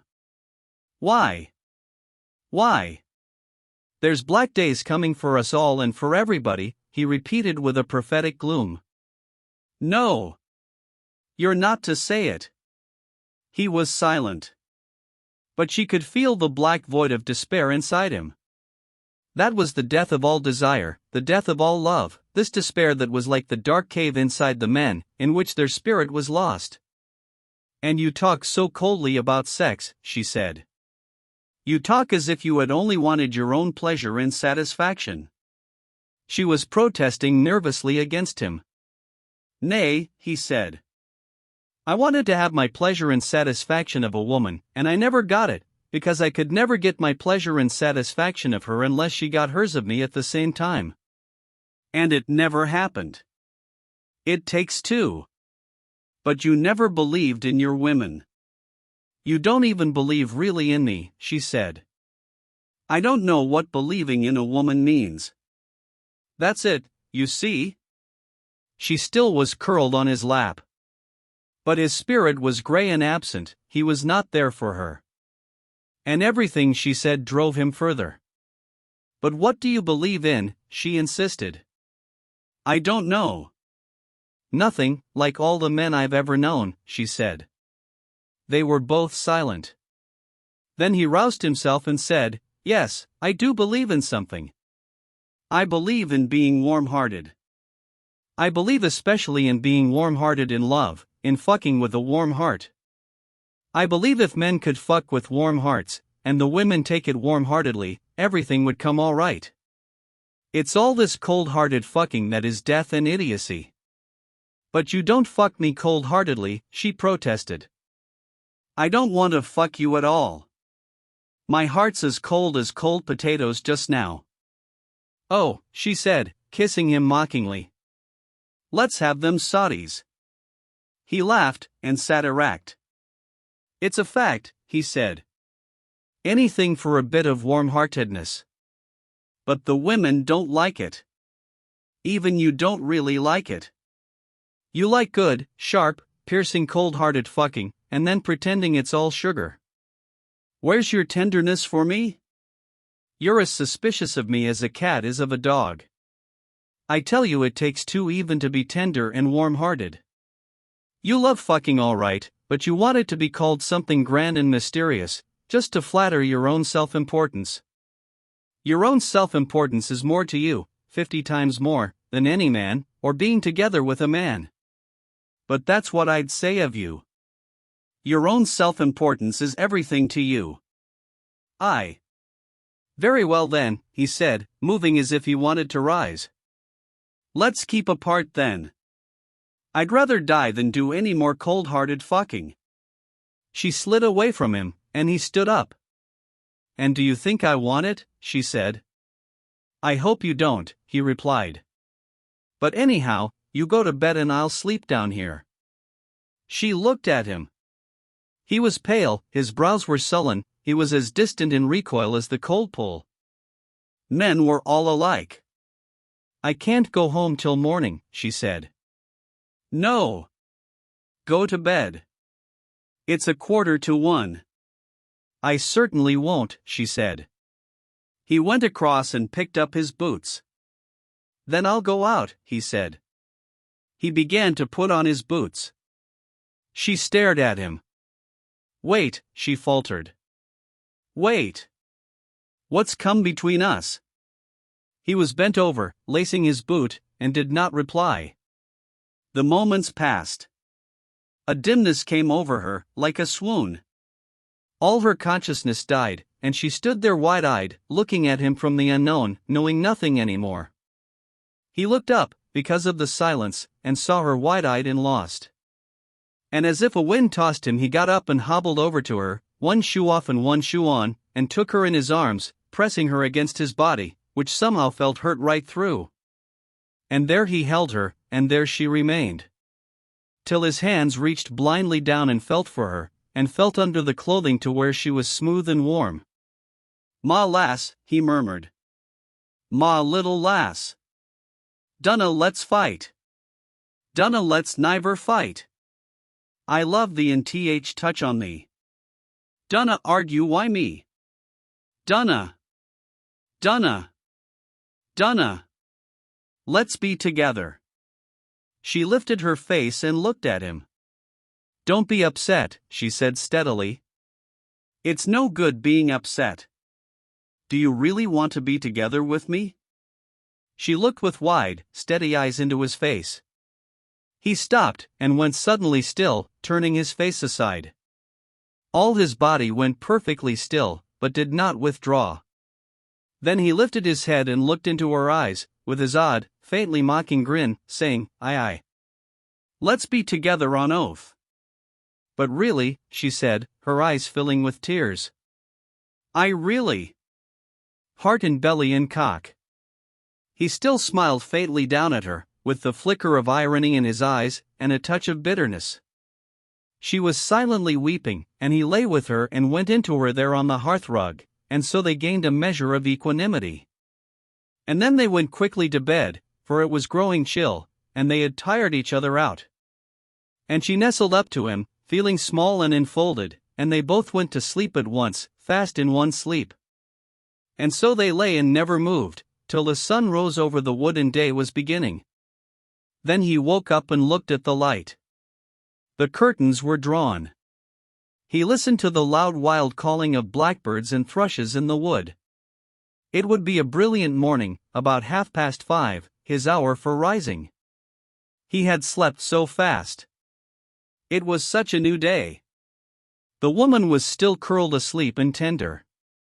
His hand moved on her, and she opened her blue, wondering eyes, smiling unconsciously into his face.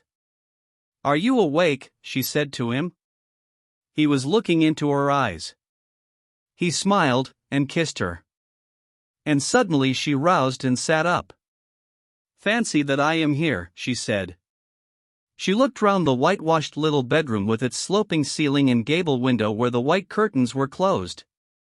The room was bare save for a little yellow-painted chest of drawers, and a chair, and the smallish white bed in which she lay with him. "Fancy that we are here," she said, looking down at him. He was lying watching her, stroking her breasts with his fingers, under the thin night dress. When he was warm and smoothed out, he looked young and handsome. His eyes could look so warm. And she was fresh and young like a flower. "I want to take this off," he said, gathering the thin batiste night dress and pulling it over her head. She sat there with bare shoulders and longish breasts faintly golden. He loved to make her breasts swing softly, like bells. "You must take off your pajamas too," she said. "And nay." "Yes. Yes," she commanded. And he took off his old cotton pajama jacket and pushed down the trousers. Save for his hands and wrists and face and neck, he was white as milk, with fine slender muscular flesh. To Connie he was suddenly piercingly beautiful again, as when she had seen him that afternoon washing himself. Gold of sunshine touched the closed white curtains. She felt it wanted to come in. "Oh! Do let's draw the curtains. The birds are singing so. Do let the sun in," she said. He slipped out of bed with his back to her, naked and white and thin, and went to the window, stooping a little, drawing the curtains and looking out for a moment. The back was white and fine, the small buttocks beautiful with an exquisite, delicate manliness, the back of the neck ruddy and delicate and yet strong. There was an inward, not an outward strength in the delicate fine boy. "But you are beautiful," she said. "So pure and fine. Come." She held her arms out. He was ashamed to turn to her, because of his aroused nakedness. He caught his shirt off the floor, and held it to him, coming to her. "No," she said, still holding out her beautiful slim arms from her dropping breasts. "Let me see you." He dropped the shirt and stood still, looking towards her. The sun through the low window sent in a beam that lit up his thighs and slim belly, and the erect phallus rising darkish and hot-looking from the little cloud of vivid gold-red hair. She was startled and afraid. "How strange," she said slowly. "How strange he stands there. So big. And so dark and cocksure. Is he like that?" The man looked down the front of his slender white body, and laughed. Between the slim breasts the hair was dark, almost black. But at the root of the belly, where the phallus rose thick and arching, it was gold-red, vivid in a little cloud. "So proud," she murmured, uneasy. "And so lordly. Now I know why men are so overbearing. But he's lovely, really. Like another being. A bit terrifying. But lovely, really. And he comes to me," she caught her lower lip between her teeth, in fear and excitement. The man looked down in silence at the tense phallus, that did not change to "I," he said at last, in a little voice. "I'm a lad. The RT they're right enough. The mun rear thy head. They're on thy own, eh? And tie yes no count o nobdy why. The ma yes nout o me, John Thomas. Art boss? Of me? Well, the RT more cocky than me, and the says less. John Thomas. Dost want her? Does want my Lady Jane? Tha's dipped me in again, the hast. Aye, and the comes up smilin' axer then. Ax Lady Jane. Say, lift up your heads, O ye gates, that the King of Glory may come in. Aye, cheek on thee. Cunt, that's what the RT after. Tell Lady Jane the wants cunt. John Thomas, and cunt o Lady Jane. Oh, don't tease him, said Connie, crawling on her knees on the bed towards him and putting her arms round his white slender loins, and drawing him to her so that her hanging, swinging breasts touched the tip of the stirring, erect phallus, and caught the drop of moisture. She held the man fast. Lie down, he said. Lie down. Let me come. He was in a hurry now. And afterwards, when they had been quite still, the woman had to uncover the man again, to look at the mystery of the phallus. And now he's tiny, and soft like a little bud of life, she said, taking the soft small penis in her hand. Isn't he somehow lovely? So on his own, so strange. And so innocent. And he comes so far into me. You must never insult him, you know. He's mine too. He's not only yours. He's mine. And so lovely and innocent. And she held the penis soft in her hand. He laughed. Blessed be the tie that binds our hearts in kindred love, he said. Of course, she said.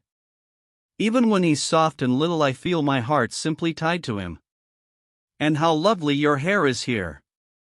Quite different. That's John Thomas's hair, not mine, he said. John Thomas. John Thomas, and she quickly kissed the soft penis, that was beginning to stir again. I, said the man, stretching his body almost painfully. He's got his root in my soul, has that gentleman. And sometimes I don't know what to do I him. He's got a will of his own, and it's hard to suit him. Yet I wouldn't have him killed. No wonder men have always been afraid of him, she said, he's rather terrible. The quiver was going through the man's body, as the stream of consciousness again changed its direction, turning downwards. And he was helpless, as the penis in slow soft undulations filled and surged and rose up, and grew hard, standing there hard and overweening, in its curious towering fashion. The woman, too, trembled a little as she watched. There. Take him then. He's thine, said the man. And she quivered, and her own mind melted out.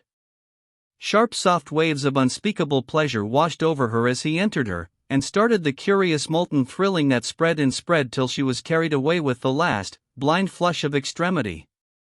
He heard the distant hooters of Stacksgate, for 7 o'clock. It was Monday morning. He shivered a little, and with his face between her breasts pressed her soft breasts up over his ears, to deafen him. She had not even heard the hooters. She lay perfectly still, her soul washed transparent. You must get up, mustn't you? He muttered. What time? Came her colorless voice. 7 o'clock blowers a bit sin dot. I suppose I must. She was resenting, as she always did, the compulsion from outside. He sat up and looked blankly out of the window. You do love me, don't you? She asked calmly. He looked down at her. The nose, what the nose? What dost ax for? He said, a little fretfully. I want you to keep me, not to let me go, she said. His eyes seemed full of a warm, soft darkness that could not think. When? Now. Now in your heart. Then I want to come and live with you always, soon. He sat naked on the bed, with his head dropped, unable to think. Don't you want it? She asked. He said. Then with the same eyes darkened with another flame of consciousness, almost like sleep, he looked at her. Dunna ax me now, he said. Let me be. I like thee. I love thee when the lie's theer. A woman's a lovely thing when her's deep ter fuck, and cunt's good. Love thee, thy legs, and th shape on thee, and th womanness on thee. Love th womanness on thee. Love thee why my boz and why my heart. But dunna ax me nout. Dunna me say nout. Let me stop as I am while I can. The can ax me everything after. Now let me be. And softly, he laid his hand over her mount of Venus, on the soft brown maidenhair, and himself sat still and naked on the bed, his face motionless in physical abstraction, almost like the face of Buddha. Motionless, and in the invisible flame of another consciousness, he sat with his hand on her, and waited for the turn. After a while, he reached for his shirt and put it on, dressed himself swiftly in silence, looked at her once as she still lay naked and faintly golden like a gloire de Dijon rose on the bed, and was gone. She heard him downstairs opening the door. And still she lay musing. It was very hard to go out of his arms. He called from the foot of the stairs, 7:30. She sighed, and got out of bed. The bare little room. Nothing in it at all but the small chest of drawers and the smallish bed. But the board floor was scrubbed clean. And in the corner by the window gable was a shelf with some books, and some from a circulating library. She looked. There were books about Bolshevist Russia, books of travel, a volume about the atom and the electron, another about the composition of the Earth's core, and the causes of earthquakes, then a few novels, then 3 books on India. So, he was a reader after all. The sun fell on her naked limbs through the gable window. Outside she saw the dog Flossie roaming round. The hazel brake was misted with green, and dark green dog's mercury under. It was a clear clean morning, with birds flying and triumphantly singing. If only she could stay. If only there weren't the other ghastly world of smoke and iron. If only he would make her a world. She came downstairs, down the steep, narrow wooden stairs. Still she would be content with this little house, if only it were in a world of its own. He was washed and fresh, and the fire was burning. "Will you eat anything?" he said. "No. Only lend me a comb." She followed him into the scullery, and combed her hair before the handbreadth of mirror by the back door. Then she was ready to go. She stood in the little front garden, looking at the dewy flowers, the gray bed of pinks in bud already. "I would like to have all the rest of the world disappear," she said, "and live with you here." "It won't disappear," he said. They went almost in silence through the lovely dewy wood. But they were together in a world of their own. It was bitter to her to go on to Rugby. "I want soon to come and live with you all together," she said as she left him. He smiled unanswering. She got home quietly and unremarked, and went up to her room. Chapter 15. There was a letter from Hilda on the breakfast tray. "Father is going to London this week, and I shall call for you on Thursday week, June 17th. You must be ready so that we can go at once. I don't want to waste time at Rugby, it's an awful place. I shall probably stay the night at Retford with the Colemans, so I should be with you for lunch Thursday. Then we could start at tea time, and sleep perhaps in Grantham. It is no use our spending an evening with Clifford. If he hates your going, it would be no pleasure to him. So..." She was being pushed round on the chessboard again. Clifford hated her going, but it was only because he didn't feel safe in her absence. Her presence, for some reason, made him feel safe, and free to do the things he was occupied with. He was a great deal at the pits, and wrestling in spirit with the almost hopeless problems of getting out his coal in the most economical fashion and then selling it when he'd got it out. He knew he ought to find some way of using it, or converting it, so that he needn't sell it, or needn't have the chagrin of failing to sell it. But if he made electric power, could he sell that or use it? And to convert into oil was as yet too costly and too elaborate. To keep industry alive there must be more industry, like a madness. It was a madness, and it required a madman to succeed in it. Well, he was a little mad. Connie thought so. His very intensity and acumen in the affairs of the pit seemed like a manifestation of madness to her. His very inspirations were the inspirations of insanity. He talked to her of all his serious schemes, and she listened in a kind of wonder, and let him talk. Then the flow ceased, and he turned on the loudspeaker, and became a blank, while apparently his schemes coiled on inside him like a kind of dream. And every night now he played pontoon, that game of the Tommies, with Mrs. Bolton, gambling with sixpences. And again, in the gambling he was gone in a kind of unconsciousness, or blank intoxication, or intoxication of blankness, whatever it was. Connie could not bear to see him. But when she had gone to bed, he and Mrs. Bolton would gamble until 2 and 3 in the morning, safely, and with strange lust. Mrs. Bolton was caught in the lust as much as Clifford, the more so, as she nearly always lost. She told Connie one day, "I lost 23 shillings to Sir Clifford last night." "And did he take the money from you?" asked Connie aghast. "Why, of course, my lady. Debt of honor." Connie expostulated roundly, and was angry with both of them. The upshot was, Sir Clifford raised Mrs. Bolton's wages 100 a year, and she could gamble on that. Meanwhile, it seemed to Connie, Clifford was really going debtor. She told him at length she was leaving on the 17th. 17th, he said. "And when will you be back?" "By the 20th of July at the latest." "Yes. The 20th of July. Strangely and blankly he looked at her, with the vagueness of a child, but with the queer blank cunning of an old man. "You won't let me down, now, will you?" he said. "How?" "While you're away." "I mean, you're sure to come back?" "I'm as sure as I can be of anything, that I shall come back." "Yes." "Well. 20th of July. He looked at her so strangely.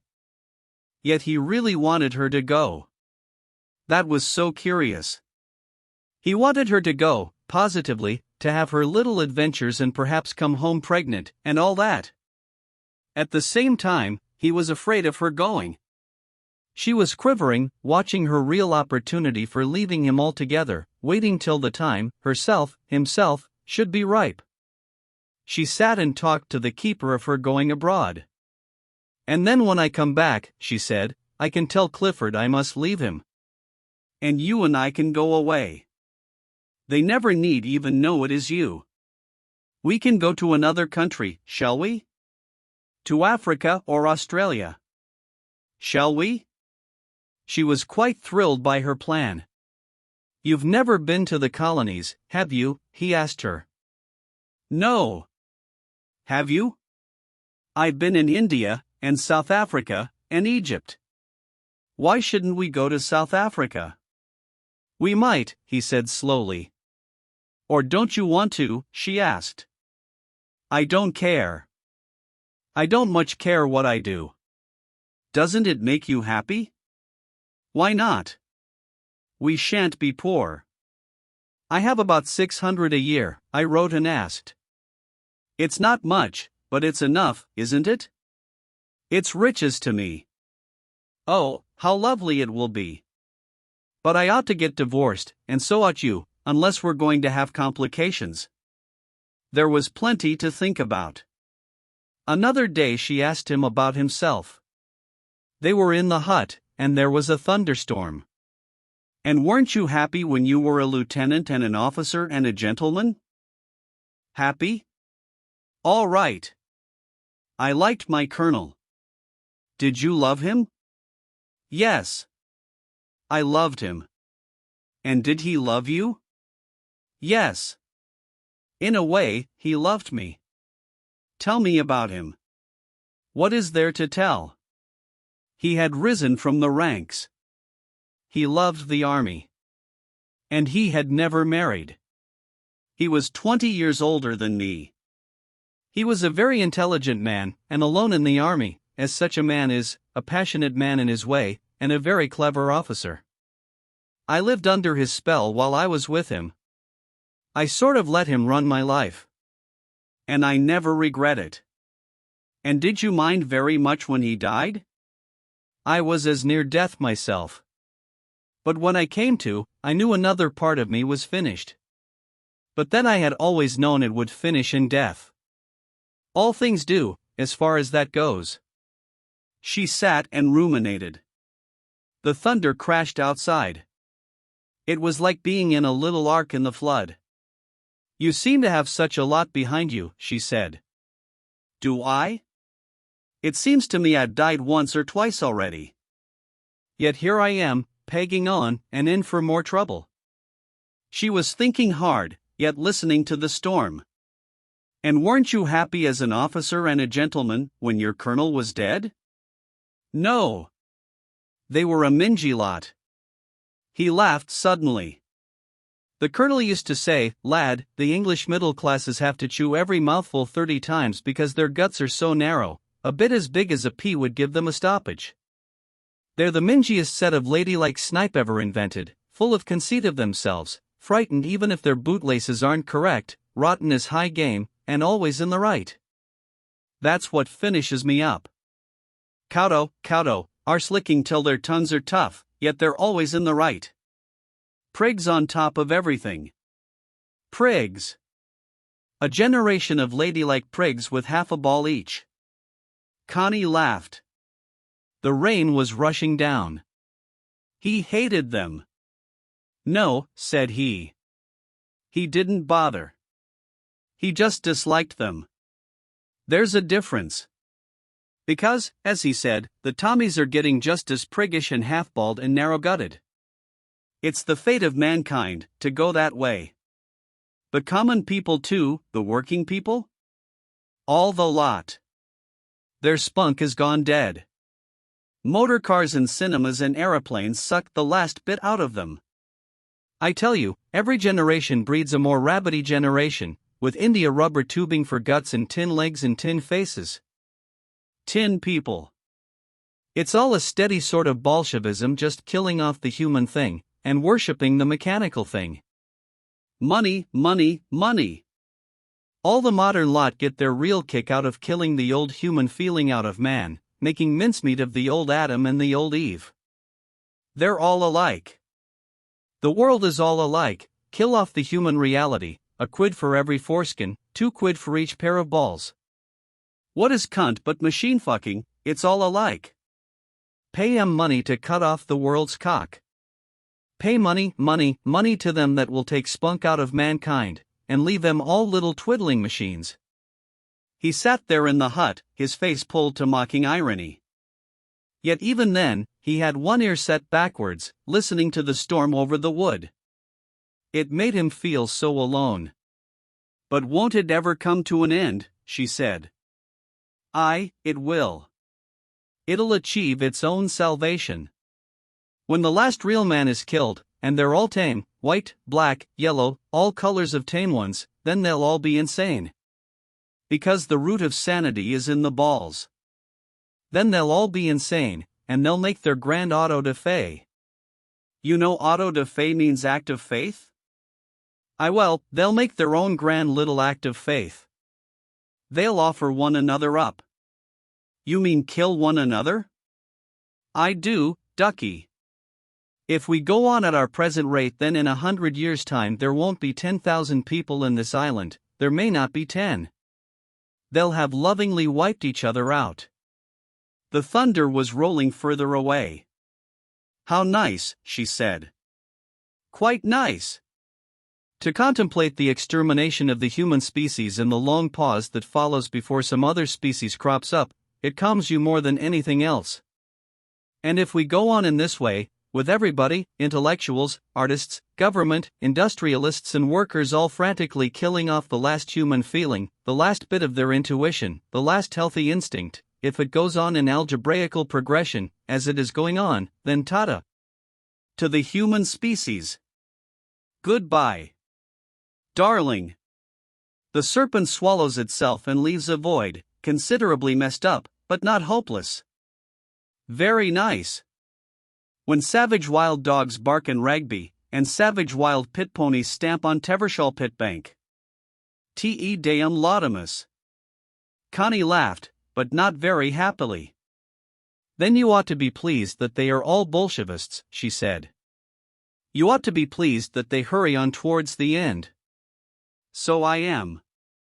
I don't stop em. Because I couldn't if I would. Then why are you so bitter? I'm not. If my cock gives its last crow, I don't mind. But if you have a child, she said. He dropped his head. Why, he said at last. It seems to me a wrong and bitter thing to do, to bring a child into this world. No. Don't say it. Don't say it, she pleaded. I think I'm going to have one. Say you'll be pleased. She laid her hand on his. I'm pleased for you to be pleased, he said. But for me it seems a ghastly treachery to the unborn creature. Ah no, she said, shocked. Then you can't ever really want me. You can't want me, if you feel that. Again he was silent, his face sullen. Outside there was only the threshing of the rain. It's not quite true, she whispered. It's not quite true. There's another truth. She felt he was bitter now, partly because she was leaving him, deliberately going away to Venice. And this half pleased her. She pulled open his clothing and uncovered his belly, and kissed his navel. Then she laid her cheek on his belly, and pressed her arm round his warm, silent loins. They were alone in the flood. "Tell me you want a child, in hope," she murmured, pressing her face against his belly. "Tell me you do." "Why," he said at last, and she felt the curious quiver of changing consciousness and relaxation going through his body. "Why, I've thought sometimes if one but tried, here among Th colliers even. They work in bad now, and not earning much. If a man could say to dunna think o' nowt but Th money. When it comes to wants, we want but little. Let's not live for money." She softly rubbed her cheek on his belly, and gathered his balls in her hand. The penis stirred softly, with strange life, but did not rise up. The rain beat bruisingly outside. "Let's live for summat else. Let's not live to make money, neither for ourselves nor for anybody else. Now we're forced to. We're forced to make a bit for ourselves, and a fair lot for Th bosses. Let's stop it. Bit by bit, let's stop it. We needn't rant and rave. Bit by bit, let's drop the whole industrial life, and go back. The least little bit o' money LL do. For everybody, me and you, bosses and masters, even Th King. The least little bit o' money LL really do. Just make up your mind to it, and you've got out OTH mess." He paused, then went on, "And I tell look. Look at Joe. He moves lovely. Look how he moves, alive and aware. He's beautiful. And look at Jonah. He's clumsy, he's ugly, because he's never willin' to rouse himself. I tell look. Look at yourselves. One shoulder higher than t'other, legs twisted, feet all lumps. What have yer done ter yourselves? Why the blasted work? Spoilt yourselves. No need to work that much. Take your clothes off and look at yourselves. You ought ter be alive and beautiful, and you're ugly and half dead. So I'd tell And I'd get my men to wear different clothes, appin close red trousers, bright red, and little short white jackets. Why, if men had red, fine legs, that alone would change them in a month. They'd begin to be men again, to be men. And the women could dress as they liked. Because if once the men walked with legs close bright scarlet, and buttocks nice and showing scarlet under a little white jacket, then the woman UD begin to be women. It's because Th men aren't men, that Th women have to be and in time pull down Tevershall and build a few beautiful buildings, that would hold us all. And clean the country up again. And not have many children, because the world is overcrowded. But I wouldn't preach to the men, only strip and say, look at yourselves. That's workin' for money, hark at yourselves. That's working for money. You've been working for money. Look at Tevershall. It's horrible. That's because it was built while you was working for money. Look at your girls. They don't care about you, you don't care about them. It's because you've spent your time working and caring for money. You can't talk nor move nor live, you can't properly be with a woman. You're not alive. Look at yourselves. There fell a complete silence. Connie was half listening, and threading in the hair at the root of his belly a few forget-me-nots that she had gathered on the way to the hut. Outside, the world had gone still, and a little icy. "You've got 4 kinds of hair," she said to him. "On your chest it's nearly black, and your hair isn't dark on your head, but your mustache is hard and dark red, and your hair here, your love hair, is like a little bush of bright red gold mistletoe. It's the loveliest of all. He looked down and saw the milky bits of forget-me-nots in the hair on his groin. There's where to put forget-me-nots, in the man hair, or the maiden hair. But don't you care about the future? She looked up at him. Oh, I do, terribly, she said. Because when I feel the human world is doomed, has doomed itself by its own mingy beastliness, then I feel the colonies aren't far enough. The moon wouldn't be far enough, because even there you could look back and see the earth, dirty, beastly, unsavory among all the stars, made foul by men. Then I feel I've swallowed gall, and it's eating my inside out, and nowhere's far enough away to get away. But when I get a turn, I forget it all again. Though it's a shame, what's been done to people these last 100 years, men turned into nothing but labor insects, and all their manhood taken away, and all their real life. I'd wipe the machines off the face of the earth again, and end the industrial epoch absolutely, like a black mistake. But since I can't, and nobody can, I'd better hold my peace, and try and live my own life, if I've got one to live, which I rather doubt. The thunder had ceased outside, but the rain which had abated, suddenly came striking down, with a last blench of lightning and mutter of departing storm. Connie was uneasy. He had talked so long now, and he was really talking to himself, not to her. Despair seemed to come down on him completely, and she was feeling happy. She hated despair. She knew her leaving him, which he had only just realized inside himself, had plunged him back into this mood. And she triumphed a little. She opened the door and looked at the straight heavy rain, like a steel curtain, and had a sudden desire to rush out into it, to rush away. She got up, and began swiftly pulling off her stockings, then her dress and underclothing, and he held his breath. Her pointed keen animal breasts tipped and stirred as she moved. She was ivory-colored in the greenish light.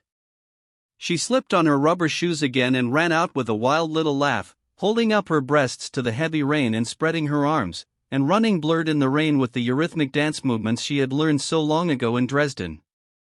It was a strange pallid figure lifting and falling, bending so the rain beat and glistened on the full haunches, swaying up again and coming belly forward through the rain, then stooping again so that only the full loins and buttocks were offered in a kind of homage towards him, repeating a wild obeisance. He laughed wryly, and threw off his clothes. It was too much. He jumped out, naked and white, with a little shiver, into the hard slanting rain. Flossie sprang before him with a frantic little bark. Connie, her hair all wet and sticking to her head, turned her hot face and saw him. Her blue eyes blazed with excitement as she turned and ran fast, with a strange charging movement, out of the clearing and down the path, the wet boughs whipping her. She ran, and he saw nothing but the round wet head, the wet back leaning forward in flight, the rounded buttocks twinkling, a wonderful cowering female nakedness in flight. She was nearly at the wide writing when he came up and flung his naked arm round her soft, naked wet middle. She gave a shriek and straightened herself, and the heap of her soft, chill flesh came up against his body. He pressed it all up against him, madly, the heap of soft, chilled female flesh that became quickly warm as flame, in contact. The rain streamed on them till they smoked. He gathered her lovely, heavy posteriors one in each hand and pressed them in towards him in a frenzy, quivering motionless in the rain. Then suddenly he tipped her up and fell with her on the path, in the roaring silence of the rain, and short and sharp, he took her, short and sharp and finished, like an animal. He got up in an instant, wiping the rain from his eyes. "Come in," he said, and they started running back to the hut. He ran straight and swift, he didn't like the rain. But she came slower, gathering forget-me-nots and campion and bluebells, running a few steps and watching him fleeting away from her. When she came with her flowers, panting to the hut, he had already started a fire, and the twigs were crackling. Her sharp breasts rose and fell, her hair was plastered down with rain, her face was flushed ruddy and her body glistened and trickled. Wide-eyed and breathless, with a small wet head and full, trickling, naive haunches, she looked another creature. He took the old sheet and rubbed her down, she standing like a child. Then he rubbed himself, having shut the door of the hut. The fire was blazing up. She ducked her head in the other end of the sheet and rubbed her wet hair. "We're drying ourselves together on the same towel, we shall quarrel," he said. She looked up for a moment, her hair all odds and ends. "No," she said, her eyes wide. "It's not a towel, it's a sheet." And she went on busily rubbing her head, while he busily rubbed his.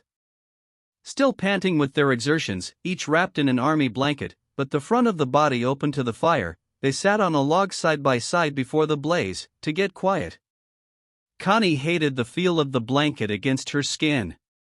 But now the sheet was all wet. She dropped her blanket and kneeled on the clay hearth, holding her head to the fire, and shaking her hair to dry it. He watched the beautiful curving drop of her haunches. That fascinated him today. How it sloped with a rich downslope to the heavy roundness of her buttocks. And in between, folded in the secret warmth, the secret entrances. He stroked her tail with his hand, long and subtly taking in the curves and the globefulness. "Th's got such a nice tail on thee," he said, in the throaty caressive dialect. "Th's got the nicest arse of anybody. It's the nicest woman's arse as is. And every bit of it is woman sure as nuts. Th'art not one o' them button-arsed lasses as should be lads, art. Th's got a real soft sloping bottom on thee, as a man loves in his guts. It's a bottom as could hold the world up, it is." All the while he spoke he exquisitely stroked the rounded tail, till it seemed as if a slippery sort of fire came from it into his hands. And his fingertips touched the two secret openings to her body, time after time, with a soft little brush of fire. "And if the shits and if the pisses, I'm glad. I don't want a woman as couldna shit nor piss." Connie could not help a sudden snort of astonished laughter, but he went on unmoved. "The RT real, the art. The RT real, even a bit of a bitch. Hear the shits and hear the pisses, and I lay my hand on 'em both and like thee for it. I like thee for it. Th's got a proper, woman's arse, proud of itself. It's none ashamed of itself, this isna." He laid his hand close and firm over her secret places, in a kind of close greeting. "I like it," he said. "I like it. And if I only lived 10 minutes, and stroked thy arse and got to know it, I should reckon I'd lived one life, seest her. Industrial system or not. Here's one o' my lifetimes." She turned round and climbed into his lap, clinging to him. "Kiss me," she whispered. And she knew the thought of their separation was latent in both their minds, and at last she was sad. She sat on his thighs, her head against his breast, and her ivory gleaming legs loosely apart, the fire glowing unequally upon them. Sitting with his head dropped, he looked at the folds of her body in the fireglow, and at the fleece of soft brown hair that hung down to a point between her open thighs. He reached to the table behind, and took up her bunch of flowers, still so wet that drops of rain fell onto her. "Flowers stops out of doors all weathers," he said. "They have no houses." "Not even a hut," she murmured. With quiet fingers he threaded a few forget-me-not flowers in the fine brown fleece of the Mount of Venus. "There," he said. "There's forget-me-nots in the right place." She looked down at the milky odd little flowers among the brown maidenhair at the lower tip of her body. "Doesn't it look pretty?" she said. "Pretty as life," he replied. And he stuck a pink campion bud among the hair. "There. That's me where you won't forget me. That's Moses in the bulrushes. You don't mind, do you, that I'm going away?" she asked wistfully, looking up into his face. But his face was inscrutable, under the heavy brows. He kept it quite blank. "You do as you wish," he said. And he spoke in good English. "But I won't go if you don't wish it," she said, clinging to him. There was silence. He leaned and put another piece of wood on the fire. The flame glowed on his silent, abstracted face. She waited, but he said nothing. "Only I thought it would be a good way to begin a break with Clifford. I do want a child. And it would give me a chance to," she resumed. To let them think a few lies, he said. Yes, that among other things. Do you want them to think the truth? I don't care what they think. I do. I don't want them handling me with their unpleasant cold minds, not while I'm still at Rugby. They can think what they like when I'm finally gone. He was silent. But Sir Clifford expects you to come back to him? Oh, I must come back, she said, and there was silence. And would you have a child in Rugby? He asked. She closed her arm round his neck. If you wouldn't take me away, I should have to, she said. Take you where to? Anywhere. Away. But right away from Rugby. When? Why, when I come back. But what's the good of coming back, doing the thing twice, if you're once gone, he said. Oh, I must come back. I've promised. I've promised so faithfully. Besides, I come back to you, really. To your husband's gamekeeper? I don't see that matters, she said. No? He mused a while. And when would you think of going away again, then, finally? When exactly? Oh, I don't know. I'd come back from Venice. And then we'd prepare everything. How prepare? Oh, I'd tell Clifford. I'd have to tell him. Would you? He remained silent. She put her arms fast round his neck. Don't make it difficult for me, she pleaded. Make what difficult? For me to go to Venice and arrange things. A little smile, half a grin, flickered on his face. I don't make it difficult, he said. I only want to find out just what you are after. But you don't really know yourself. You want to take time, get away and look at it. I don't blame you. I think you're wise. You may prefer to stay mistress of Rugby. I don't blame you. I've no Rugbys to offer. In fact, you know what you'll get out of me. No, I think you're right. I really do. And I'm not keen on coming to live on you, being kept by you. There's that too. She felt, somehow, as if he were giving her tit for tat. But you want me, don't you? She asked. Do you want me? You know I do. That's evident. Quite. And when do you want me? You know we can arrange it all when I come back. Now I'm out of breath with you. I must get calm and clear. Quite. Get calm and clear. She was a little offended. But you trust me, don't you? She said. Oh, absolutely. She heard the mockery in his tone. Tell me, then, she said flatly, do you think it would be better if I don't go to Venice? I'm sure it's better if you do go to Venice, he replied in the cool, slightly mocking voice. You know it's next Thursday, she said. Yes. She now began to muse. At last she said, and we shall know better where we are when I come back, shan't we? Oh, surely. The curious gulf of silence between them. I've been to the lawyer about my divorce, he said, a little constrainedly. She gave a slight shudder. Have you? She said. And what did he say? He said I ought to have done it before, that may be a difficulty. But since I was in the army, he thinks it will go through all right. If only it doesn't bring her down on my head. Will she have to know? Yes. She is served with a notice, so is the man she lives with, the correspondent. Isn't it hateful, all the performances? I suppose I'd have to go through it with Clifford. There was a silence.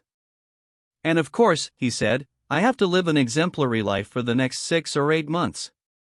So if you go to Venice, there's temptation removed for a week or 2, at least. Am I temptation? She said, stroking his face.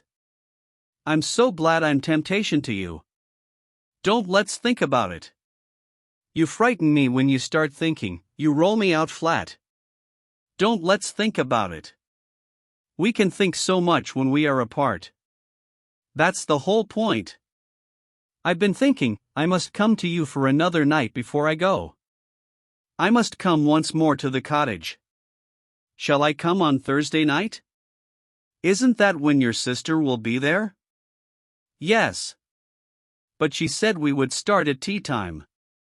So we could start at tea time. But she could sleep somewhere else and I could sleep with you. But then she'd have to know. Oh, I shall tell her. I've more or less told her already. I must talk it all over with Hilda. She's a great help, so sensible. He was thinking of her plan. So you'd start off from Rugby at tea time, as if you were going to London? Which way were you going? By Nottingham and Grantham. And then your sister would drop you somewhere and you'd walk or drive back here? Sounds very risky, to me. Does it? Well then, Hilda could bring me back. She could sleep at Mansfield, and bring me back here in the evening, and fetch me again in the morning. It's quite easy. And the people who see you? I'll wear goggles and a veil. He pondered for some time. Well, he said. You please yourself, as usual. But wouldn't it please you? Oh, yes. It'd please me all right, he said a little grimly. I might as well smite while the iron's hot. Do you know what I thought? She said suddenly. It suddenly came to me. You are the knight of the burning pestle. I. And you? Are you the lady of the red-hot mortar? Yes, she said. Yes. You're Sir Pestle and I'm Lady Mortar. All right, then I'm knighted. John Thomas is Sir John, to your Lady Jane. Yes.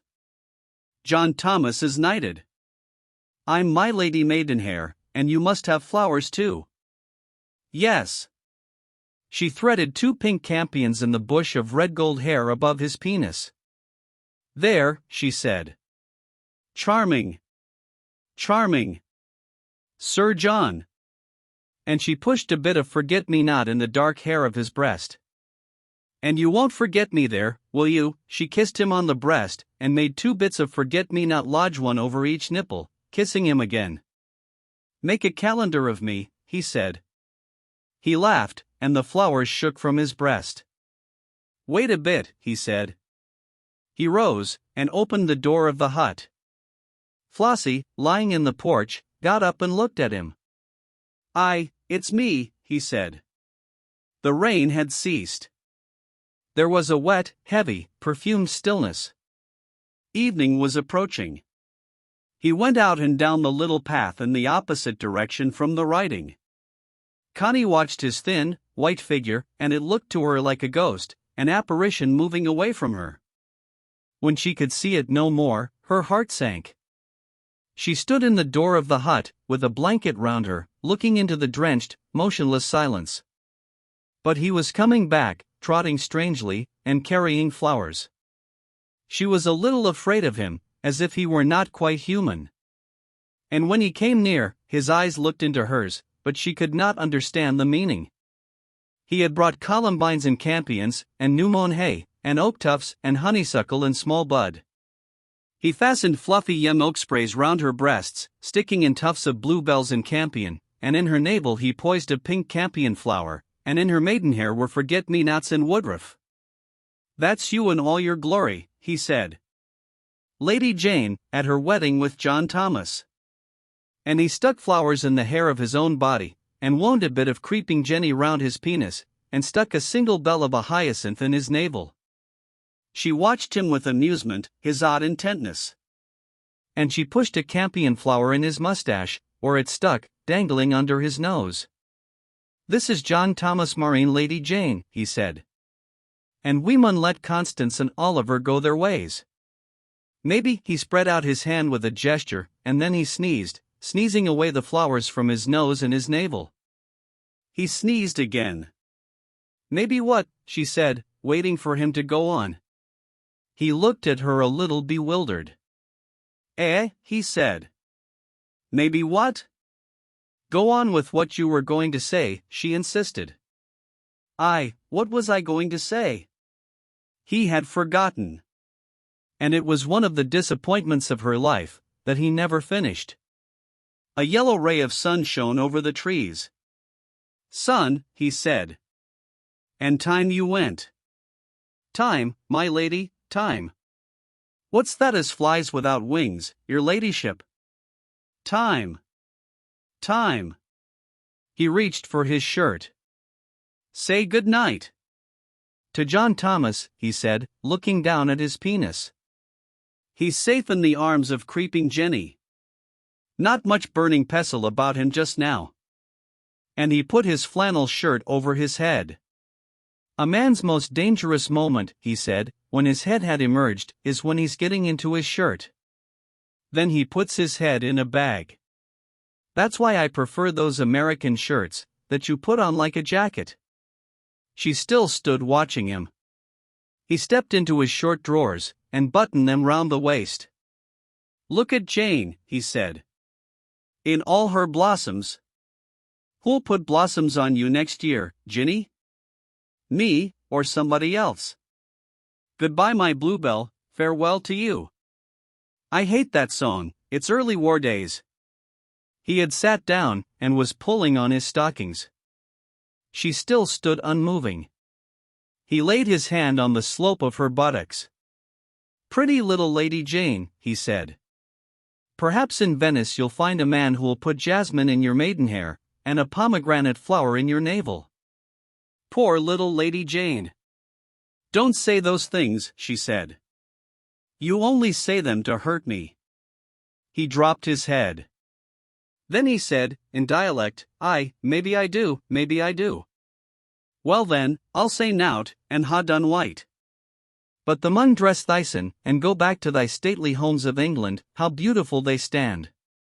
Time's up. Time's up for Sir John, and for little Lady Jane. Put thy shimmy on, Lady Chatterley. There might be anybody, standin' there be out even a shimmy, and a few rags o' flowers. There then, I'll undress thee, the bobtailed young throstle. And he took the leaves from her hair, kissing her damp hair, and the flowers from her breasts, and kissed her breasts, and kissed her navel, and kissed her maidenhair, where he left the flowers threaded. They mun stop while they will, he said. So. There thou art bear again, nowt but a bare-arsed lass and a bit of a Lady Jane. Now put thy shimmy on, for the mun go, or else Lady Chatterley's going to be late for dinner, and where ave yer been to my pretty maid? She never knew how to answer him when he was in this condition of the vernacular. So she dressed herself and prepared to go a little ignominiously home to Ragby. Or so she felt it, a little ignominiously home. He would accompany her to the broad riding. His young pheasants were all right under the shelter. When he and she came out onto the riding, there was Mrs. Bolton faltering palely towards them. Oh, my lady, we wondered if anything had happened. No. Nothing has happened. Mrs. Bolton looked into the man's face, that was smooth and new-looking with love. She met his half-laughing, half-mocking eyes. He always laughed at mischance. But he looked at her kindly. Evening, Mrs. Bolton. Your ladyship will be all right now, so I can leave you. Good night to your ladyship. Good night, Mrs. Bolton. He saluted and turned away. Chapter 16. Connie arrived home to an ordeal of cross-questioning. Clifford had been out at tea-time, had come in just before the storm, and where was her ladyship? Nobody knew, only Mrs. Bolton suggested she had gone for a walk into the wood. Into the wood, in such a storm. Clifford for once let himself get into a state of nervous frenzy. He started at every flash of lightning, and blenched at every roll of thunder. He looked at the icy thunder rain as if it were the end of the world. He got more and more worked up. Mrs. Bolton tried to soothe him. She'll be sheltering in the hut till it's over. Don't worry, her ladyship is all right. I don't like her being in the wood in a storm like this. I don't like her being in the wood at all. She's been gone now more than 2 hours. When did she go out? A little while before you came in. I didn't see her in the park. God knows where she is and what has happened to her. Oh, nothing's happened to her. You'll see, she'll be home directly after the rain stops. It's just the rain that's keeping her. But her ladyship did not come home directly the rain stopped. In fact, time went by, the sun came out for his last yellow glimpse, and there still was no sign of her. The sun was set, it was growing dark, and the first dinner gong had rung. It's no good, said Clifford in a frenzy. I'm going to send out Field and Betts to find her. Oh, don't do that, cried Mrs. Bolton. They'll think there's suicide or something. Oh, don't start a lot of talk going, let me slip over to the hut and see if she's not there. I'll find her all right. So, after some persuasion, Clifford allowed her to go. And so Connie had come upon her in the drive, alone and palely loitering. You mustn't mind me coming to look for you, my lady. But Sir Clifford worked himself up into such a state. He made sure you were struck by lightning, or killed by a falling tree. And he was determined to send Field and Betts to the wood to find the body. So I thought I'd better come, rather than set all the servants agog. She spoke nervously. She could still see on Connie's face the smoothness and the half-dream of passion, and she could feel the irritation against herself. Quite, said Connie. And she could say no more. The two women plodded on through the wet world, in silence, while great drops splashed like explosions in the wood. When they came to the park, Connie strode ahead, and Mrs. Bolton panted a little. She was getting plumper. How foolish of Clifford to make a fuss, said Connie at length, angrily, really speaking to herself. Oh, you know what men are. They like working themselves up. But he'll be all right as soon as he sees your ladyship. Connie was very angry that Mrs. Bolton knew her secret, for certainly she knew it. Suddenly Constance stood still on the path. It's monstrous that I should have to be followed, she said, her eyes flashing. Oh! Your ladyship, don't say that. He'd certainly have sent the two men, and they'd have come straight to the hut. I didn't know where it was, really.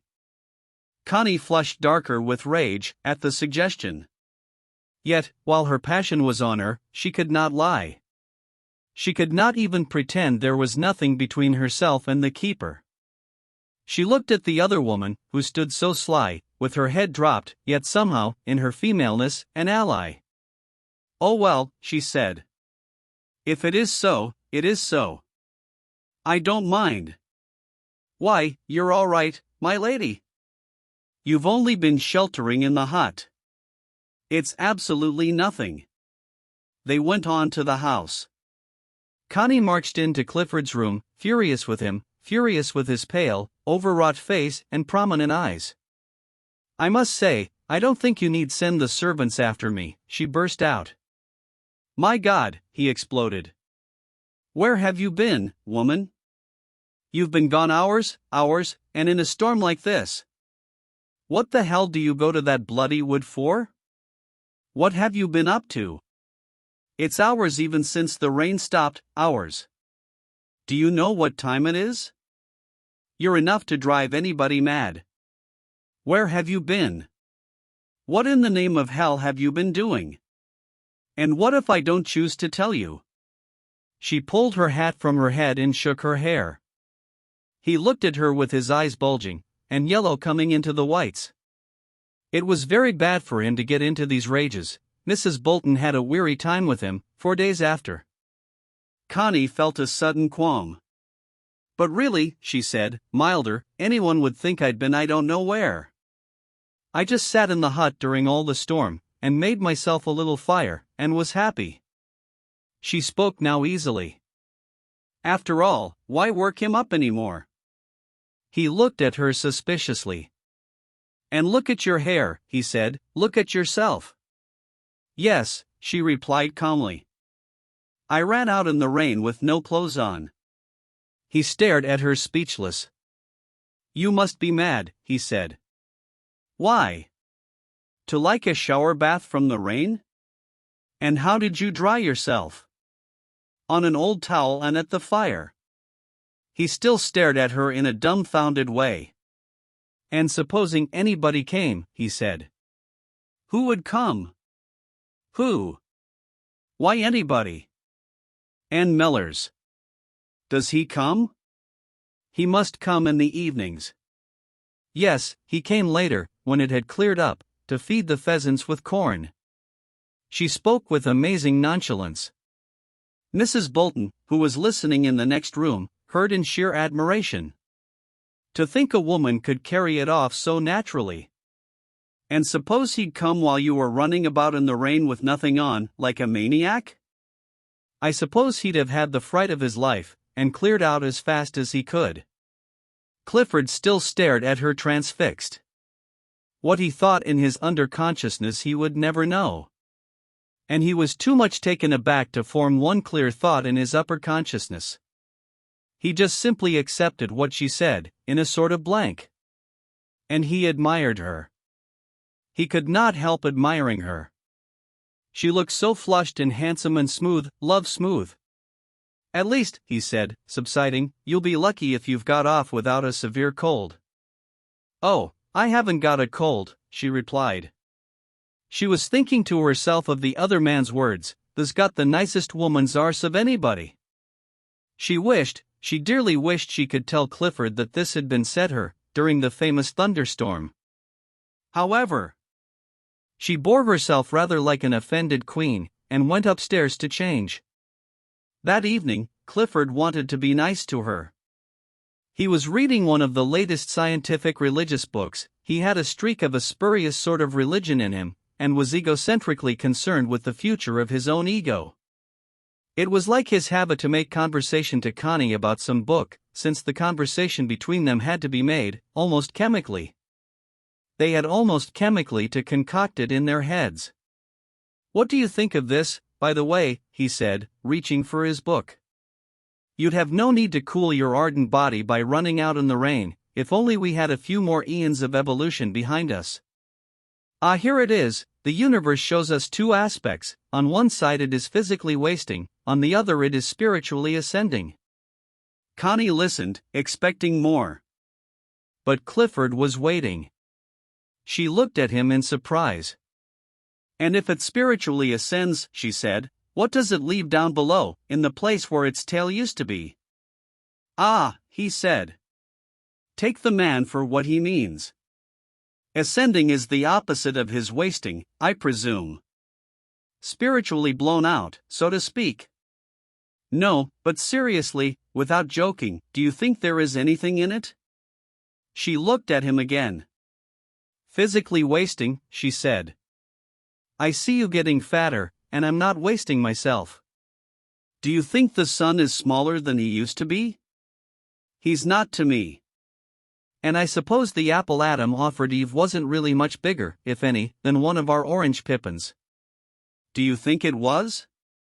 Well, hear how he goes on. It is thus slowly passing, with a slowness inconceivable in our measures of time, to new creative conditions, amid which the physical world, as we at present know it, will be represented by a ripple barely to be distinguished from nonentity. She listened with a glisten of amusement. All sorts of improper things suggested themselves. But she only said, "What silly hocus pocus?" As if his little conceited consciousness could know what was happening as slowly as all that. It only means he's a physical failure on the earth, so he wants to make the whole universe a physical failure. Priggish little impertinence. Oh, but listen. Don't interrupt the great man's solemn words. The present type of order in the world has risen from an unimaginable past, and will find its grave in an unimaginable future. There remains the inexhaustive realm of abstract forms, and creativity with its shifting character ever determined afresh by its own creatures, and God, upon whose wisdom all forms of order depend. That's how he winds up. Connie sat listening contemptuously. He's spiritually blown out, she said. What a lot of stuff. Unimaginables, and types of order in graves, and realms of abstract forms, and creativity with a shifty character, and God mixed up with forms of order. Why, it's idiotic. I must say, it is a little vaguely conglomerate, a mixture of gases, so to speak, said Clifford. Still, I think there is something in the idea that the universe is physically wasting and spiritually ascending. Do you? Then let it ascend, so long as it leaves me safely and solidly physically here below. Do you like your physique? He asked. I love it. And through her mind went the words, it's the nicest woman's arse as is. But that is really rather extraordinary, because there's no denying it's an encumbrance. But then I suppose a woman doesn't take a supreme pleasure in the life of the mind. Supreme pleasure, she said, looking up at him. Is that sort of idiocy the supreme pleasure of the life of the mind? No, thank you. Give me the body.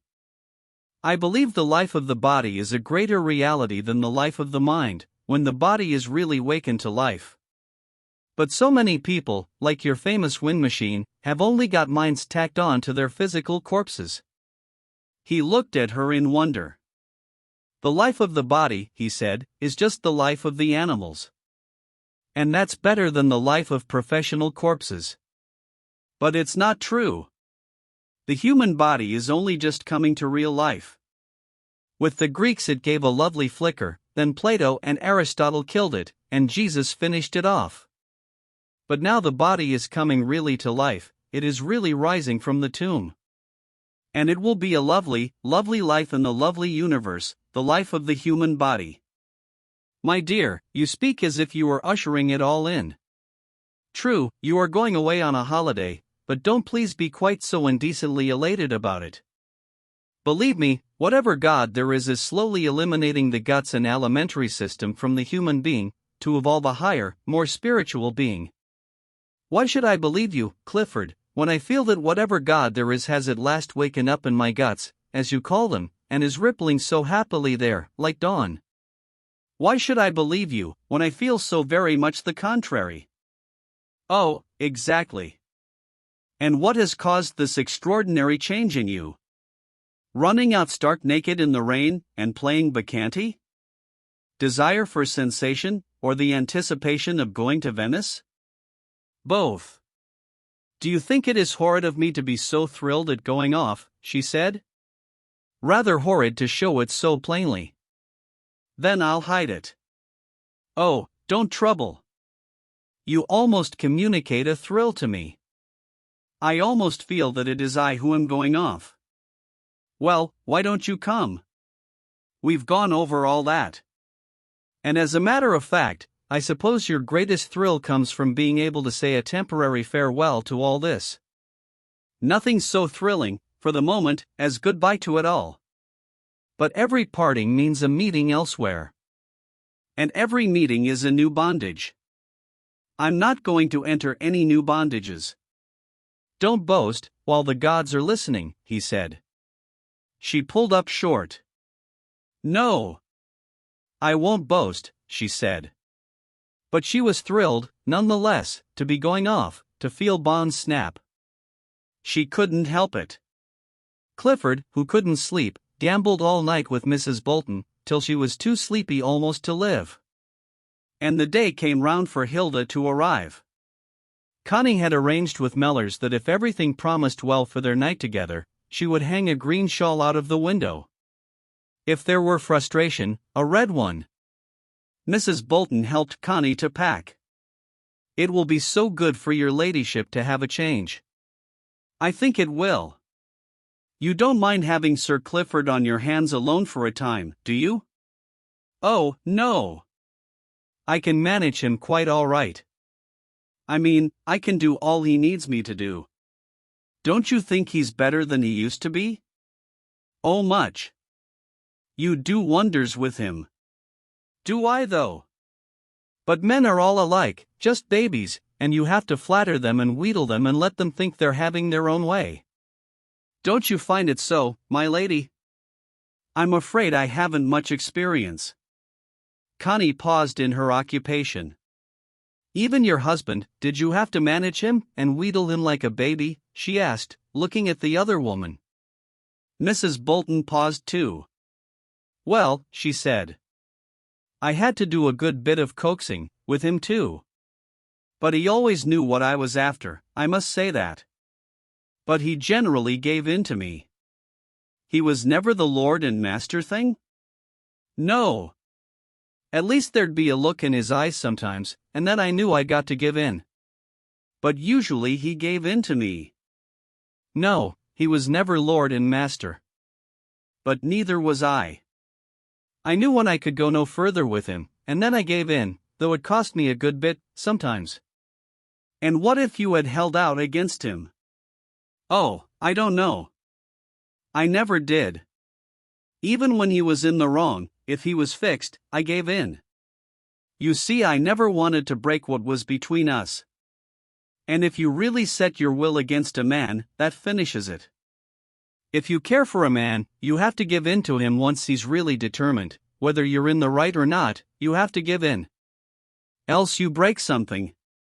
But I must say, Ted UD give in to me sometimes, when I was set on a thing, and in the wrong. So I suppose it cuts both ways.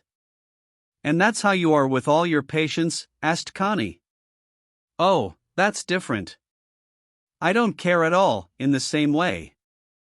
I know what's good for them, or I try to, and then I just contrive to manage them for their own good. It's not like anybody as you're really fond of. It's quite different. Once you've been really fond of a man, you can be affectionate to almost any man, if he needs you at all. But it's not the same thing. You don't really care. I doubt, once you've really cared, if you can ever really care again. These words frightened Connie. Do you think one can only care once? She asked. Or never? Most women never care, never begin to. They don't know what it means. Nor men either. But when I see a woman as cares, my heart stands still for her. And do you think men easily take offense? Yes. If you wound them on their pride. But aren't women the same? Only our two prides are a bit different. Connie pondered this. She began again to have some misgiving about her going away. After all, was she not giving the man the go-by, if only for a short time? And he knew it. That's why he was so queer and sarcastic. Still, the human existence is a good deal controlled by the machine of external circumstance. She was in the power of this machine. She couldn't extricate herself all in 5 minutes. She didn't even want to. Hilda arrived in good time on Thursday morning, in a nimble 2-seater car, with her suitcase strapped firmly behind. She looked as demure and maidenly as ever, but she had the same will of her own. She had the very hell of a will of her own, as her husband had found out. But the husband was now divorcing her. Yes, she even made it easy for him to do that, though she had no lover. For the time being, she was off men. She was very well content to be quite her own mistress, and mistress of her 2 children, whom she was going to bring up properly, whatever that may mean. Connie was only allowed a suitcase, also. But she had sent on a trunk to her father, who was going by train.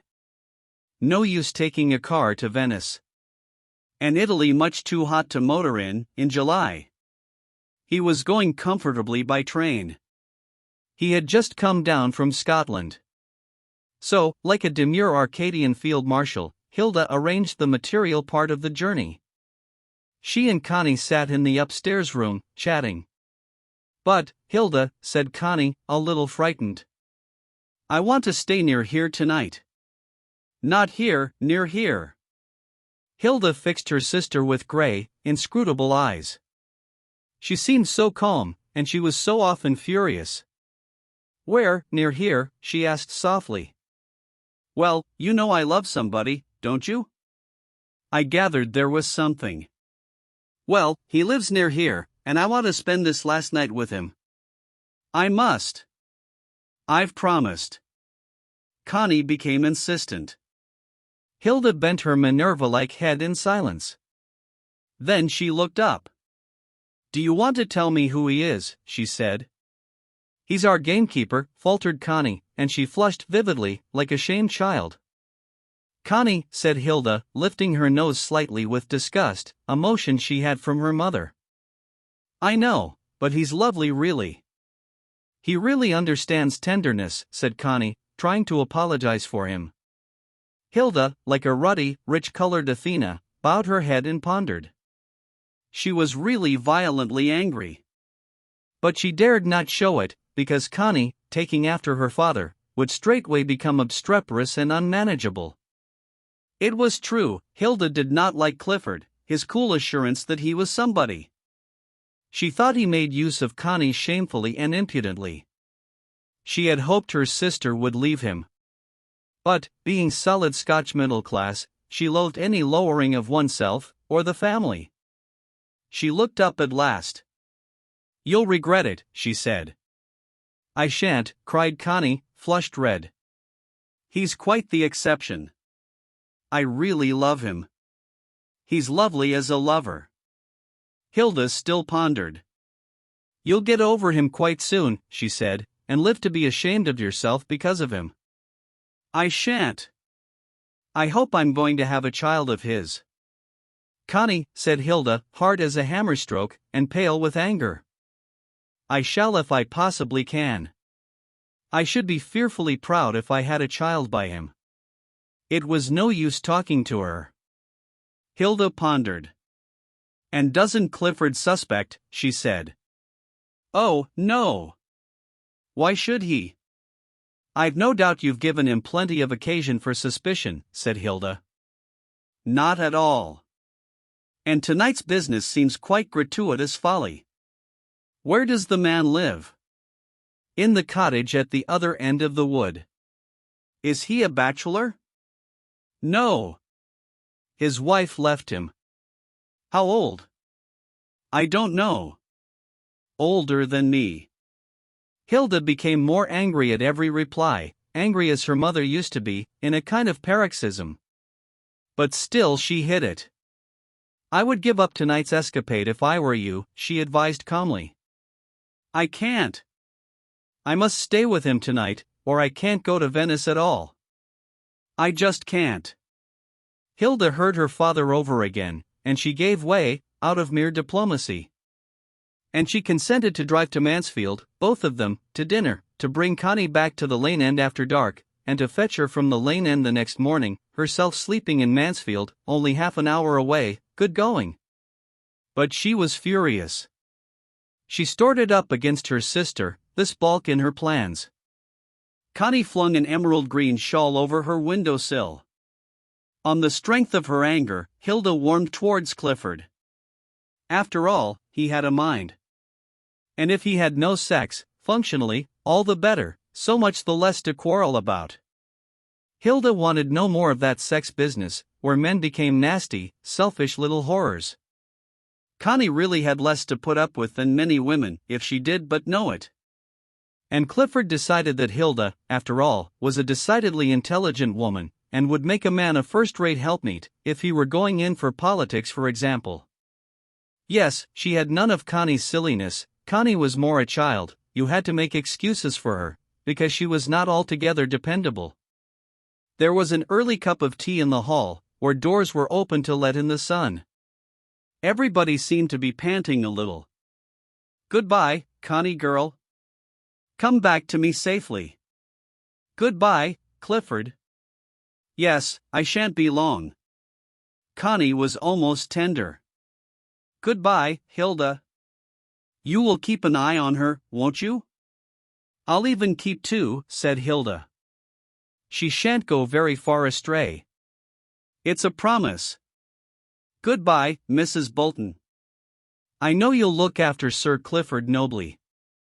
"I'll do what I can, your ladyship.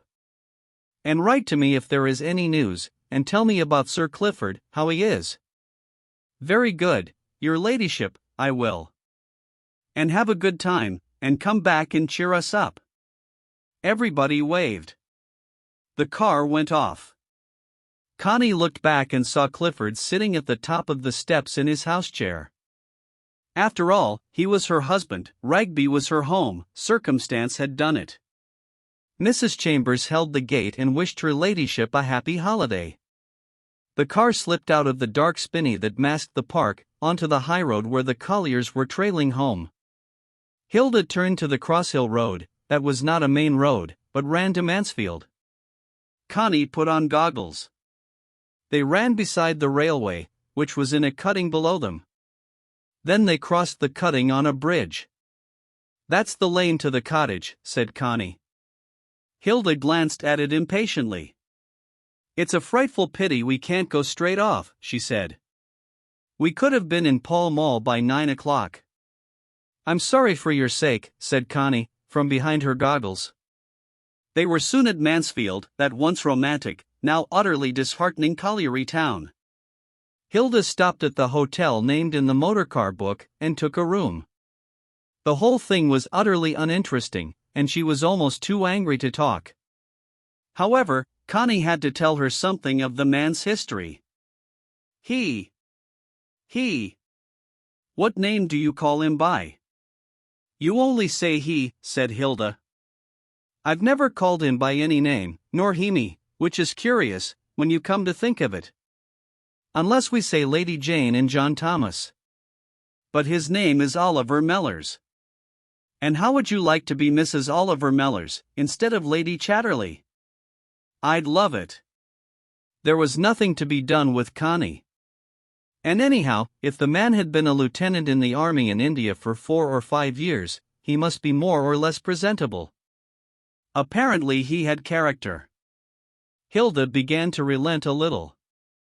"But you'll be through with him in a while," she said, "and then you'll be ashamed of having been connected with him. One can't mix up with the working people. But you are such a socialist. You're always on the side of the working classes." "I may be on their side in a political crisis, but being on their side makes me know how impossible it is to mix one's life with theirs. Not out of snobbery, but just because the whole rhythm is different." Hilda had lived among the real political intellectuals, so she was disastrously unanswerable. The nondescript evening in the hotel dragged out, and at last they had a nondescript dinner. Then Connie slipped a few things into a little silk bag, and combed her hair once more. "After all, Hilda," she said, "love can be wonderful, when you feel you live, and are in the very middle of creation." It was almost like bragging on her part. "I suppose every mosquito feels the same," said Hilda. "Do you think it does? How nice for it." The evening was wonderfully clear and long-lingering, even in the small town. It would be half-light all night. With a face like a mask, from resentment, Hilda started her car again, and the two sped back on their traces, taking the other road, through Bolsover. Connie wore her goggles and disguising cap, and she sat in silence. Because of Hilda's opposition, she was fiercely on the side of the man. She would stand by him through thick and thin. They had their headlights on by the time they passed Crosshill, and the small lit-up train that chuffed past in the cutting made it seem like real night. Hilda had calculated the turn into the lane at the bridge end. She slowed up rather suddenly and swerved off the road, the lights glaring white into the grassy, overgrown lane. Connie looked out. She saw a shadowy figure, and she opened the door. "Here we are," she said softly. But Hilda had switched off the lights, and was absorbed backing, making the turn. "Nothing on the bridge?" she asked shortly. "You're all right," said the man's voice. She backed onto the bridge, reversed, let the car run forwards a few yards along the road, then backed into the lane, under a wych elm tree, crushing the grass and bracken. Then all the lights went out. Connie stepped down. The man stood under the trees. "Did you wait long?" Connie asked. "Not so very," he replied.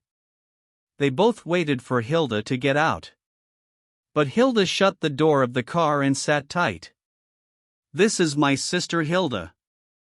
Won't you come and speak to her?" "Hilda. This is Mr. Mellors." The keeper lifted his hat, but went no nearer. Do walk down to the cottage with us, Hilda, Connie pleaded. It's not far. What about the car? People do leave them on the lanes. You have the key. Hilda was silent, deliberating. Then she looked backwards down the lane. Can I back round that bush? She said. Oh, yes, said the keeper. She backed slowly round the curve, out of sight of the road, locked the car, and got down. It was night, but luminous dark. The hedges rose high and wild, by the unused lane, and very dark seeming. There was a fresh sweet scent on the air. The keeper went ahead, then came Connie, then Hilda, and in silence. He lit up the difficult places with a flashlight torch, and they went on again, while an owl softly hooted over the oaks, and Flossie padded silently around. Nobody could speak. There was nothing to say. At length Connie saw the yellow light of the house, and her heart beat fast.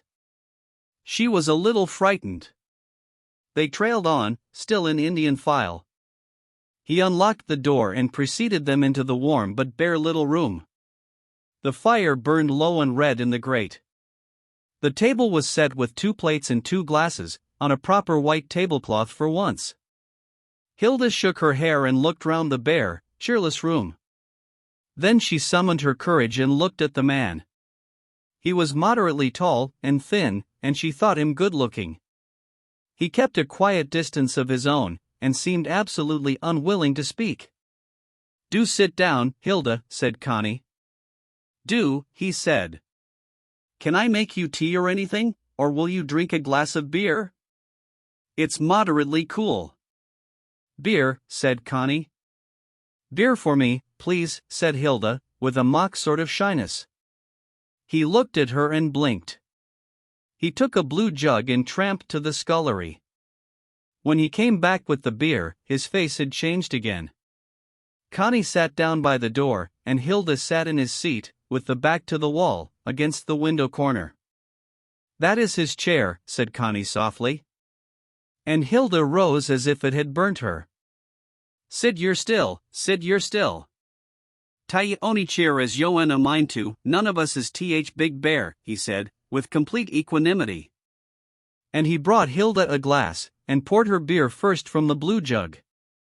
"As for cigarettes," he said, "I've got none, but 'appen you've got your own." "I dunna smoke, myson. Shall we eat summat?" He turned direct to Connie. "Shall tea eat a smite o' summat if I bring it thee?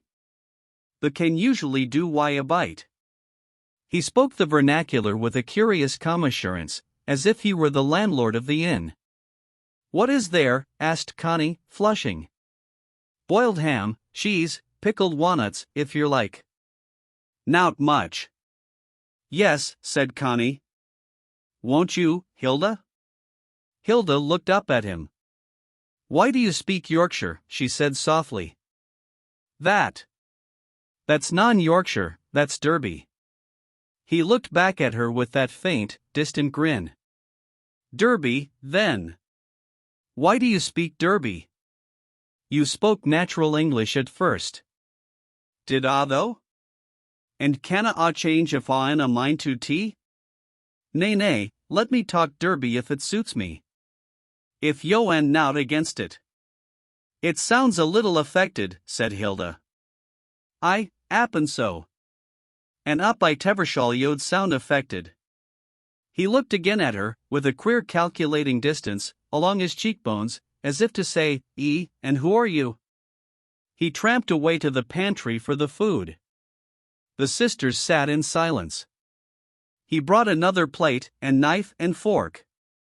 Then he said, "And if it's the same to you, I'll tie my coat off, like I allers do." And he took off his coat, and hung it on the peg, then sat down to table in his shirt sleeves, a shirt of thin, cream-colored flannel. "Help yourselves," he said. "Help yourselves. Dunna wait fr Oshin." He cut the bread, then sat motionless. Hilda felt, as Connie once used to, his power of silence and distance. She saw his smallish, sensitive, loose hand on the table. He was no simple working man, not he was acting. Acting. Still, she said, as she took a little cheese. It would be more natural if you spoke to us in normal English, not in vernacular. He looked at her, feeling her devil of a will. Would it, he said in the normal English? Would it? Would anything that was said between you and me be quite natural, unless you said you wished me to hell before your sister ever saw me again, and unless I said something almost as unpleasant back again? Would anything else be natural? Oh yes, said Hilda. Just good manners would be quite natural. Second nature, so to speak, he said, then he began to laugh. Nay, he said. I'm weary o' manners. Let me be. Hilda was frankly baffled and furiously annoyed. After all, he might show that he realized he was being honored. Instead of which, with his play acting in lordly airs, he seemed to think it was he who was conferring the honor. Just impudence. Poor misguided Connie, in the man's clutches. The three ate in silence. Hilda looked to see what his table manners were like. She could not help realizing that he was instinctively much more delicate and well-bred than herself. She had a certain Scottish clumsiness. And moreover, he had all the quiet self-contained assurance of the English, no loose edges. It would be very difficult to get the better of him. But neither would he get the better of her.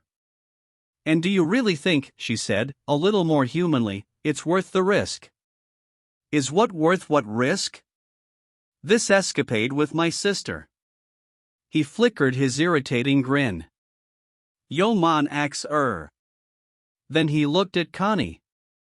Becomes thou thine own accord, lass, doesn't her? It's non me as forces thee? Connie looked at Hilda. I wish you wouldn't cavil, Hilda. Naturally, I don't want to. But someone has to think about things.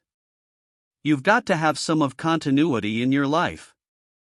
You can't just go making a mess. There was a moment's pause. Continuity, he said. And what by that? What continuity ave yer got I your life? I thought you was gettin' divorced. What continuity's that? Continuity o' your own stubbornness. I can see that much. And what good's it goin' to do yer? You'll be sick o' your continuity afore you're a fat sight older. A stubborn woman and her own self-will, they make a fat continuity, they do. Thank heaven, it isn't me as got th and Linevere. What right have you to speak like that to me, said Hilda. Right. What right ha yo ter start harnessin' other folks your continuity? Leave folks to their own continuities. My dear man, do you think I am concerned with you? Said Hilda softly. Aye, he said. Yo are. For it's a force-put. Yo more or less my sister-in-law. Still far from it, I assure you. Not a that far, I assure you. I've got my own sort o' continuity, back your life. Good as yours, any day. And if your sister there comes to me for a bit o' cunt and tenderness, she knows what she's after. She's been in my bed afore, which you aven't, thank the Lord, with your continuity. There was a dead pause, before he added, I don't wear me breeches arse forwards. And if I get a windfall, I thank my stars. A man gets a lot of enjoyment out o' that last there, which is more than anybody gets out o' like so you. Which is a pity, for you might happen have been a good apple, 'stead of a handsome crab. Women like you needs proper graftin', not. He was looking at her with an odd, flickering smile, faintly sensual and appreciative. And men like you, she said, ought to be segregated, justifying their own vulgarity and selfish lust. Aye, ma'am. It's a mercy there's a few men left like me. But you deserve what you get, to be left severely alone. Hilda had risen and gone to the door. He rose and took his coat from the peg. I can find my way quite well alone, she said. I doubt you can't, he replied easily. They tramped in ridiculous file down the lane again, in silence. An owl still hooted. He knew he ought to shoot it. The car stood untouched, a little dewy. Hilda got in and started the engine. The other two waited. "All I mean," she said from her entrenchment, "is that I doubt if you'll find it's been worth it, either of you." "One man's meat is another man's poison," he said, out of the darkness. "But it's meat and drink to me." The lights flared out. "Don't make me wait in the morning, Connie." "No, I won't. Good night." The car rose slowly onto the highroad, then slid swiftly away, leaving the night silent. Connie timidly took his arm, and they went down the lane. He did not speak. At length she drew him to a standstill. "Kiss me," she murmured. "Nay, wait a bit." "Let me simmer down," he said. That amused her. She still kept hold of his arm, and they went quickly down the lane, in silence. She was so glad to be with him, just now. She shivered, knowing that Hilda might have snatched her away. He was inscrutably silent. When they were in the cottage again, she almost jumped with pleasure, that she should be free of her sister. "But you were horrid to Hilda," she said to him. "She should have been slapped in time." "But why? And she's so nice." He didn't answer, went round doing the evening chores, with a quiet, inevitable sort of motion. He was outwardly angry, but not with her. So Connie felt. And his anger gave him a peculiar handsomeness, an inwardness and glisten that thrilled her and made her limbs go molten. Still, he took no notice of her. Till he sat down and began to unlace his boots. Then he looked up at her from under his brows, on which the anger still sat firm. "Shan't you go up?" he said. "There's a candle."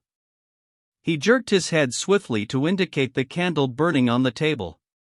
She took it obediently, and he watched the full curve of her hips as she went up the first stairs. It was a night of sensual passion, in which she was a little startled and almost unwilling, yet pierced again with piercing thrills of sensuality, different, sharper, more terrible than the thrills of tenderness, but, at the moment, more desirable. Though a little frightened, she let him have his way, and the reckless, shameless sensuality shook her to her foundations, stripped her to the very last, and made a different woman of her. It was not really love. It was not voluptuousness. It was sensuality sharp and searing as fire, burning the soul to tinder.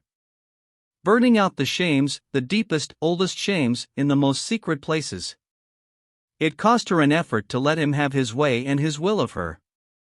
She had to be a passive, consenting thing, like a slave, a physical slave. Yet the passion licked round her, consuming, and when the sensual flame of it pressed through her bowels and breast, she really thought she was dying, yet a poignant, marvelous death. She had often wondered what a Bayard meant, when he said that in their year of love he and Heloise had passed through all the stages and refinements of passion. The same thing, 1,000 years ago, 10,000 years ago. The same on the Greek vases, everywhere. The refinements of passion, the extravagances of sensuality. And necessary, forever necessary, to burn out false shames and smelt out the heaviest ore of the body into purity. With the fire of sheer sensuality. In the short summer night she learned so much. She would have thought a woman would have died of shame. Instead of which, the shame died. Shame, which is fear, the deep organic shame, the old physical fear which crouches in the bodily roots of us, and can only be chased away by the sensual fire. At last it was roused up and routed by the phallic hunt of the man, and she came to the very heart of the jungle of herself. She felt, now, she had come to the real bedrock of her nature, and was essentially shameless. She was her sensual self, naked and unashamed. She felt a triumph, almost a vainglory. So, that was how it was. That was life. That was how oneself really was. There was nothing left to disguise or be ashamed of. She shared her ultimate nakedness with a man, another being. And what a reckless devil the man was. Really like a devil. One had to be strong to bear him. But it took some getting at, the core of the physical jungle, the last and deepest recess of organic shame. The phallus alone could explore it. And how he had pressed in on her. And how, in fear, she had hated it. But how she had really wanted it. She knew now. At the bottom of her soul, fundamentally, she had needed this phallic hunting out, she had secretly wanted it, and she had believed that she would never get it. Now suddenly there it was, and a man was sharing her last and final nakedness. She was shameless. What liars poets and everybody were! They made one think one wanted sentiment, when what one supremely wanted was this piercing, consuming, rather awful sensuality. To find a man who dared do it, without shame or sin or final misgiving. If he had been ashamed afterwards, and made one feel ashamed, how awful! What a pity most men are so doggy, a bit shameful, like Clifford. Like Michaelis even. Both sensually a bit doggy and humiliating. The supreme pleasure of the mind.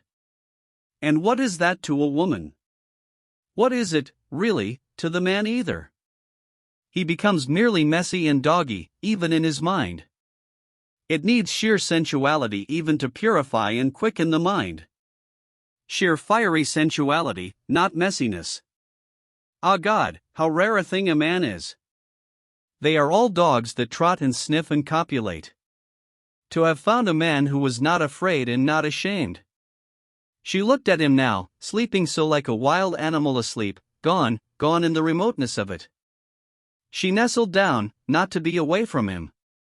Till his rousing waked her completely. He was sitting up in bed, looking down at her. She saw her own nakedness in his eyes, immediate knowledge of her.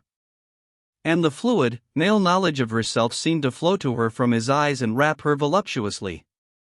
Oh, how voluptuous and lovely it was to have limbs and body half asleep, heavy and suffused with passion. "Is it time to wake up?" she said. 6:30. She had to be at the lane end at 8. Always this compulsion on one. "I might make the breakfast and bring it up here, should I?" he said. "Oh, yes." Flossie whimpered gently below. He got up and threw off his pajamas, and rubbed himself with a towel. When the human being is full of courage and full of life, how beautiful it is. So she thought, as she watched him in silence. "Draw the curtain, will you?" The sun was shining already on the tender green leaves of morning, and the wood stood bluey fresh, in the nearness. She sat up in bed, looking dreamily out through the dormer window, her naked arms pushing her naked breasts together. He was dressing himself. She was half dreaming of life, a life together with him, just a life. He was going, fleeing from her dangerous, crouching nakedness. "Have I lost my nightie altogether?" she said. He pushed his hand down in the bed, and pulled out the bit of flimsy silk. "I knowed I felt silk at my ankles," he said. But the night dress was slit almost in two. "Never mind," she said. "It belongs here, really. I'll leave it." Leave it, I can put it between my legs at night, for company." "There's no name nor mark on it, is there?" She slipped on the torn thing, and sat dreamily looking out of the window. The window was open, the air of morning drifted in, and the sound of birds. Birds flew continuously past. Then she saw Flossie roaming out.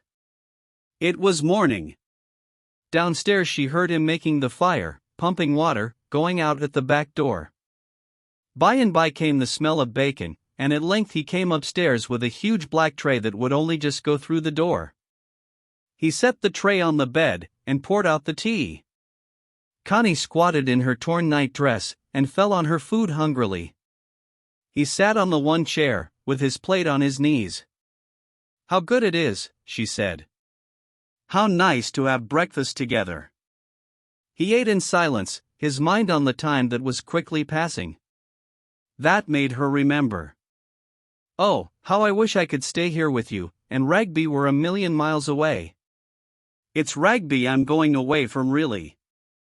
You know that, don't you?" And you promise we will live together and have a life together, you and me. You promise me, don't you? When we can. Yes. And we will.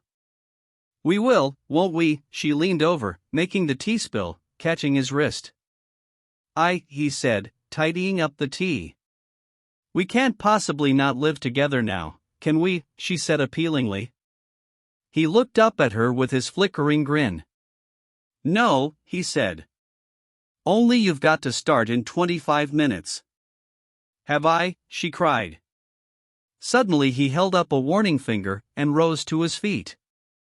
Flossie had given a short bark, then 3 loud sharp yaps of warning.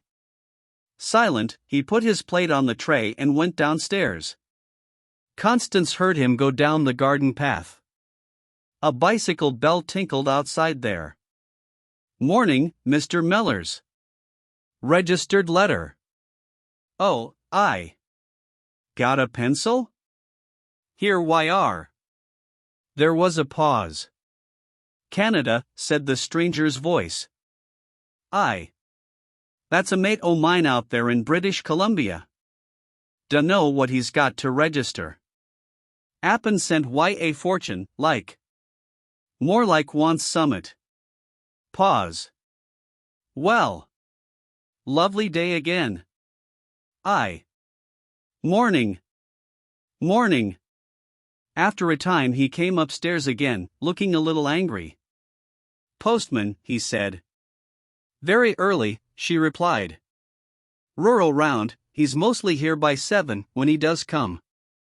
Did your mate send you a fortune? No. Only some photographs and papers about a place out there in British Columbia. Would you go there? I thought perhaps we might.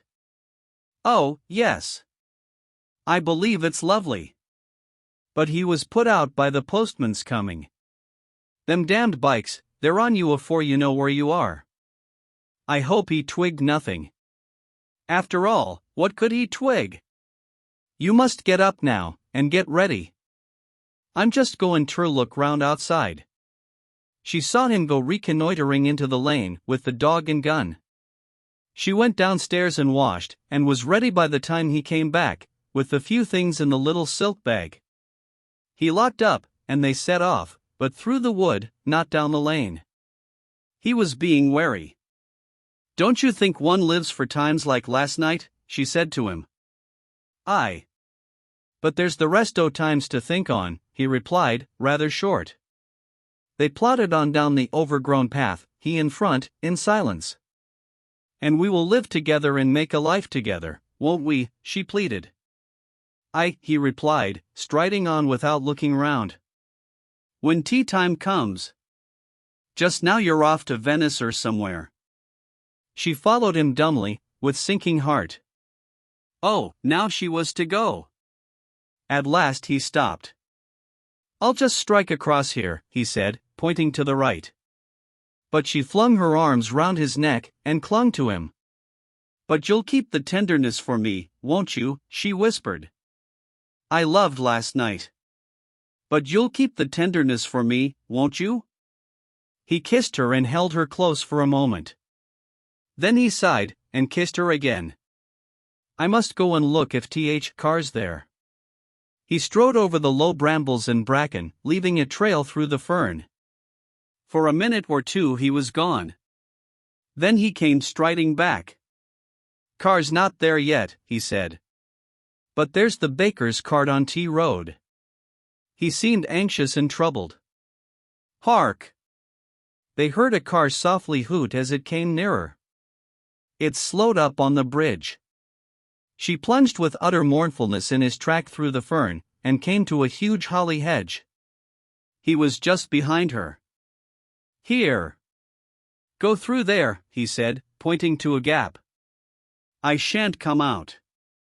She looked at him in despair. But he kissed her and made her go. She crept in sheer misery through the holly and through the wooden fence, stumbled down the little ditch and up into the lane, where Hilda was just getting out of the car in vexation. Why, you're there, said Hilda. Where's he? He's not coming. Connie's face was running with tears as she got into the car with her little bag. Hilda snatched up the motoring helmet with the disfiguring goggles. "Put it on," she said. And Connie pulled on the disguise, then the long motoring coat, and she sat down, a goggling, inhuman, unrecognizable creature. Hilda started the car with a businesslike motion. They heaved out of the lane, and were away down the road. Connie had looked round, but there was no sight of him. Away! Away! She sat in bitter tears. The parting had come so suddenly, so unexpectedly. It was like death. "Thank goodness you'll be away from him for some time," said Hilda, turning to avoid Crosshill village. Chapter 17. "You see, Hilda," said Connie after lunch, when they were nearing London, "you have never known either real tenderness or real sensuality, and if you do know them, with the same person, it makes a great difference." "For mercy's sake, don't brag about your experiences," said Hilda. "I've never met the man yet who was capable of intimacy with a woman, giving himself up to her. That was what I wanted. I'm not keen on their self-satisfied tenderness, and their sensuality. I'm not content to be any man's little petsy-wetsy, nor his chair à plaisir either. I wanted a complete intimacy, and I didn't get it. That's enough for me." Connie pondered this. Complete intimacy. She supposed that meant revealing everything concerning yourself to the other person, and his revealing everything concerning himself. But that was a bore. And all that weary self-consciousness between a man and a woman. A disease. "I think you're too conscious of yourself all the time, with everybody," she said to her sister. "I hope at least I haven't a slave nature," said Hilda. "But perhaps you have. Perhaps you are a slave to your own idea of yourself." Hilda drove in silence for some time after this piece of unheard-of insolence from that chit Connie. "At least I'm not a slave to somebody else's idea of me, and the somebody else a servant of my husband's," she retorted at last, in crude anger. "You see, it's not so," said Connie calmly. She had always let herself be dominated by her elder sister. Now, though somewhere inside herself she was weeping, she was free of the dominion of other women. Ah! That in itself was a relief, like being given another life, to be free of the strange dominion and obsession of other women. How awful they were, women! She was glad to be with her father, whose favorite she had always been. She and Hilda stayed in a little hotel off Pall Mall, and Sir Malcolm was in his club. But he took his daughters out in the evening, and they liked going with him. He was still handsome and robust, though just a little afraid of the new world that had sprung up around him. He had got a second wife in Scotland, younger than himself, and richer. But he had as many holidays away from her as possible, just as with his first wife. Connie sat next to him at the opera. He was moderately stout, and had stout thighs, but they were still strong and well-knit, the thighs of a healthy man who had taken his pleasure in life. His good-humored selfishness, his dogged sort of independence, his unrepenting sensuality, it seemed to Connie she could see them all in his well-knit straight thighs. Just a man. And now becoming an old man, which is sad. Because in his strong, thick male legs there was none of the alert sensitiveness and power of tenderness which is the very essence of youth, that which never dies, once it is there. Connie woke up to the existence of legs. They became more important to her than faces, which are no longer very real. How few people had live, alert legs. She looked at the men in the stalls. Great puddingy thighs in black pudding cloth, or lean wooden sticks in black funeral stuff, or well-shaped young legs without any meaning whatever, either sensuality or tenderness or sensitiveness, just mere leggy ordinariness that pranced around. Not even any sensuality like her father's. They were all daunted out of existence. But the women were not daunted. The awful millposts of most females. Really shocking, really enough to justify murder. Or the poor thin pegs. Or the trim neat things in silk stockings, without the slightest look of life. Awful, the millions of meaningless legs prancing meaninglessly around. But she was not happy in London. The people seemed so spectral and blank. They had no alive happiness, no matter how brisk and good-looking they were. It was all barren. And Connie had a woman's blind craving for happiness, to be assured of happiness. In Paris at any rate she felt a bit of sensuality still. But what a weary, tired, worn-out sensuality. Worn out for lack of tenderness. Oh! Paris was sad. One of the saddest towns, weary of its now mechanical sensuality, weary of the tension of money, weary even of resentment and conceit, just weary to death, and still not sufficiently Americanized or Londonized to hide the weariness under a mechanical jig. Ah, these manly he-men, these flaneurs, the oblers, these eaters of good dinners. How weary they were. Weary, worn out for lack of a little tenderness, given and taken. The efficient, sometimes charming women knew a thing or two about the sensual realities, they had that pull over their jigging English sisters. But they knew even less of tenderness. Dry, with the endless dry tension of will, they too were wearing out. The human world was just getting worn out. Perhaps it would turn fiercely destructive. A sort of anarchy. Clifford and his conservative anarchy. Perhaps it wouldn't be conservative much longer. Perhaps it would develop into a very radical anarchy. Connie found herself shrinking and afraid of the world. Sometimes she was happy for a little while in the boulevards or in the Bois or the Luxembourg Gardens. But already Paris was full of Americans and English, strange Americans in the oddest uniforms, and the usual dreary English that are so hopeless abroad. She was glad to drive on. It was suddenly hot weather, so Hilda was going through Switzerland and over the Brenner, then through the Dolomites down to Venice. Hilda loved all the managing and the driving and being mistress of the show. Connie was quite content to keep quiet. And the trip was really quite nice. Only Connie kept saying to herself, why don't I really care? Why am I never really thrilled? How awful, that I don't really care about the landscape anymore. But I don't. It's rather awful. I'm like Saint Bernard, who could sail down the lake of Lucerne without ever noticing that there were even mountains in green water. I just don't care for landscape anymore. Why should one stare at it? Why should one? I refuse to. No, she found nothing vital in France or Switzerland or the Tyrol or Italy. She just was carted through it all. And it was all less real than Ragby. Less real than the awful Ragby. She felt she didn't care if she never saw France or Switzerland or Italy again. They'd keep. Ragby was more real. As for people were all alike, with very little differences. They all wanted to get money out of you, or, if they were travelers, they wanted to get enjoyment, perforce, like squeezing blood out of a stone. Poor mountains. Poor landscape. It all had to be squeezed and squeezed again, to provide a thrill, to provide enjoyment. What did people mean, with their simply determined enjoying of themselves? No, said Connie to herself. I'd rather be at Ragby, where I can go about and be still, and not stare at anything or do any performing of any sort. This tourist performance of enjoying oneself is too hopelessly humiliating, it's such a failure. She wanted to go back to Ragby, even to Clifford, even to poor crippled Clifford. He wasn't such a fool as this swarming holidaying lot, anyhow. But in her inner consciousness she was keeping touch with the other man. She mustn't let her connection with him go, oh, she mustn't let it go, or she was lost utterly in this world of riffraffy expensive people and joy hogs. Oh, the joy hogs.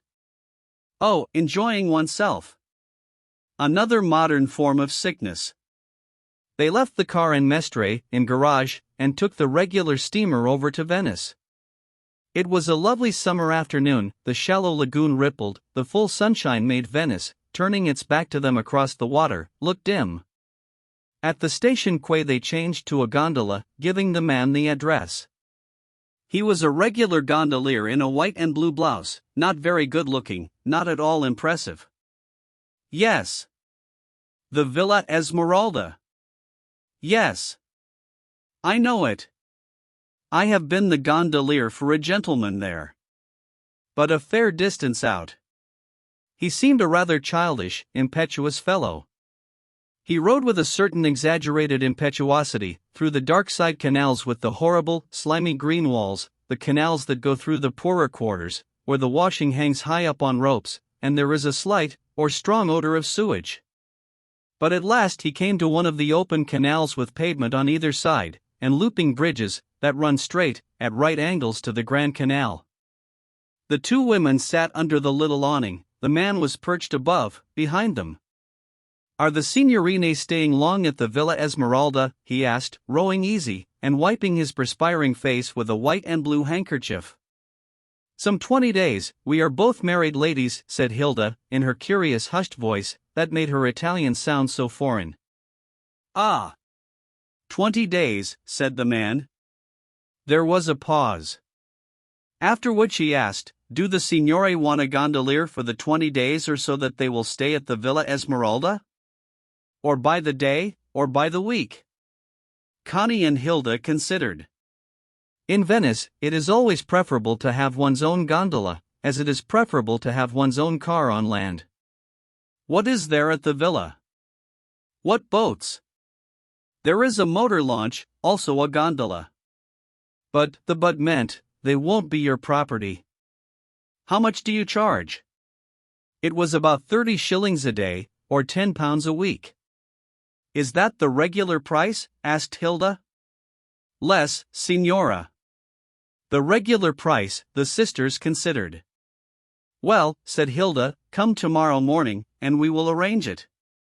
What is your name?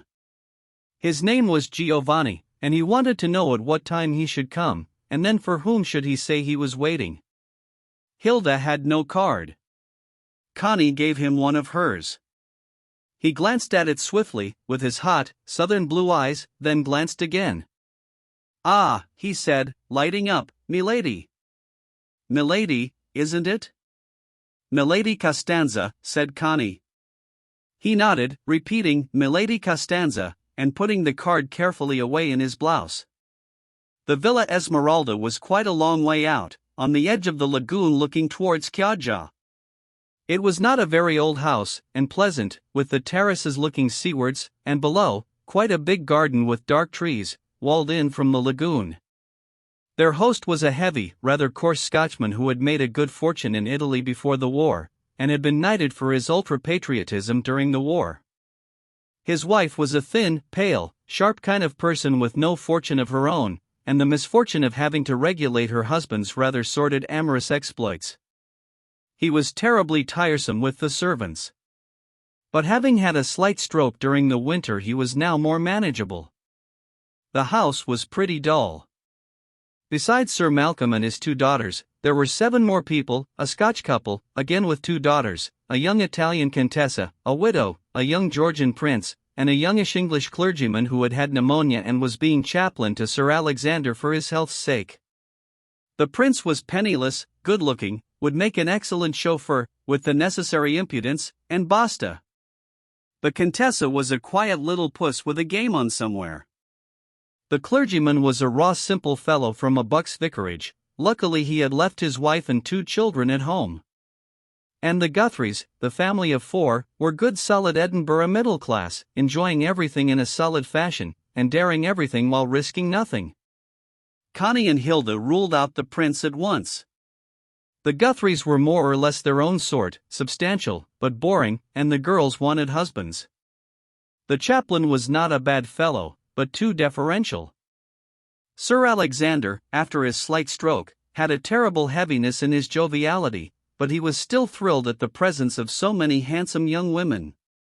Lady Cooper was a quiet, catty person who had a thin time of it, poor thing, and who watched every other woman with a cold watchfulness that had become her second nature, and who said cold, nasty little things which showed what an utterly low opinion she had of all human nature. She was also quite venomously overbearing with the servants, Connie found, but in a quiet way.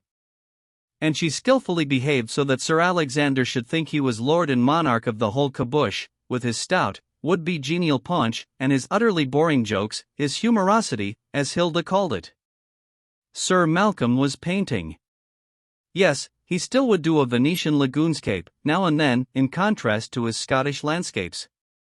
So in the morning he was rowed off with a huge canvas, to his sight. A little later, Lady Cooper would be rowed off into the heart of the city, with sketching block and colors. She was an inveterate watercolor painter, and the house was full of rose-colored palaces, dark canals, swaying bridges, medieval facades, and so on. A little later the Guthries, the Prince, the Countess, Sir Alexander, and sometimes Mr. Lind, the chaplain, would go off to the Lido, where they would bathe, coming home to a late lunch at 1:30. The house party, as a house party, was distinctly boring. But this did not trouble the sisters. They were out all the time. Their father took them to the exhibition, miles and miles of weary paintings. He took them to all the cronies of his in the Villa Lucchese. He sat with them on warm evenings in Piazza. Having got a table at Florian's, he took them to the theatre, to the Goldoni plays. There were illuminated water fetes, there were dances. This was a holiday place of all holiday places. The Lido, with its acres of sun-pinked or pajamaed bodies, was like a strand with an endless heap of seals come up for mating. Too many people in Piazza, too many limbs and trunks of humanity on the Lido, too many gondolas, too many motor launches, too many steamers, too many pigeons, too many ices, too many cocktails, too many men servants wanting tips, too many languages rattling, too much sun, too much smell of Venice, too many cargoes of strawberries, too many silk shawls, too many huge, raw beef slices of watermelon on stalls, too much enjoyment, altogether far too much enjoyment. Connie and Hilda went around in their sunny frocks. There were dozens of people they knew, dozens of people knew them. Michaelis turned up like a bad penny. "Hello? Where are you staying? Come and have an ice cream or something. Come with me somewhere in my gondola." Even Michaelis, almost sunburned, though sun-cooked is more appropriate to the look of the mass of human flesh. It was pleasant in a way. It was almost enjoyment. But anyhow, with all the cocktails, all the lying in warmish water and sunbathing on hot sand in hot sun, jazzing with your stomach up against some fellow in the warm nights, cooling off with ices, it was a complete narcotic.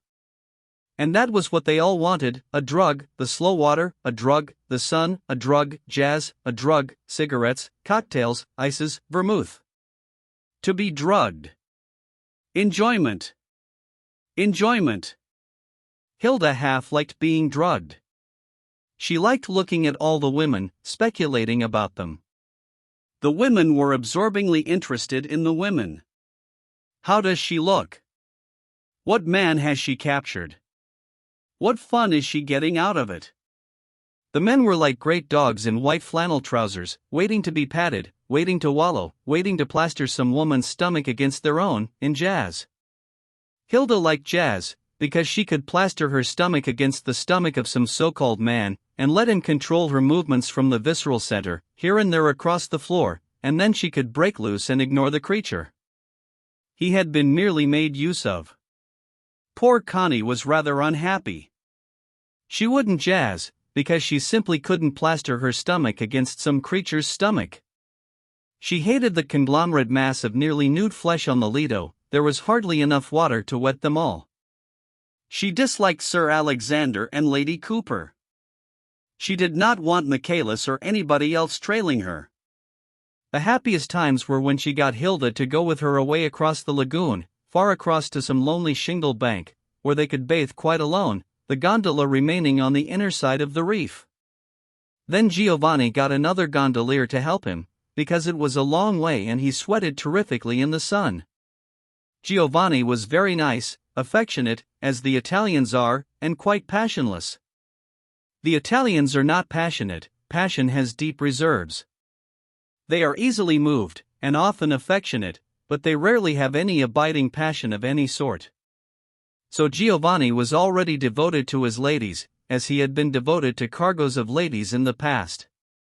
He was perfectly ready to prostitute himself to them. If they wanted him, he secretly hoped they would want him. They would give him a handsome present, and it would come in very handy, as he was just going to be married. He told them about his marriage, and they were suitably interested. He thought this trip to some lonely bank across the lagoon probably meant business, business being l'amour, love. So he got a mate to help him, for it was a long way, and after all, they were two ladies. Two ladies, two mackerels. Good arithmetic. Beautiful ladies, too. He was justly proud of them. And though it was the signora who paid him and gave him orders, he rather hoped it would be the young milady who would select him for l'amour. She would give more money too. The mate he brought was called Daniele. He was not a regular gondolier, so he had none of the cadger and prostitute about him. He was a sandola man, a sandola being a big boat that brings in fruit and produce from the islands. Daniele was beautiful, tall and well-shapen, with a light round head of little, close pale blonde curls, and a good-looking man's face, a little like a lion, and long-distance blue eyes. He was not effusive, loquacious, and bibulous like Giovanni. He was silent and he rowed with a strength and ease as if he were alone in the water. The ladies were ladies, remote from him. He did not even look at them. He looked ahead. He was a real man, a little angry when Giovanni drank too much wine and rowed awkwardly, with effusive shoves of the great oar. He was a man as Mellors was a man, unprostituted. Connie pitied the wife of the easily overflowing Giovanni. But Danielle's wife would be one of those sweet Venetian women of the people whom one still sees, modest and flower-like in the back of that labyrinth of a town. Ah, how sad that man first prostitutes woman, then woman prostitutes man. Giovanni was pining to prostitute himself, dribbling like a dog, wanting to give himself to a woman. And for money. Connie looked at Venice far off, low and rose-colored upon the water. Built of money, blossomed of money, and dead with money. The money deadness. Money, money, money, prostitution, and deadness. Yet Daniele was still a man capable of a man's free allegiance. He did not wear the gondolier's blouse, only the knitted blue jersey. He was a little wild, uncouth, and proud. So he was hireling to the rather doggy Giovanni, who was hireling again of two women. So it is. When Jesus refused the devil's money, he left the devil like a Jewish banker, master of the whole situation. Connie would come home from the blazing light of the lagoon in a kind of stupor, to find letters from home. Clifford wrote regularly. He wrote very good letters, they might all have been printed in a book. And for this reason Connie found them not very interesting. She lived in the stupor of the light of the lagoon, the lapping saltiness of the water, the space, the emptiness, the nothingness, but health, complete stupor of health. It was gratifying, and she was lulled away in it, not caring for anything. Besides, she was pregnant. She knew now. So the stupor of sunlight and lagoon salt and sea bathing and lying on shingle and finding shells and drifting away in a gondola was completed by the pregnancy inside her, another fullness of health, satisfying and stupefying. She had been at Venice a fortnight, and she was to stay another 10 days or a fortnight. The sunshine blazed over any count of time, and the fullness of physical health made forgetfulness complete. She was in a sort of stupor of well-being, from which a letter of Clifford roused her. We too have had our mild local excitement. It appears the truant wife of Mellors, the keeper, turned up at the cottage, and found herself unwelcome. He packed her off and locked the door. Report has it, however, that when he returned from the wood he found the no longer fair lady firmly established in his bed, in puris naturalibus, or one should say, in impuris naturalibus. She had broken a window and got in that way.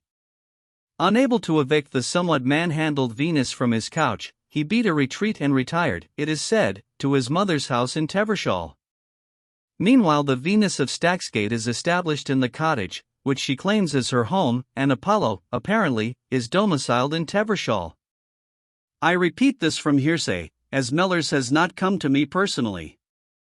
I had the particular bit of local garbage from our garbage bird, our ibis, our scavenging turkey buzzard, Mrs. Bolton.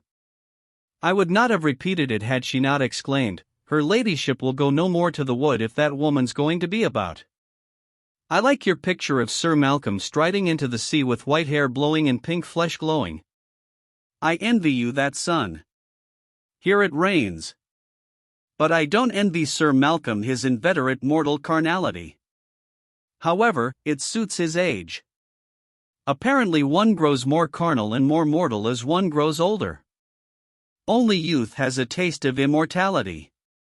This news affected Connie in her state of semi-stupefied well-being with vexation amounting to exasperation. Now she had got to be bothered by that beast of a woman. Now she must start and fret. She had no letter from Mellors. They had agreed not to write at all, but now she wanted to hear from him personally. After all, he was the father of the child that was coming. Let him write. But how hateful. Now everything was messed up. How foul those low people were. How nice it was here, in the sunshine and the indolence, compared to that dismal mess of that English Midlands. After all, a clear sky was almost the most important thing in life. She did not mention the fact of her pregnancy, even to Hilda. She wrote to Mrs. Bolton for exact information. Duncan Forbes, an artist, friend of theirs, had arrived at the Villa Esmeralda, coming north from Rome. Now he made a third in the gondola, and he bathed with them across the lagoon, and was their escort, a quiet, almost taciturn young man, very advanced in his art. She had a letter from Mrs. Bolton. "You will be pleased, I am sure, my lady, when you see Sir Clifford. He's looking quite blooming and working very hard, and very hopeful. Of course he is looking forward to seeing you among us again. It is a dull house without my lady, and we shall all welcome her presence among us once more. About Mr. Mellors, I don't know how much Sir Clifford told you. It seems his wife came back all of a sudden one afternoon, and he found her sitting on the doorstep when he came in from the wood. She said she was come back to him and wanted to live with him again, as she was his legal wife, and he wasn't going to divorce her. Because it seems Mr. Mellors was trying for a divorce. But he wouldn't have anything to do with her, and wouldn't let her in the house, and did not go in himself. He went back into the wood without ever opening the door. But when he came back after dark, he found the house broken into, so he went upstairs to see what she'd done, and he found her in bed without a rag on her. He offered her money, but she said she was his wife and he must take her back. I don't know what sort of a scene they had. His mother told me about it. She's terribly upset. Well, he told her he'd die rather than ever live with her again, so he took his things and went straight to his mother's on Tevershall Hill. He stopped the night and went to the wood next day through the park, never going near the cottage. It seems he never saw his wife that day. But the day after she was at her brother Dan's at Beggarly, swearing and carrying on, saying she was his legal wife, and that he'd been having women at the cottage, because she'd found a scent bottle in his drawer, and gold-tipped cigarette ends on the ash heap, and I don't know what all. Then it seems the postman Fred Kirk says he heard somebody talking in Mr. Mellors' bedroom early one morning, and a motor car had been in the lane. Mr. Mellors stayed on with his mother, and went to the wood through the park, and it seems she stayed on at the cottage. Well, there was no end of talk. So at last Mr. Mellors and Tom Phillips went to the cottage and fetched away most of the furniture and bedding, and unscrewed the handle of the pump, so she was forced to go. But instead of going back to Stacksgate, she went and lodged with that Mrs. Swain at Beggarly, because her brother Dan's wife wouldn't have her. And she kept going to old Mrs. Mellors' house, to catch him, and she began swearing he'd got in bed with her in the cottage, and she went to a lawyer to make him pay her an allowance. She's grown heavy, and more common than ever, and as strong as a bull. And she goes about saying the most awful things about him, how he has women at the cottage, and how he behaved to her when they were married, the low, beastly things he did to her, and I don't know what all. I'm sure it's awful, the mischief a woman can do, once she starts talking. And no matter how low she may be, there'll be some as will believe her, and some of the dirt will stick. I'm sure the way she makes out that Mr. Mellors was one of those low, beastly men with women is simply shocking. And people are only too ready to believe things against anybody, especially things like that. She declares she'll never leave him alone while he lives. Though what I say is, if he was so beastly to her, why is she so anxious to go back to him? But of course she's coming near her change of life, for she's years older than he is. And these common, violent women always go partly insane when the change of life comes upon them. This was a nasty blow to Connie. Here she was, sure as life, coming in for her share of the lowness and dirt. She felt angry with him for not having got clear of a Bertha Coutts, nay, forever having married her. Perhaps he had a certain hankering after lowness. Connie remembered the last night she had spent with him, and shivered. He had known all that sensuality, even with a Bertha Coutts. It was really rather disgusting. It would be well to be rid of him, clear of him altogether. He was perhaps really common, really low. She had a revulsion against the whole affair, and almost envied the Guthrie girls their gawky inexperience and crude maidenliness. And she now dreaded the thought that anybody would know about herself and the keeper. How unspeakably humiliating! She was weary, afraid, and felt a craving for utter respectability, even for the vulgar and deadening respectability of the Guthrie girls. If Clifford knew about her affair, how unspeakably humiliating! She was afraid, terrified of society and its unclean bite. She almost wished she could get rid of the child again, and be quite clear. In short, she fell into a state of funk. As for the scent bottle, that was her own folly. She had not been able to refrain from perfuming his one or two handkerchiefs and his shirts in the drawer, just out of childishness, and she had left a bottle of Cody's wood violet perfume, half empty, among his things. She wanted him to remember her in the perfume.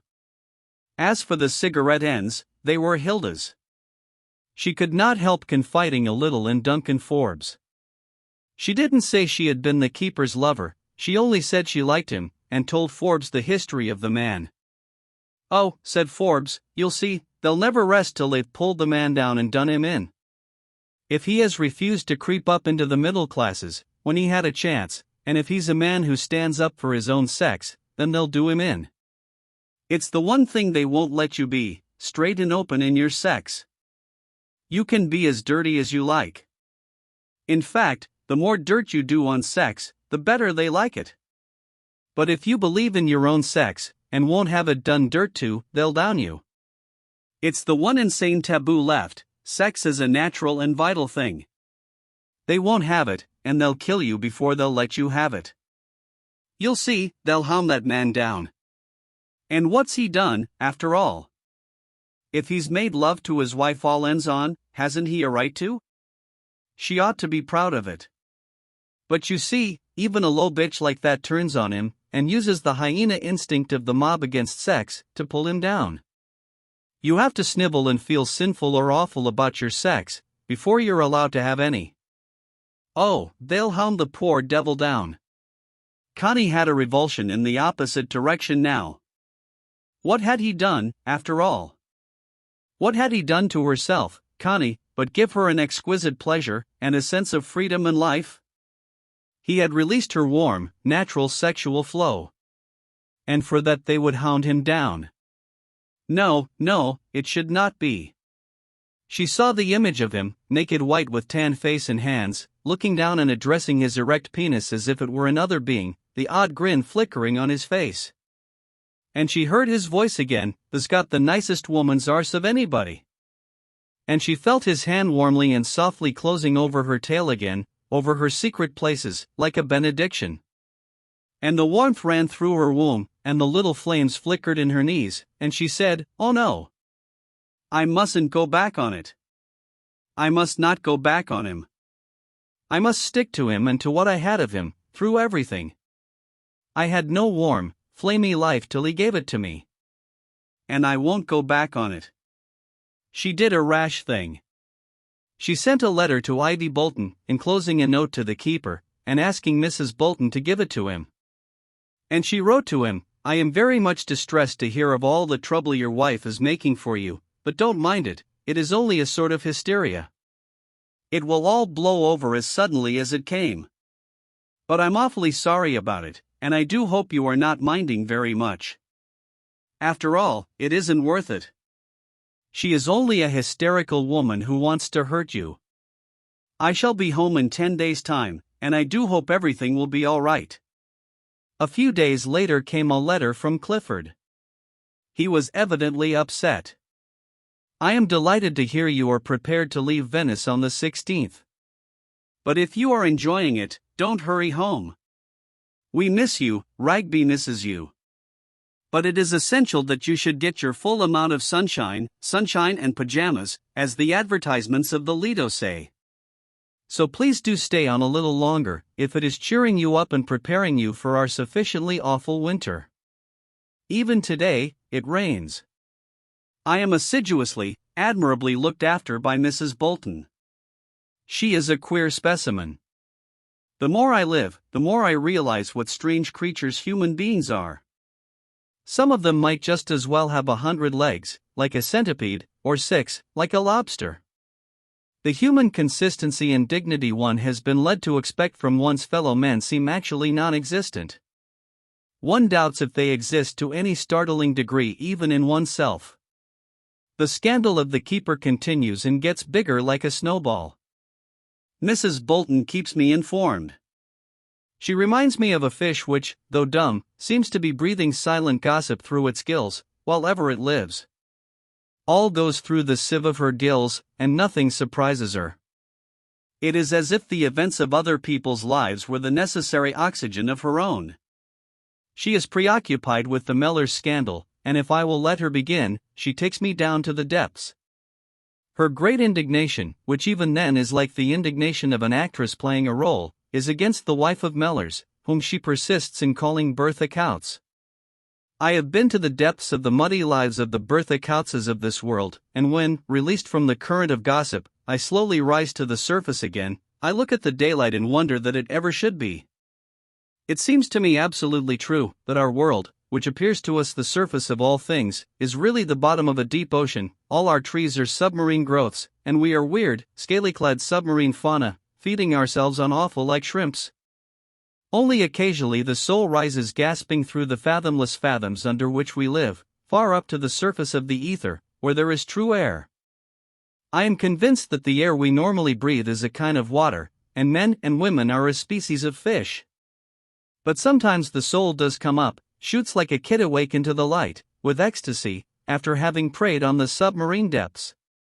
It is our moral destiny, I suppose, to prey upon the ghastly subaqueous life of our fellow men, in the submarine jungle of mankind. But our immortal destiny is to escape, once we have swallowed our swimmy catch, up again into the bright ether, bursting out from the surface of old ocean into right light. Then one realizes one's eternal nature. When I hear Mrs. Bolton talk, I feel myself plunging down, to the depths where the fish of human secrets wriggle and swim. Carnal appetite makes one seize a beakful of prey, then up again, out of the dense into the ethereal, from the wet into the dry. To you I can tell the whole process. But with Mrs. Bolton I only feel the downward plunge, down, horribly, among the seaweeds and the pallid monsters of the very bottom. I am afraid we are going to lose our gamekeeper. The scandal of the truant wife, instead of dying down, has reverberated to greater and greater dimensions. He is accused of all unspeakable things, and curiously enough, the woman has managed to get the bulk of the colliers' wives behind her, gruesome fish, and the village is putrescent with talk. I hear this Bertha Coutts besieges Mellors in his mother's house, having ransacked the cottage and the hut. She seized one day upon her own daughter, as that chip of the female block was returning from school, but the little one, instead of kissing the loving mother's hand, bit it firmly, and so received from the other hand a smack in the face which sent her reeling into the gutter, whence she was rescued by an indignant and harassed grandmother. The woman has blown off an amazing quantity of poison gas.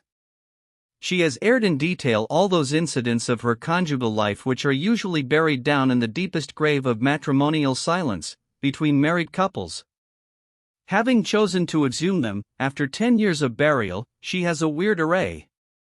I hear these details from Linley and the doctor, the latter being amused. Of course, there is really nothing in it. Humanity has always had a strange avidity for unusual sexual postures, and if a man likes to use his wife, as Benvenuto Cellini says, in the Italian way, well, that is a matter of taste. But I had hardly expected our gamekeeper to be up to so many tricks. No doubt Bertha Coutts herself first put him up to them. In any case, it is a matter of their own personal squalor, and nothing to do with anybody else. However, everybody listens, as I do myself. A dozen years ago, common decency would have hushed the thing. But common decency no longer exists, and the colliers' wives are all up in arms and unabashed in voice. One would think every child in Tevershall, for the last 50 years, had been an immaculate conception, and every one of our nonconformist females was a shining Joan of Arc. That our estimable gamekeeper should have about him a touch of Rabelais seems to make him more monstrous and shocking than a murderer like Crippen. Yet these people in Tevershall are a loose lot, if one is to believe all accounts. The trouble is, however, the execrable Bertha Coutts has not confined herself to her own experiences and sufferings. She has discovered, at the top of her voice, that her husband has been keeping women down at the cottage, and has made a few random shots at naming the women. This has brought a few decent names trailing through the mud, and the thing has gone quite considerably too far. An injunction has been taken out against the woman. I have had to interview Mellors about the business, as it was impossible to keep the woman away from the wood.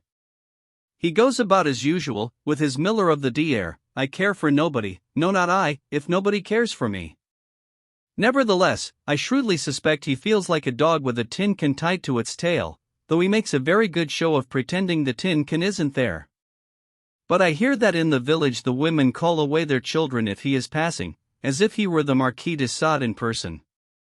He goes on with a certain impudence, but I am afraid the tin can is firmly tied to his tail, and that inwardly he repeats, like Don Rodrigo in the Spanish ballad, "Ah, now it bites me where I most have sinned." I asked him if he thought he would be able to attend to his duty in the wood, and he said he did not think he had neglected it. I told him it was a nuisance to have the woman trespassing, to which he replied that he had no power to arrest her. Then I hinted at the scandal and its unpleasant course. "Aye," he said. "Folks should do their own fucking, then they wouldn't want to listen to a lot of clatfart about another man's." He said it with some bitterness, and no doubt it contains the real germ of truth. The mode of putting it, however, is neither delicate nor respectful. I hinted as much, and then I heard the tin can rattle again. "It's not for a man the shape you're in, Sir Clifford, to twit me for having a cot atween my legs." These things, said indiscriminately to all and sundry, of course do not help him at all, and the rector, and Linley, and Burrows all think it would be as well if the man left the place. I asked him if it was true that he entertained ladies down at the cottage, and all he said was, "Why, what's that to you, Sir Clifford?" I told him I intended to have decency observed on my estate, to which he replied, "Then you mun button the mouth so th women." When I pressed him about his manner of life at the cottage, he said, "Surely you might my a scandal out o' me and my bitch Flossie. You've missed summat there." As a matter of fact, for an example of impertinence, he'd be hard to beat. I asked him if it would be easy for him to find another job. He said, "If you're hintin' that you'd like to shunt me out of this job, it'd be easy as wink." So he made no trouble at all about leaving at the end of next week, and apparently is willing to initiate a young fellow, Joe Chambers, into as many mysteries of the craft as possible. I told him I would give him a month's wages extra, when he left. He said he'd rather I kept my money, as I'd no occasion to ease my conscience. I asked him what he meant, and he said, "You don't owe me nothing extra, Sir Clifford, so don't pay me nothing extra. If you think you see my shirt hanging out, just tell me."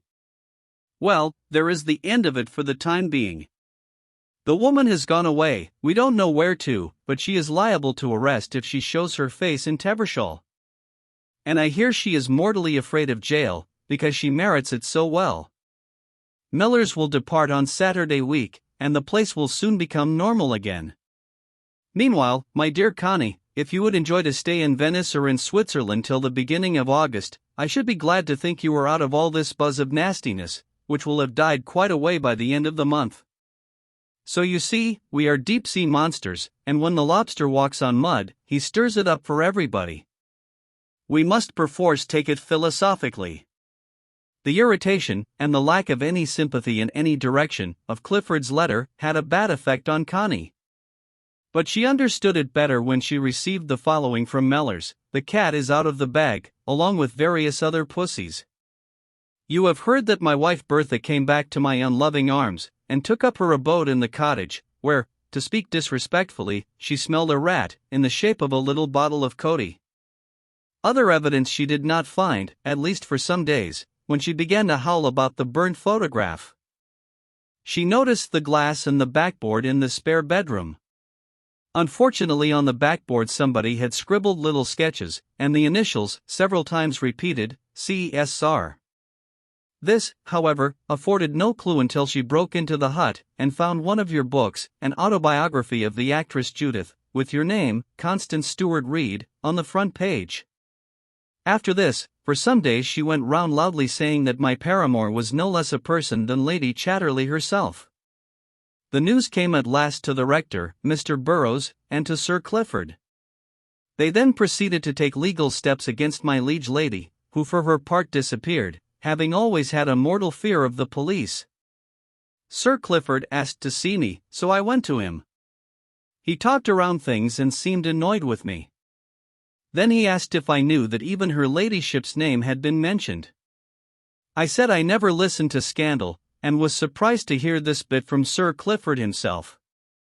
He said, of course it was a great insult, and I told him there was Queen Mary on a calendar in the scullery, no doubt because Her Majesty formed part of my harem. But he didn't appreciate the sarcasm. He as good as told me I was a disreputable character who walked about with my breeches buttons undone, and I as good as told him he'd nothing to unbutton anyhow, so he gave me the sack, and I leave on Saturday week, and the place thereof shall know me no more. I shall go to London, and my old landlady, Mrs. Inger, 17, Coburg Square, will either give me a room or will find one for me. Be sure your sins will find you out, especially if you're married and her name's Bertha." There was not a word about herself, or to her. Connie resented this. He might have said some few words of consolation or reassurance. But she knew he was leaving her free to go back to Ragby and to Clifford. She resented that too. He need not be so falsely chivalrous. She wished he had said to Clifford, "Yes, she is my lover and my mistress and I am proud of it." But his courage wouldn't carry him so far. So her name was coupled with his in Tevershall.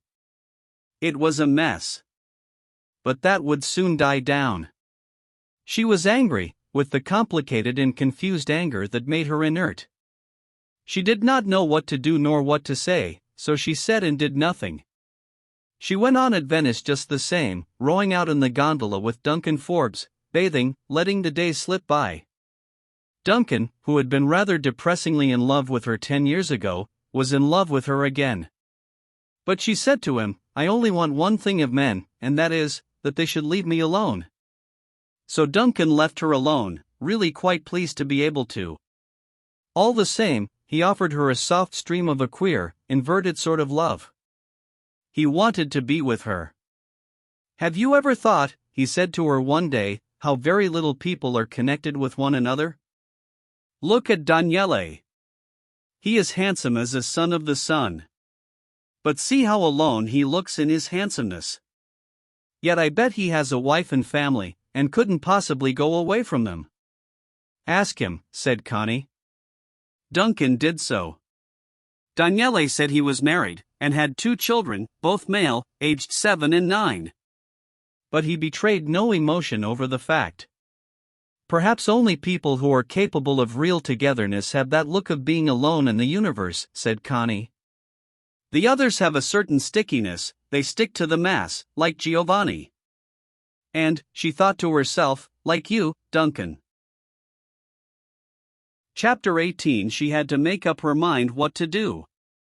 She would leave Venice on the Saturday that he was leaving Rugby, in 6 days' time. This would bring her to London on the Monday following, and she would then see him.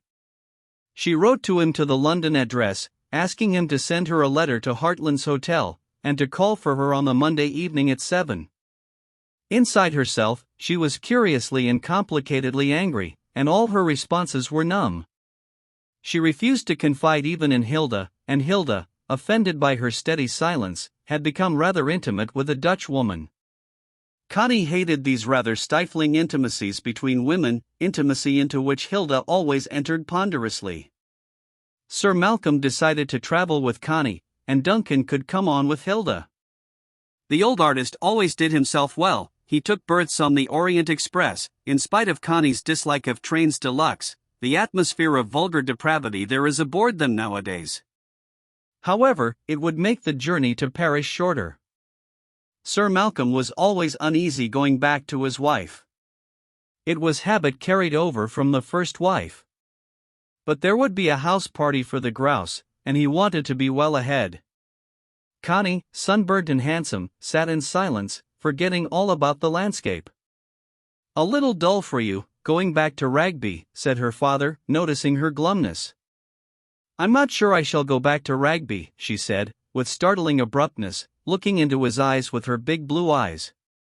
His big blue eyes took on the frightened look of a man whose social conscience is not quite clear. "You mean you'll stay on in Paris a while?" "No. I mean never go back to Rugby." He was bothered by his own little problems, and sincerely hoped he was getting none of hers to shoulder. "How's that, all at once?" he asked. "I'm going to have a child." It was the first time she had uttered the words to any living soul, and it seemed to mark a cleavage in her life. "How do you know?" said her father. She smiled. "How should I know? But not Clifford's child, of course?" "No.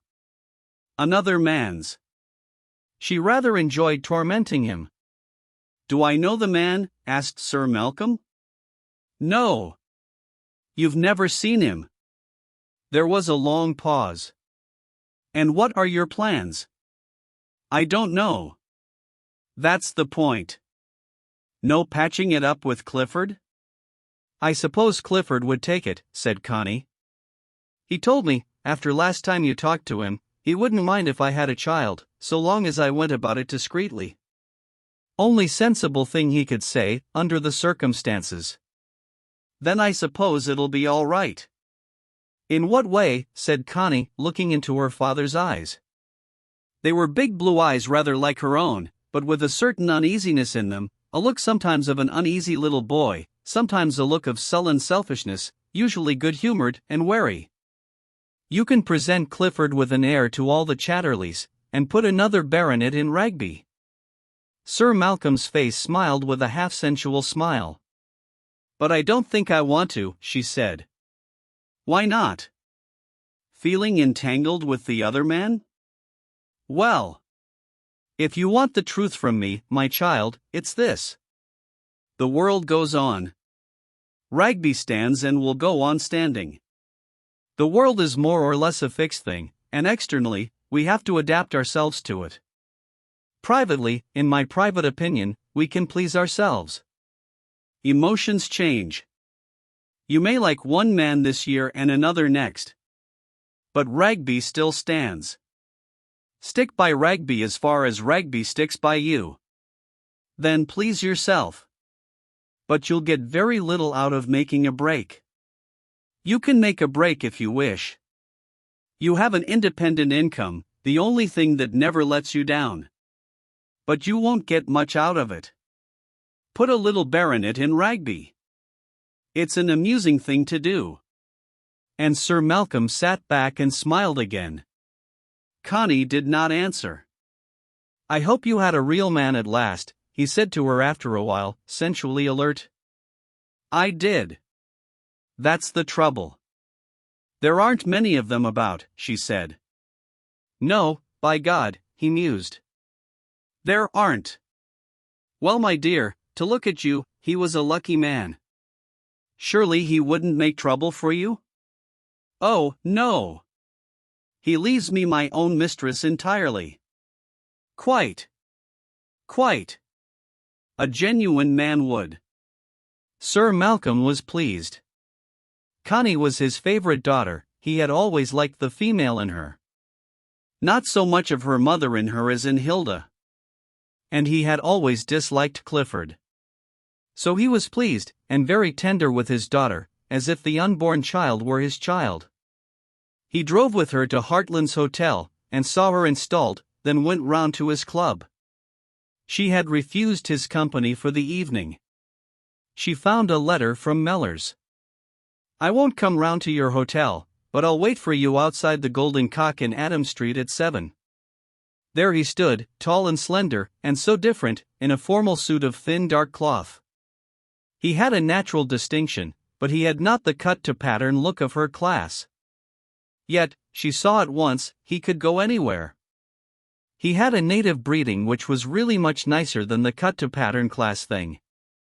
Ah, there you are. How well you look. Yes. But not you. She looked in his face anxiously. It was thin, and the cheekbones showed. But his eyes smiled at her, and she felt at home with him. There it was, suddenly, the tension of keeping up her appearances fell from her. Something flowed out of him physically, that made her feel inwardly at ease and happy, at home. With a woman's now alert instinct for happiness, she registered it at once. I'm happy when he's there. Not all the sunshine of Venice had given her this inward expansion and warmth. Was it horrid for you, she asked, as she sat opposite him at table. He was too thin, she saw it now. His hand lay as she knew it, with that curious loose forgottenness of a sleeping animal. She wanted so much to take it and kiss it. But she did not quite dare. People are always horrid, he said. And did you mind very much? I minded, as I always shall mind. And I knew I was a fool to mind. Did you feel like a dog with a tin can tied to its tail? Clifford said you felt like that. He looked at her. It was cruel of her at that moment, for his pride had suffered bitterly. I suppose I did, he said. She never knew the fierce bitterness with which she resented insult. There was a long pause. And did you miss me? She asked. I was glad you were out of it. Again there was a pause. But did people believe about you and me? She asked.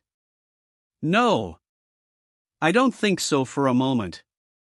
Did Clifford? I should say not. He put it off without thinking about it. But naturally it made him want to see the last of me. I'm going to have a child.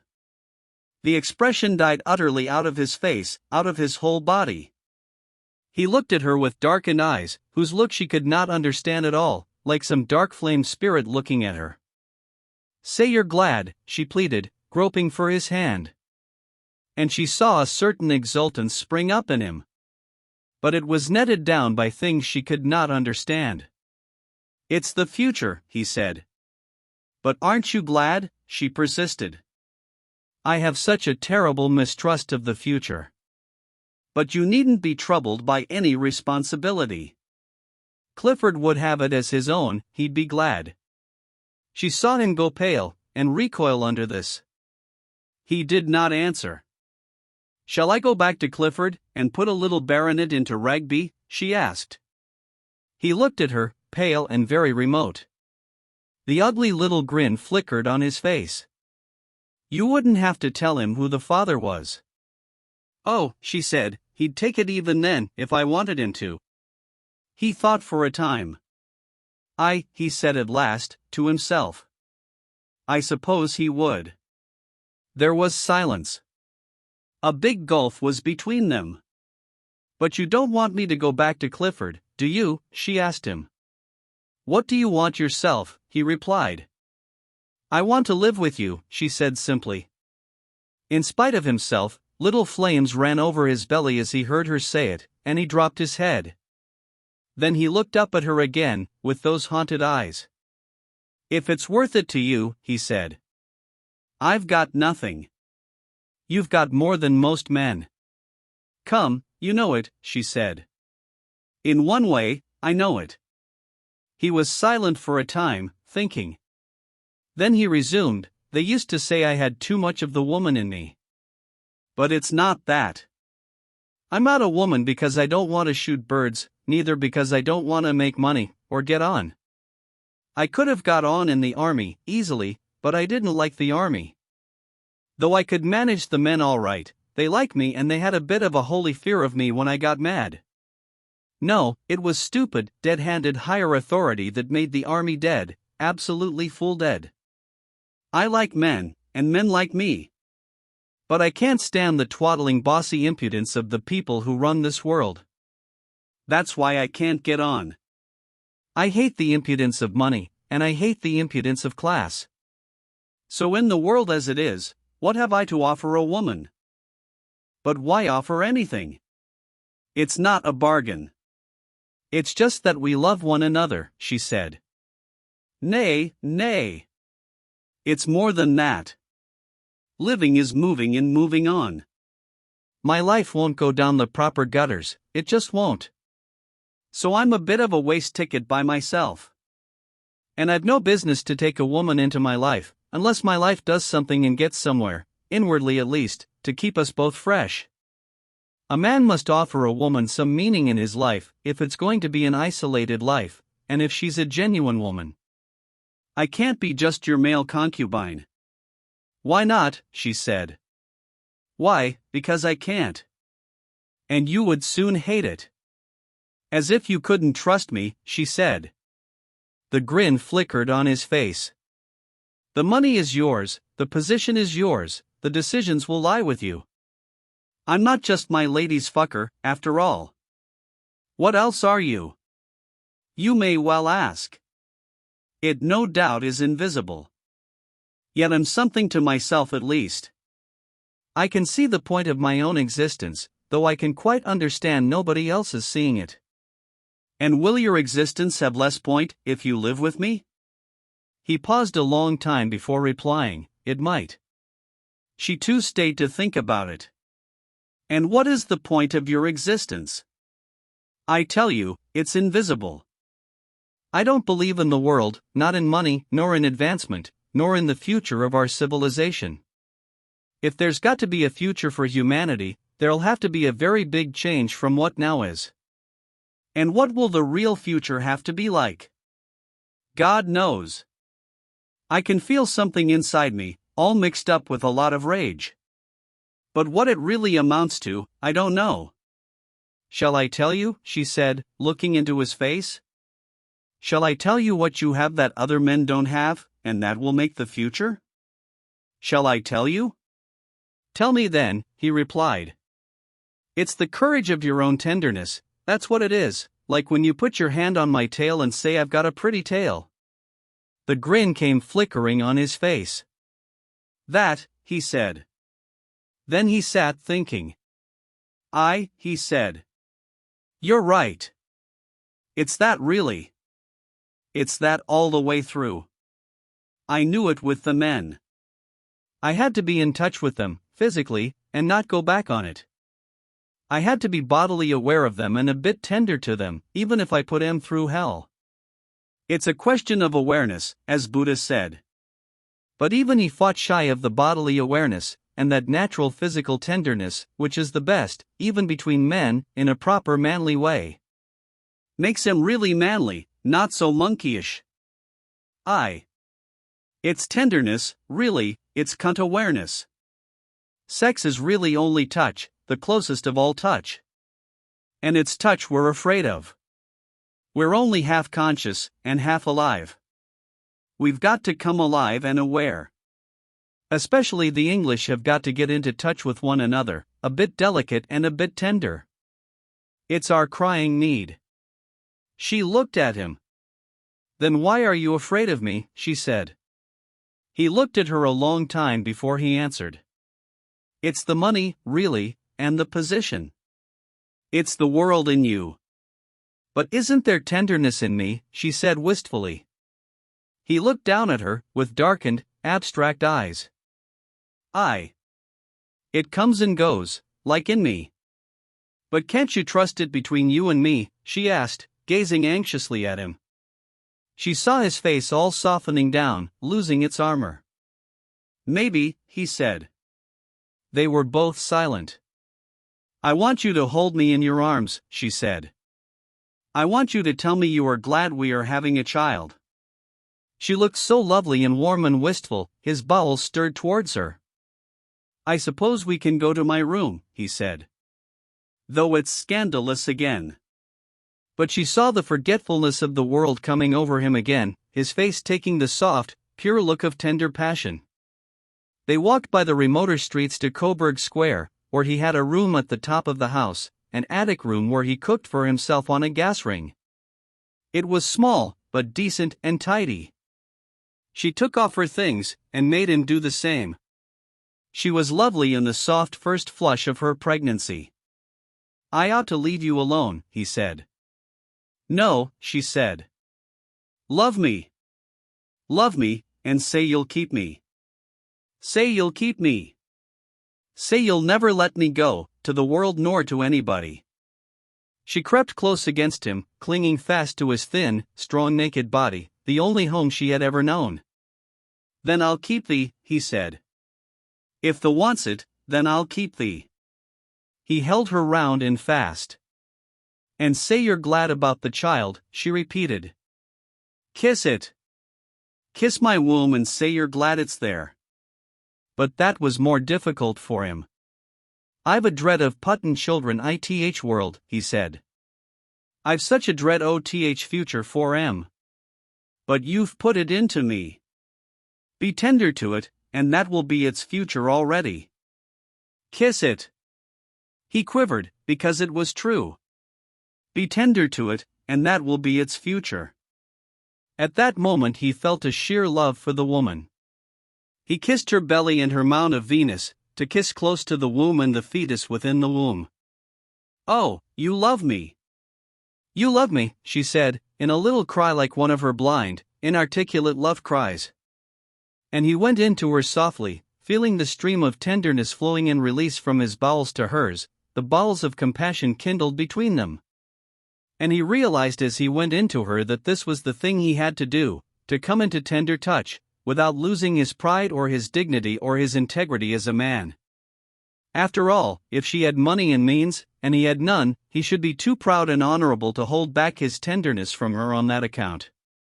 I stand for the touch of bodily awareness between human beings, he said to himself, and the touch of tenderness. And she is my mate. And it is a battle against the money, and the machine, and the insentient ideal monkeyishness of the world. And she will stand behind me there. Thank God I've got a woman. Thank God I've got a woman who is with me, and tender and aware of me. Thank God she's not a bully, nor a fool. Thank God she's a tender, aware woman. And as his seed sprang in her, his soul sprang towards her too, in the creative act that is far more than procreative. She was quite determined now that there should be no parting between him and her. But the ways and means were still to settle. Did you hate Bertha Coutts? She asked him. Don't talk to me about her. Yes. You must let me. Because once you liked her. And once you were as intimate with her as you are with me. So you have to tell me. Isn't it rather terrible, when you've been intimate with her, to hate her so? Why is it? I don't know. She sort of kept her will ready against me, always, her ghastly female will, her freedom. A woman's ghastly freedom that ends in the most beastly bullying. Oh, she always kept her freedom against me, like vitriol in my face. But she's not free of you even now. Does she still love you? No. If she's not free of me, it's because she's got that mad rage, she must try to bully me. But she must have loved you. No. Well, in specs, she did. She was drawn to me. And I think even that she hated. She loved me in moments. But she always took it back, and started bullying. Her deepest desire was to bully me, and there was no altering her. Her will was wrong, from the first. But perhaps she felt you didn't really love her, and she wanted to make you. My God, it was bloody making. But you didn't really love her, did you? You did her that wrong. How could I? I began to love her. But somehow, she always ripped me up. No, don't let's talk of it. It was a doom, that was. And she was a doomed woman. This last time, I'd have shot her like I shoot a stoat, if I'd but been allowed, a raving, doomed thing in the shape of a woman. If only I could have shot her, and ended the whole misery. It ought to be allowed. When a woman gets absolutely possessed by her own will set against everything, then it's fearful, and she should be shot at last. And shouldn't men be shot at last, if they get possessed by their own will? The same. But I must get free of her, or she'll be at me again. I wanted to tell you. I must get a divorce if I possibly can. So we must be careful. We mustn't really be seen together, you and I. I never could stand it if she came down on me and you. Connie pondered this. Then we can't be together, she said. Not for 6 months or so. But I think my divorce will go through in September, then till March. But the baby will probably be born at the end of February, she said. He was silent. I could wish the Cliffords and Berthas all dead, he said. It's not being very tender to them, she said. Tender to them? Yeah, even then the tenderest thing you could do for them, perhaps, would be to give them death. They can't live. They only frustrate life. Their souls are awful inside them. Death ought to be sweet to them. And I ought to be allowed to shoot them. But you wouldn't do it, she said. I would though. And with less qualms than I shoot a weasel. It anyhow has a prettiness and a loneliness. But they are legion. Oh, I'd shoot them. Then perhaps it is just as well you daren't. Well. Connie had now plenty to think of. It was evident he wanted absolutely to be free of Bertha Coutts. And she felt he was right. The last attack had been too grim. This meant her living alone, till spring. Perhaps she could get divorced from Clifford. But how?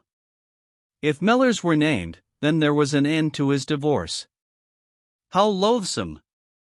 Couldn't one go right away, to the far ends of the earth, and be free from it all? One could not. The far ends of the world are not 5 minutes from Charing Cross, nowadays. While the wireless is active, there are no far ends of the earth. Kings of Dahomey and lamas of Tibet listen into London and New York. Patience. Patience. The world is a vast and ghastly intricacy of mechanism, and one has to be very wary not to get mangled by it. Connie confided in her father.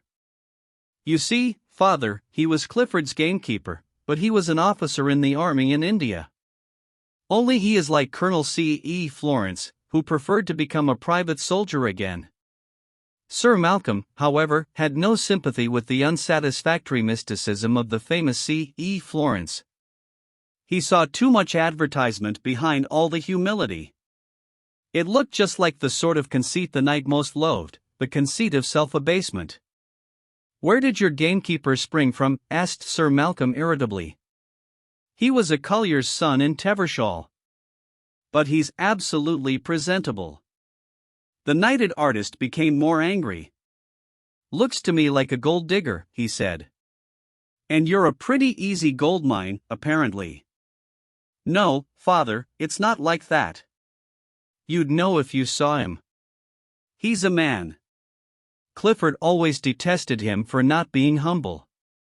Apparently he had a good instinct, for once. What Sir Malcolm could not bear was the scandal of his daughter's having an intrigue with a gamekeeper.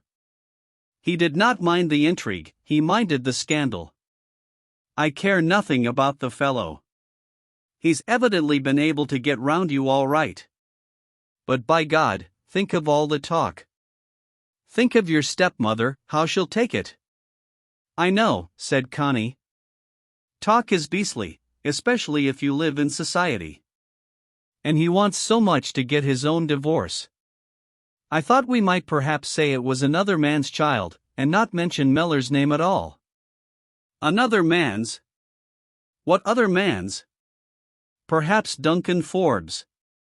He has been our friend all his life. And he's a fairly well-known artist. And he's fond of me. Well, I'm damned. Poor Duncan. And what's he going to get out of it? I don't know. But he might rather like it, even. He might he? Well, he's a funny man, if he does. Why, you've never even had an affair with him, have you? No. But he doesn't really want it. He only loves me to be near him, but not to touch him. My God, what a generation!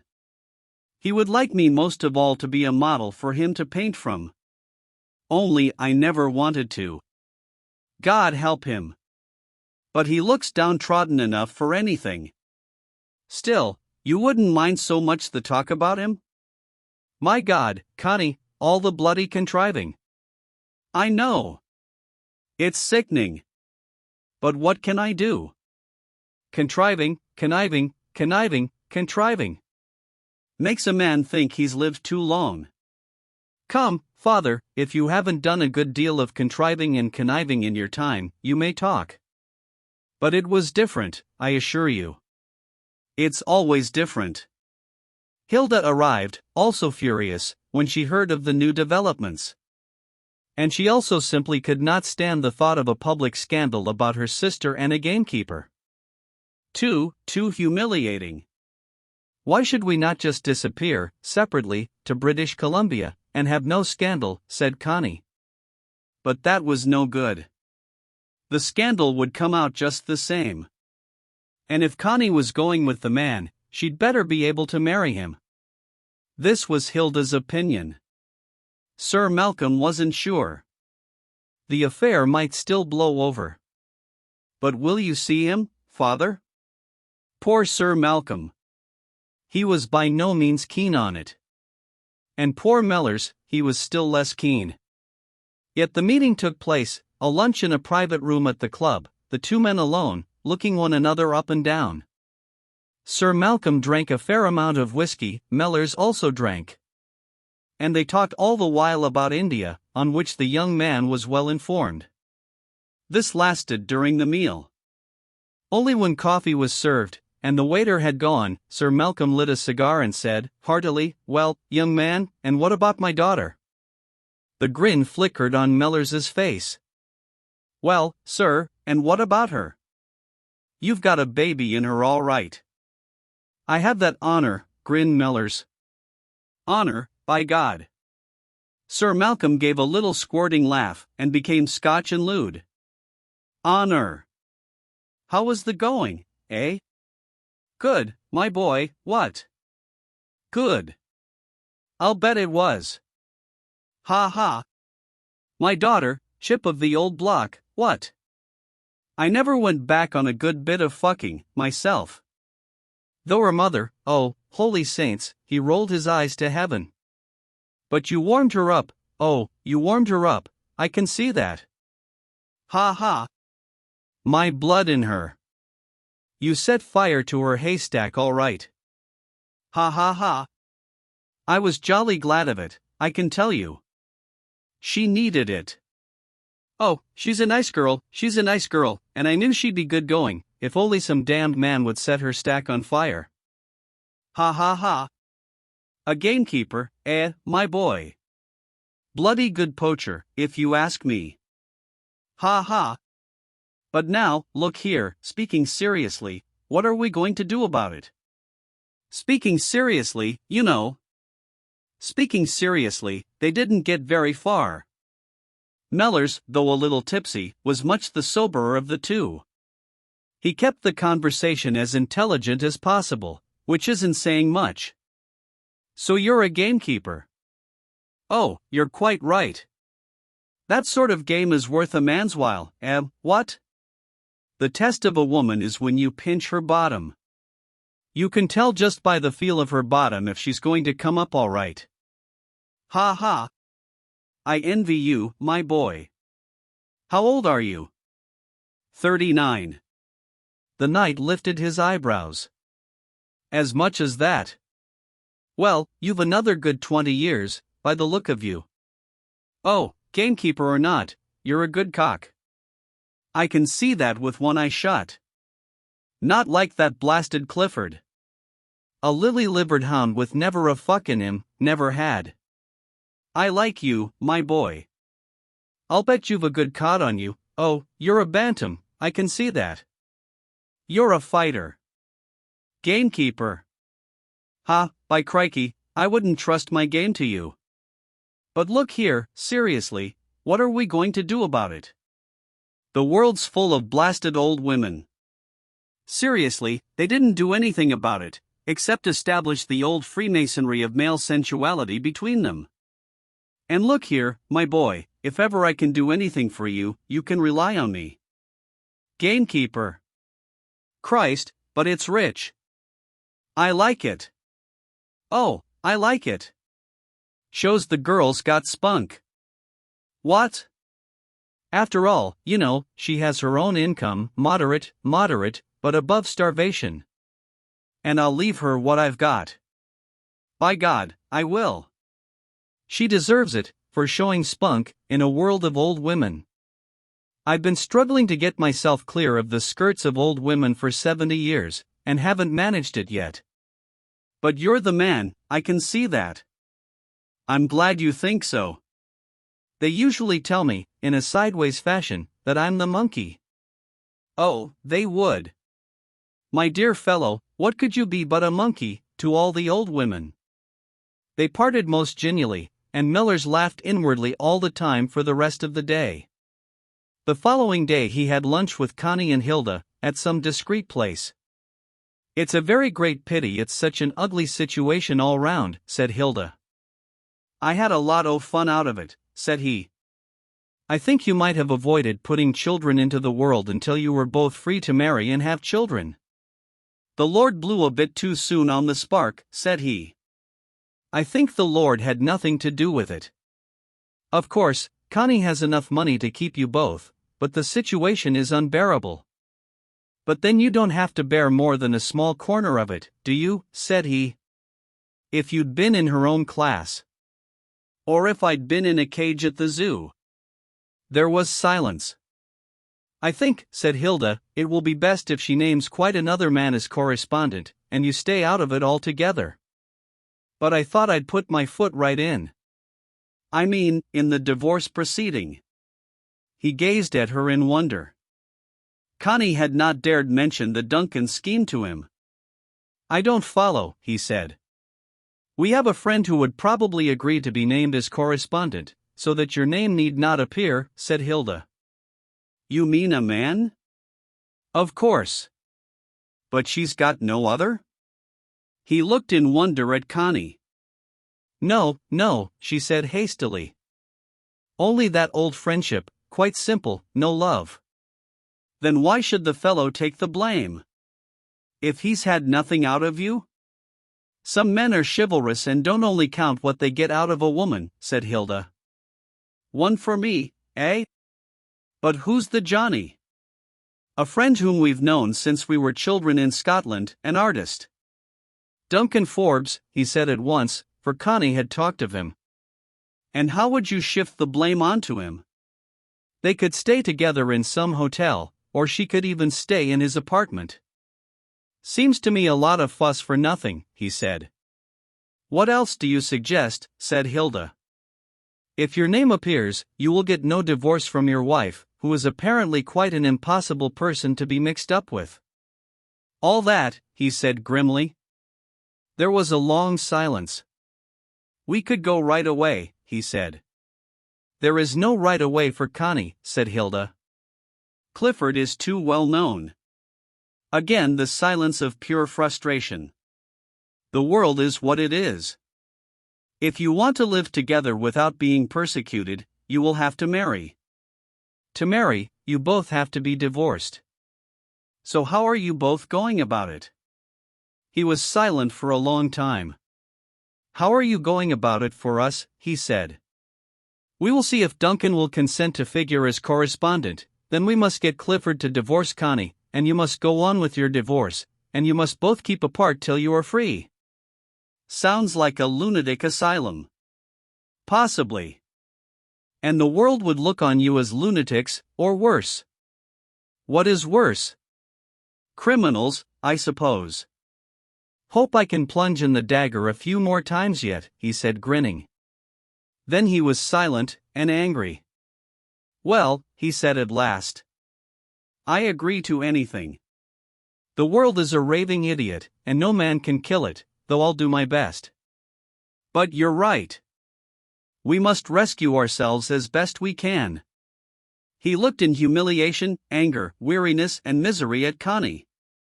Ma lass, he said. The world's going to put salt on thy tail. Not if we don't let it, she said. She minded this conniving against the world less than he did. Duncan, when approached, also insisted on seeing the delinquent gamekeeper, so there was a dinner, this time in his flat, the four of them. Duncan was a rather short, broad, dark-skinned, taciturn hamlet of a fellow with straight black hair and a weird Celtic conceit of himself. His art was all tubes and valves and spirals and strange colors, ultra-modern, yet with a certain power, even a certain purity of form and tone, only Mellors thought it cruel and repellent. He did not venture to say so, for Duncan was almost insane on the point of his art. It was a personal cult, a personal religion with him. They were looking at the pictures in the studio, and Duncan kept his smallish brown eyes on the other man. He wanted to hear what the gamekeeper would say. He knew already Connie's and Hilda's opinions. It is like a pure bit of murder, said Mellors at last, a speech Duncan by no means expected from a gamekeeper.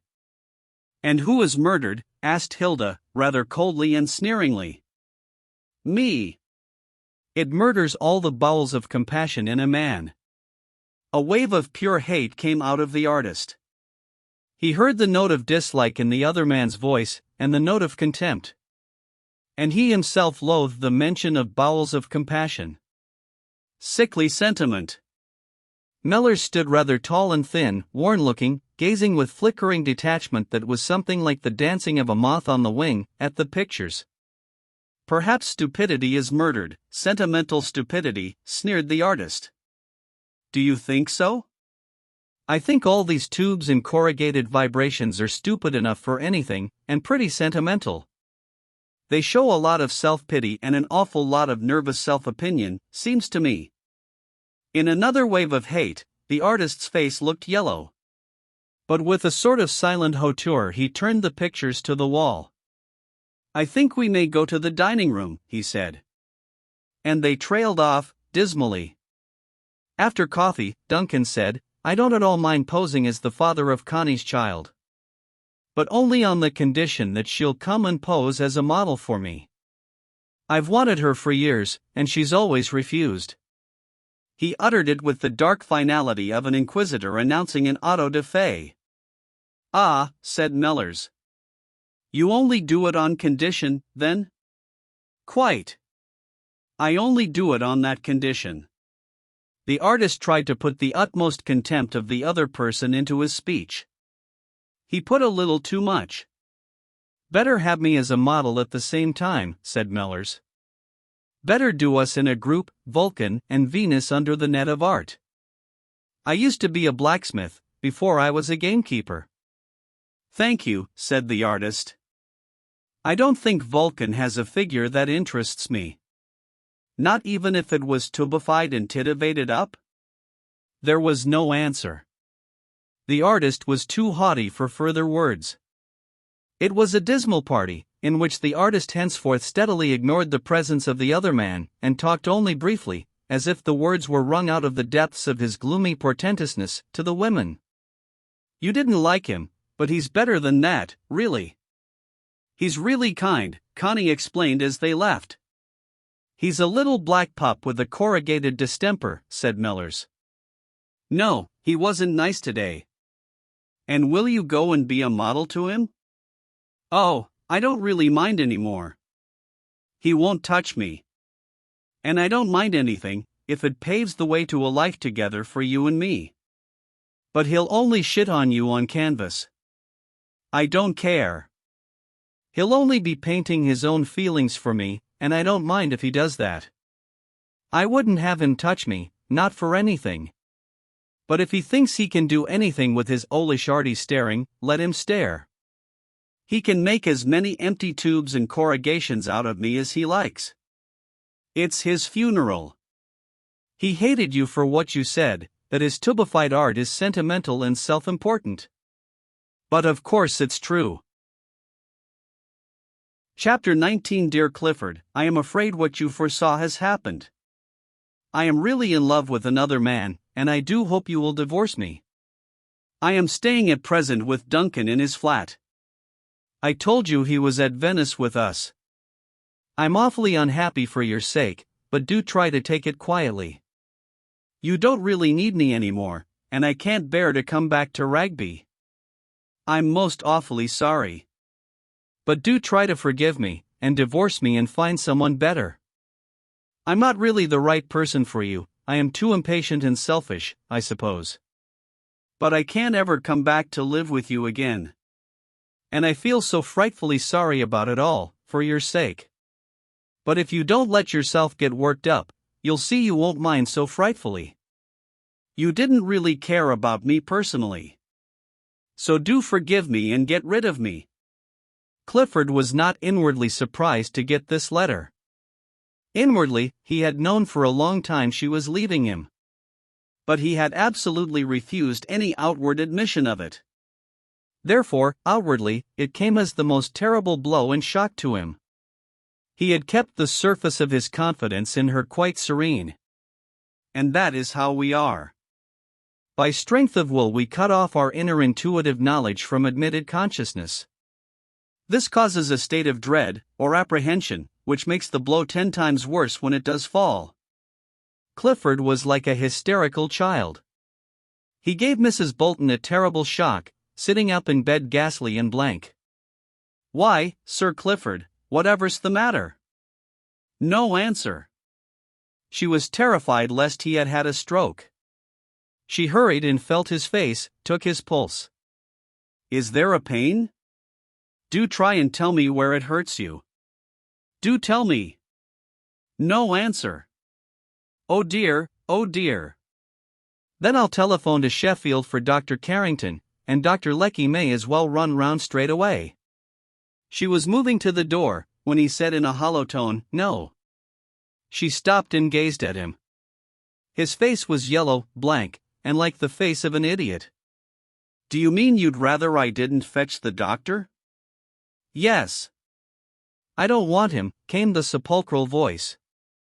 Oh, but Sir Clifford, you're ill, and I daren't take the responsibility. I must send for the doctor, or I shall be blamed. A pause, then the hollow voice said, I'm not ill. My wife isn't coming back. It was as if an image spoke. Not coming back?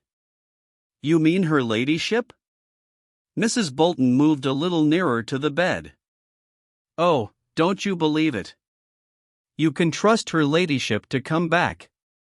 The image in the bed did not change, but it pushed a letter over the counterpane. Read it, said the sepulchral voice.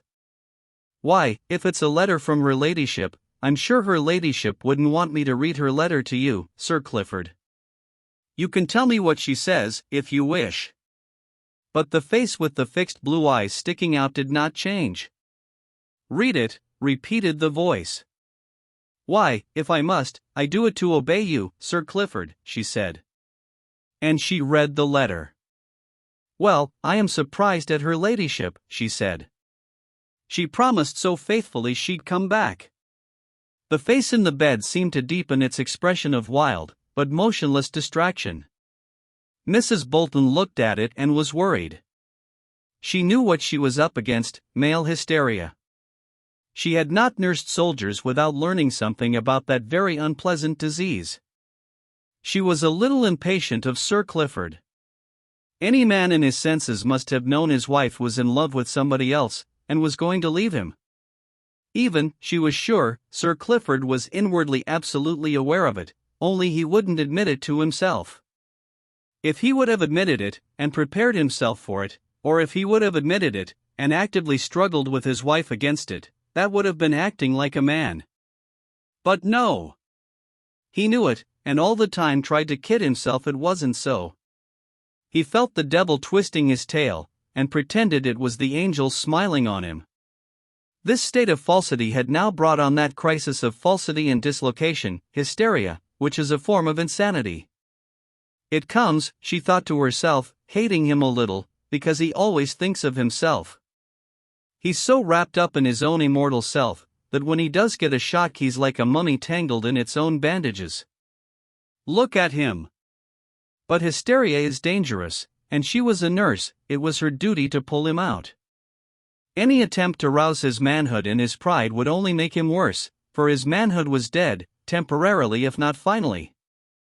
He would only squirm softer and softer, like a worm, and become more dislocated. The only thing was to release his self-pity.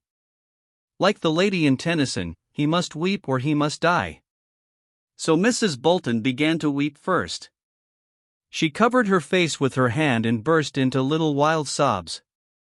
I would never have believed it of her ladyship, I wouldn't, she wept, suddenly summoning up all her old grief and sense of woe, and weeping the tears of her own bitter chagrin.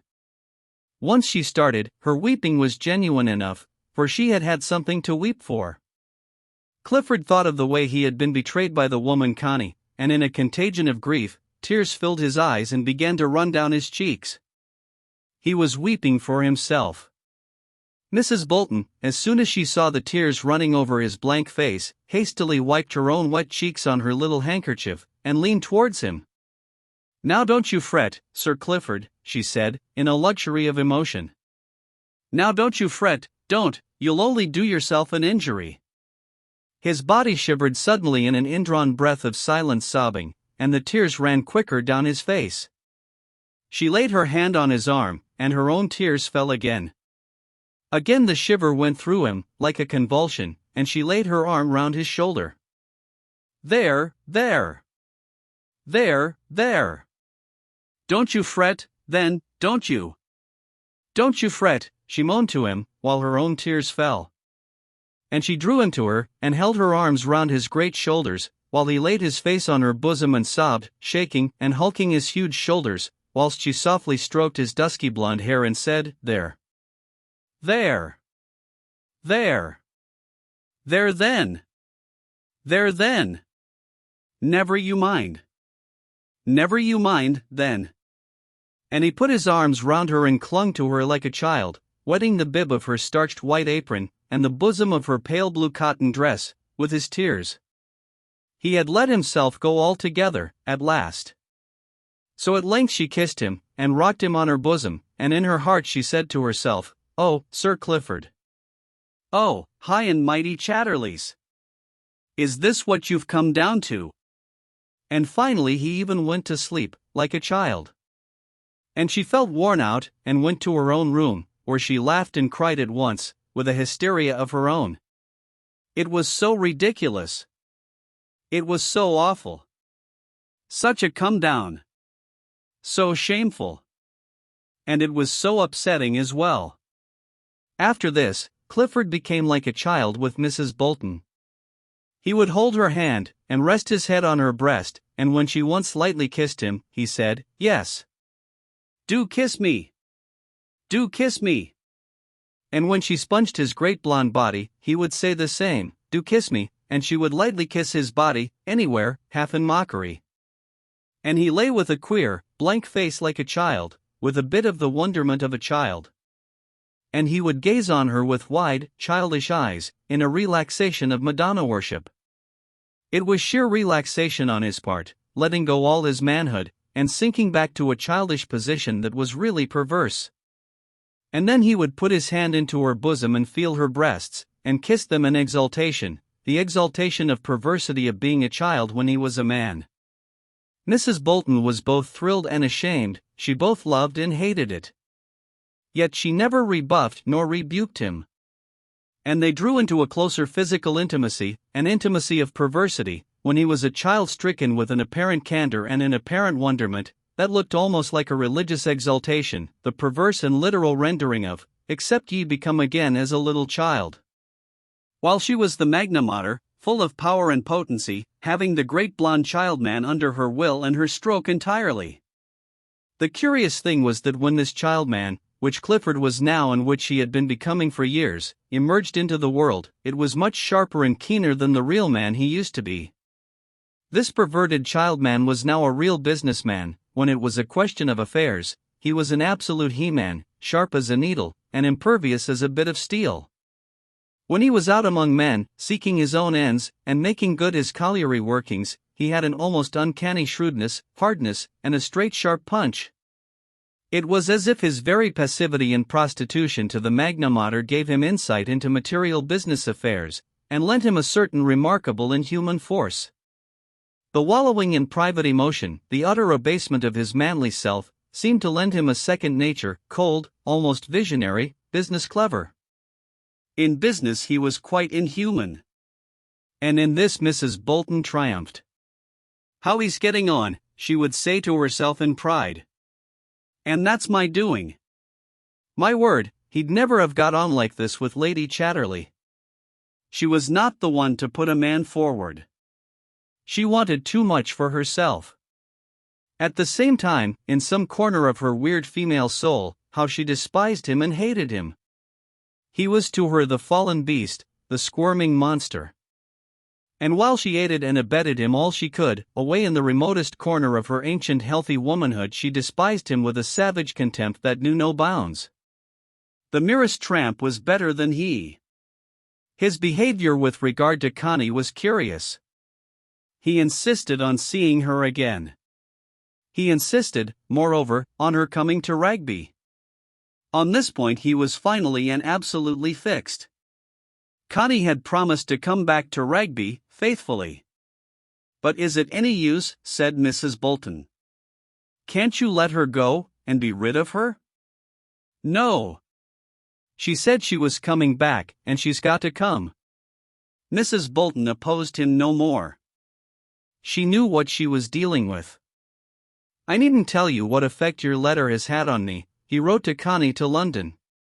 "Perhaps you can imagine it if you try, though no doubt you won't trouble to use your imagination on my behalf. I can only say one thing in answer: I must see you personally, here at Ragby, before I can do anything. You promised faithfully to come back to Ragby, and I hold you to the promise.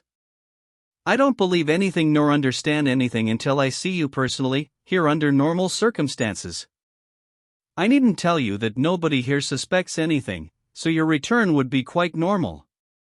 Then if you feel, after we have talked things over, that you still remain in the same mind, no doubt we can come to terms." Connie showed this letter to Mellors. "He wants to begin his revenge on you," said he, handing the letter back. Connie was silent. She was somewhat surprised to find that she was afraid of Clifford. She was afraid to go near him. She was afraid of him as if he were evil and dangerous. "What shall I do?" she said. "Nothing, if you don't want to do anything," she replied, trying to put Clifford off. He answered, "If you don't come back to Ragby now, I shall consider that you are coming back one day, and act accordingly. I shall just go on the same and wait for you here, if I wait for 50 years. She was frightened. This was bullying of an insidious sort. She had no doubt he meant what he said. He would not divorce her, and the child would be his, unless she could find some means of establishing its illegitimacy. After a time of worry and harassment, she decided to go to Ragby. Hilda would go with her. She wrote this to Clifford. He replied, "I shall not welcome your sister, but I shall not deny her the door. I have no doubt she has connived at your desertion of your duties and responsibilities, so do not expect me to show pleasure in seeing her." They went to Ragby. Clifford was away when they arrived. Mrs. Bolton received them. "Oh, your ladyship, it isn't the happy homecoming we hoped for, is it?" she said. Isn't it? Said Connie. So this woman knew. How much did the rest of the servants know or suspect? She entered the house, which now she hated with every fiber in her body. The great, rambling mass of a place seemed evil to her, just a menace over her. She was no longer its mistress, she was its victim. I can't stay long here, she whispered to Hilda, terrified. And she suffered going into her own bedroom, re-entering into possession as if nothing had happened. She hated every minute inside the Rugby walls. They did not meet Clifford till they went down to dinner. He was dressed, and with a black tie, rather reserved, and very much the superior gentleman. He behaved perfectly politely during the meal, and kept a polite sort of conversation going, but it seemed all touched with insanity. How much do the servants know? Asked Connie, when the woman was out of the room. Of your intentions? Nothing whatsoever. Mrs. Bolton knows. He changed color. Mrs. Bolton is not exactly one of the servants, he said. Oh, I don't mind. There was tension till after coffee, when Hilda said she would go up to her room. Clifford and Connie sat in silence when she had gone. Neither would begin to speak. Connie was so glad that he wasn't taking the pathetic line, she kept him up to as much haughtiness as possible. She just sat silent and looked down at her hands. I suppose you don't at all mind having gone back on your word, he said at last. I can't help it, she murmured. But if you can't, who can? I suppose nobody. He looked at her with curious cold rage. He was used to her. She was as it were embedded in his will. How dared she now go back on him, and destroy the fabric of his daily existence? How dared she try to cause this derangement of his personality? And for what do you want to go back on everything? He insisted. Love, she said. It is best to be hackneyed.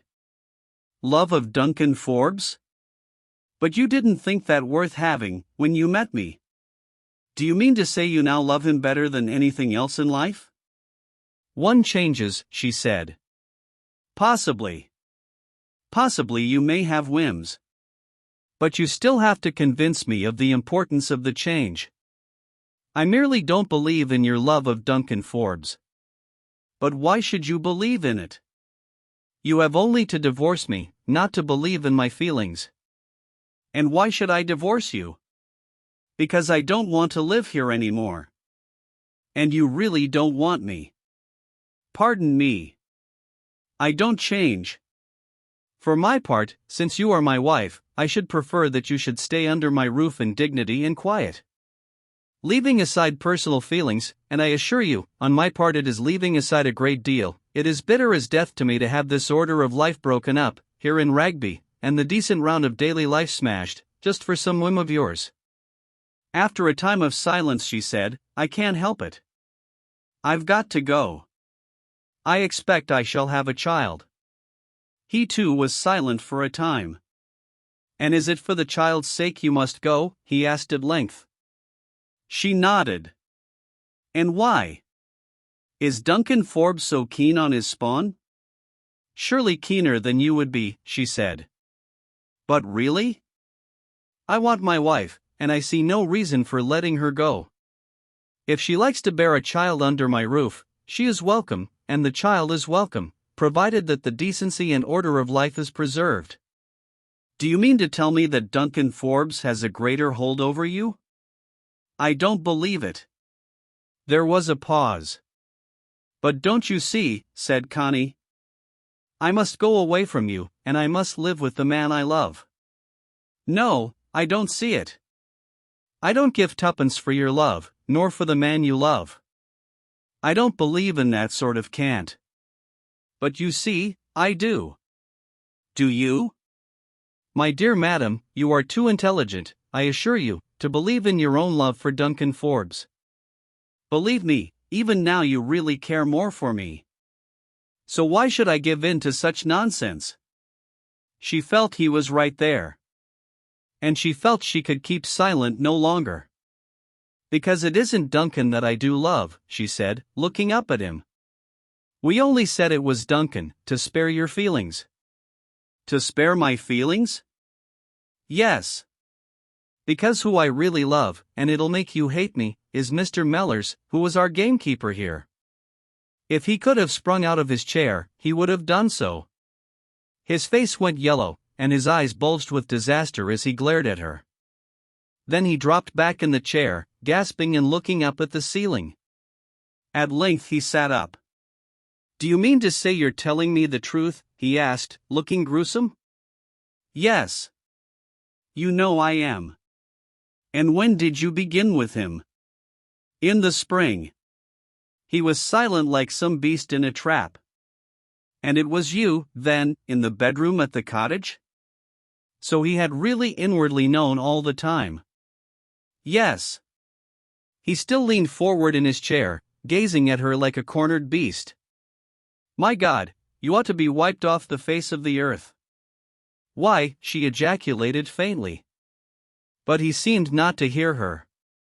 That scum. That bumptious lout. That miserable cad. And carrying on with him all the time, while you were here and he was one of my servants. My God, is there any end to the beastly lowness of women? He was beside himself with rage, as she knew he would be. And you mean to say you want to have a child to a cad like that? Yes.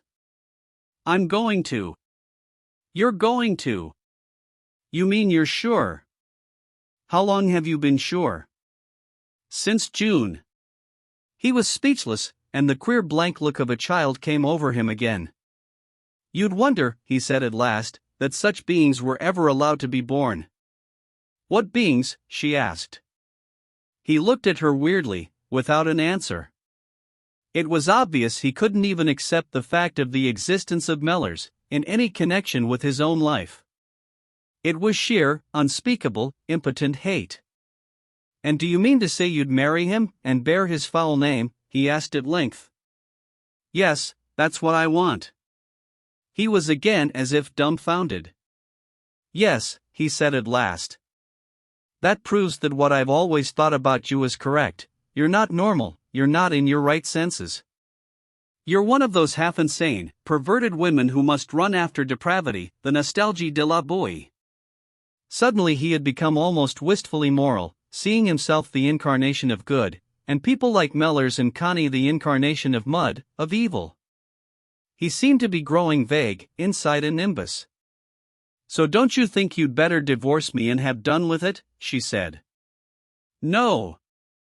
You can go where you like, but I shan't divorce you, he said idiotically. Why not? He was silent, in the silence of imbecile obstinacy. Would you even let the child be legally yours, and your heir? She said. I care nothing about the child. But if it's a boy it will be legally your son, and it will inherit your title, and have Ragby. I care nothing about that, he said. But you must. I shall prevent the child from being legally yours, if I can. I'd so much rather it were illegitimate, and mine, if it can't be Mellors. Do as you like about that. He was immovable. And won't you divorce me? She said. You can use Duncan as a pretext. There'd be no need to bring in the real name. Duncan doesn't mind. I shall never divorce you, he said, as if a nail had been driven in. But why? Because I want you to? Because I follow my own inclination, and I'm not inclined to. It was useless. She went upstairs, and told Hilda the upshot. Better get away tomorrow, said Hilda, and let him come to his senses. So Connie spent half the night packing her really private and personal effects. In the morning she had her trunk sent to the station, without telling Clifford. She decided to see him only to say goodbye, before lunch. But she spoke to Mrs. Bolton. I must say goodbye to you, Mrs. Bolton, you know why. But I can trust you not to talk. Oh, you can trust me, your ladyship, though it's a sad blow for us here, indeed. But I hope you'll be happy with the other gentleman. The other gentleman. It's Mr. Mellors, and I care for him. Sir Clifford knows. But don't say anything to anybody. And if one day you think Sir Clifford may be willing to divorce me, let me know, will you? I should like to be properly married to the man I care for. I'm sure you would, my lady. Oh, you can trust me. I'll be faithful to Sir Clifford, and I'll be faithful to you, for I can see you're both right in your own ways. Thank you. And look. I want to give you this, may I? So Connie left Ragby once more, and went on with Hilda to Scotland. Mellors went into the country and got work on a farm. The idea was, he should get his divorce, if possible, whether Connie got hers or not. And for 6 months he should work at farming, so that eventually he and Connie could have some small farm of their own, into which he could put his energy. For he would have to have some work, even hard work, to do, and he would have to make his own living, even if her capital started him. So they would have to wait till spring was in, till the baby was born, till the early summer came round again.